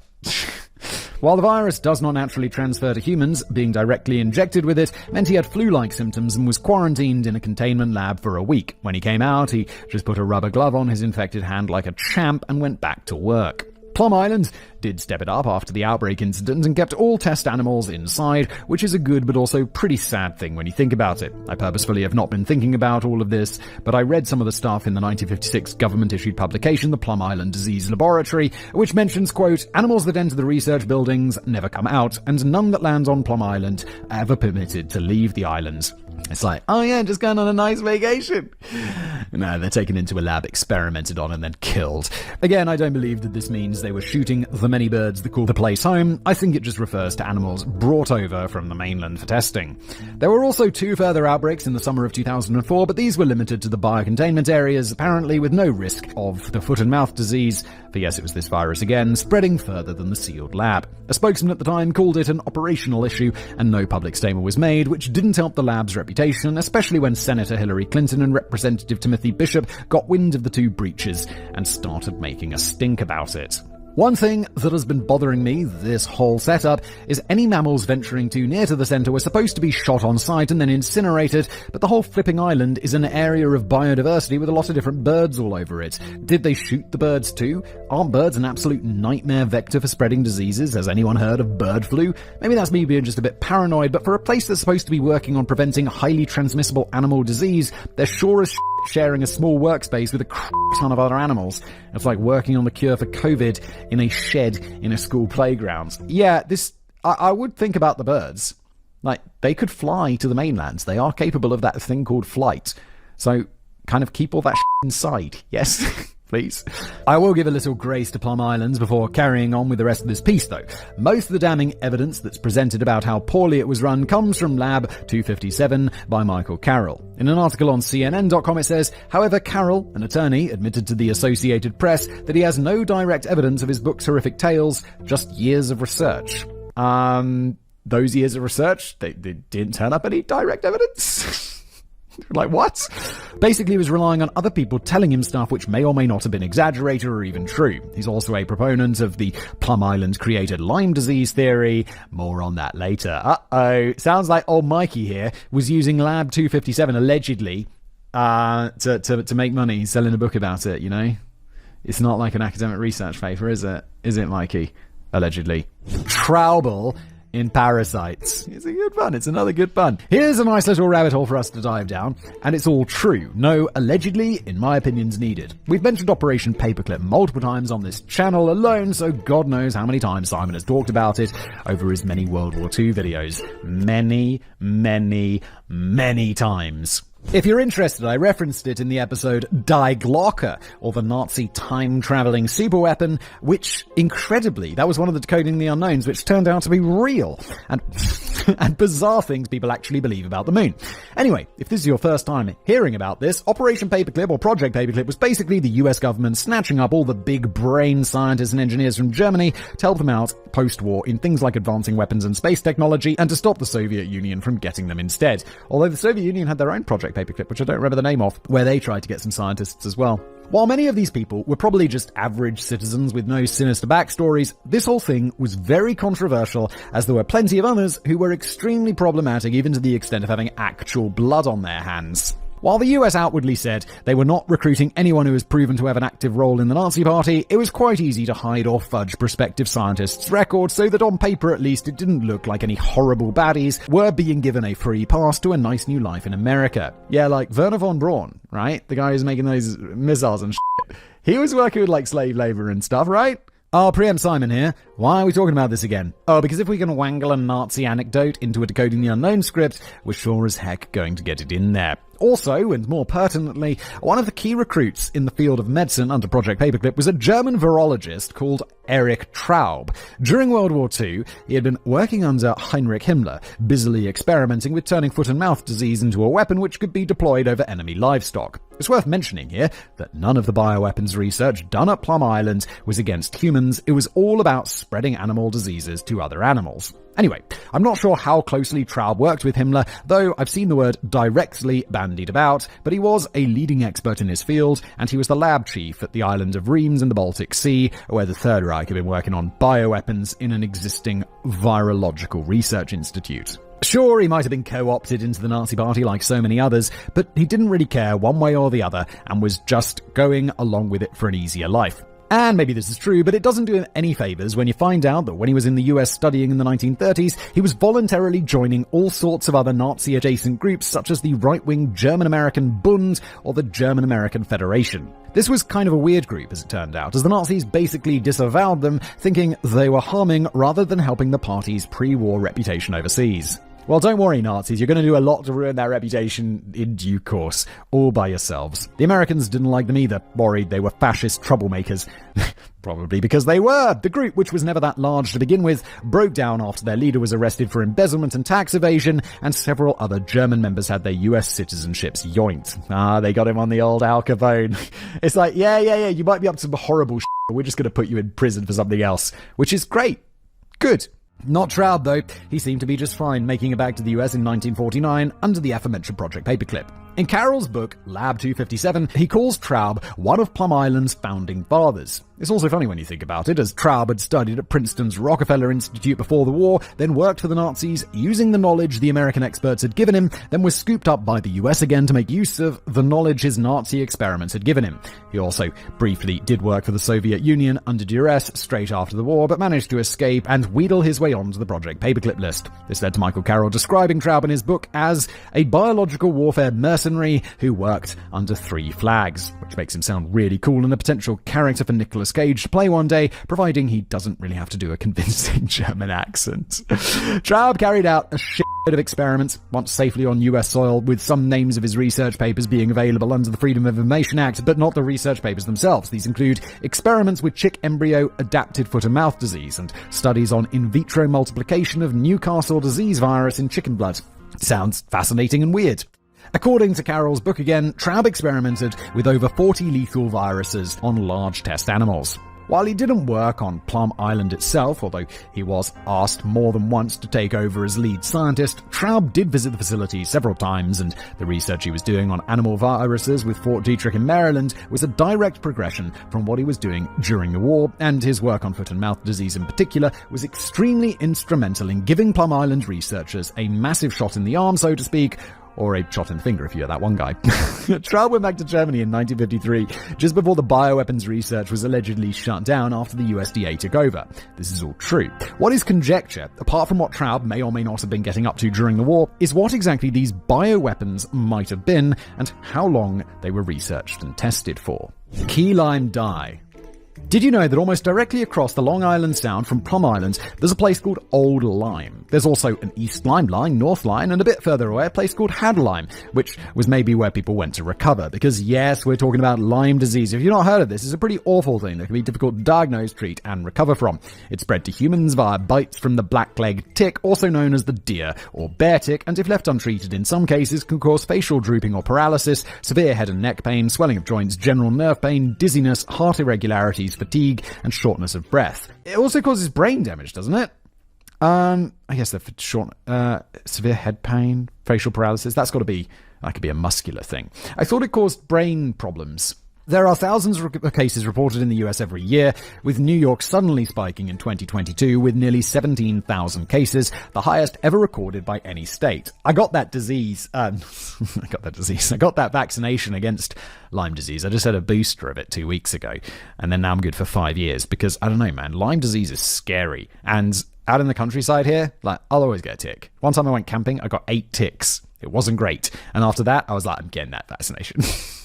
It's just happening. What is more worrying about this is that 2022 was the start of a new way of defining and tracking cases of the disease, so it might be a lot more prevalent than previously thought. Also, even this new tracking method only results from lab tests, so any cases that are treated as something else won't be counted. And the lab tests are not that reliable, apparently. And obviously, undiagnosed cases are also not counted. According to a piece I read on democraticchronicle.com, while the CDC is tracking about 60,000 cases per year since switching to the new methodology, experts reckon the actual total number of Americans contracting Lyme disease every year is probably over 400,000. Happily, the majority of the time, it is successfully treatable, and most people will only experience mild symptoms. So, let's see what the connection to Plum Island is. In 1975, a spate of cases of what was originally thought to be juvenile rheumatoid arthritis popped up in the towns of Lyme and Old Lyme in Connecticut. The bacteria Borrelia was found, which linked the diseases to tick bites, and thus North America discovered it as Lyme disease, which makes it a massive coincidence that these cases were found in places called Lyme and Old Lyme. I mean, what are the chances? Wait, it's not named after this? I just assumed this was the first case ever, and that's why Lyme disease got that name. You gotta admit it's a big coincidence. The main species of bacteria which causes Lyme disease is Borrelia burgdorferi, which was named after Willy Burgdorf, who isolated it in 1982. Of course, the secretive government lab across the water from Lyme, which was studying the spread of diseases amongst animals, had absolutely been testing bioweapons in the not-so-distant past and was an immediate suspect in the sudden appearance of this potentially debilitating disease. While it's never been officially confirmed, it's not unlikely that the spreading of diseases via insects such as ticks was studied on Plum Island, especially during its bioweapons phase. Ticks are basically already natural bioweapons, so infecting thousands of them with the Lyme disease-causing bacteria and strewing them around wherever you like is a great way to spread a disease that itself masquerades as many other things. As a post on indiadivine.org puts it, and I've got no idea how I got to this particular website, it was an ideal biowar agent because it evades detection on routine tests, has an enormous range of different presentations, and can mimic everything from ADHD to multiple sclerosis to carpal tunnel syndrome to rheumatoid arthritis to chronic fatigue syndrome, ME, to lupus to schizophrenia. Enemy medical staff would never know what had hit them, nor even that one illness had hit their population, rather than an unexpected rise in dozens of known conditions. So, did a few weaponized ticks escape from Plum Island to wreak havoc on the population of Connecticut? Well, according to Michael Carroll's book again, tests were supposed to be held in airtight laboratory rooms. Instead, internal government documents prove that there were gaping holes in lab roofs where air currents and insects freely came and went, depending on the direction of the wind. So that sounds great. Plum Island doesn't defend itself very helpfully either. In the Clarifying Our Mission and Our Work section on the Department of Homeland Security page, all it says about the subject is PIADC scientists do not research and have not researched Lyme disease. Well, that seems fairly clear that they're just shutting that down. Well, they wouldn't research Lyme disease because it's a human disease and they research animal diseases. What it doesn't say is whether they have ever experimented using ticks as disease vectors to spread a bacteria which causes what's become known as Lyme disease. I mean, either the government there are being intentionally obtuse or that's what they mean. And I think they just simplified it for people. They don't say, oh yeah, we didn't study the bacteria that causes Lyme disease, because people will be like, cool, yeah, Lyme disease. They've just simplified it to make it easier for people to understand because governments like things to be easy to read. I mean, They probably don't, but I think they have to, right? The UK government had something ages ago where they were like, yeah, everything's got to be understandable by even dim people. Like, so if you go to the government websites, they're all like, yeah, revised to be like super simple to understand. Sometimes to the point of like, I get it, government. Okay, I get it. You've explained this well enough. Please stop. Some people have pointed out that in the past, the government has mentioned that Plum Island only came into existence in the 1950s, with Lyme disease possibly appearing in the mid-1940s, which predates the lab by several years. Aha! But what about the post-war bioweapons testing by the Army Chemical Corps and all of that stuff? There was animal research disease going on many years before the current setup was created. And this is a conspiracy theory that has not gone away. As recently as July 2020, US Congressman Chris Smith, who represents New Jersey, had an amendment passed that sought to find out the truth behind ticks and bioweapons. On his website it says, quote, "For years, books and articles have been written credibly asserting that significant research at Fort Detrick, Plum Island, and elsewhere was conducted to turn ticks into bioweapons. In a recently published book, Bitten, The Secret History of Lyme Disease and Biological Weapons, Chris Newby includes interviews with Dr. Willie Bergdorfer, the researcher who is credited with discovering Lyme disease. Turns out Dr. Bergdorfer was a bioweapons specialist. The interviews, combined with access to Dr. Bergdorfer's files, reveals that he and other bioweapons specialists stuffed ticks with pathogens in a quest to cause severe disability, disease, and death to potential enemies." So, a smoking gun, yes, it looks as though this was a man-made disease or a man-spread disease anyway. But, you know, there are usually two sides to every story, and in this case, let's give the shady government organisation the benefit of the doubt, because we all know that while this is a juicy conspiracy theory, it's not true that Lyme disease was created in an offshore lab. Yeah, I mean, I don't think Lyme disease, creating diseases is really complicated. Spreading diseases is less complicated. So maybe they didn't create it. I don't believe that. Maybe they did spread it, but I still think that's just a total conspiracy theory. It's not a conspiracy theory. I'll start with Bergdorfer. While he found the bacteria that causes Lyme disease, he did not create it. Guess what? It had been around for a very long time, but it was only fairly recently that the medical world realized that what could present as a myriad of different things could all be potentially one thing: Lyme disease. Yeah, like I said, it had been around forever. They didn't create it in a lab. The bacteria itself was not created in a lab on Plum Island or any lab at all. Tests done on preserved animals around the area have found the bacteria in mice and deer going back to at least the late 1800s, and it's extremely likely that anyone who did have Lyme disease in those early settler days in North America didn't realize they had it, as it was not a well-known ailment. The Borrelia bacteria has been found all over Europe going back centuries. Guess what? A strain was even found in Europe's oldest naturally preserved human mummy, Otzi the Iceman. What we're saying is that Lyme disease, or the bacteria that causes it, has been around for centuries and possibly millennia longer than any lab on Plum Island. But what about the spread of it, suspiciously close to that little offshore lab? Had scientists been loading ticks up and practicing airdropping them on unsuspecting populations? Well, doubtful for more than one reason. One is that Bergdorfer didn't discover the Lyme disease-causing bacteria until 1981 or 1982. How could the military scientists have been messing with it in the 1940s through to the 1970s? Also, when you think about it for a second, it becomes less and less likely that if they were testing a dispersal method for a bioweapon, that they'd do it literally across the water from where they were based. Wouldn't you test it a bit further afield so that it didn't seem quite so obvious that you were the culprit? Yeah, no, I don't think any of this was intentional. I mean, maybe it accidentally escaped, because no one's testing it right next door. That would be insane. And if quite a few rogue ticks escaped by themselves, they would have to be pretty hardy to manage to make it to the mainlands without getting squashed, then find a host and infect them to the point where people notice something was afoot. It's more likely that these were just local ticks. If you're still not convinced, how about some good points from Sam Telford, who worked on tick stuff for his doctoral thesis in the 1980s. In a piece on WashingtonPost.com, Telford explains how he found evidence of the bacteria in mice samples from 1896, but also makes this salient point, quoting, "One of the most important characteristics of a biowarfare agent is its ability to quickly disable target soldiers. The bacteria that causes Lyme disease are not in this category."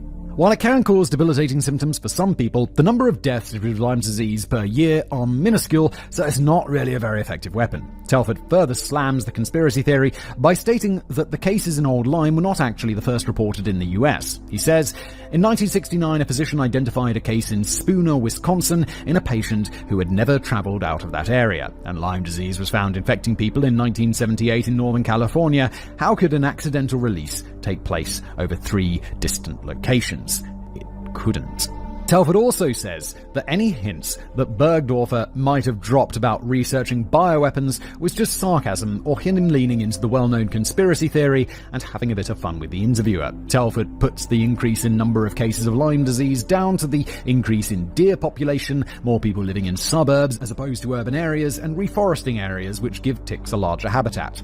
He ends the piece by saying, quote, "The idea that Lyme disease is due to bioweapons research gone wrong is easily disproved. Our legislators could spend better time fighting for efforts to prevent disease instead of investigating a far-fetched story that's based on misinterpretation and innuendo."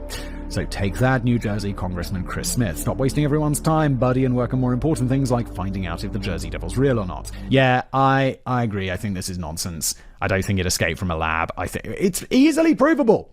You can see it. It existed before. People had it. They've looked in mummies and shit. I'll swing back to Michael Carroll to close this off. He talks about Lyme disease and Lab 257 in his book of the same name, but as a post on BoardGameGeek.com of all places notes, many of the modern-day rumours of conspiratorial biological research at Plum Island can be traced back to a now discredited book published in 2004, Lab 257, which centred on claims that the tick-borne Lyme disease was created there. The author, Michael Christopher Carroll, isn't an expert in infectious diseases, epidemiology, animal husbandry, or veterinary science, but he is a general counsel of a New York-based finance company. Always trust the finance guys. Yeah, what's this guy up to? Wasn't there a lawyer who was recently doing some other research into like physics or something, and he was like, I don't know about this, and it's like, you're not a physicist, calm down. Key lime dye, electric boogaloo. Another possible disease that's been linked to experiments at Plum Island is Morgellons disease. This is a strange and rare condition that causes skin lesions, intense itching, and fibers or filaments that lie under and then protrude out of the skin. Oh my god, where are those fibers and filaments coming from?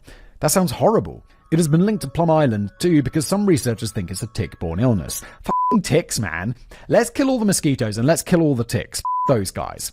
We're not going to spend too much time on this though, mainly because the ticks from Plum Island theory has already been debunked a moment ago, but also because the medical community is not convinced that Morgellons is an actual disease, and many people think it's a psychiatric disorder. If it's a psychiatric disorder, where are those fibers coming from that are coming out of the skin? When people who think they have Morgellons have been tested for parasites, worms, etc., the tests have come back negative, and usually any fibers or threads that have supposedly extruded from their skin have just been found to be irregular synthetic or natural fibers or hair. Okay. It's like, oh god, I got a terrible disease. Doctor, what's wrong with you? He's like, that, my dear man, is a hair, old sport. While the jury is not 100% in on Morgellons, it's not 100% out either, and even a brief trawl through Reddit posts on the subject will bring up many people casually parading their self-diagnosed Morgellons disease for all to see. The internet. I only brought this up as there are some theorists who claim the disease was created on Plum Island, and others that link it to ticks. But again, as a bioweapon, it would be pretty niche, so let's move on. They'd be like, yeah, what's your bioweapon do? Oh, it makes people get fibers under their skin which itch. You're like, okay, brilliant. Has it got any, effective thing in war? It's like, no. It's just itchy fibers. Rocky Raccoon's big day out. Remember how Plum Island has been doing lots of testing and research on animals? Well, of course you do. That's what the entire thing has been about. Everything has that extra layer of secrecy too, being on a little island and whatnot. So how do we know for sure what's really going on in there? Could there be really weird stuff like messing around with genetics or creating strange hybrid creatures? Well, all we need is some proof. Well, that's what some people believe they found in July 2008, when a truly bizarre-looking creature washed up on a Montauk beach. If the name Montauk is ringing a bell, yes, that has its whole own conspiracy backstory, which we covered in a video called The Montauk Project, the government project that inspired Stranger Things. Maybe you can watch that one after you finish this one. Yes, maybe you can. Anyway, as we were saying, beachgoers were alarmed to find a dead animal on the shore that looked a lot like some sort of cross between a pig and some sort of beaked creature with sharp teeth. Oh my god, it's kind of grim. I'll be showing it on the screen now. Yeah, that's a weird-ass face. It looks like a dog with a giant bird face. That's pretty weird, dude. But I think it's probably just some horrible mutant creature, like something that just went wrong. Not through, genetic engineering. Just it's weird. It was born weird. Its front legs were also weirdly long-looking, ending in digits that made them look more like human arms. It was also hairless, apart from a tuft of fur under its chin, but it was not decomposed or rotting in any obvious way. In fact, it looked sunburned. There was also what looked like some fabric tied around its front leg, so was this some sort of restraint that it had broken to escape? A photo of the body was taken by Jenna Hewitt and made its way online a couple of weeks later. Why a couple of weeks? Well, this was 2008 and people didn't have to know everything at that exact moment back then. The first ever iPhone had only been released a year prior, and who knew anyone who had one of those? I was no doubt rocking some sort of Nokia, so the likelihood is that this was taken with a digital camera as opposed to the convenience of snapping a pic on your phone and immediately uploading it for the world to see how aesthetically pleasing your coffee foam is, or whatever.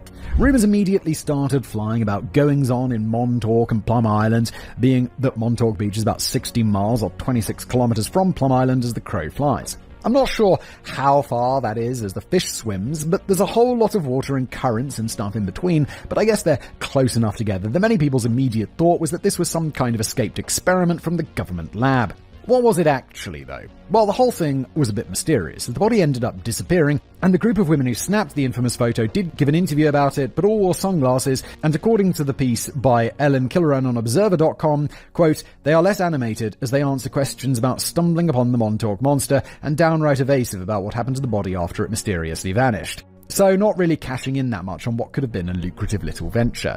I get the feeling it was faked, right? It's just like photoshopped onto there or some shit. 2008, we had Photoshop. In case you're wondering, by the way, the body probably was a real animal. It was not a fake creation or a fake photo, okay? While it was never recovered after the photo came to light, there are other factors that point to it being a genuine thing.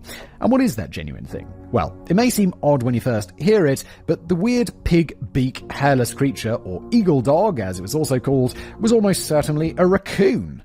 It's a weird-ass looking raccoon. And you might be thinking, well, raccoons don't look anything like that. I was indeed, Katie. They don't have beaks. They don't have super long arms. Well, sorry to burst your bubble, but many zoologists and even cryptozoologists who may have been more likely to trumpet the monster idea all agree on the raccoon answer.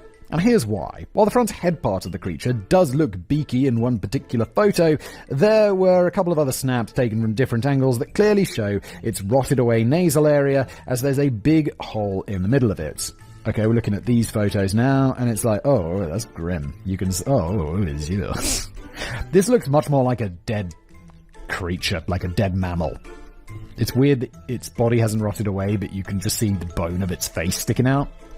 I don't like that. Darren Naish of Tetsu.com puts it a bit more clinically, calling it a defleshed snout region. Much more fur is also visible from the other angle, so it becomes more clear that we're looking at some type of mammal rather than a crazy genetic mishmash.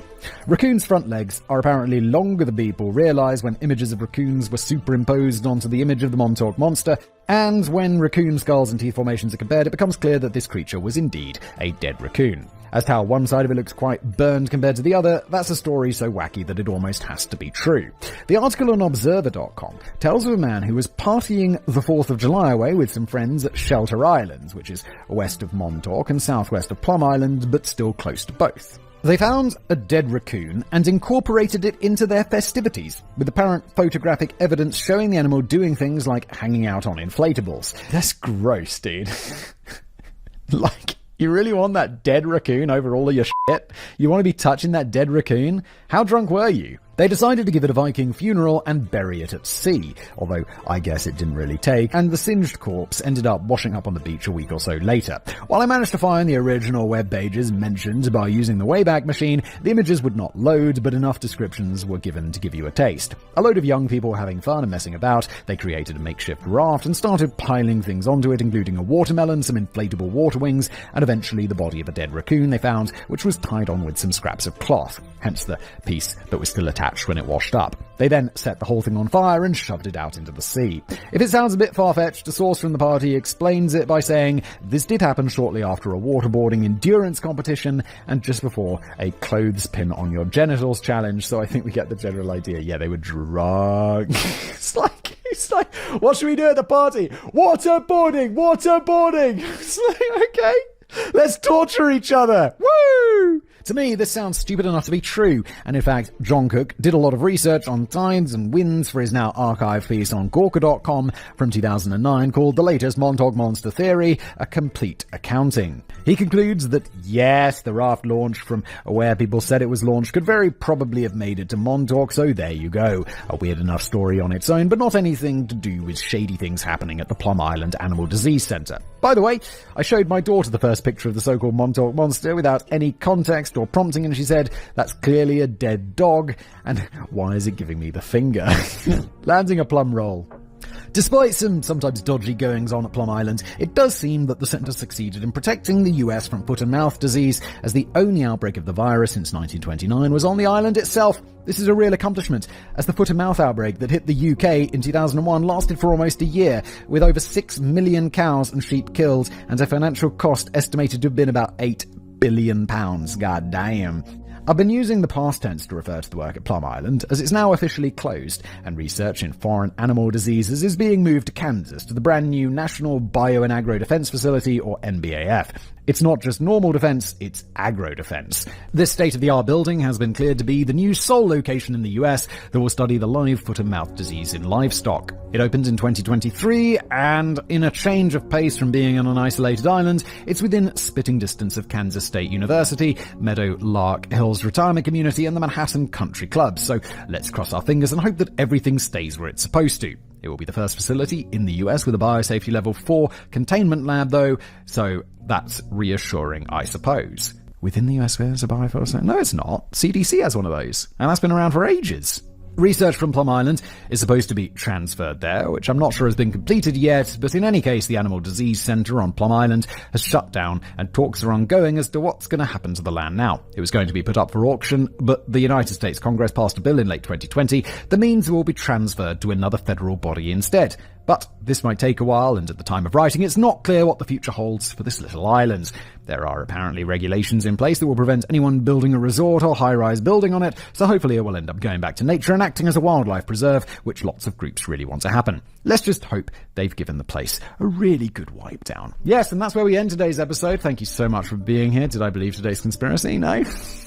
I was hopeful. Maybe this will be one of those ones where I'm like, yes, this is it!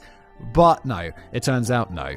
If you like this show, please do rate it wherever you get your podcasts, Spotify and whatnot. Or if you're watching on YouTube, like and subscribe, and I'll see you next time.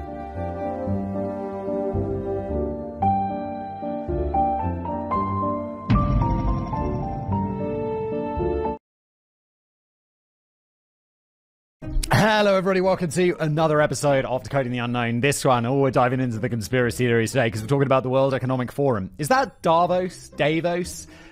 Is that it, where all those super important people go and talk about and I don't know, do some Illuminati, maybe rituals, sacrifice some children, that kind of stuff, obviously all real.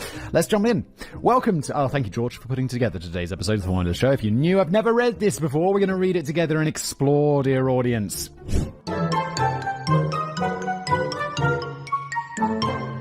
Welcome to 2030. I own nothing, have no privacy, and life has never been better. If you strayed... Oh, it's a quote. Sounds like it's from 1984 or some shit. Which, obviously, it wouldn't be, because then it would be called 2030, wouldn't it? If you've strayed onto the political side of the internet at all in the last few years... I know, I try not to.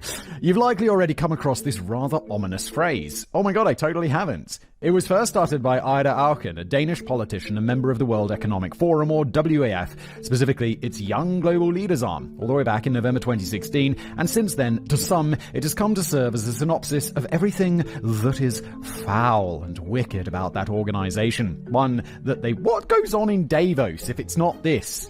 What is Davos? And don't tell me it's like a resort in Switzerland. That's not what I'm after. It is the World Economic Forum, and it is also a town in Switzerland. Woo! Look, and I mean, it's supposed to sound ominous, right? I own nothing, have no privacy, and life has never been better. It's like, yo, if life has never been better, then that's fine. Like, you don't want to own anything? Fine. You don't want to have any privacy? Fine. If that's because life is, and that makes life awesome? Great! Like, I have no problem with that. Like, do I like owning? Yes. Do I like privacy? Yes. Is life good? Yes, but maybe life would be better if I gave away everything and just lived in a glass box. Be miserable. Oh god, they're right. They're right, I take it all back. One they view to be akin to a malevolent Lovecraftian monster that spreads its tentacles into every corner of global governance and poisons the wells of liberty and prosperity as it slowly takes control of every part of our lives. Many are quick to dismiss such claims, however, believing them to be little more than reality-separated rantings befitting of a certain famous tinfoil hat-clad info warrior, and certainly you can see why many would dismiss it so. I mean, a global organization that subverts our institutions and takes command of our way of life. It's a preposterous notion, right? Up there with the Illuminati and the Freemasons as a conspiracy theory. I mean, sure, but also, it would be awesome. Like, if you were the one who ran this, and you were, like, manipulating world governments and stuff, you can see why people would want to do that. I understand why this is a conspiracy theory, because it's like, yeah, it'd be awesome. Like, if you're, like, I don't know, some billionaire, and you're like, all I gotta do is, like, get together a few of my bros, and we'll, like, influence policy, like, to favor us and make us more billions. You'd obviously be like, yeah, okay, we can do that. And yet, what if I was to tell you that there just might well be something to this one? Curious? Well, worry not, because if that declaration most bold has left you ravenous to know more, all you must do is not touch that dial for the next 90 minutes or so, and we shall get to the bottom of it together. So let's begin. What even is the WEF? Now, before we get into the really juicy stuff, i.e. the conspiratorial aspect of the WEF, let's take time to cover the basics and get a nice foundational understanding of what the WEF even is. After all, understanding what something actually is kind of important when one wants to muse upon its impact, actions, and influence. A mate of mine who's into politics, he's like, yeah, it's like one of his life goals is literally getting invited to the World Economic Forum in Davos. He's like, yeah, no, that's like one of my goals. I want to go there, hobnob with the Illuminati. I'd hoped that getting such an understanding would be their own concise summary. Oh my god, it's like 4 paragraphs. 4 long paragraphs. Let's do it quickly. The World Economic Forum is the international organization for public-private cooperation. It provides a global, impartial, and not-for-profit platform for meaningful connection between stakeholders to establish trust and build initiatives for cooperation and progress. In a world marked by complex challenges, the World Economic Forum engages in political, business, academic, civil society, and other leaders of society to shape global, regional, and industry agendas. Established in 1971 as the Illuminati, just joking. As a not-for-profit foundation, it is independent, impartial, and not tied to any special interests, upholding the highest standards of governance and moral and intellectual integrity. Oh my god, and it goes on, but it's just like corporate bull. Entrepreneurship, innovation, cooperation, different beliefs, viewpoints, facilitating progress, unique combinations. It's so cringe and corporate. My lord. I feel like if I asked ChatGPT to come up with some corporate bollocks to describe nothing, this is what it would come up with. But while that extract may have been slightly less coherent, world ordery, doesn't it? You have to admit that. Yeah, it does.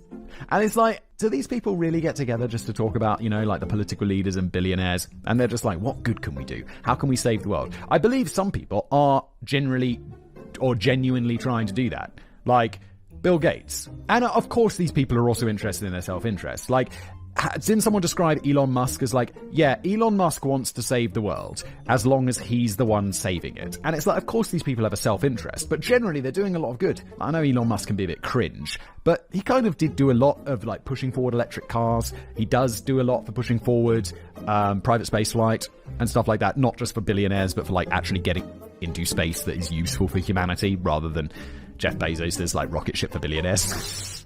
Not that if he was like, Simon, do you want to come? I'd be like, yes, Jeff, immediately. Oh my god, I just had a dream that I went to space in a private flight. I'm going to do it someday, like when it doesn't cost $500,000 with Richard Branson's rocket ship for billionaires. But that would be undeniably sick, and I would love it. If any of you have private spaceships out there, sign me the f*** up. My wife won't be happy. She'll be like, it's too dangerous. I'll be like, it's space! I want to go to space! Who, for example, sets the agenda in this cabal of elites? Who holds the greatest share of social capital or grasps its levers sufficiently to be able to dictate both what is put on the agenda and what is then agreed upon? Just how much power does this unelected non-profit hold, and is it enough to influence global events and policy? And do the world elites who associate with the WF actually have our best interests at heart, or do they pursue nutty, reality-separated goals? Considering such questions creates a couple of scales in our mind for us to consider when weighing up the WF. The first over just how clever they all are, all while nothing actually comes out of their talk. And on the other side sits the WF as a full-on Alex Jonesian New World Order type control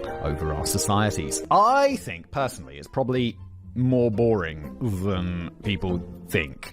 Like, is it people just like huffing their own farts and talking about how awesome they are? Yes. Is it like, is there some sort of like conspiracy and like, should we do this? Should we do that? Should we try and influence this? Yes. But I imagine it's mostly fairly mundane. It's just like, yeah, I mean, it'd be good if this person wasn't the leader of this country, right?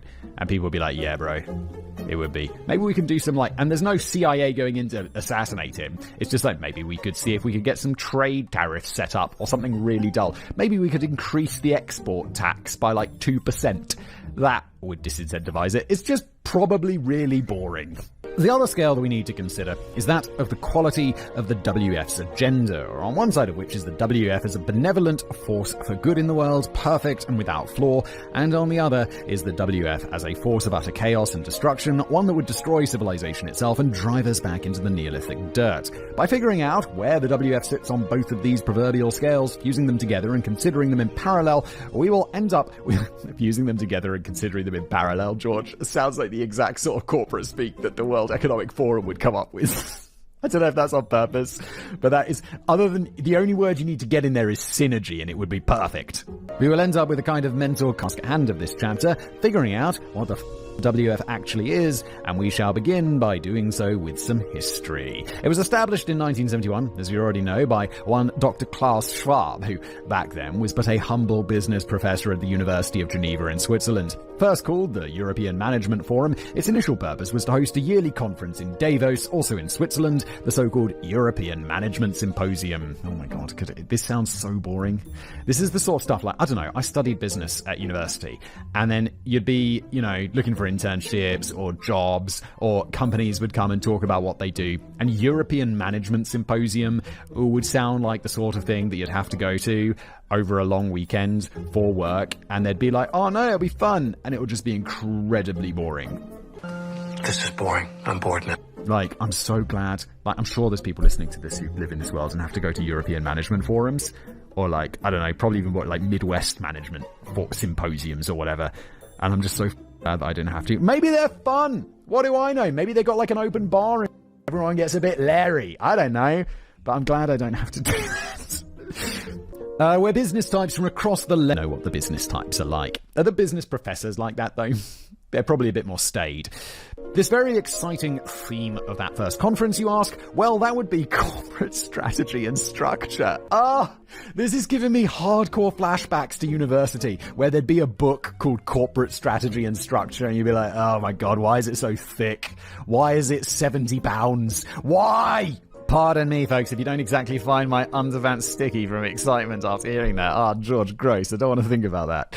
All in all, 450 people attended the first conference. No one worth paying any heed to, mind you. Just lots of middle-level vice executives of printer paper distribution from copy and paste the faceless mega company number 5 times. Exactly. And that could have been my life. Like, if I had, I don't know, actually done something with my education, I could have gone down that path and become, like, if I had got a job offer, like this, you get those weird inflection points in your life? I remember having some, like, interviews at companies that I'd be like, wow, that's, like, not interesting, but, like, good companies to work for, where you're gonna get on a good track, you're gonna earn pretty decent money, and I'd probably end up as the vice executive president of something really boring, and that's not as glamorous as you think it is. Like, vice executive presidents, there's probably like 100 of them in, like, one branch of an international company. It'd be like just a meaningless thing, but that would be me in like 20 years, and then I'd retire and they'd give me a gold watch and I'd be like sick, and that would be my life. Doesn't sound that bad, actually. It sounds alright. Like just going in, sitting in an office, being like, pie charts. The next year was pretty much a carbon copy of 1971. A few hundred businessmen sat around blowing smoke up each other's bottoms, blah, blah, blah. You get the idea. The year after that, however, i.e. 1973, that is when things started to get interesting, because that's when Schwab, in a move that some sources say was aimed at just pulling in a greater breadth of experience and others say was aimed at Schwab spreading his tentacles like a great Machiavellian octopus, started inviting politicians to join in with the proverbial business wank-off. Yeah, I mean, if I was a politician and someone invited me to the Corporate Business Management Symposium number 5, I'd be like, hard pass. Like, I get invited to fairly boring And I don't go to any of it because it's boring. I do get invited to some cool shit as well, which I also don't go to because it's usually really far away. I don't want to get on a plane. I won't say which interpretation I believe to be correct, but I will ask Simon to Google Klaus Schwab supervillain outfit. And really, okay, George, okay. Turn this into a longer episode than it already is, George. All right. Wait, it just gives me a link to George Monbiot. Isn't he that Guardian journalist? Oh, wow, is this him? Why is he dressed like a supervillain? Wait, he actually dresses like a supervillain. Why is he dressing like a... Why would you do this? Is this actually real? Oh, George Monbiot on X says, oh, X, don't do this to me. Oh, wow, I'm logged in apparently.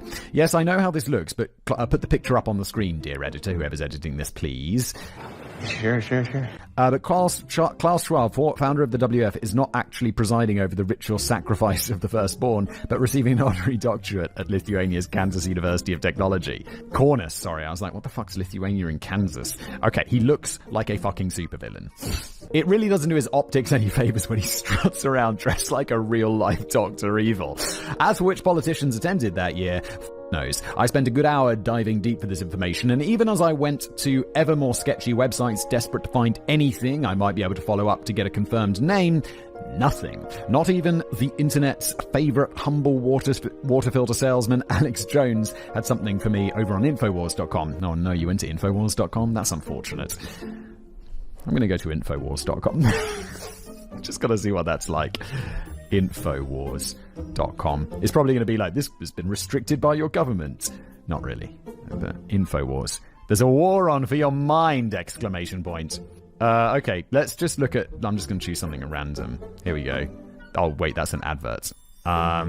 Vaccine injured teacher files first US lawsuit against AstraZeneca, claims COVID jab caused permanent disability. Yeah, but it didn't. And if it did, it's like a 1 in a million shot. Because generally vaccines be good. I know, controversial. People getting off in the comments about that one. Shit, don't watch. Get vaccinated. Fortunately, however, the absence of an answer is actually an answer in and of itself here.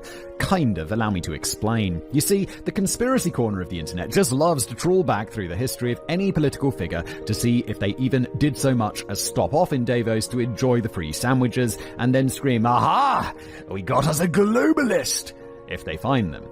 From the absence of such globalist gotchas online, then we can probably assume that no one of any real interest attended. Yeah, that's the thing. It's not a secret. It's just boring. Almost all the time when it comes to a conspiracy, it's not the conspiracy, it's the Occam's razor most boring answer. And that's it with this. The reason that there's not a list of people who went is because they were all like low-level nobodies that no one gives a about and are now dead and probably already forgotten. That pretty much remained the state of affairs at Davos for the next decade or two. Each year it got a bit bigger, a bit fancier, more and more people you've actually heard of started turning up, and with their ever greater arrival, the gradual metamorphosis of the meeting into a general business/governance/leadership hybrid type thing continued. Come 1987, the now clearly changed and refined nature of things warranted a new name, and thus the European Management Forum was renamed the World Economic Forum, and the European Management Symposium became the very originally named World Economic Forum Annual Meeting. Boring!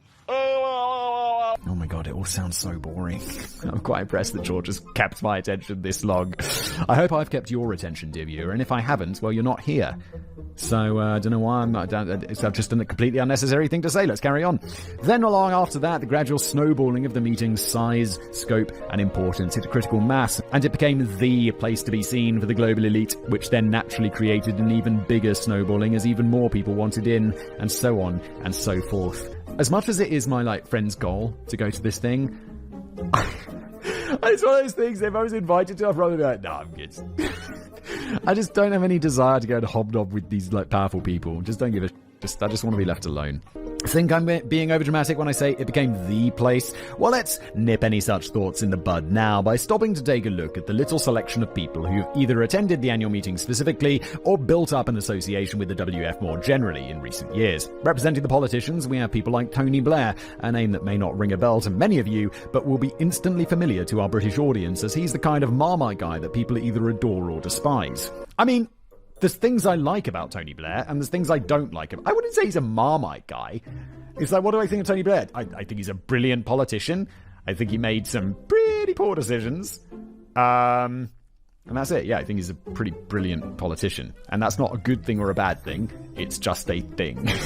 Also, I feel Tony Blair's internationally famous, no? Americans, do you know who Tony Blair is? He served as the UK's Prime Minister from 1997 to 2007, and if you love him, he's the man who made a university education attainable for the masses, introduced the nation's first statutory minimum wage, brought peace to Northern Ireland by ending the Troubles, and championed LGBT plus rights. If you hate him, however, he's the man who knowingly invaded Iraq based on a lie, and then killed Dr. David Kelly to cover it up, created the Supreme Court, and then stuffed it with his ideological chums to undermine democracy, and then undermined it further with the creation of a plethora of new regulatory bodies such as Ofcom and the Food. Your degree of influence over the developing world. I get the feeling I know what side of the argument George falls on here. Interestingly, one of the positive things that he brought up, I think might be a negative. Championing an LGBT... No, the university education thing. Because there's so much push towards university education in the UK that I think is way too much. Do we really need everyone to have, like, a degree when there really shouldn't be a degree for that? There should just be, like, vocational training. I think vocational training's probably better for the majority of things. But while his legacy is subjective, something the founder of Microsoft, one-time world's richest man and co-founder of the Bill and Melinda Gates Foundation. If you like him, you see him as one of humanity's greatest ever philanthropists who has tired himself out in recent years by using his fortune to make the world a better place in many areas. Yeah, I'm a Bill Gates fan. Like, is Bill Gates a perfect man? Of course not. No one is a perfect person. Does Bill Gates do a load for humanity with the billions and billions of dollars that he's made? Yes, he does. In the area of health, his foundation has been a huge pusher for vaccinations, single-handedly all but eradicating polio, which fell from over 7,000 weekly cases in the previous decade to only 12 in 2023. That's not per week, that's in the whole year. And what's more, he also heavily funds Gavi, the vaccine alliance, which has immunized nearly 1 billion children to date. Then there are his efforts in education and poverty alleviation, particularly in developing nations, with the foundation funding everything from access to education through the building and running of new schools, in addition to the sponsoring of pre-existing ones, as well as agricultural development programs that help farmers get greater yields from their land, and thus incomes for them and their families. But wait, there's more stuff for the Gates enjoyers still, because through his foundation, Bill Gates also supports the rollout of affordable and sustainable sanitation solutions in the developing world through his project, the Reinvent the Toilet Challenge, which has so far spent $200 million and counting on developing and rolling out a cheap, cheerful, and capable toilet across the world. A big deal indeed when an estimated 3.5 billion people are forced to use unsafe sanitation facilities. Me. That's insane. That's half the world don't have good sanitation facilities. Oh my god. We're so privileged. Holy shit. Dude. You never even think about this, dude. God damn. As for his other philanthropic endeavors, let's just sum them up double quick, lest we spend the whole podcast choking on Bill's cock. Excuse me, what? He also supports gender equality and women's health, as well as promoting anti-climate change efforts through the sponsoring and supporting of clean energy solutions. On the flip side, if you dislike Gates, he's a man who uses a philanthropic skin suit to further his own wealth, power, and agenda. I mean, no, if he wanted to further his own wealth, he'd still be the richest man in the world, wouldn't he? But he's giving all his money away. He's literally giving it all away when he's dead. Like, what do you want for it? What? No, he's just giving it away. On the matter of the vaccination drive, for example, some allege that in 2020, Oxford University was planning on releasing its COVID vaccine under an open license so that anyone could manufacture it. But Gates used his influence to convince them to partner with a pharmaceutical company instead, after which they sold the rights to AstraZeneca, who then manufactured it exclusively for a tidy profit. Is that's just some people alleging, though? Show me some proof. Is there any proof whatsoever of that? Happy to look at it if someone has something in the comments that isn't insane. Similar claims are also made regarding his education and farming initiatives, the latter of which, for example, is supposedly a vector for enormous corporations to enter both developed and developing markets, crush small independent family-run farms, and form an ever-tighter monopoly on the agricultural industry. To evidence this claim, people point to the fact that in 2021, he became the single largest private owner of farmland in the US, and then muse on exactly why a tech guy would need just so much farmland. I don't know, because he's an investor, whatever. Is there any proof that he's doing these bad things? Because here it's just, George says, similar claims. Some people believe, some people say. That sounds very not real. As for his specific ties to the WEF, he writes articles such as The Machine Turning Human Waste into Drinking Water from 2015, which does sound a bit live in the pod and eat the bugs. As well as directly collaborating with the WEF on many of his initiatives, with examples being Event 201, a pandemic preparedness event from 2019, and thank fuck he does things like this every year, or that really wouldn't be a good look no matter where you stood. And just to make it very clear, I'm not choosing a side on Billy and Big Tone. I just want you to all have an idea of the kind of very influential people who associate with the WEF and the fact that nearly all of them have their controversies and split opinions in various ways. Yeah, it's like, for me, like, George doesn't want to make a decision. I'll be like, Big Tony, he's just a good politician. Feel pretty neutral about him. Bill Gates, think Bill Gates does an awful lot of good for humanity. Easy. What's the more controversial opinion there? Probably Bill Gates, right? Because he's so much of a bigger deal than Tony Blair. Sorry, Tony. Also, something to note further, just as we saw with the tonester for politicians, Billy Boy represents the top end of an industrialist's enthusiasm for the WEF. Not everyone is as keen on it as he is. On a further note, as I was researching today's script, I picked up on a single unifying criticism that covers most, if not all, of the people who get attacked for their associations with the WEF. They are perceived by some as rich and out-of-touch meddlers. Yeah, they aren't all rich or very powerful, like politicians and rich people. What's Davos's airport like? It must be insane. Like, just a small runway, but like unlimited storage for private jets, right? It's gotta be weird. You like, if you own a private jet and you just move in like regular circles, you're the big boy. And then you go to WF and you're like in your little G4 or whatever, and someone rolls up with a G6 and you're like, ah, yeah. Oh, there's so many more powerful and rich people who are more powerful and rich than me. Whereas the rest of the time you're like feeling gangster as...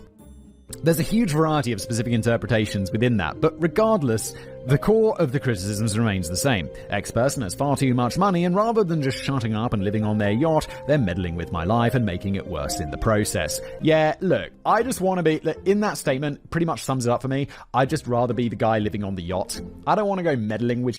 I just want to quietly live on my yacht and drink cocktails while the boat rocks back and forward and sun beats down on my body. Like, that's what I want. I don't want to go to the Swiss Alps and talk to a bunch of rich people. Just want to live on my boat.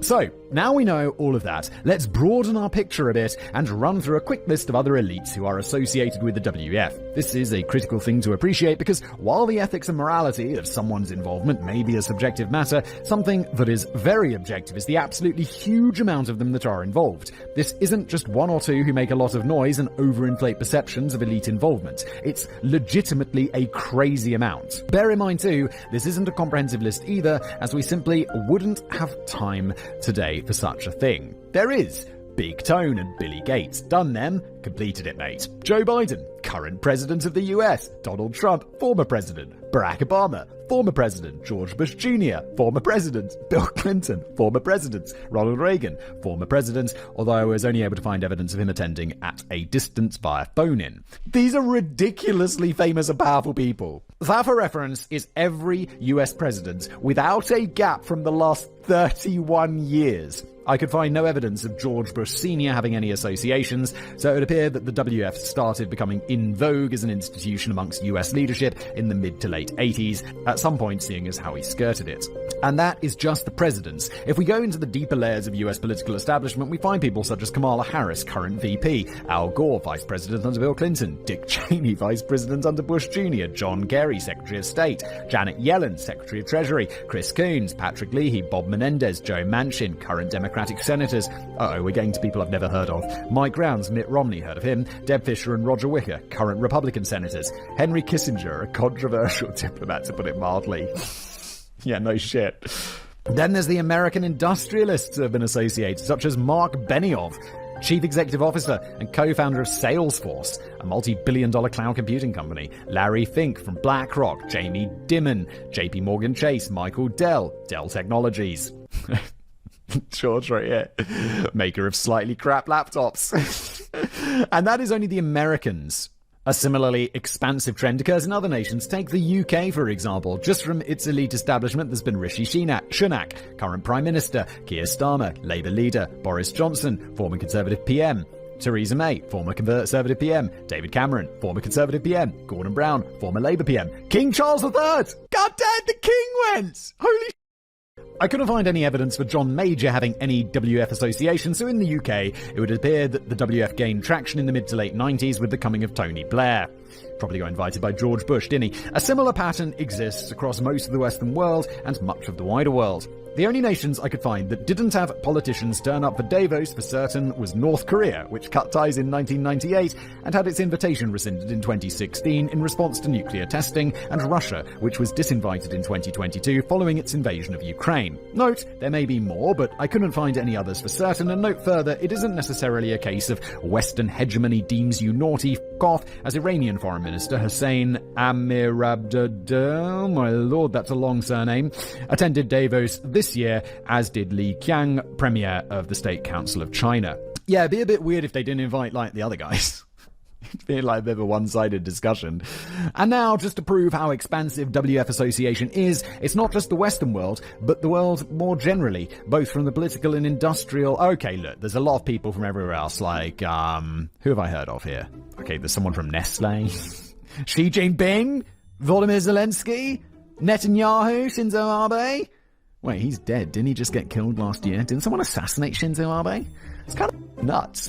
And at risk of breaking the golden rule of the internet by giving my own political opinion, I think it's fair to say that no matter who you are and what you believe, left, right, up, down, blue tie team good, red tie team good, whatever the having such an insane amount of elites concentrated within or adjacent to a single institution is more than fair reason to raise an eyebrow, maybe even two, especially when you bear in mind that, again, the list I blasted through was far from comprehensive. I feel like if North Korea was going to, use one of its nukes, just, nuke the World Economic Forum, and you're literally taking out most of the world's leadership who don't like you.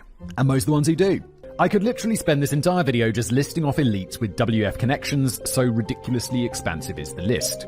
As for the next aspect of WF to consider, we already know that it became a social club of sorts for the world's elites, but further to that, let me ask you this. Pretend you're Klaus Schwab. You are a man who, through gathering elites, has built up possibly the world's single most comprehensive Rolodex, and through controlling said social club, also built up the ability to, theoretically at least, exert an insane amount of soft power. So would you give in to the obvious temptation and start pushing for what you thought was good and proper, or would you defer out some lofty sense of democracy and instead say to yourself, no, not for me, I'll just take my millions and meddle not? I hope so. And also the reality is, this dude, while he started it, if there's 5 former presidents there or whatever, they'll just be like, should we just start our own club in I don't know, France or wherever, or somewhere else, close to Switzerland, and be like, let's just do World Economic Forum 2, and this Schwab guy who's trying to influence us. But let's be frank, 99% of us would choose the latter, wouldn't we? What, really? Just take my millions and meddle not? I would, but I feel people are greedy. Well, Klaus certainly chose that option anyway, and so as the Davos meetings began to grow ever greater, he eventually turned his mind to developing that mechanism of soft power, which he did with the establishment of 10 so-called centers. These are thematic hubs that centralize and streamline the WF's lobbying efforts within their own management hierarchy, or as the WF put it in its usual dialect of hurdy-wordy corporate bollock speak, quote, the world is confronted with a range of unprecedented challenges, and it's crucial for businesses, governments, and civil society to work together to find common solutions and take decisive actions. Through its centers, the World Economic Forum, oh my god, I'm just falling asleep reading this. It's just, when you read something and just blah, blah, blah, blah, blah. That's all you hear in your mind. Blah, blah, blah, blah, blah. That's what I've got. Who gives a shit? They're just up to stuff. George lists them all. I'm not going to read that because it's boring. Between all of these, the WF has about 1,000 business partners and 1,000 initiatives, although note that some of them will be overlaps, i.e. initiatives involving more than one center and business partners that sponsor or work with multiple centers. And if you happen to suspect that there's a lot of overlap between those centers, you're absolutely correct, or at least it certainly sounds that way to my smooth brain. So knowing all of that then, the WF clearly has some ability to influence politics. That much is clear, but for exactly how much it can exert, well, that's a far more subjective matter. So to try and get an answer, let's bring this chapter to a close and move on to have a look at the WF conspiracy theory, and through assessing it, what we can learn about the WEF's power. The Great Reset. From the chapter title alone, you can probably guess what this conspiracy is all about. A supposed attempt to re-establish global society with a new set of governing principles. But for us, today, wanting as we are to assess the power the WF really has, such a basic understanding of the conspiracy will not serve us well enough. Oh no, we want to really get to grips with it and what they're really accused of doing. So with that in mind, let's begin our deep dive by turning to that most dependable font of wisdom for all matters conspiratorial, InfoWars, specifically one of their articles written by Michael Snyder back in 2020 titled, What is the Great Reset? Snyder isn't an InfoWars regular like Alex Jones, Owen Schroyer, or Paul Joseph Watson, all of whom you may be familiar with if you've consumed any of the platform's content before, even just in passing. I have not, and I don't know who they are. I don't want to either. I don't need InfoWars in my life. Instead, he is nominally of The Economic Collapse, a small niche blog which is InfoWars adjacent, for want of a better description, in its ideas. But despite that, this article is a cracking summary of the InfoWars position on the Great Reset, and so it'll make a great frame of reference for us. To quote, "The internet sure has been buzzing about the Great Reset lately. That term has been trending on Facebook and Twitter, and the New York Times even published an article dismissing it as a conspiracy theory." But such dismissal sparks no joy for Snyder, who, following that, immediately goes on to launch a counter to it, quoting again, "But it is definitely no conspiracy theory. I was determined to get to the bottom of this whole thing, and I'm going to share the facts that the New York Times either could not find or refuses to share." It turns out that the Great Reset is actually an initiative that was started by the World Economic Forum that is designed to get global stakeholders to cooperate in simultaneously managing the direct consequences of the COVID-19 crisis. The following comes directly from the official website of the WEF, quoting within a quote, "There is an urgent need for global stakeholders to cooperate in simultaneously managing the direct consequences of the COVID-19 crisis. To improve the state of the World Economic Forum is starting the Great Reset Initiative." Okay, I mean, that if you don't know what the Great Reset is, you're just like, okay, so they're working together to do... No problems there. From there, he then links to an InfoWars video segment titled, "New York Times calls the Great Reset a baseless conspiracy theory," which we won't worry too much about, not just because it has 0 likes even on InfoWars' own video platform. Well, I mean, that's going to be their only video platform, right? No one's... maybe. What's that right-wing one? Rumble? Is it Rumble? Is it Rumble? There's another one as well. It's not Slack. That's the name of a messaging app. The streamers go to. Kick!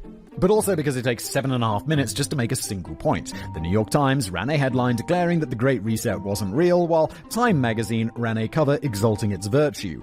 Caught you red-handed, globalist. And to be fair to Snyder, at face value, this does look like a bit of a gotcha moment in which the globalists have been caught bare-cheeked with their pants down, giving out conflicting messaging to the proles. Well, it would if it wasn't for the fact that I took the time to track down the New York Times article in question, something that proved surprisingly difficult due to the fact that the InfoWars segment he links doesn't actually show it in a way that makes it easily identifiable. I wonder why that is. And I can report that it in no way says what he says it does.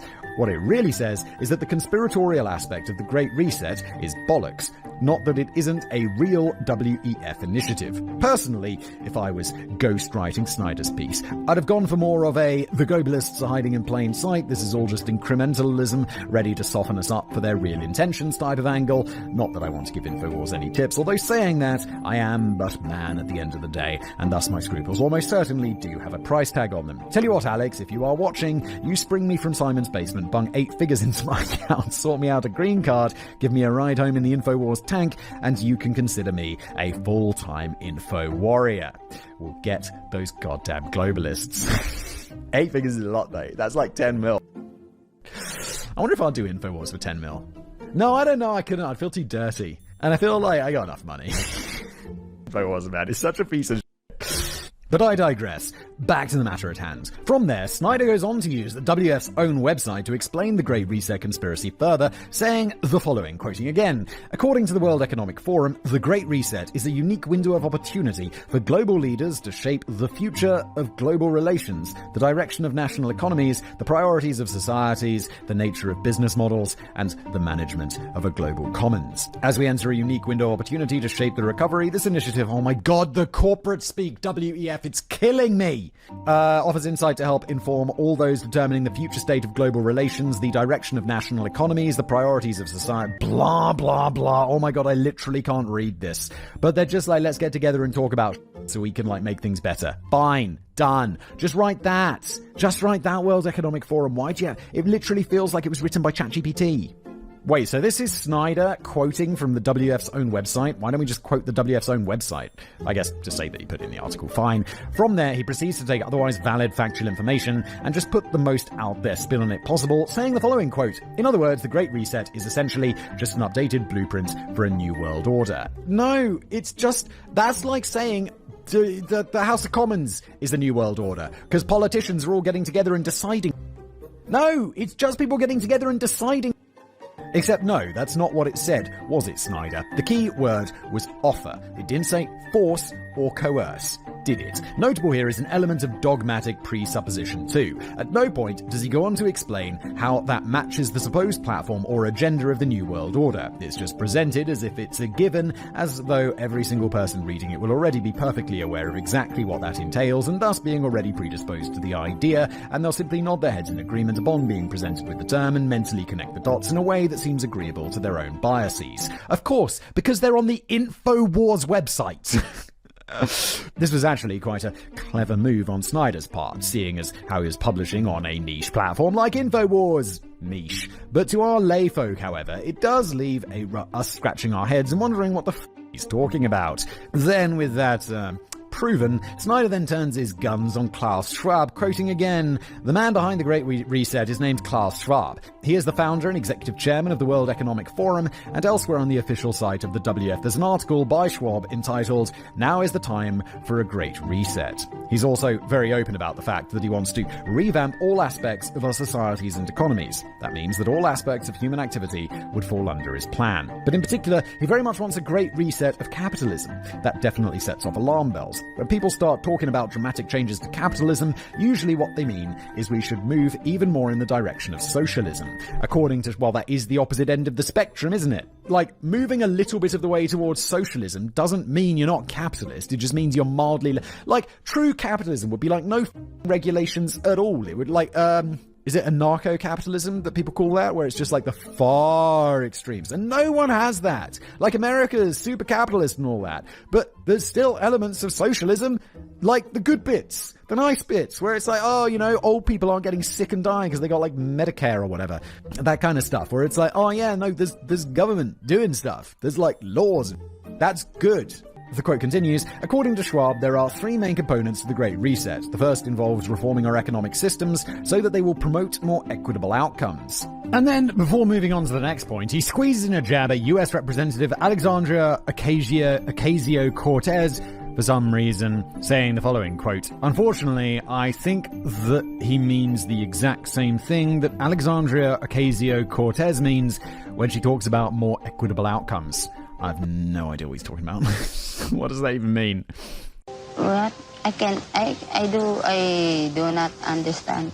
That's it. That's all he says on the matter. There's no further expansion that I've cut off. That's literally it. Now, frankly, I have no idea what Ocasio-Cortez did to warrant that jab, and frankly, I don't really care. What I am far more interested in is that use of dogmatic presupposition again. He knows that he is singing to the choir, so to speak, and so can get away with sloppy and emotional arguments. Again, incidentally, I did actually ring up her office to try and get her opinion on why she was targeted, but alas, much to my chagrin, I was promptly told to off by an intern, something about commenting on conspiracies being a waste of representatives' time. Respected Marshal Kim Jong-un. Okay. I would totally have sent me a cute little message, but I digress. He then goes on to pull the exact same trick once again, as he moves on to explain what Schwab's plan actually supposedly entails, quoting again.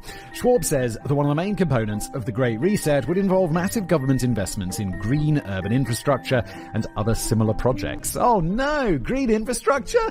Like, that sounds like a good... If that's the conspiracy, they're all getting together at Davos and talking about how we're going to make more green infrastructure. Why would you turn this into a negative thing?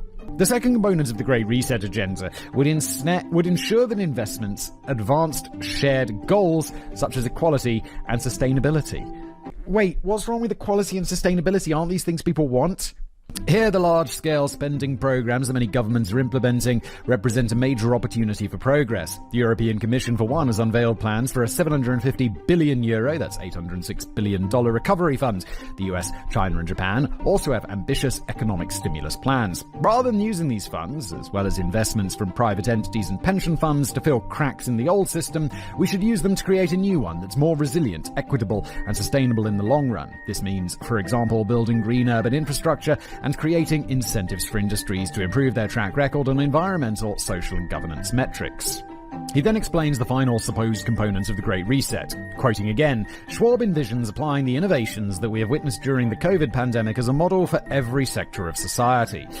Quote within a quote here, the third and final priority of a Great Reset agenda is to harness the innovations of the Fourth Industrial Revolution to support the public good, especially by addressing health and social challenges. During the COVID-19 crisis, companies, universities, and others have joined forces to develop diagnostics, therapeutics, and possible vaccines, establish testing centers, create mechanisms for tracking infections, and deliver telemedicine. Imagine what would be possible if similar concerted efforts were made in every sector. That's the end of the quote within a quote, and the article goes on to say, in other words, Schwab thinks that the global response to the COVID pandemic can be a blueprint for governing every area of our lives moving forward. No, that's not what he's saying, Snyder. What he's saying is, look, something happened. We can learn from it and apply those learnings to the future. If you don't do that sort of thing, you're a idiot.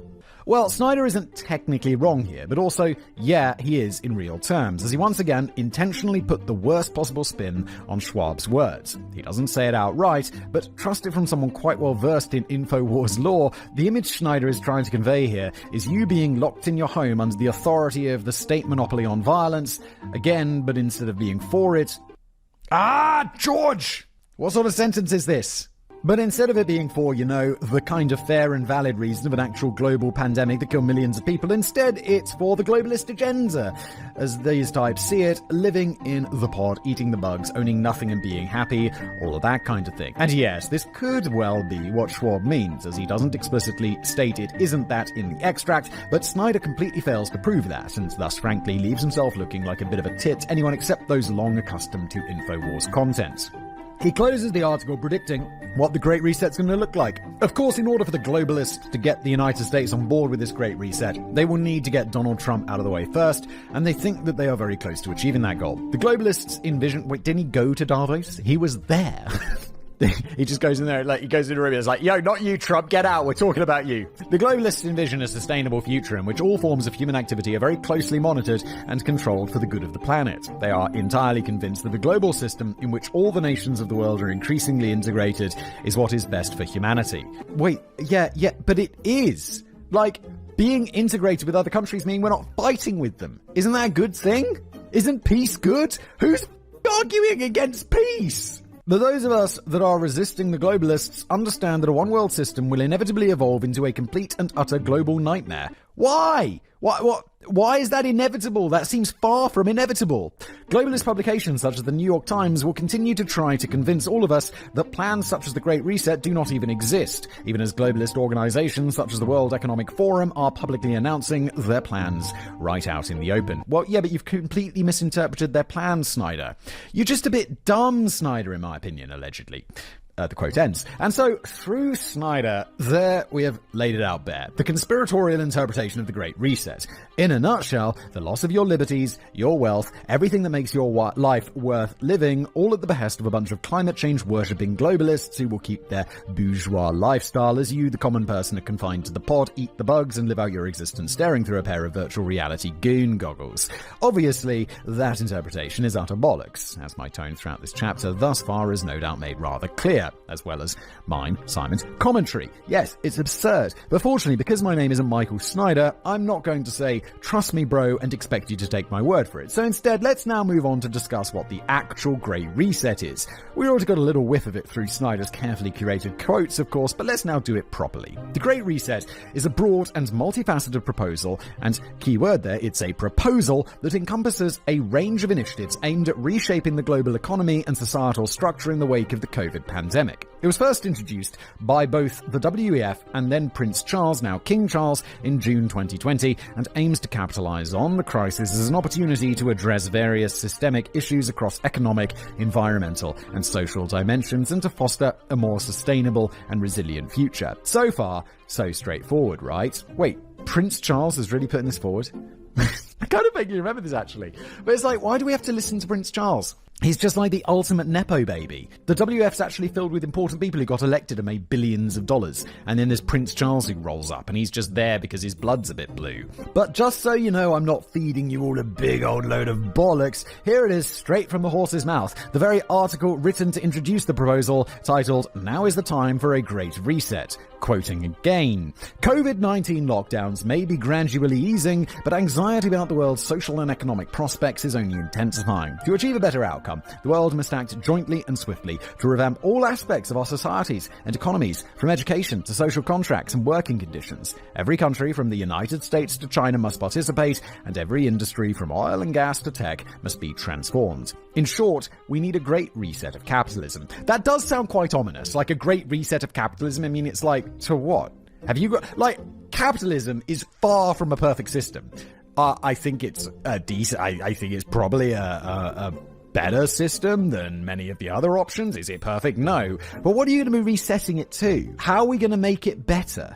And more importantly, how are you going to get everyone on board? Different countries have different interpretations, like European capitalism is really different to American capitalism. But what of those specific dimensions to the Great Reset proposal we just mentioned, the economic, environmental, and social ones? How is it proposed that they should be transformed? Fortunately, we already have a grounding in this courtesy of Snyder and is including quotes in his article, albeit ones that he took super out of context, so don't worry too much about the exact word-for-word, white-collar gobbledygook the WEF themselves used to discuss it, as I think we've had quite enough of that for now. Instead, I'll explain it to you plain and simple. In terms of economic reforms, the Great Reset advocates for a radical transformation in both fiscal and monetary policies to support a transition to a green economy. This includes redesigning the stimulus packages that countries deploy in times of economic crisis to ensure that these measures bolster environmentally sustainable initiatives. Well, that seems quite clever. Like, if the government's spending trillions of dollars bailing out, how about you just bail out the companies that are more likely to do good and make it green and stuff? That seems to make sense. I'm sure it's way more complicated than that, but that's a prima facie good idea. For example, government financial aid would preferentially support industries that operate within the green economy or are transitioning towards reduced environmental footprints. Central banks might adopt new criteria for qualifying financial support, favoring companies that demonstrate commitments to sustainable practices. The infusion of capital into renewable energy sectors like wind and solar, along with funding for the development of sustainable transportation such as electric buses and trains, cycling infrastructure and pedestrian pathways, would form a double-edged strategy of stimulating economic growth and achieving environmental goals. This sounds like, what was that big thing in the Depression? The big public work projects where the government pumped loads of money into giving people jobs and they built like highways. This sounds like the modern equivalent of that. That's not a bad idea. It's like, don't just do it when no one needs it, like, and the economy is like trundling along, because, well, that's not going to get you elected, is it? But if there's some sort of major depression going on, then just do. This seems like a good plan. Seems like a really good idea. This approach envisions a future in which corporations are oriented to serve the interests of all their stakeholders, not just their shareholders. Stakeholders in this context being their employees, customers, suppliers, local communities, and the environment, in addition to the shareholders who own a part of the company. An idea the WEF dubs stakeholder capitalism. That's a complicated thing, because a stakeholder can be anyone who's got an interest in a business that's not financial, which isn't capitalism, because they don't have a financial interest, like the environment's not reaping profits. As for societal reforms, what the Great Reset calls for is broad revolutionary changes in cultural, educational, and structural domains. Specifically, it calls for increased public and private investment in the arts, which are often sidelined during economic recessions, but are crucial for societal morale and cultural enrichment. I mean, yes, that's a really nice thing to say, but during a depression you also need economic drivers, and that's not one of them. I'm not sure I agree with that. Like, do I like the arts? Yes, in a weird way. Like, I'm a creator, I make. But do I think that I should be getting government funding during a recession? No, it should go to, like, people building electronic railways and shit. Demilitarization is another critical component, with the idea that reducing global military spending could redirect substantial resources towards productive and sustainable uses. Again, this is a fantastic idea, brilliant. Except you've got to get all the countries to agree. You're not even inviting North Korea. Like, you're not even inviting Russia. Like, and that's a big part of the problem.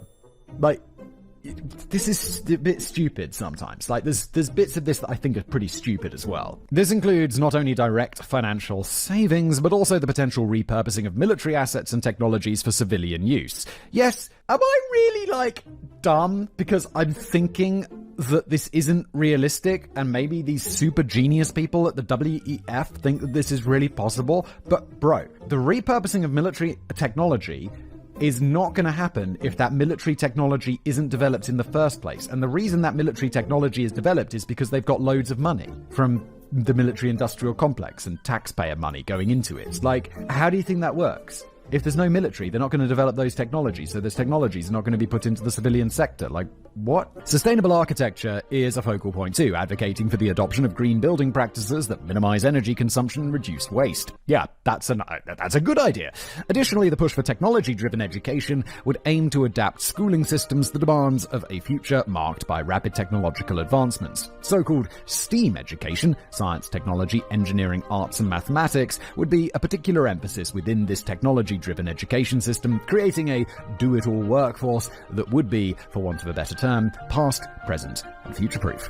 When it comes to the environmental sustainability aspect, which itself strays into the other areas, as you have seen, it is about one thing and one thing alone: climate change. More specifically, the mitigation of it. Naturally, this would involve a shift away from fossil fuel energy production, i.e. coal and gas, in favor of solar, wind, and nuclear production. But a transition wouldn't come cheap, and so the WEF proposes government incentives such as subsidies or tax breaks to encourage widespread adoption. Great. I think this is fine. I was just looking into getting solar panels for my house because the government pay for like half of it. That's a pretty good deal. You just put them on your roof and then the government, like, I guess it comes off your taxes or whatever, but they pay for like half of that. Really expensive. And just to be clear, that isn't just taxman to taxpayer incentives either, as the WEF would also like to see richer governments help out poorer governments with adopting those technologies too, either through direct aid payments, favorable tariff rates, or through technological cooperation pro bono. I mean, that's an interesting one, right? Because the rich countries have got to be like, yeah, well, why? Why? And my feeling there is like a lot of the countries that are rich today got there and they did a load of damage to the environment getting there. And now there's like, not China. China's like definitely, but let's use China as an example. They are expected to be all environmentally friendly and while their economy's growing massively. And it's like, when the Britain and during the Industrial Revolution and all that, and the US, we didn't give a about the environment, and now we expect China to? And it's like, well, okay, China's a bad example because they're so rich, but like India or something, and we expect them to care about the environment when they just want to focus on their economy growing and their country getting rich, which is what we did. So we should have, if we want them to be green, then we've got some responsibility to help them out with that, right? I should not be so political. I don't know enough about this stuff to really comment. It's just like the prima facie stuff. Moreover, expanding green public transportation systems in cities is also on the agenda in a method which can be surmised as cars bad, shared metal tubes, and people-powered machines good. And that's literally it. In a nutshell, is the idea that as we all run about and do economic stuff, we should be a bit nicer to both each other and the planet while doing it. So it doesn't sound too bad, right? Or does it? I mean, there's bits of it that sounds a bit dreamy and unrealistic, but there's plenty of stuff that I like it. Because whilst it might sound like it's all rainbows and sunshine at face value, there's a lot of thinkers, and I mean proper ones, not InfoWars contributors, who find what the Great Reset proposes to be very objectionable. So now, let's have a look at what they say and see for ourselves, and see if the bright and shining horizon that the Great Reset proposes might be in fact blinding us to a very dark cloud that looms above it. One such detractor is Harris Gleckman, Senior Fellow at the Center for Governance and Sustainability at the University University of Massachusetts. It is his belief that the Great Reset would undermine democratic processes by removing power from elected officials and their apparatuses and handling apparatuses. I feel like it should be apparati or something. Apparatuses. It's a weird word. And handing it over to corporations, which are both unelected and much harder to hold accountable. And they have a really different drive. Like, people probably get in... Should I say it? People probably get into politics because they want to, do and change things and maybe make things better. Whereas, which I feel is a stupid statement because maybe they just want to get into it for power.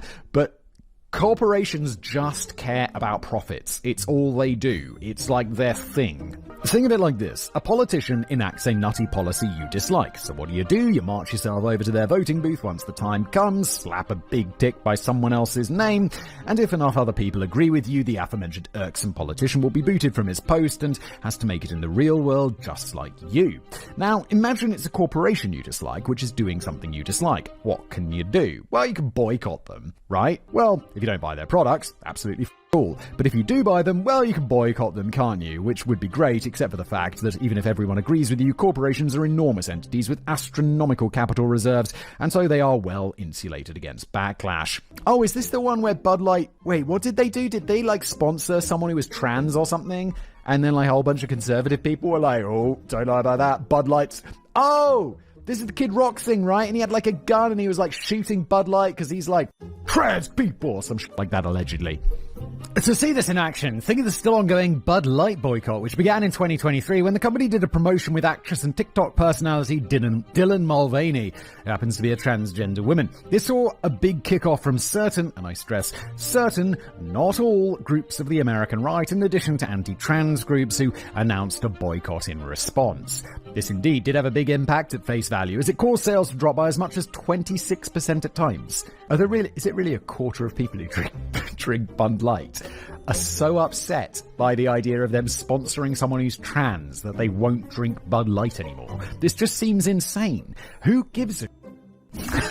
Why do you care so much? Homophobic, transphobic. It even saw Bud Light pulled from many bars and even caused some retailers to quite literally give the stuff away for free. Sounds like quite the impact, doesn't it? And yet, despite this seemingly substantial impact, it has actually achieved all in real terms. Bud Light is owned by Anheuser-Busch, a giant brewing conglomerate that controls near as damn it half of the entire American booze market and brings in, give or take, $15 billion every year. And with Bud Light being just one of their brands, sure, their stock value has gone down a tiny bit, and I mean a tiny bit, but what has actually changed in the real world? These people are probably like, I was buying that Bud Light, and now I just drink regular Bud. It's like, hey, listen, that comes from the same place. It's like, I don't care. I just don't like that Bud Light, do I now? I don't like that Bud Light like I don't like those trans men. Homophobic, transphobic. They're still making billions. All but two of their executives are still living it up in Caligula-style luxury, and those two have only been put on a leave of absence, supposedly to make a reappearance when the dust has settled. Yeah, you can't fire people because they did an advert with someone who's trans. That's a really bad look. Anheuser-Busch. It didn't even stop Bud Light from supporting LGBT plus rights in its marketing, as it went on to sponsor both Toronto and Cincinnati Pride after the start of the boycott. Good for you, Bud. And that, does make your beer any better, unfortunately, but good for you. And that, Gleckman's argument goes on, is the exact problem. When the modern market is dominated by these giant conglomerates that own basically everything, the ability of the consumer to make a very real impact is near nil, and thus one should be very worried about greater power being handed over to them. Oh, and just to really be clear, because it appears to be something of a landmine most easily stepped on online, I want to stress that I have no opinion on the Bud Light boycott at all, personally, as a man who is flatly banned from America for the foreseeable future for having visited too many naughty countries. The amount I have to give about American internal issues is sub-nil. Yeah, but I also, I don't know, I think people should be allowed. I don't give a if you feel more like a woman than a dude, go be a woman. I don't give a It doesn't affect me. Why do we care? Just let them be. I cited it simply as a point of reference so we could see Gleckman's ideas in action, and that is all. For what it's worth, though, if I were to research into the actual controversy itself, and not just its economic consequences, well, let's just say that as a man who's partial to a bit of willy from time to time for a it's okay. I don't suspect that I'd be overly behind a boycott if it did indeed turn out to be some people seeing some rainbows on their tinny and subsequently spewing it up into their mouths. Oh my god, what the... That was a hell of a sentence, George. Like I said, though, I haven't looked into it at that angle, and so I'm withholding giving an opinion, but I digress. Let's get back to it. Another critic is Alex Nichols, a professor of social entrepreneurship at the University of Oxford. He raises concerns similar to Harris Gleckman about the Great Reset and its promotion of stakeholder capitalism as a means to improve society. I feel like stakeholder capitalism, I mentioned it earlier, doesn't feel like something that is real. Like, that doesn't seem like something that can be possible. Specifically, he critiques the depth of corporate behavior changes under this model, arguing that these changes are often only superficial and do not fundamentally alter how companies are held accountable for their impacts. In other words, since the function of a corporation is, in Nichols' opinion, to make money and only to make money, when a corporation wades into social issues, they will only do it if it perceives that by signaling their virtue they'll drive future profits, meaning that their heart is rarely ever truly in on the matter, and thus efforts to deliver change will be half-assed. Yeah, I think that's definitely true for publicly traded companies, like very large companies. I think small companies absolutely can be conscious, socially conscious, and actually be driven that way, because there's usually like one person at the helm who's like, yes, let's do this, I believe in this. Whereas a giant company's got like a board and directors and a chairman and shareholders, and they like money. Third to this, the corporate efforts to do good, by Nichols' critique, will also be ineffectual because they will invariably be done on the cheap, since after all, the company's main motivation will always be profits. To be fair, I don't care if they're done on the cheap. I'm just like, as long as something's being done, like, if the optics of it are better for a company and that means they give money to charity, fine. Like, the overall outcome is good. Money is going to charity. Compare this to state-led efforts, which are argued to be better as they can be funded by just letting corporations do what they do best, taxing what they yield, and then using that cash to do it properly in a non-profit-driven environment in which the end result is all that matters, or so the idea goes anyway. Similar critiques also come from Mariana Mazzucato, a professor in the economics of innovation and public value at University College London, and Ronald Labonte, professor of globalization and health equity at the University of Ottawa. She criticizes the Great Reset for its reliance on private partnerships and market forces, which she believes are insufficient without robust government intervention and regulation. She also argues that such an approach is unlikely to lead to equitable social and environmental outcomes, emphasizing the need for a more proactive governmental role in shaping markets to ensure they serve broader societal goals effectively. Simply enough, once again, we can't trust corporations to do the right thing. No, don't be trusting corporations. Always just remember that corporations, large corporations, are driven by their bottom line. Like, I run a small company, and I feel like I'll make decisions that I'm ethically comfortable with, and therefore that's what my company's ethical decisions are. But if I was running like a 10,000 person company, and we had like shareholders and shit, I'd be like, well, I've just got to make money, because that's what the shareholders want, and my share price goes up, and that's good for, I don't know, I guess you just become a bit lost in the weeds, don't you? But, like, you can't trust large companies to do the right thing. They're driven by profits. Always just remember that and assess their behavior based on that assumption. This is also basically what Labonte argues, as he expresses concerns that a shift to stakeholder capitalism could undermine public governance and control. He warns that this model could grant disproportionate power to corporations, potentially at the expense of democratic institutions and public accountability. As a solution to this, he stresses the importance of maintaining strong governmental oversight to ensure that corporate actions are aligned with public interest and do not override democratic processes. As for people who support the Great Reset, that includes people such as Christine Lagarde, President of the European Central Bank, who is also a big-time affiliate supporter and enjoyer of the WEF more generally. On the matter, she believes that the Great Reset represents a particularly tantalizing prospect for the unique scope of the opportunities it presents, and on her WEF podcast appearances, yes, that's a thing, and no, I don't recommend listening to it because it's dull as fuck, she explains at great length how she believes that by making environmental sustainability a core component of economic recovery plans, global economies can be reborn with renewed vigor, both more resilient and inclusive in the long term. Okay, fine. So it's like, okay, regenerate your economy with green planning. Boom. Don't need to listen to that podcast. Similarly, Nepo baby King Charles III, who as we know played a significant role both in both floating and popularising the concept of the Great Reset before he donned the UK's big shiny hat, speaks often of the opportunity to reimagine, rebalance, and invigorate global systems through sustainable practices. So clearly, he's still flying the Great Reset flag. So then, now that maybe we should reset the country and actually have a republic instead of a monarchy, Charles. That's what the Great Reset should be, Charlie. So then, now that we know all about the Great Reset, a new question emerges. Has any of it actually turned into real-world policy? In short, yes, it has. In the EU, for example, a lot of its recent policy aligns with the Great Reset. I mean, it's a very broad concept, though. It's like government money into green. Okay. Learning from the COVID pandemic. Okay.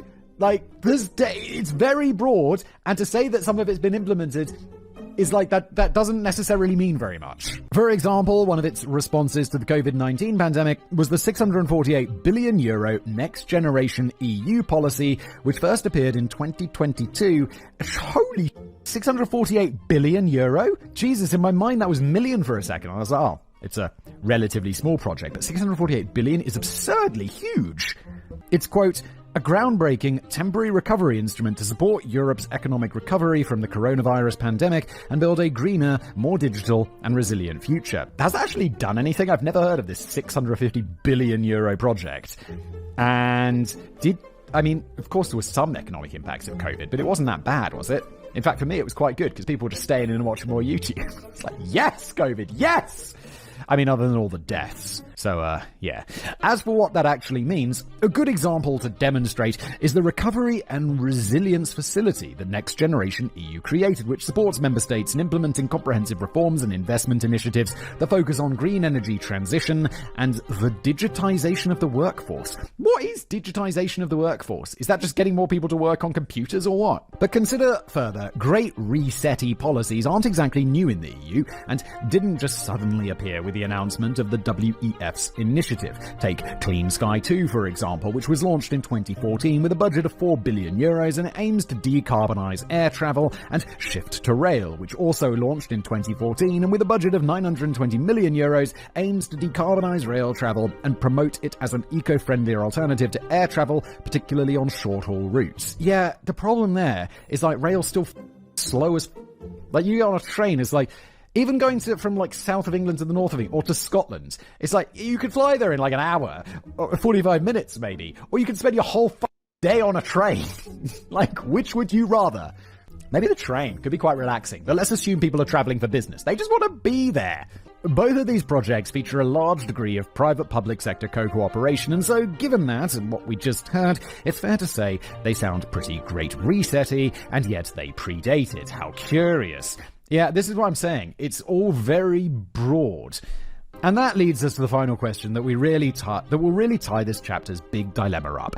Did the Great Reset spawn from the minds of WF's leadership or its members? If it's the former, well, New World Order confirmed as far as I'm concerned, and if it's the latter, then it would appear as though the WF is but a boat being carried downstream on a current that it cannot control.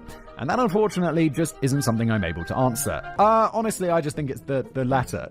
It seems like it's the latter. It's okay, so they're pursuing green policies. WF comes on and is like, Great Reset. How about we pursue green policies? And everyone's like, yeah, bro, we know. That's it. I control-F'd my way through at least 24 different books, mostly the memoirs of Davos attendees and some wider histories of Davos itself, desperate to pick up on some kind of timeline of when these ideas first emerged and from whom, but alas, such details simply weren't forthcoming. And so, I am saddened to believe that this crucial detail has been lost to time amidst the halls of Davos. But while I am unable to give you an answer with any certainty, what I can do is make a reasonable assumption. Given the fact that we have seen that the WEF does indeed hold some degree of soft political power, coupled with the fact that independent policy making clearly still happens to some degree, it's likely a bit of both. Some details of it were likely cooked up in the WEF and distributed among world elites via Davos and the centres. Similarly, other details of it were cooked up in more localised political apparatuses the world over, and then injected into the Great Reset plan in the exact same ways, just from the other direction. Alright, so basically, With regard to the Great Reset, it just seems like the WF is a really big think tank. It's a bunch of smart and rich and powerful people who get together and they're like, oh yeah, we like that idea. We'll give that a green light. Maybe we should do that more. It's a think tank. It's not some sort of Illuminati And that, by my reckoning, is pretty much not just an explanation of the Great Reset, but of the WEF more widely, if we take a few steps back to expand our view a bit. It's less that it's a Machiavellian apparatus that pulls the globe's puppet strings while Dr. Evil himself sits at the head. Again, that image of him in the suit. He looks like a villain. And more that it is just one of many arms of the elite's global octopus. Say, hypothetically, if Alex Jones's wet dream were to come true tomorrow and someone was to drop a big old nuke on the WEF headquarters, sure, the global elite might have lost their clubhouse, as it were, and a handful of their most trusted compatriots, but everyone else is still going to be thinking the exact same things, enacting the exact same policies, and taking the world in an exact same direction. The WEF, while certainly a big part of all that decision-making, is by no means a keystone, at least with how I see it. Please feel free to disagree. And now, before we use up that conclusion as a springboard to start wrapping this show up, let's take a quick little diversion and throw a spanner in the works to see if it affects where you are in your thinking thus far. A clear-cut example of a time that the WEF was responsible, or at least involved with something very, very bad indeed. Okay, look, because so far, I'm pretty happy to say, the whole WEF Great Reset thing is there's no conspiracy there. It's just a think tank thinking about. That's it. Leave it alone. The Davos Pact. I actually spent a lot of time on this chapter as compared to the others, writing and subsequently binning at least half a dozen drafts before committing to the one you're currently witness to. Way more than a man who's paid by the word should ever delete. But why did I do this? Was it because of atrocious grammar or structuring, perhaps? No, not at all. This isn't an early George script, folks, in which the absolute belting, if I do say so myself, final product holds no trace of the absolute spew of verbal vomit that was the initial draft, after having it been extensively polished and reworked by myself, following a polite but much warranted application of Simon's size 10s up my rear. I do wear size 10 shoes. Well, 9.5. It's like some brands 9, some brands 10. There you go. If not that, then, was my repeated redrafting the result of a complete absence of sources, which would have just led to the penning of a shallow, empty, and ultimately vacuous chapter, which made a hell of a lot of noise, but conveyed absolutely nothing of worth to you, our much-loved audience? It reminds me of that article by that Snyder bloke back in the 2 chapters ago. Again, absolutely not. If there is one thing you can't accuse the WEF of, it is doing things in the shadows. Everything they do, for better or worse, they scream loud and proud from the rooftops and provide an extensive paper trail of many varying sources to back it all up. Was it then the fact that I struggled to come to terms with the reality that they were actually involved in some genuinely horrific shit, and that struggle caused me to have something of a mental spiral because I would have to abandon my normal fence-sitting Mr. Beige persona and actually pick a side, one that I feared could see me labelled as an Alex Jonesian conspiracy theorist. And yes, it is that one. But alas, the facts are the facts at the end of the day, and thus I am forced to call the WEF out here because there's no other angles or perspectives to the truth missile that I'm about to launch right through your speakers. So then, given that rather hyped lead-in, you're all probably wondering what exactly it is I'm talking about. Well, that would be the fact that the WEF was complicit in destroying Russian democracy in the 90s and ultimately started a butterfly effect of events that led to the rise of Vladimir Putin and all the horrible stuff that occurred in Russia and its neighbouring countries as a result. All of the wars, all of the repression, all of the mysterious yet conveniently timed deaths of political dissidents. Well, the WEF had a hand in it all. I am super curious how. And even if they did, it's like butterfly effect, right? They didn't see the outcomes. It's like, I'm sure one time I braked on a motorway and then someone braked behind me and 700 cars back, someone braked and slammed into the barrier or something like that. It's not the fault of the person who braked.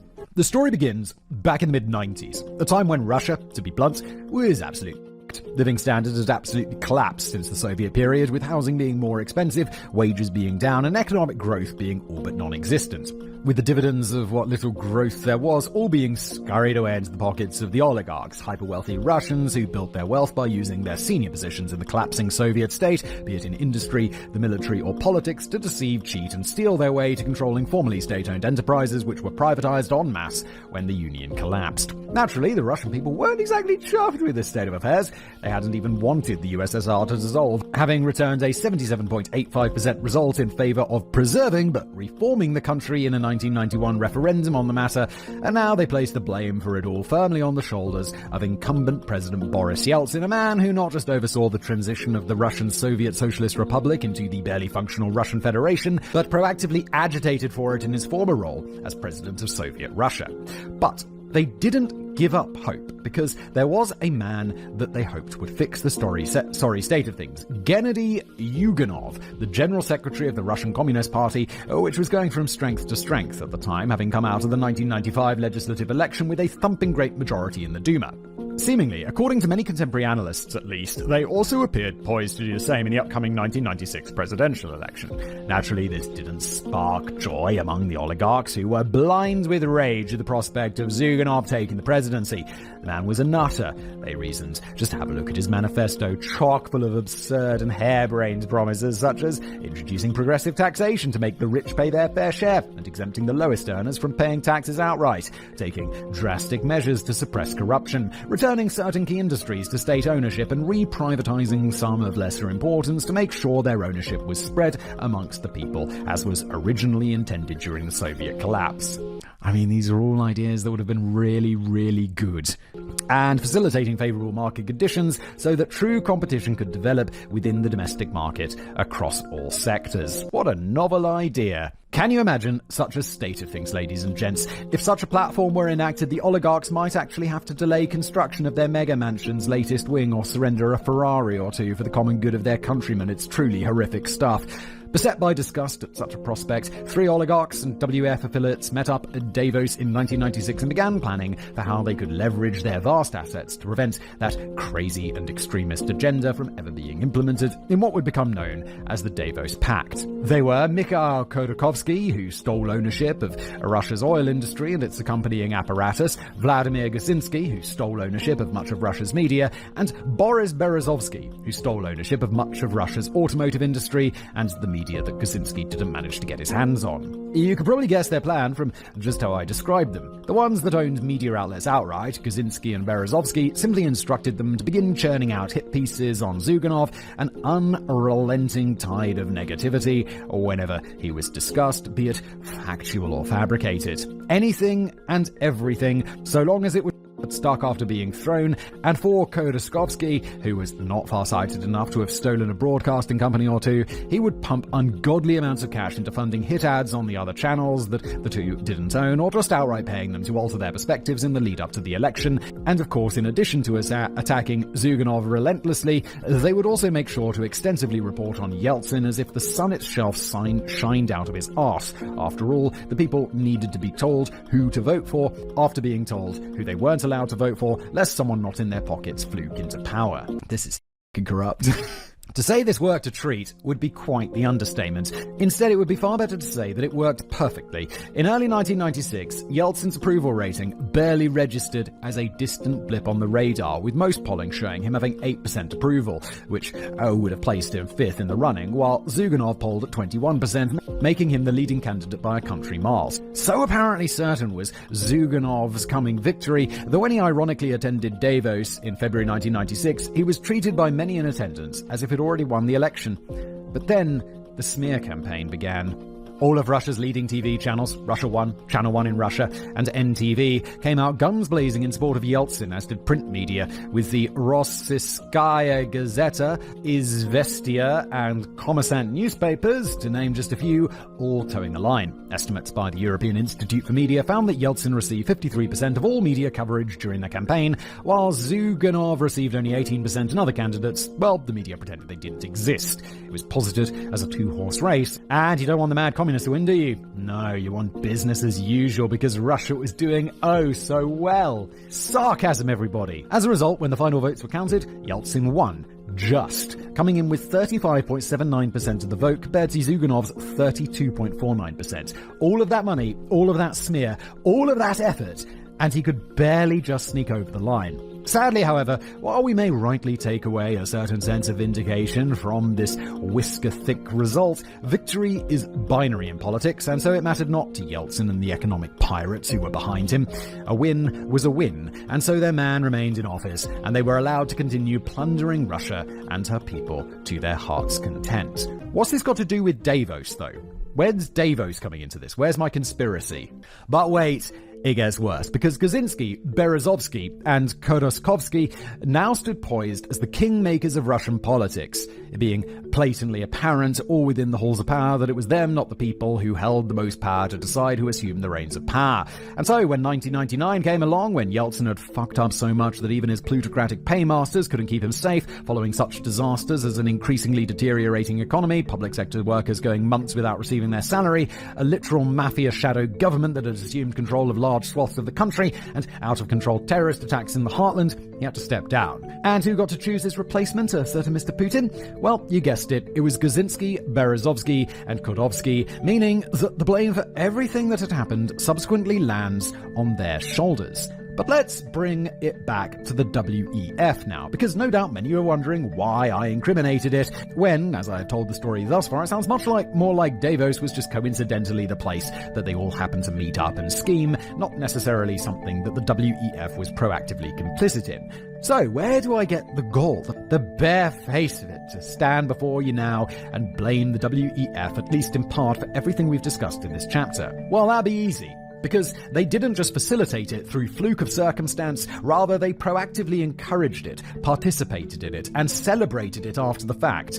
Here it is, straight from the horse's mouth, specifically their own book, The World Economic Forum, The First 40 Years, 1971 to 2010, quoting, "The members of the Russian delegation, and particularly the business leaders, became deeply concerned about the popularity of Zyuganov and the likelihood of a victory of the Communist Party. They decided to take action and throw their financial weight behind Yeltsin's campaign. The unwritten collective pledge became known as the Davos Pact. After their return to Moscow, the so-called oligarchs requested a meeting with President Yeltsin to discuss campaign strategies. In his memoirs, Yeltsin later confirmed the meeting and quoted the oligarchs as saying, 'What is going on in your campaign headquarters and in your entourage means almost certain failure. The communists will hang us from the lampposts. If we don't turn this situation around drastically in a month, it will be too late.' And here's some more from another WEF publication, The World Economic Forum, a partner in shaping history 1971 to 2020, quoting again, "In July 1996, Boris Yeltsin was re-elected by a wide margin. To an extent, Russia's political future may have been decided in the corridors of the annual meeting 1996 in Davos." Having seen all of that, I think it's safe to say that there's no two ways about it. The WEF doesn't exactly come out of that whole fiasco smelling of roses. No, but this just, again, it just feels like they're kind of scheming, and the WEF just having to write it down. But as for the exact extent of how bad it looks, that for me hinges on the question that you must answer for yourselves. How much can we blame the WEF for the scheming that happens within its walls? I don't think very much, because these dudes, they're either going to do it at the WEF, or they're going to meet up at one of their mansions and, smoke some cigars and drink some vodka and decide there. It doesn't matter where it happens, it was going to happen. Had the meddling in Russian democracy been the result of one of their initiatives and not just celebrated after the fact, sure, I think we'd all pretty much be unanimous in decrying them for it. But when it seemingly was done by meeting attendees and Davos only happened to be where they'd all met up to plot it out, it's a pretty grey area. But ultimately, I'm not interested in pinning you down and waterboarding you with my take. I'm far more interested in you using what I've written as a springboard to come to your own conclusions. Yeah, my conclusion is I don't blame the WEF for this. The Great Reset thing was nonsense. It's just a big brain, big money conference where rich people go to talk about and maybe make some changes. Maybe not, probably not. It's just a think tank. And now that we've reached the end of today's show, we've seen a full and comprehensive explanation of what the WEF actually is, a dissection of its key policies and conspiracies, and depending on your perspective, we've also seen a clear-cut example of the fact that no holds barred, it can clearly be used to do some pretty dark shit. All that is left to do now is to mush all of that together and refine the resulting gunge into a fully fleshed out and formed opinion, and we can bring the show to a close. We already saw my takeaway at the close of Chapter 2, however, so instead, to finish us off, let me turn it on to our most illustrious host, Simon, and ask what he reckons. Well, I just laid it out. I've already laid it out. I've laid it out as we've gone along, George, to be honest. And now everyone knows my opinion. And that's the end of the show. Thanks for being here.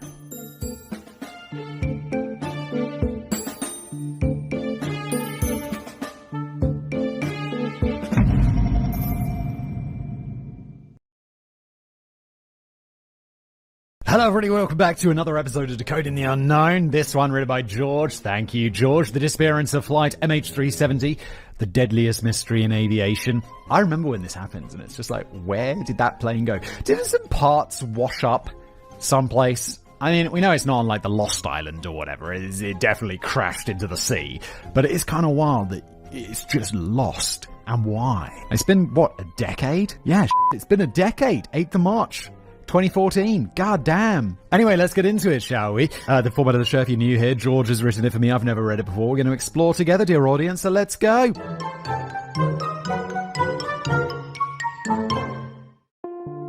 On the morning of March the 8th, 2014, 59-year-old Helena Panjaitan decided to treat herself to a well-earned lie-in. She had been up late the night before, you see, helping her 25-year-old son, Sirigar, pack his bags for his new life in Beijing. He was a son of whom she couldn't be more proud. The best child, she called him to anyone who would listen. Intelligent, charismatic, and endlessly kind to those around him. Really, what more could a mother wish for? Furthering this pride was the fact that the veritable jigsaw of life had recently all fallen into place for her favourite son. He had recently landed himself a cushy and well-deserved job with an oil company in China, hence the bag packing. And even better still, he had just gotten engaged to a beautiful and caring woman with whom he was madly in love. His life had never been better.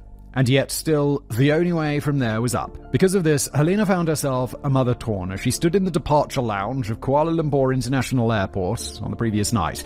On the one hand, she was deeply saddened to see her son flying the nest, but on the other hand, she could see he was clearly meant for bigger and better things that he couldn't achieve by her side, and so she buried her sadness, put on a big smile, and waved him off to start the next chapter of his life.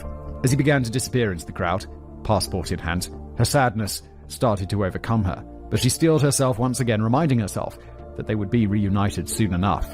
Or so she thought. Because little did she know neither she nor anyone else would ever see Sirigar ever again, because he was taking flight MH370, which not only never made it to Beijing, but disappeared en route, completely without a trace. This is one of my biggest fears. If someone asks me what my fears are, plane crashes. Like, I don't know why, I'm not afraid of flying. Like, I'll happily get in the plane and sit there and relax, but I just regularly, my most common recurring nightmare is that I'm in a commercial plane accident. I'm just a passenger or a pilot on a commercial plane and it crashes and you're looking out of the window and the ground's coming up real fast and then the plane flips over and everyone's going crazy. This is just a recurring nightmare that I have and it's very unpleasant. For 10 years now, this peculiar tale has captivated the world, and as the common narrative goes, the fate of MH370 is simply something that we will never know, a tragedy with an explanation that has been lost amidst the sands of time. But what if I was to tell you that we may just know what happened after all? Got your attention now, haven't I? Yeah, I really thought that this wasn't solved. Well, if that declaration most bold has pricked your ears, stay tuned, because in the next 90 minutes or so, I shall be explaining the lot to you. What do we actually know about MH370's disappearance? All the different explanations that have emerged over the years, and maybe, just maybe, the answer that may well be looming just on the horizon. So let's begin. How is there some answer now? It's been 10 years. What have we discovered? Oh my god, George, you've absolutely hooked me. I thought I knew about this. What do we know? The story of MH370's disappearance begins at 10:50 p.m. on the 7th of March, when Captain Zahari Ahmad Shah signed in for duty at Kuala Lumpur International Airport, followed shortly after by First Officer Farik Abdul Hamid 25 minutes later at exactly 11:15 p.m. Shah had arrived rather early, but for good reason, as today's flight was to be a training flight for Hamid, as he was currently completing a transition type training course, and so there was a fair bit of paperwork that he needed to complete before he got behind the stick. A transition type training course, if you're wondering, is just a training course that gives a pilot or first officer a bit of paper that says they're fully qualified to operate a certain aircraft, or type, as it is known in the business. I mean, it's more than a bit of paper, though. It's like, yeah, if you're flying a plane, what plane was this? Have we mentioned what type of plane it is yet? Boeing 777. Nice plane. From an Airbus A330 to a Boeing 777. That's a big difference. So this is a big course to learn how to fly a completely different type of plane. Specifically, Hamid was converting his training over from an Airbus A380, which Malaysian Airlines used exclusively on their short-haul routes, to the Boeing 777, which was a similar mainstay of their medium and long-haul routes. A Boeing 777's the dreamliner, right? It's a super nice plane. Big windows, nice atmosphere inside, really pleasant. No need to get suspicious at this early stage either, because Hamid had hit it out of the park during his training, with there being no incidents of any kind during this training. Things had gone so well, in fact, that this flight was to be the penultimate part of his course, with him being slated to be recommended for his final assessment if this flight went as well as his previous ones. With them both signed in for duty, the next errand on their to-do list was the pre-flight briefing, which is exactly what it sounds like, a sit-down chat where they both have a verbal once-over of their daily schedule to make sure they're both singing from the same song sheet, going over things like route and altitudes that they intend to use, weather conditions, aircraft maintenance logs, splitting up the duties of the pilot and first officer, that kind of thing. And again, all appeared to be well at this stage. The weather in Kuala Lumpur and Beijing was near as damn it perfect, and things appeared similarly rosy between the two, with there being no concern greater than some mild winds over the South China Sea that, at worst, would only cause the mildest of turbulence, the stuff of child's play for that piloting pair. Then, with there being no red flags that told them the flight wouldn't be safe to undertake thus far, Hamid and Shah set about drafting their flight plan, a physical document that all commercial pilots must file before takeoff that covers two critical safety aspects. First, telling air traffic control vaguely where they will be so that they can minimize the risk of mid-air collision, and secondly, forcing the pilots to sit down and actually think about how much fuel they will need. The second reason may sound odd at face value, as what pilot wouldn't put enough fuel in their aircraft, but every rule in aviation is crafted because of past fatal mistakes. Yeah, there was a famous one where I think they just metriced or imperialed it, and they put the wrong amount of fuel in the plane and it ran out of fuel in midair. It was called the Gimli Glider. And the plane had to make basically an unpowered landing at a random airstrip, like a full-on commercial plane. And the pilot pulled it off, which was incredible. And now, you know, every time something goes wrong in aviation, I believe they have a rule where it's like, if you do something wrong and you come forward and say, I made a big mistake within like the first 24 hours or something, they're like, okay, it's forgiven, because the benefit that they get from knowing what that mistake was outweighs the benefit to punishing an individual pilot or something like that. Aviation safety really is ingenious. It's very impressive. Sadly, pilots can be just as negligence-prone or careless as anyone else, and with prior mistakes such as United Airlines Flight 173 and Aeroflot Flight 366, which crashed in 1978 and 1963 respectively due to running out of fuel, make great examples of this fact. An insistence by the powers that be that sitting down and properly considering fuel levels was justified. Bringing it back to MH370. While drafting their flight plan, Hamid and Shah opted to stick 49,100 kilograms of fuel into their 777, a more than reasonable enough amount to make it to both Beijing and their pre-scheduled alternate airports in Jinan and Hangzhou. Alternate airports being backup airports you can use if something goes wrong at your intended airport, with them being intentionally pre-selected so that they are already in the pilot's minds if something goes wrong, and thus not leaving them to have to figure out where to go next while the cockpit is already highly stressed and under pressure. On an average burn rate, this would give a 777-200ER, the specific type of aircraft operating MH370 on that day, a flight time of 7 hours and 31 minutes. More than enough considering the route typically burns 37,200 kilograms. Goddamn, planes use a lot of fuel. That's an insane amount of fuel. And since I've mentioned the type of plane operating MH370 a few times now, both specifically by variant and generally by model, let's take a few moments to zoom in on it in depth for some vital context as we move forward. As already said, the airplane in question was a Boeing 777, specifically a 777-200ER variant. The 777 first entered service back in 1995 with United Airlines. Wait, maybe this isn't the Dreamliner. Why is it? Because that's a much more recent plane. It's a Boeing Dreamliner, but I feel like it has also got a number. Oh, it's a 787, isn't it? Yeah, it's a 787, my mistake, sorry. It's a wide-body jet intended to bridge the gap between Boeing's big boy quad-engine 747 jumbo jet that can fly 500-plus people to the other side of the globe direct, and its small-body jets like the 737, which British viewers will be familiar with from their times flying Ryanair, and American viewers will know when they fly Southwest. Yeah, it's I think the Airbus A320 is the other one that commonly flies these routes. A small, narrow-body jet. As for the specific variant, 200ER, no need to overcomplicate it, that's just an extended range version, hence ER model of the base 777-200, able to fly a maximum of 14,305 kilometers compared to a standard 9,700. Malaysia Airlines took delivery of its first 200ER in 1997, and after 5 years of further acquisitions, they ended up with 12 of them in their fleet. As for the specific plane that was operating flight MH370 when it disappeared, 9MMRO. It was actually the last 200ER the airline acquired, being delivered in May 2002. It also appears to have had an almost perfect safety record prior to its disappearance. I asked the Civil Aviation Authority of Malaysia to email me over its file, and there was nothing damning at all to be found. Not a single major incident recorded, and only a handful of inconsequential minor incidents to be noted. The worst of which being one in August 2012, where it had a wingtip sliced off after banging into a China Eastern Airbus A340 at Shanghai Pudong Airport. This was quickly fixed, and no follow-up incidents related to the damage were noted. As for current damage to the aircraft, 6 so-called deferred defects were noted in the aircraft's logs, these being faults which have been identified, checked over by a qualified engineer, and deemed as being non-critical to the aircraft's safe operation, and thus didn't stop it flying. These 6 included minor things such as the in-flight entertainment system not displaying an arrival time and a bathroom light being cracked. It's really minor stuff and somewhat more eyebrow-raising, but still ultimately minor stuff such as a small 1 by 1 inch size hole on the underside of the right engine's acoustic liner, a sound-absorbing layer on the inside of the engine housing, so really it was nothing worrying at all. If you think that any of that actually sounds major, trust me, it isn't. Next time you're boarding an airplane, try sticking its registration code into an aviation database and see what comes up. Aircraft fly with minor, non-safety critical defects all the time. Probably give it a miss if you're a nervous flyer, though. Yeah, immediately I'm thinking, I do not want to do that. I don't want to know what's wrong with the plane that I'm flying on. I really don't, because I'm not going to get off it. It's like Final Destination style. Although, every time I'm on a plane, and they close the door, I'm like, oh my god, what if it's that final desert? What if I should have got off the plane? I'm not nervous. I'm not a nervous flyer. But I just am afraid of dying in a plane crash. I once looked this up on the Cessna that I did my private pilot's license in, and it crashed big style in 1983, but I digress back to the story.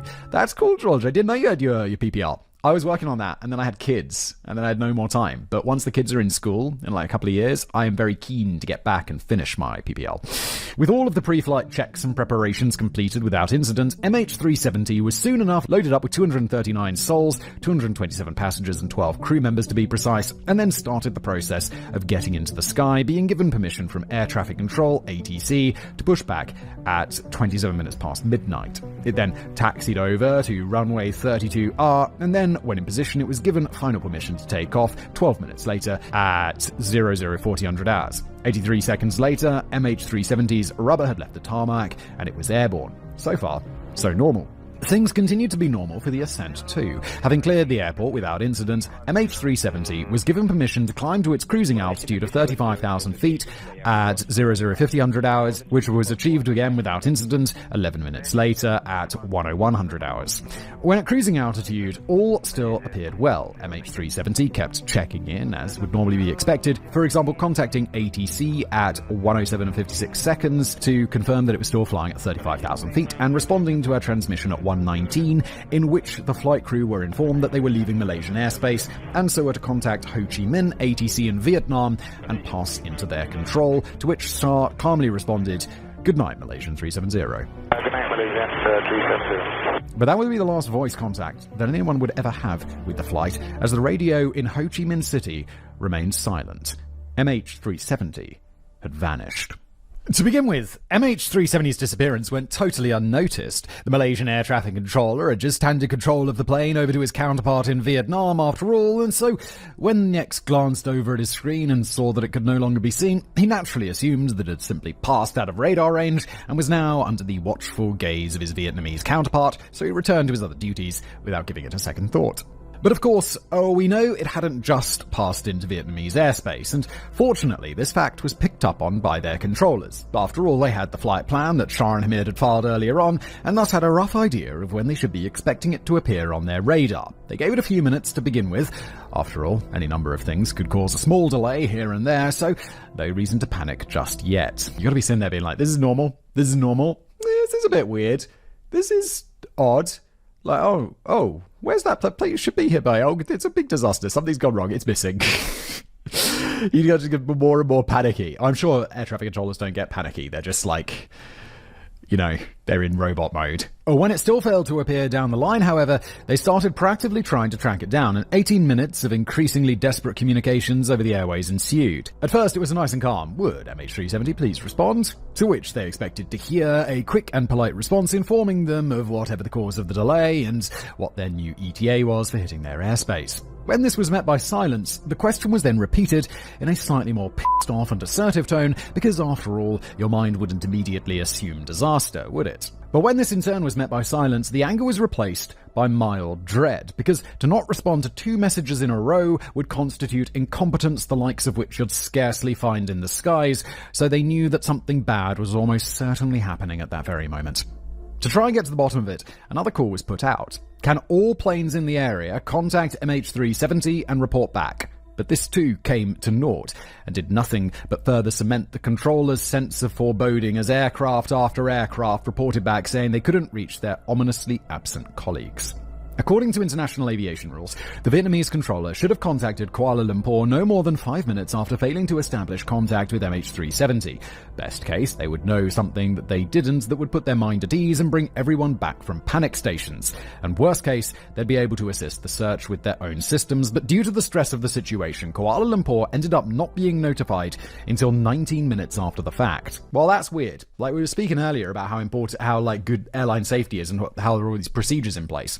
Just because they're panicking is no excuse for not reaching out. Like, there's clear protocols to follow. That's the point of protocols. When they were notified, however, they acted immediately, getting on their radio and calling out Malaysian 307, do you read? But again, only static replied. With little else that could be done, both towers continued in vain to try and raise MH370, and a second controller in Kuala Lumpur got on the phone to Malaysian Airlines' operations centre, where they were told that MH370 was on course and in Cambodian airspace. This is despite the fact that the flight plan had at no point called for going that way, and that controllers in Phnom Penh had already confirmed that they hadn't seen hide nor hair of MH370. That's a weird thing to say, isn't it? So why did they say this? Well, that's because, for some reason, the operator at Malaysia Airlines' reaction to the developing situation was to hop onto the Flight Radar website, punch in MH370, and upon being told by the website that it was over Cambodia, report that back to Kuala Lumpur Tower as fact. Really?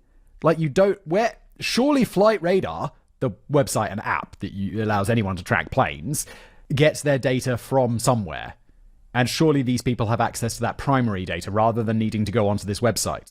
And bonus fact, when a transponder goes non-responsive, flight tracking websites such as Flight Radar basically make up what it is doing because their customers tend to panic if the flights they are tracking, full of their loved ones as they are, suddenly state flight cannot be found, transponder not responding, or any other similarly ominous phrase. And Flight Radar and such similar websites neither want to panic family members falsely if it's just a minor technical boo-boo, nor be the ones responsible for breaking the news if something serious has gone awry. Fortunately, at least, other more competent members of staff at Malaysia Airlines soon became aware of the situation, and fearing the worst, the Earth itself began to move as they thought up every scheme possible that would allow them to figure out what the hell was going on. The peak of this effort was a phone call made to MH370 at 2:39 a.m. via satellite phone. The call wasn't answered, but its satellite data unit did at least acknowledge the transmission, meaning that although no one picked up, MH370 was still in the air, but this offered no reprieve, as a responsive but otherwise silent airplane is bad news, no matter how you cut it. It's not as bad news as no response, though, because then you're like, well, it's not there anymore, is it? It's in the sea. If it's not responding, at least there's still hope. Thoughts immediately went to Helios Airways Flight 522, a 2005 flight in which the pilots forgot to activate the pressurization system before takeoff, rendering everyone on board unconscious once generalized hypoxia set in, after which the plane then flew itself on autopilot before it expended all its fuel, crashed into the ground and killed 121 people. Oh my lord, how have I never heard of that? That's crazy. Naturally, the prospect of something similar happening to their plane terrified those initial responders, and so the incident was soon escalated right up through Malaysia Airlines' chain of command, right to the very top. Come 3 a.m. exactly, the Malaysia Airlines crisis director had made it into the office, and after failing to find any sign of MH370 on the company's internal tracking system, he declared a code red emergency, the greatest possible level of emergency that could be declared. Then, as everyone in the operations team began racing blurry-eyed into work, as per emergency protocols, the ever-swelling team began doing anything and everything further they could to raise MH370, but it all came to naught. The first thing that I find interesting about this is that it just so happened to be between the two airspaces. So this plane disappeared just at a time where there would be minutes of no one missing it, which makes me think, like, there's foul play somewhere. It's very interesting. It's very convenient. This continued for a time, but eventually they could ignore the macabre elephant that stood in the corner of the room no longer. They had to accept that it may well have crashed, and thus, per aviation rules, the Malaysian government was notified of the situation at 5:30 a.m. They immediately put Kuala Lumpur Aeronautical Research Coordination Centre search and rescue teams on alert, both on the ground and in the sky, and then at 6:30, when MH370 failed to land in Beijing, they went into action and made full steam for MH370's last recorded position in the South China Sea.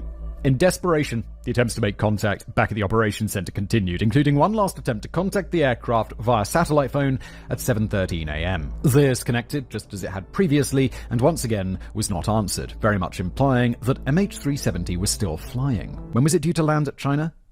6:30, so 45 minutes later. Yeah, it had enough fuel to keep flying for that amount of time. Further supporting the idea that it hadn't come down yet is the fuel levels, because if you recall, MH370 was loaded with enough fuel for 7 hours and 31 minutes of normal flying, meaning that it could still well be flying for up to another hour after that call was made. Next came a press update to announce the bad news to the world, which occurred at 7:24 a.m. The announcement was a drab affair that calmly and directly outlined the situation. MH370 was missing. It was last seen transitioning between Malaysian and Vietnamese airspace. There had been no distress call, and the situation was assumed to be a normal plane crash. This was then followed by a surprising announcement from the Malaysian Air Force on the 9th of March. They had kept their eyes on MH370 long after it disappeared from civilian view. Luckily, their radar systems were so-called primary radar which works by bouncing signals off of objects proactively, rather than the secondary radar used by air traffic controllers, which communicate with aircraft by talking to their transponder. To say this announcement was an unfathomable boon would be putting it mildly, because now there were a whole 2 extra hours of laser-precise understanding of MH370's movements, which said that after the transponder went dark, it took a hard left just after entering Vietnamese airspace, and then settled on a southwesterly heading that took it back toward the Malay Peninsula, before it then skirted the border of Thai and Malaysian airspace and made a wide right around Penang Island, before it then bizarrely rejoined its expected flight path and kept on following its expected waypoint until it passed out of radar range. This is extremely weird. So someone is flying the plane wrong. They're taking that plane and they're driving it somewhere. Flying it somewhere. Let's assume it's one of the pilots. But then it goes back to being on its regular flight path. So do you think one of them went crazy, tried to take the plane over and fly it their own way, and then the other pilot regained control at some point but couldn't contact anyone because the communication system had been taken out somehow? It's weird. This new information was absolutely invaluable to the Kuala Lumpur Aeronautical Rescue Coordination Centre, who used it to redraft their search area to be significantly larger, but also, they hoped, much more precise. Consequently, they were now covering not just the area south of Thoshu Island, but also extending it to skirt across the Strait of Malacca and adjacent waters. They had a few promising pings on their proverbial radar in this early stage, a report of debris here and there, the odd oil slick dotted about the sea, all of which were hoped to be much-needed puzzle pieces that would help them figure out what the hell happened to MH370, but alas, no. All of the evidence recovered in the early stages of the search was ruled definitely not to have any connection with the missing plane. Soon enough, other countries began lending their assistance to the search. The first on the scene were the UK, Australia, Singapore and New Zealand, who sent 34 aircraft and 40 ships between them, being spurred into action courtesy of the 5 Power Defence Arrangements of 1971, a series of bilateral defence treaties between the 5 Commonwealth nations, and in Australia and New Zealand's cases, the fact that they both had their own citizens on board certainly heightens their want to assist with or without a treaty. China was the next nation to lend its resources to the search, formally throwing its hat in the ring on the 11th of March, when the China Meteorological Administration activated the International Charter on Space and Major Disasters, a 15-member organization whose purpose is to, quote, provide a unified system of space data acquisition and delivery to those affected by natural or man-made disasters. In addition to just rallying further international support, however, they also dispatched 18 warships, several smaller Coast Guard vessels, a civilian cargo ship, and an Antarctic icebreaker to assist directly with the search. China had good reason to be so invested in finding MH370. The majority of souls on board, 153 of the 239, were Chinese citizens. Come the 17th of March, following further requests of assistance by the Malaysian government, another 11 nations had joined the search. Exact numbers fluctuated as the many nations involved pulled and added further ships for various reasons, but it peaked at a maximum of 60 ships and 50 aircraft. So then, what was found by this international coalition of Herculean proportions? Well, one section of the coalition, spearheaded by Australia and prompted by analysis of Chinese satellite data, began searching the southern Indian Ocean west of Australia with the lead goal of trying to detect underwater signals from MH370's black box. They covered a vast 600,000 square kilometre area and found nothing. Well, basically nothing anyway. They found the odd signal here and there, including particularly promising ones found by both Australian offshore patrol vessel ABFC Ocean Shield and the Chinese patrol ship Haksun 1, but given further analysis, both of them proved to be inconclusive. They may have picked up the black box, there's just no way of ever knowing for sure. Following that extensive but inconclusive effort, a pivot in the search strategy was announced during a meeting involving representatives from Australia, Malaysia and China on the 5th of May. Australian Deputy Prime Minister Warren Truss revealed plans for a comprehensive oceanographic mapping of the search zone. This new phase aimed for a precise understanding of the ocean floor's topography to ensure the effectiveness and safety of subsequent search operations. The mapping would provide a level of detail far surpassing previous surveys, utilizing a resolution sharp enough to discern features as small as 100 meters across. To accomplish this ambitious task, the Chinese hydrographic survey ship Zhu Kazhan set sail in May and was later joined by Dutch survey vessel Fugro Equator in June after being contracted by the Australian government. Zhu Kazhan stayed on the scene until September, at which point, having surveyed over 208,000 square kilometers of seafloor, it returned to China and left the Fugro Equator to tie things up, with it doing so come December. While this stage of the search was aimed purely at building a foundation for later searches, there lingered hope that through pure fluke of fate, MH370, or at least large parts of it, would be found resting on the sea floor. Anything concrete at all at that point was the hope, if admittedly a very faint one, that was desperately clung to. Tragically, however, no such miraculous evidence was happened upon, and so all eyes went forward to the next stage of the search, a very, very expansive underwater search that would run from October 2014 to January 2017. Oh my god, that's such a long... The ocean's so big. And you're looking for a plane which is big but is really small, like, in the grand scheme of things. This phase's aims were laid out on the 26th of July, when the Australian Transport Safety Bureau outlined a new search zone of 60,000 kilometres near the Broken Ridge, oceanic plateau 2,000 kilometres or so off the west coast of Australia. This area was selected based upon expert analysis of previous surveys and was specifically held back until the previous oceanographic mapping survey was nearing completion, just in case anything game-changing was uncovered. This again was an international effort, with Malaysia dispatching an expert team from Petronas, a state-run oil company, for its part, and Australia for theirs, contracting out the offshore supply vessel Go Phoenix and the marine exploration firm Phoenix International to crew it, and they had a cracking track record for this kind of thing, having previously recovered the black boxes from Air France Flight 447, Yamenia Flight 626, Adam Air Flight 574, and Tunata Flight 1153. The effort was simply exhaustive, and it continued until the 17th of January 2017, when the entire search effort was called off. By this time, the 6 vessels in total that contributed had gone way beyond the original goal and mapped an incredible 120,000 kilometers, and they found absolutely nothing.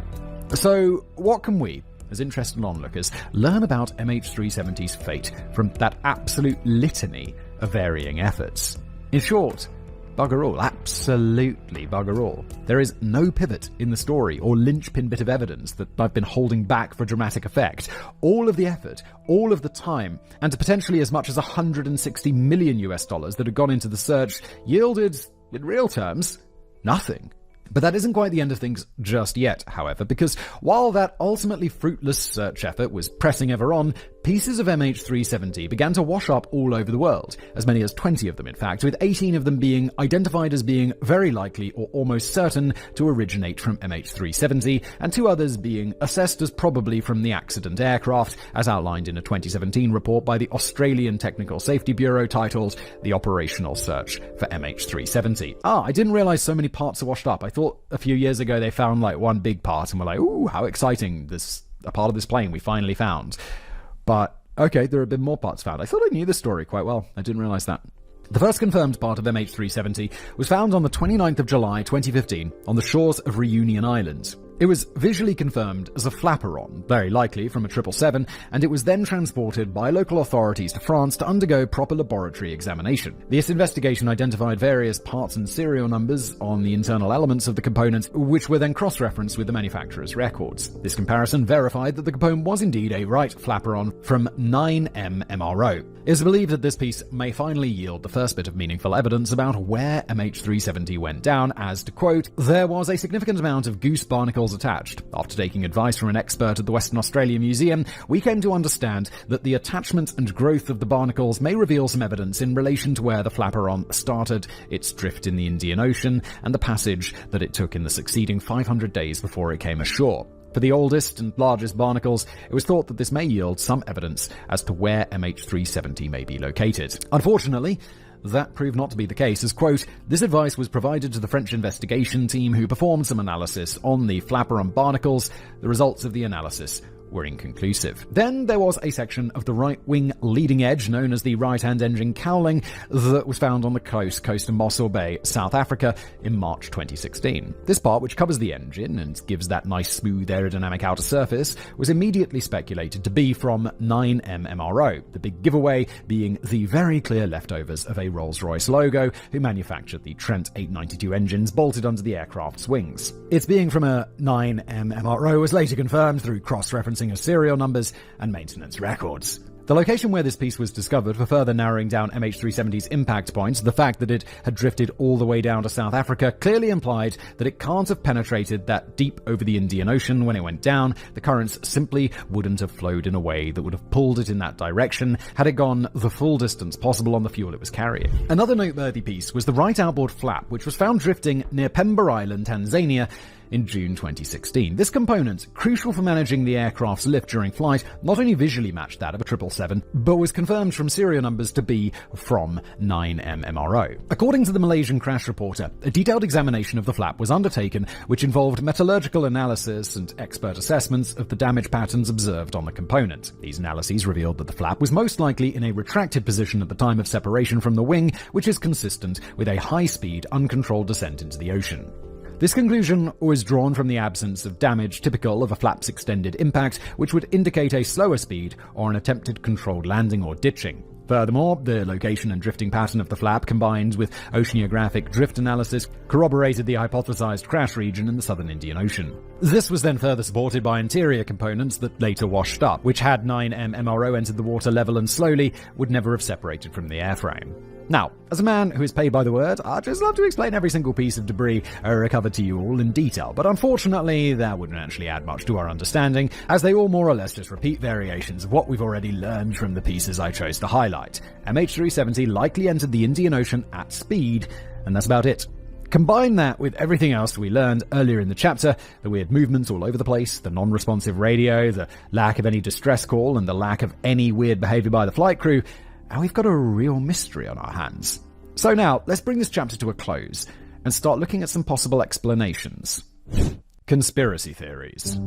Where better to start our explanation deep dive than by looking at the absolutely batshit mental ones, as let's not beat about the bush and pretend otherwise here. They are by far and away the most entertaining. Yes, they are, because they're like fiction. Fiction's more entertaining than fact often, because it's made up. Such a declaration may sound like a bold thing indeed to the regular Mr. Whistler enjoyers in the audience, as across his extended universe, be it here on Decoding the Unknown, over on Casual Criminalist, or even mega or side projects, I'm typically Mr. Beige, Mr. Fence-Sitter, Mr. Devil's Advocate. And yet, some of the theories regarding MH370 are so disconnected from reality, so downright weird, that even I cannot find a way to humor them, and so I'm forced to climb down from the rigid fence I normally place between my cheeks, and instead adopt a tone of pure mockery and derision. Yeah, it's fine. Like, you don't have to fence it on stuff that's clearly batshit insane. Like, it was aliens, and let's give this proper consideration. No, let's not. Further to that, so confident am I in every theory presented in this chapter being total verbal diarrhea that I'm going to lay down a proclamation most bold. Should any of them later be vindicated, somehow I will personally present a future episode of this fine, illustrious podcast stark naked. And believe me, folks, that won't be enjoyable for any of us. Yeah, also, it would get my YouTube channel cancelled the shit out of. Like if you just did an episode like this naked and uploaded it, that would be the end of the channel. They'd just be like, whoa, bro, community guidelines, come on now, you can't be naked. So with that said, let's begin, starting with the black hole theory. What did he say? Yes, you heard me right, there's a black hole theory. The theory is exactly what it sounds like, one that claims a black hole appeared over the South China Sea and then, this is my personal favourite bit, deliberately flew into it. And why not? If you're going to say something mental, you might as well go for gold and say something proper mental. Yeah, like a conscious black hole. Wait, is the plane flying into the black hole or is the black hole flying into the plane? I mean, both are insane. He's like, oh, look, a black hole. Woo, let's fly in there. To begin with, this theory was the preserve of obscure and deeply buried internet forums, where it belongs, and no more credible a proclamation of doom than ones made on street corners by those fine and learned fellas who cover their noggins with tinfoil hats. But then, for some God only knows reason, Don Lemon of CNN decided to mull over the possibility in a 2014 segment. I won't show you the exact clip because CNN are very trigger happy with the copyright claims. Yes, they are. But it basically has Don outlining the commonly accepted theories and then introducing the idea of a supernatural explanation while pointing to the TV shows Lost and The Twilight Zone as a point of reference. You can't use that as a point of reference. It's a fictional TV show about a magical island. And then giving a black hole as a specific explanation. Fortunately, experts were on hand to immediately shoot this idea down. Be like, yo, Lemon, have you lost your mind? With one such expert being Mary Schiavo, former Inspector General of the US Department of Transportation, who simply said, a small black hole would suck in our entire universe, so we know it's not that. I mean, also, you might be an expert in transportation and you're 100% right, Mary, that it's not a black hole, but a small black hole would not suck in our entire universe. Because there's loads of black holes that are absolutely massive and they don't suck in the whole universe. They maybe suck in the whole Earth, maybe the solar system if they're dealing big. A bit of an exaggeration perhaps, but her heart was in the right place. Now, I want to be fair to Don here. When I first read about this segment from a third-party news source while researching this topic, I had assumed that it was going to be a piece of typical low-effort legacy media clickbait trash, one designed to hawk in a few more dollars in advertising revenue on the company's long, slow collapse into obscurity and irrelevancy, as that was very much how those third parties presented it. But instead, much to my relief, it instead appears to be a very intentional counter-propaganda piece, one in which Don floats the idea with the specific intention of seeing it debunked, as he does call it preposterous as he explains it, and none of the other, no doubt carefully picked guests actually endorses it. Okay, so it's just a bit of a gambit. That makes a lot more sense than someone actually entertaining this seriously. As for other perspectives of the black hole conspiracy theory, actually, I can't do it anymore. I think I'm at the risk of actually knocking a few digits off my IQ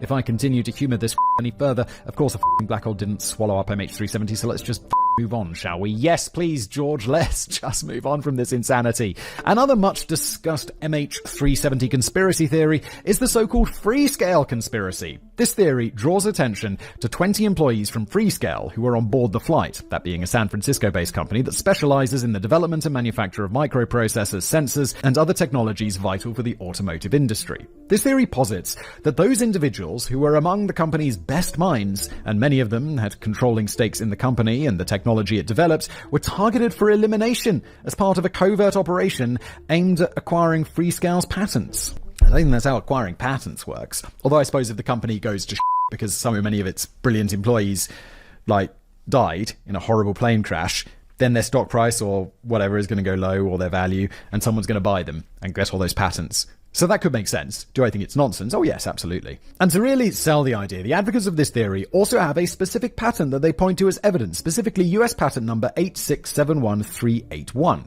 which covers new manufacturing techniques for advanced semiconductors. To be fair, this one sounds potentially a bit compelling, doesn't it? There's circumstantial evidence for the claim, and further to that, if you allow me a moment to don my own tinfoil hat, it's not like we don't live in a civilization in which whistleblowers who spent decades speaking out against and exposing major industrial manufacturers mysteriously just decide to kill themselves right when they're on the very cusp of achieving their goal of bringing their former employer down, which also just happens to be a certain superpower's biggest and therefore most important defense supplier, despite having no financial issues, no family issues, and no mental health issues of any kind.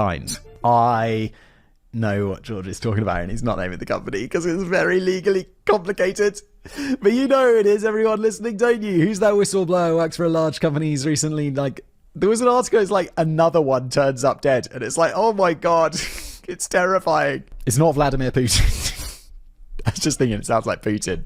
It's not, it's a giant company. With all of that in mind then, the idea that an individual or cabal of individuals from a vital and lucrative industry would just come together to commit an act of self-serving mass murder, maybe even with state support, suddenly doesn't feel beyond the realm of possibility. Make no mistake, it's certainly implausible, and to ever claim it authoritatively would require a weight of evidence far greater than mere coincidence. But it is certainly something to be entertained and not just immediately dismissed. Yeah, is it possible? Yes. Do I think it's likely? Absolutely not. Should it be looked into? Sure. But alas, as you've no doubt already reasoned from its inclusion in this chapter, this idea, though compelling, is complete and utter bollocks.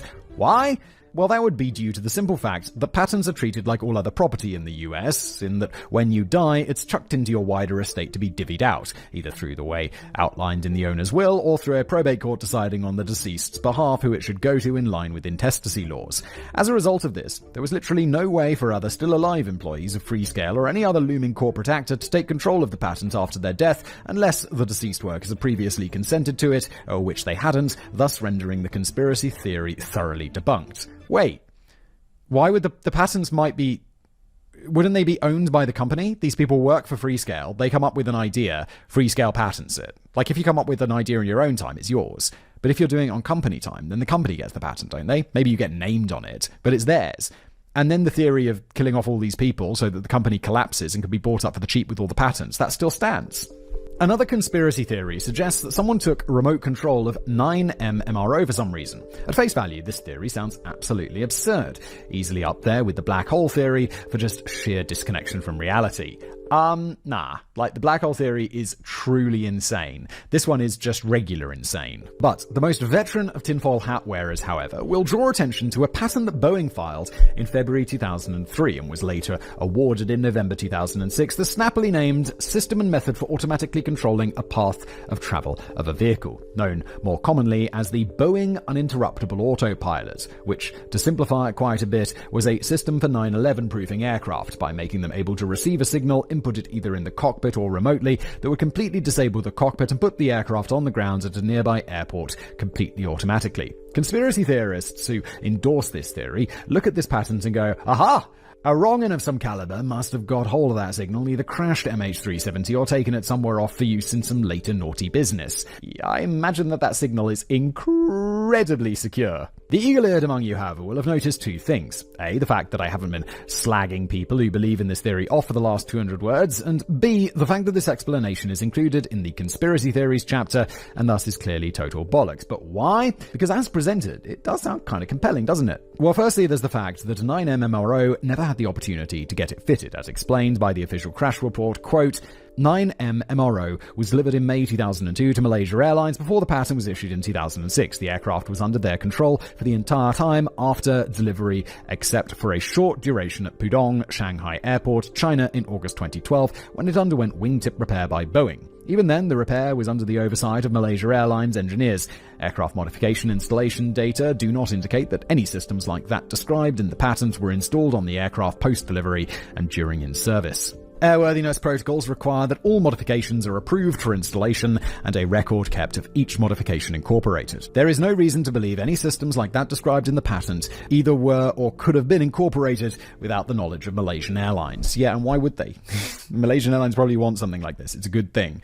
And there's like, why would it wouldn't be secretly installed. It wasn't there. It's a conspiracy theory. But such an explanation is a mere warning shot of debunkery, folks, because there is something else that comes in with the strength of a nuke and absolutely eviscerates this conspiracy theory. The fact that it turns out there is a big difference between simply patenting something and actually rolling it out as a viable technology, as no aircraft, period, has ever actually been fitted with this system, as also explained by the official report. Quote, Boeing has confirmed that it has not implemented the patented system or any other technology to remotely pilot a commercial aircraft and is not aware of any Boeing commercial aircraft that has incorporated such technology. The technology was never installed on any aircraft.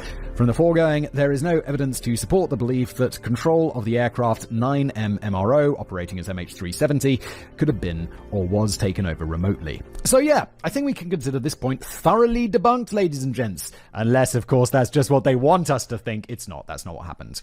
And of course, what litany of conspiracy theories would be complete without an appearance from those cheeky scamps, the Jews? Oh my!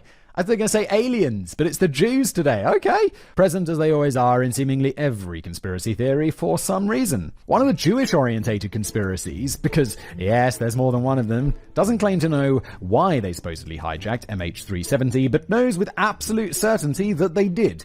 Because, and to get this for a wrinkle-brained take the likes of which has hitherto be beholden by man, a Jewish bloke didn't turn up for his flight. And yes, that's literally it. Good lord. This is a surprisingly common thing in conspiracy theories. People who, dare I say, might just be mildly emanating the latent odor of anti-Semitism will trawl through everyone even slightly connected to a tragedy, and when they find out a Jewish fellow who had the shit that day called in sick or drove over a nail and punctured his tire, thus escaping the tragedy through the fickle hand of fate as he sat bent over at the side of the road instead, will point to our hypothetical Hasidic bloke's absence and go, aha! The Jews didn't turn up, therefore they must have been behind it. Naturally, such claims are batshit insane and hold about as much water as a bucket which has just had a full magazine of birdshot emptied into it. Take the archetypal example of this kind of conspiracy, the claim that 4,000 Jews supposedly didn't turn up for work on 9/11, and thus, well, that's proof that the little hat lads were behind it all. Not only is that 4,000 figure a complete fabrication, one flagrantly pulled out of someone's posterior, but up to 400 Jews did die on 9/11, which could make them potentially more than 10% of the overall death toll. So yeah, it's nonsense. Wait, yeah, that's... How many people died on 9/11? 3,000? 2,000? Siri, how many people died on 9/11? Siri's just not answering me today. Good times. 9/11 death toll. I think it was like 2 or 3,000, right? Okay, so 3,000. So basically, how many was it? 400? Yeah, that's well over 10% of the death toll. I don't think 10% of people in America are Jews, so Jews disproportionately died in larger amounts. Well done, conspiracy theorists. Well done. As for MH370 specifically, however, the Jews didn't turn up, caught them red-handed like conspiracy, does at least have some grounding in empirical fact. A teeny tiny bit that can only be viewed through a space telescope, and even then only in tiny 1990s resolution, because sure enough, that one Jewish fella, who I won't name because I'm sure he's had quite enough pestering on this matter over the years, was not on the flight as he had planned to be, but it was because his Orthodox Jewish travel agent back in Israel refused to book him an itinerary that would have him travel on Shabbat, which for reasons that I don't really understand if I'm being completely honest, but Jewish friends reassure me is absolutely totally a thing, is a big no-no under Orthodox Jewish law, and being the pious sort of fellow that he is, upon discovering this, he promptly slapped himself on the forehead and uttered words to the extent of, "Oy vey, it's the Sabbath, innit? I guess I have to fly home the next day." It could possibly be that just the travel agent was like, "Dude, you're not doing that," and the guy's like, "Oh, for fuck's sake, I'm not Orthodox, I just want to travel on the Saturday, f*** you," and he's like, "I shall not book you it on the Saturday." Ah! That's literally it. So not only was it a real stretch to begin with, saying that the proof was a single solitary Jew not turning up for their flight, but it also turns out that he didn't so much not turn up for it as he never even booked it to begin with and had a perfectly normal reason for doing so. So I think it's fair to say that this one is thoroughly debunked. But wait, there's more! Because as I said, that is far from the only Jewish-themed conspiracy relating to MH370, as there also exists the conspiracy that Mossad, Israel's CIA equivalent, hijacked the plane so that they could ferret it away and later use it for some kind of Machiavellian terrorist scheme, with the usual one given being some kind of false flag terror attack on itself in order to start a war with Iran or to fly themselves into some kind of high-value Iranian attack. But unlike the last Jewish conspiracy we looked at, which had at least the teeniest kernel of truth to it, and then had that kernel morphed and inflated to create a monument to pure bullshit, there's nothing to substantiate this one. Not a single piece of spurious physical evidence, not a single out-of-context coincidental fact that can be misinterpreted. Just absolutely bugger all. Unsatisfied by this dead end, I took to Twitter, or X, or whatever it's called this week, and headed upstream to try and find the source of this river of utter nonsense. And what appears to have happened is that the owner of an anonymous egg account one day decided to don his tinfoil hat with a protective layer of splash-proof cling film, overdose on red pills, and, using the resultant intellectual diarrhea, squirt out an overflowing toilet's worth of utter bullshit just out of thin air. After that, a few other types, the sorts whose hollow heads whistle when they turn around quickly, found the giant steaming turd of misinformation presented most tantalizing somehow, and then shared it further, thus allowing this idea to take root in the deepest and darkest corners of conspiracy circles. And now, put a peg on your nose, folks, because we aren't done wading through the fusty sewer of thinly veiled anti-Semitism just yet, because there is one more such theory that we need to take a look at. This posits that the 2 Iranian passengers lost on MH370, who were later found to be traveling on stolen passports. Really? God damn. Okay, that's the thing that happens. The only reason we know about this, I don't think they've got anything to do with it crashing. The only reason we know about this is because it was massively investigated, which makes you think people must be flying on stolen passports all the time, which is extremely concerning. Conspiracy theorists say they're part of a Mossad plot to hijack the plane. Right, the Iranians. Either to carry out an immediate attack or store the plane somewhere off the grid for later use. Why did Mossad get the blame for this supposed conspiracy, given the fact that, they were Iranian? Well, don't ask. Crowbarring the Jews into conspiracy theories just seems to be the done thing for some reason. And that crowbarring is also what makes this theory immediately fall flat on its face. Had the theory posited that it was the Iranians who had hijacked the plane for terrorist purposes, it might at least get a ooh, maybe out of me, given that the nation isn't exactly averse to a bit of terroristing from time to time. Yes, famously, the Lockerbie bomber was Iranian, right? And then the Scottish let him out of prison. He killed like 200 people. What the fuck, Scotland? But alas, since they took a sharp turn right with the specifics, no, I'm forced to just immediately dismiss it as nonsense. And that brings us to the end of the Jewish portion of today's podcast. And with that now out of the way and thoroughly debunked, let's move on. Another conspiracy theory posits that MH370 was shot down. At first, it may sound peculiar that I have chosen to include this one as a conspiracy theory because it doesn't sound that out there, does it? Wait, later that year, another Malaysian Airlines plane was shut down, but it was flying over the Russian separatists in Ukraine. Especially considering the fact that in July 2014, only a few months after MH370's disappearance, Malaysia Airlines Flight 17 was shot down over eastern Ukraine with the loss of 298 souls. Indeed, so credible does it sound at first glance that in my preliminary outline of today's script, I'd intended for this theory to be discussed later in the video, where I will be breaking down the credible theories. But then I started doing more expansive research to fill out that preliminary outline, as it were, and I quickly came to the realization that actually no, this one's total bullshit too. The first reporting on the idea that I was able to track down came from the American pundit Rush Limbaugh, then host of his own rather large and self-titled radio show, which was syndicated on 650 radio stations across the country. From such an expansive reach, I naturally assumed that he must have something decent to discuss as Please. People have expansive reach and they talk about utter nonsense all the time. As after all, with a reach of that size, his show was hardly a conspiracy theorist chatting bollocks into his laptop's built-in webcam. Yeah, I mean, but Alex Jones has a huge show. And it's insane. But alas, no.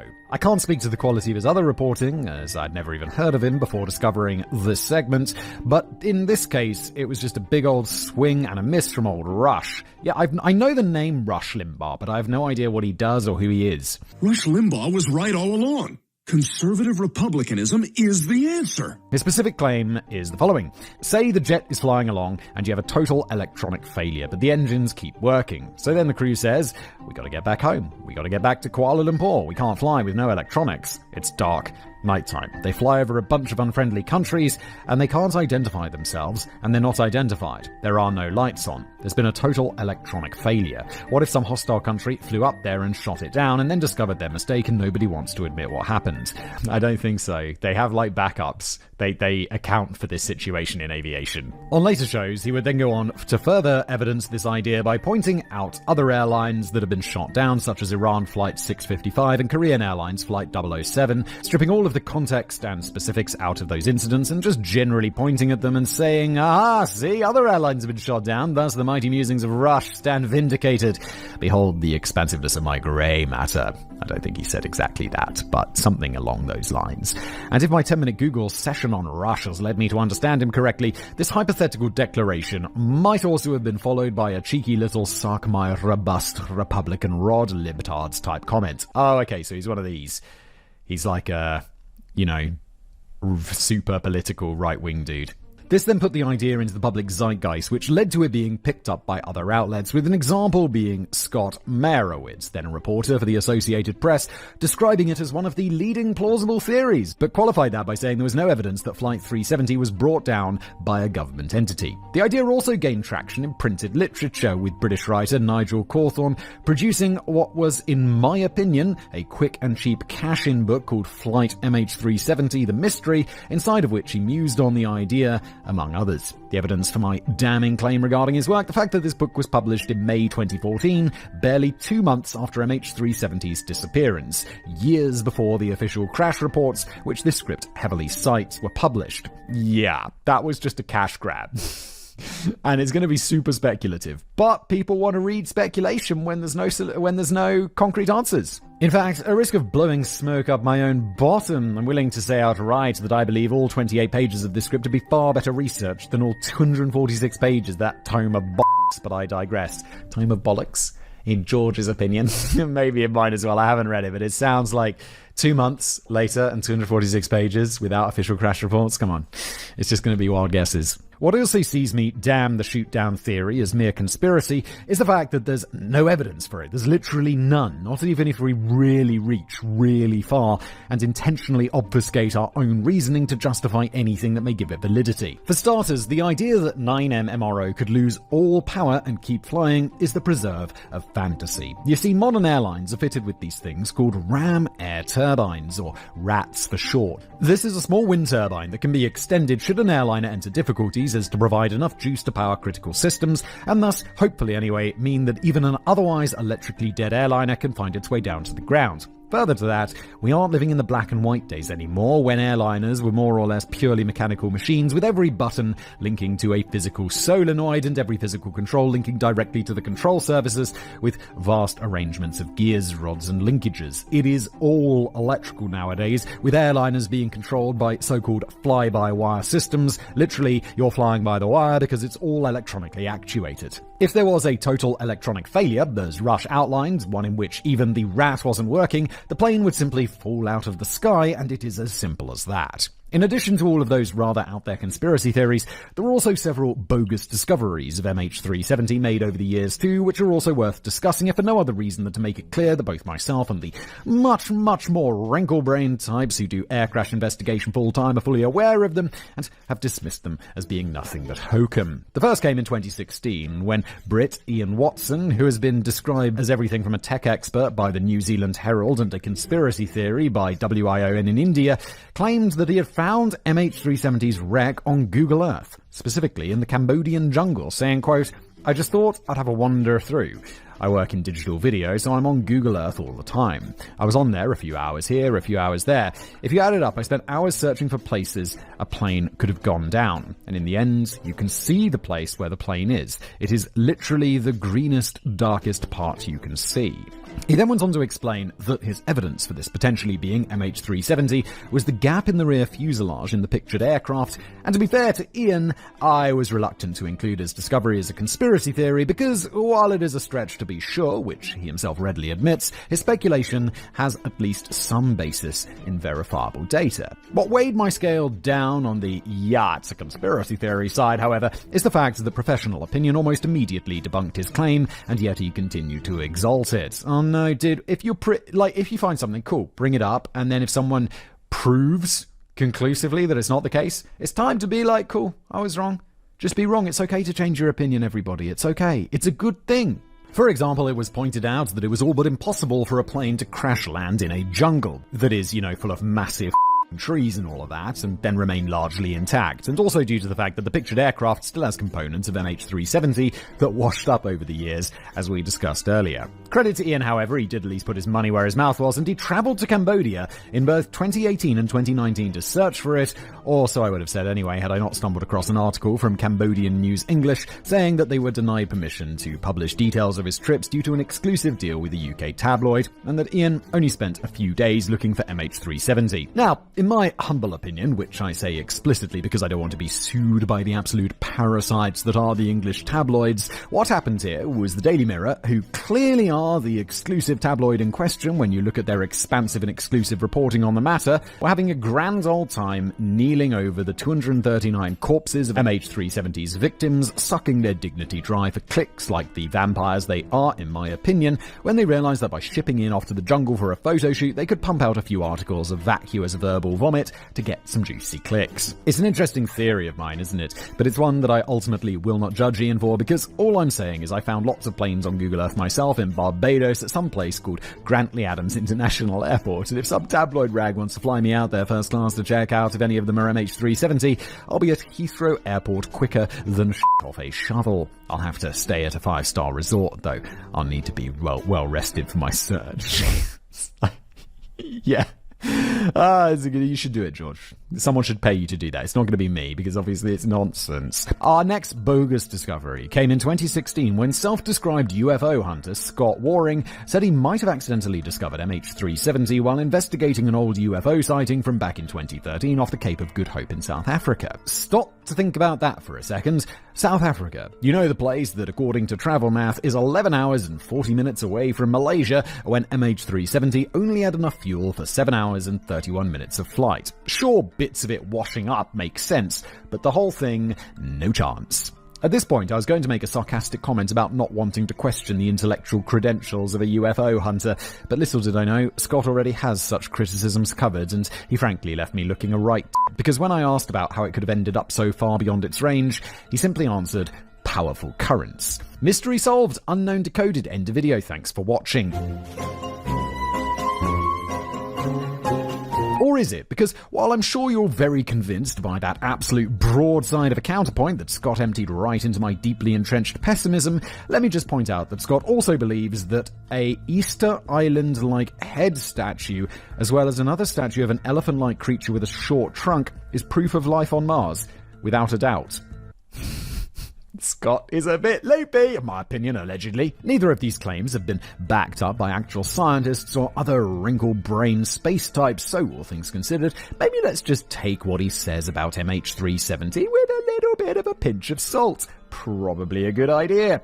Beyond just those, there were quite a few more discoveries of MH370 over the years, but as they all more or less followed the pattern of those which we've already seen, i.e. I found a plane-shaped thing on Google Maps, I reckon it's MH370, I do, give me money please, we won't worry too much about them, we already have the idea. Has anyone ever found anything on Google Earth, or like Google Maps, satellite images, or whatever, and that it did actually solve a mystery? That'd be cool. Am I a joke to you? And moving on, now that we've seen the what of MH370 conspiracies laid out pretty comprehensively, we should now reshift our focus and take a look at the why of the matter. Why do people believe this stuff in the first place? That's a big question, to put it mildly, and frankly, it's one that is significantly beyond my intellectual pay grade, as naught but a humble graduate of the fourth worst university in the United Kingdom of Great Britain and Northern Ireland. Really? What university is that?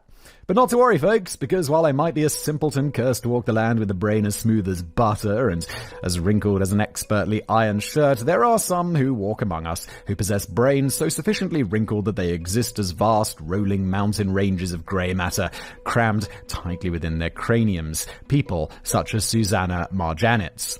And me. A giant wrinkly brain, George. She worked as a professor at Zagreb University Institute of Ethnology and Folklore and just happened to write a paper titled Conspiracy Theories as Urban Legends with a Paranoid Matrix in 2023. That does sound like some big brain shit. Which specifically pulls apart the why of the MH370 conspiracy theories at great length. How handy. So now, rather than rely on half-cocked explanations that I pull out of my own rectum, let's instead see what she has to say on the matter. One of the core premises of Marjanic's exploration is the idea that conspiracy theories provide a bridge between the realms of the known and the unknown. They offer an alternative narrative to official accounts, which might fail to satisfactorily explain certain events or phenomena. This is especially relevant in the context of MH370, she posits, where the disappearance of the flight remains shrouded in mystery, and thus creates a fertile ground for various theories that attempt to fill the vacuum of uncertainty. Yeah, this is why conspiracy theories are appealing, because it's like, people don't like not having answers answers. And if someone comes along and be like, hey, this is the answer, people will be like, okay, cool. Because people like answers. These theories are compelling not because they are necessarily true in an empirical sense, but because they offer a narrative that provides some semblance of understanding and control over events that are otherwise inexplicable. Boom. So I like, what was your name? Marginitz? I like you. You're smart. She then goes on to explain the paranoid aspect of conspiracy theories while drawing upon the works of other scholars such as Jack Bratick, who claim the absence of evidence in a theory is paradoxically interpreted as evidence of its validity in what can only be paraphrased as a bit of our old Neanderthal monkey brains coming back to bite us all in the the very same paranoid, pattern-recognizing brain that we inherited from our caveman ancestors who got paranoid when a bush started shaking and growling at them, and thus lived long enough to have kids, rather than the ones who went for a pokeabout in said bush and then found themselves being lunch for a saber-toothed tiger before they had the opportunity to sling up one Mrs. Caveman and pass their genes on. According to Marginitz, because those paranoid genes naturally survived in greater quantity, they go on to inspire our thinking in similarly rooted but outwardly very different manner today. Instead of leaping to conclusions about the threatening nature of growling bushes, we leap to conclusions about the threatening nature of world events we cannot understand or explain, thus wacky theories about MH370. Beyond that, Marginitz also goes on to explore the socio-political underpinnings of conspiracy theories, explaining that they can also be manifestations of feeling of mistrust toward authoritative knowledge sources and power structures. In a world where information is both omnipresent and contested, she goes on, conspiracy theories present an alternate epistemology that challenges the monopoly of official narratives, reflecting widespread skepticism towards institutions and the media. Okay, so that's a lot of big words to basically say people are skeptical of people with power.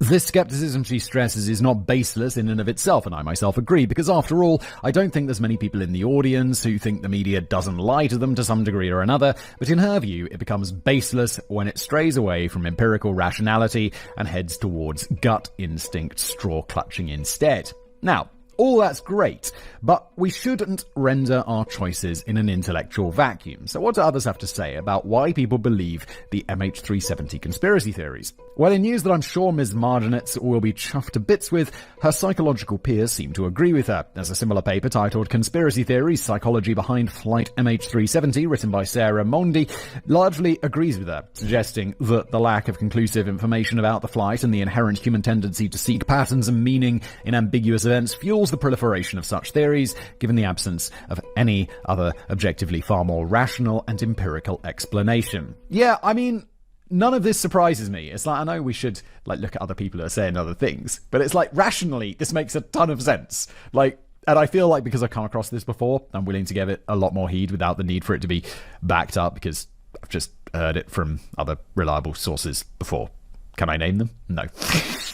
Then there is the article written by academic psychologist Rob Brotherton for New Scientist titled Flight MH370, The Allure of the Conspiracy Theory. In many ways, his article has echoes of our previous two about it as it zooms in on humans' inclination to fill in the gaps, so to speak. But he takes a slightly different route to explaining it as a specific subconscious desire to attribute ambiguous events to intentional action rather than accidents or flukes of fate. According to him, our simple caveman brains just find themselves more at ease in the world that way. Useful insights can also be found from psychologists who focus not just on MH370 specifically, but on conspiracy theories more generally, offering broader perspectives than what we ourselves can apply to MH370 to broaden our understanding, or by directly supporting those more specific takes. Whether we like it or not, conspiracy theories are a part of MH370's story and mythos now, so we can't ignore them if we wish to be diligent. Plus, if nothing else, there's a bit of a laugh looking at them, and it leaves us better prepared not to fall victim to them in the future. With that done, we're now left with two credible theories to explore, the so-called fire theory and pilot suicide theory. So let's bring this chapter to a close and take a look at them. Yeah, I'm leaning into the pilot suicide theory. That's my thing. I recorded some of this yesterday, and I went to the barber in the afternoon and had a conversation with him about this. So now I don't remember whether I was talking to you guys about it or whether I was talking to my bloody barber about it. It's the hazard of recording these things, because they're so long I take breaks, and one of those breaks included going to get my beard trimmed. And now it's the next day.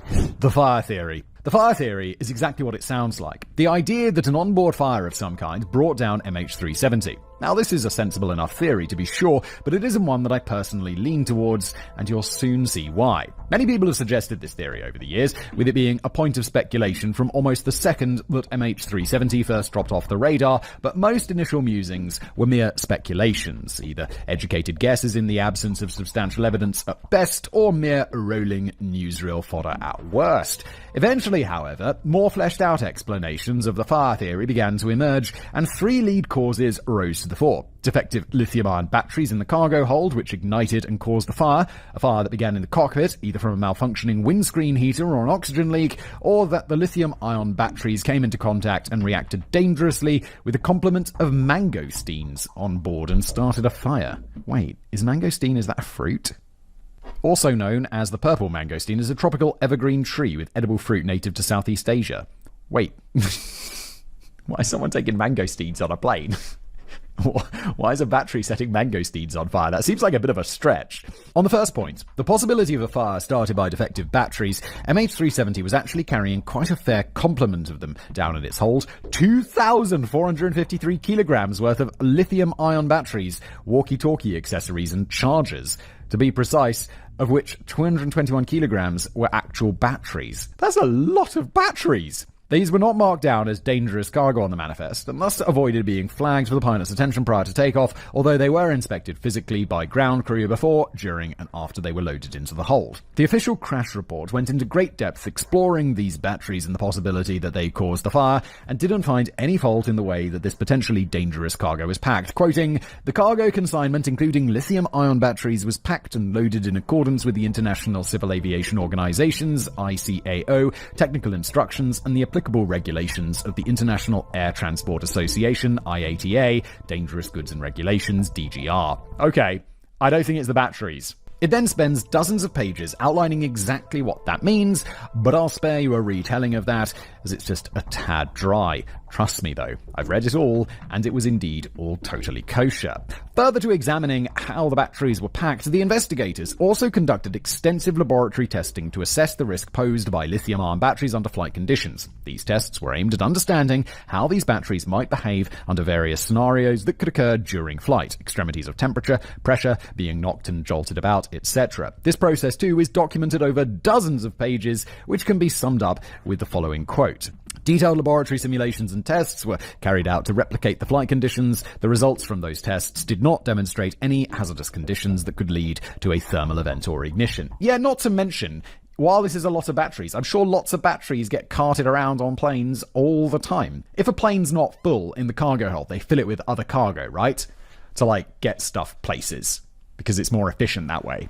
All in all, the notion that the batteries alone caused a fire was near as damn it dismissed outright, with the report summing up its position on the matter with the following extract. Quote, "Examinations of the available satellite data and the recovered wreckage pieces showed no signs or evidence of in-flight or post-impact fire initiated by the lithium-ion batteries." I mean, it's good that they've been very thorough about all of this, but it does seem like there's not a lot of reasons to think that it was these batteries.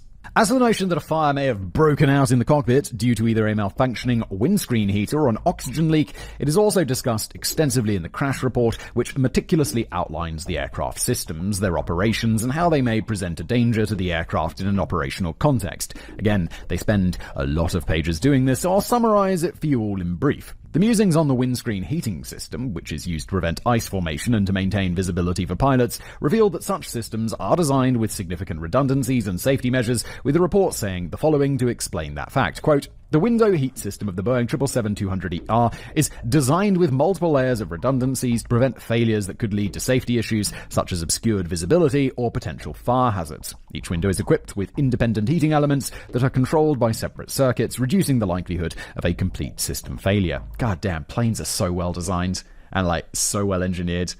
They think about everything. This design approach ensures that even if one heating element or control circuit fails, alternative circuits can maintain the necessary function, thereby significantly enhancing the system's overall safety and reliability. End quote. Just to be safe, however, they also investigated 9MMRO's maintenance record, just on the off chance that some deferred maintenance had created a dangerous and totally avoidable situation, with them saying the following to surmise their findings, quote, all window heat systems were confirmed to be functioning appropriately with no reported anomalies or malfunctions in the flight logs prior to the disappearance. Okay, well, again, I don't know why people suspected that it might be this heating and the windscreen heater thing, but it seems pretty clearly that it wasn't. This certainly seems conclusive enough, but one could still speculate that the windscreen heater may have completely failed to the point of becoming a fire hazard all within the time frame of a single flight. Yeah, I mean, fair enough, but lack of evidence isn't evidence. Wait, is that the right term? I mean, like, sure, it could have happened, but you need to prove it. Or at least show me that it's likely. Certainly, this is within the realms of possibility, and given the absence of other causal evidence, one should never say never, as it were, but given the fact that such a rapid and expansive failure of the system is all but unheard of in modern civil aviation, I personally wouldn't be betting on that fact.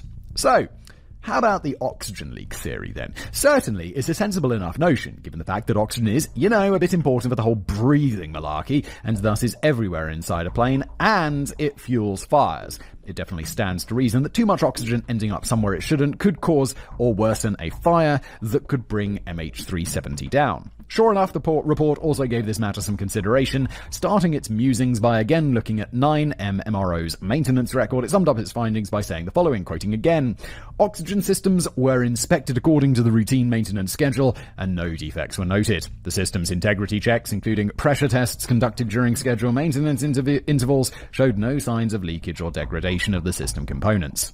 Furthermore, the report also discusses the general electrical system health and maintenance practices on board 9MMRO to draw attention to the fact that if something like an oxygen system did fail or was in the process of failing, the flight crew would have been aware and tried to do something about it. Quoting again, the aircraft was equipped with a sophisticated electrical load management system, or ELMS, designed to monitor electrical circuits and detect any abnormal patterns that might suggest short circuits. All in all, the crash investigation found no evidence supporting the idea that faulty electrical systems caused an onboard fire. Once again, never say never to a grounded idea until we do have the answer proved beyond all reasonable doubt, but I feel safe to say we can probably discount these two as probable causes. Yep, 100% agree, George. You, I, and the air crash investigators. So, three very important people weighing in on this. That brings us to the final reasonable potential cause of the fire, the mangosteen theory. All right, here we go. This theory posits that the mangosteen fruit, which MH370 had in its hold 4,566 kilos worth in total, might have leaked, and the resulting juice then found its way to the lithium-ion batteries we discussed earlier, before it then reacted in some kind of horrible and unforeseen way that caused the batteries to ignite and thus brought the plane down. Is it really worth it to transport fruit by plane? Don't they transport fruit by boat? Isn't it? Because transporting shit by plane is really expensive. For fruit? Naturally, laboratory tests were conducted to get to the bottom of this possibility, with the specific concern being whether the organic compounds in mangosteen juice could chemically react with the materials within the lithium-ion batteries under certain conditions, and thus potentially lead to what the report called a thermal event. You and I would call that a fire. The crash report gives us lots of details on the methodology and findings of these tests, naturally with it saying the following regarding the formermost point, quote, to assess the potential for a chemical reaction between mangosteen juice and the electrolyte in lithium-ion batteries, several tests were conducted under controlled laboratory conditions. These included mixing mangosteen extract with various battery electrolyte solutions at different concentrations and temperatures. Continuing on with the details of the testing process, the report then specifies, quoting again, the tests were designed to determine if any exothermic reactions occurred that would generate enough heat to ignite a fire. The parameters tested included ambient pressure typical of a cargo hold at cruising altitude, variations in temperature from 4 to 40 Celsius, and varying ratios of mangosteen juice to electrolyte. This is extremely thorough.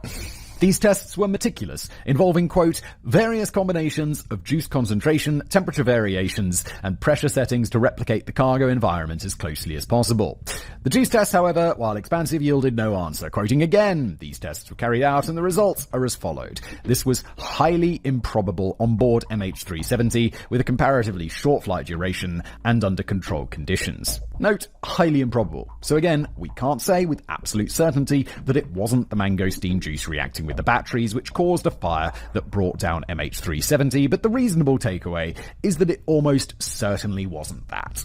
Alright, with that ruled out, the investigators then expanded their focus and started looking at the idea that the reaction between mangosteen juice and lithium batteries may have released some kind of flammable gas instead, which could have potentially accumulated, ignited, and thus started a fire that way. Again, however, it's almost certainly a no, with the report stating, again, quoting, "Furthermore, additional tests were conducted to assess whether any flammable gases could be released from the reaction between the mangosteen juice and the lithium-ion batteries, which could potentially accumulate and ignite, creating a fire hazard. These tests also failed to produce any flammable or combustible gases in concentrations that would pose a risk of ignition or combustion." So then, it appears that beyond all reasonable doubt, it wasn't the lithium batteries in and of themselves, or malfunctioning systems, or the lithium batteries reacting with the mangosteen fruit, and so it appears we found ourselves at a bit of a dead end at the end of this chapter. So let's bring it to a close, and move on and have a look at the second and final reasonable cause: the pilot suicide theory. The pilot suicide theory revolves around Captain Zahari Ahmad Shah, who we met all the way back in Chapter 1. So let's begin by learning a bit more about him. Born on the 31st of July, 1961 in Penang, Malaysia, he lived and breathed for aviation from basically the very moment of his birth, with both him and his parents remembering it being an immediate obsession that formed in the young Shah's mind from the moment he first saw a distant airliner roaring overhead, a minuscule speck of wonder that would go on to dictate the trajectory of his entire life. Unfortunately for Shah, however, while he might have had all the passion an aspiring young aviator could ever hope for, fate had denied him the one thing that he needed above all else to ensure his success is going to be money.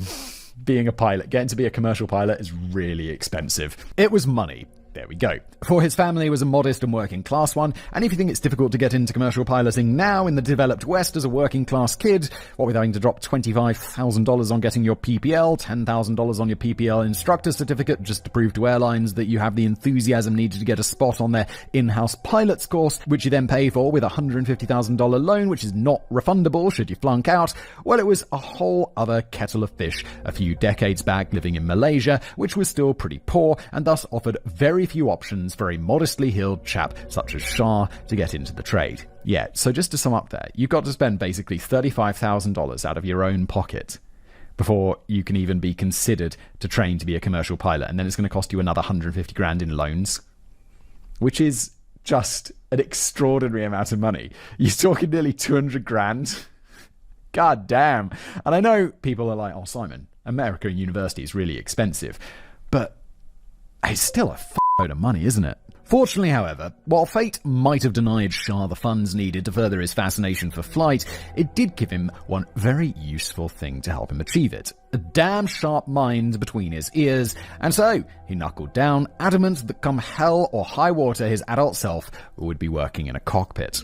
This saw him attend Penang Free School, where he completed his Malaysian certificates in education, equivalent to British GCSEs or American PSATs, PSATs, I don't know how to pronounce that, with flying colours in 1978. This, along with his obvious enthusiasm, saw him win a place as a cadet pilot with the Malaysian Airlines system, Malaysia Airlines Forerunner, in 1981. Fortunately for Shah, they were undergoing an enormous expansion as Malaysia's economy was in the nascent stages of a boom, one which created a huge demand for pilots and thus forced them to look to recruiting and training promising young talent in-house rather than just relying on the rich kids and Air Force retirees who had filled their ranks previously. Yeah, that's another way to get to be a pilot, right? Join the Air Force, they'll train you to be a pilot, and then when your stint's over, become a commercial pilot. With that done, Shah then began his grueling and exhausting training, which he smashed out of the park, and thus graduated 2 years later in 1983 with a full commercial pilot license, CPL, and instrument rating, or IR. To give you a typical idea of what this means, a CPL allows a pilot to operate as a paid professional pilot, unlike a PPL, which is purely a recreational license. Yeah, with a PPL, you can fly and you can take people places, but you can't charge them. Naturally then, because a CPL certified pilot won't just be killing himself and a couple of his mates if it messes up, prospective licensees are held to insane standards to be awarded it, having to generally, although it varies a bit country to country, already hold a PPL, pass a very rigorous medical examination, sit through thousands of hours worth of classroom instruction, simulated training and written examinations, and typically have around 150 to 200 flight training hours in the sky on a proper airliner. Yeah, even for my PPL, when I went to do the medical clearance for that, it was like there was a good bunch of questions and checkups and tests. And it's like, okay.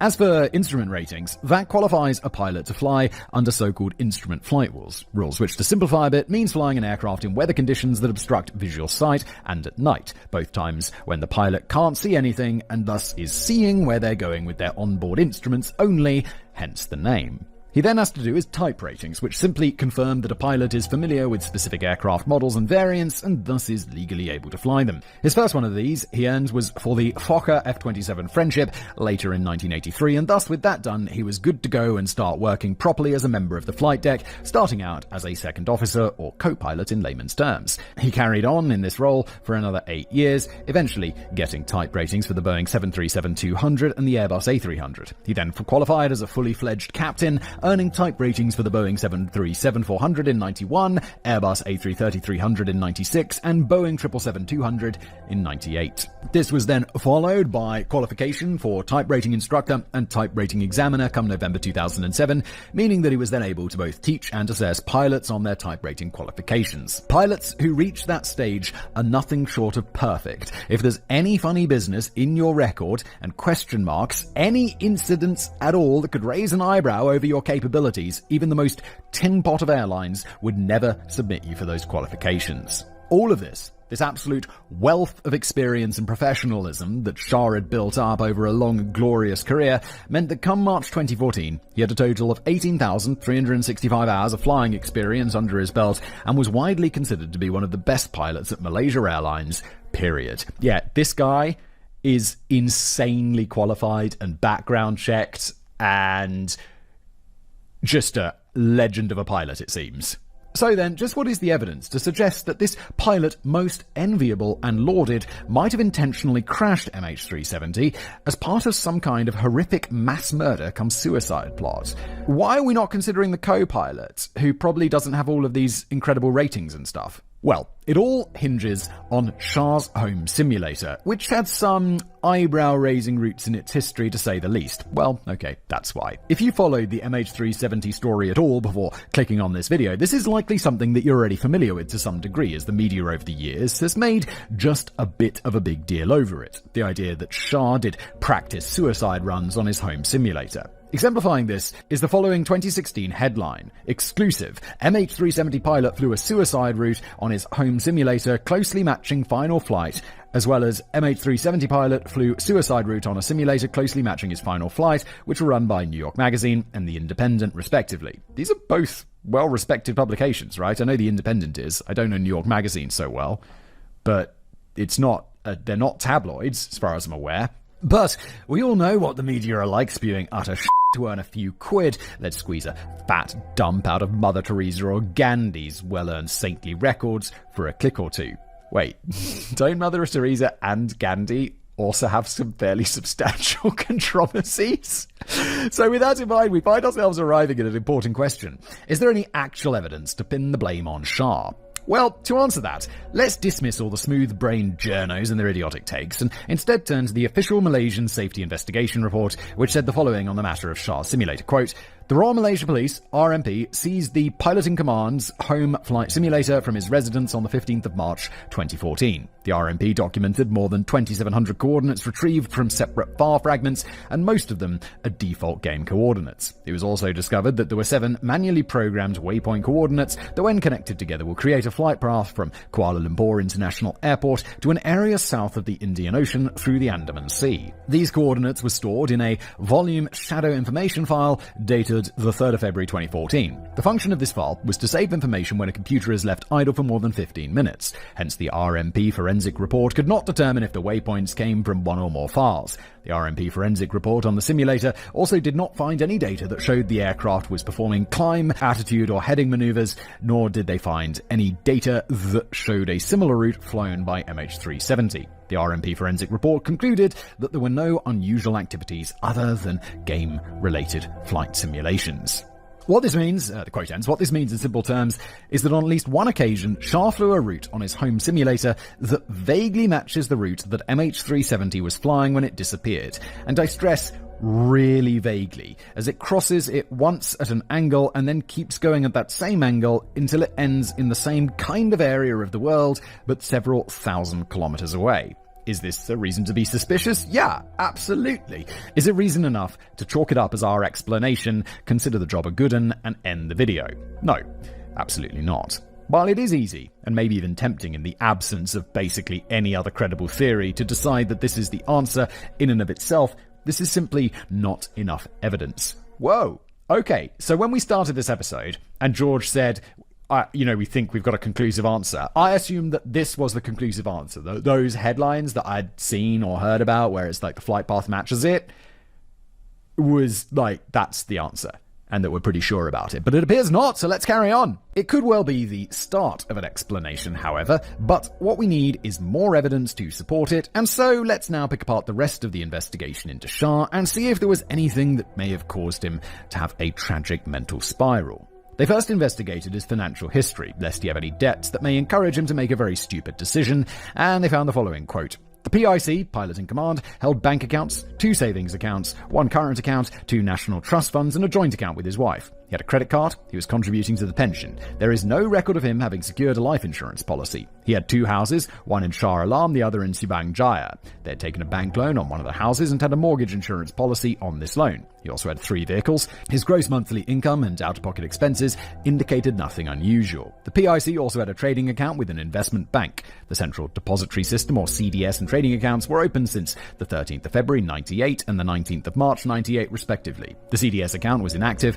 whereas the last transaction on the trading account was noted on the 3rd of February 2000. Okay, so basically nothing unusual. He's just a regular dude with regular shit. They then looked into Shah's medical history, beginning with his physical health, just in case he was suffering from anything that might make him give up, and again, do something very stupid. They found the following, quoting again, "The PIC had received treatment for minor medical ailments and was diagnosed as having osteoarthritis on the 5th of May 2007. He had a spinal injury on the 28th of January 2007 in a paragliding accident. He sustained a fracture of the 2nd lumbar vertebrae and underwent surgery on the 30th of January 2007 in a private healthcare facility. He was discharged on the 5th of February 2007 and went for a follow-up as advised. He was certified fit to fly in mid-2007 and went regularly for his 6 monthly medical examinations for his continued licensure as a pilot. For his pain, he was noted of taking analgesics on an irregular basis. Based on available information, he was not on any regular long-term medication for any chronic medical illness." Okay, so again, very ordinary medical history. Then investigators dug through his mental health records, where they found the following, quote, "The PIC's ability to handle stress at work and home was reported to be good. There was no known history of apathy, anxiety, or irritability. There were no significant changes in his lifestyle, interpersonal conflicts, or family stresses." So again, a very ordinary mental health history. Being well aware that people can bury their mental anguish, be it out of shame, financial fears, or many other reasons, they didn't take his mental health record as gospel, however, and instead moved to confirm it themselves and outline their findings by saying the following, quote, "There were no behavioral signs of social isolation, changes in habits or interest, self-neglect, drug or alcohol abuse of the PIC. CCTV recordings at Kuala Lumpur International Airport, KLIA, on the 7th of March 2014 were evaluated to assess this behavioral pattern of the PIC from the time of arrival until boarding time. 3 previous CCTV recordings of the movements of the PIC in KLIA were also viewed to see the behavioral pattern and were compared with the CCTV recordings on the 7th of March 2014. On studying the PIC's behavioral pattern on the CCTV recordings on the day of the flight and the prior 3 flights, there were no significant behavioral changes observed. On all the CCTV recordings, the appearance was similar, i.e. well-groomed and attired. The gait, posture, facial expressions, and mannerisms were his normal characteristics. Okay, so again, absolutely nothing indicating that he was going to do anything. They then turned to the voice transmissions between MH370 and air traffic control, just in case some peculiarities in how Shah was speaking revealed the murderous intentions for which the investigators were searching. Having friends, colleagues, and professional analysts all sit through the recordings to identify anything awry. A total of 23 utterances were put to them in total, ranging from transmissions made on the ground when Shah was asking for taxiing clearance, all the way through to the ones made in the air while communicating with Kuala Lumpur Tower. And once again, nothing untoward at all was identified, with the report summing up its findings with the following, quote, "The team has made comparison of the voice sample analysis recorded previously and found no evidence that there was any stress or anxiety detected in the conversations." So then, having reviewed all of the evidence gathered regarding him, do we have any evidence to conclude that MH370 went down because of a murder-suicide plot orchestrated by its captain? Other writers motivated by a well-meaning want for an answer of any kind or a more malevolent desire to make sure they can slap a juicy and clickable title on the podcast may be inclined to say yes, but let's not kid ourselves. It'd be a bit of a stretch, wouldn't it? I completely agree. I went into this thinking that was the answer, and now I'm extremely doubtful that it was. Sure, a healthy sense of skepticism and a raised eyebrow in Shah's direction is more likely than not warranted, but to come out and say outright, bang, we've got it, no. We just don't have the evidence. Conclusion. It is an unfortunate fact of the matter that until the wreckage of 9M MRO is properly found and its black box data recovered, that there's little we can actually do but make educated guesses in the absence of hard evidence. As a betting man, if someone were to hold a gun to my head and force me to put my chips down on an answer, I have to admit it would be the pilot suicide theory for me. It brings me no joy to have to lean that way, mind you, as seemingly from the overwhelming bulk of what we have on him, Shah was above and beyond professional, with no need or desire to do anything nefarious, and so I'm reluctant to besmirch a potentially innocent name. But that flight simulator data of Shah's, coupled with the general weirdness of MH370's known flight path after crossing into Vietnamese airspace, well, I'll be damned if that isn't a great look as far as I'm concerned, even if it isn't a perfect one-to-one matchup from what we know. It isn't a great answer so much as it is the only answer as I see things. If our failure to decode the unknown here leaves you feeling disappointed, worry not, because as we speak, freshly minted cogs are returning that may just lead us to the answer. Okay, here we go. I was a bit worried George was going to be like, no, I don't actually have an answer for you. Or not an answer, but new speculation.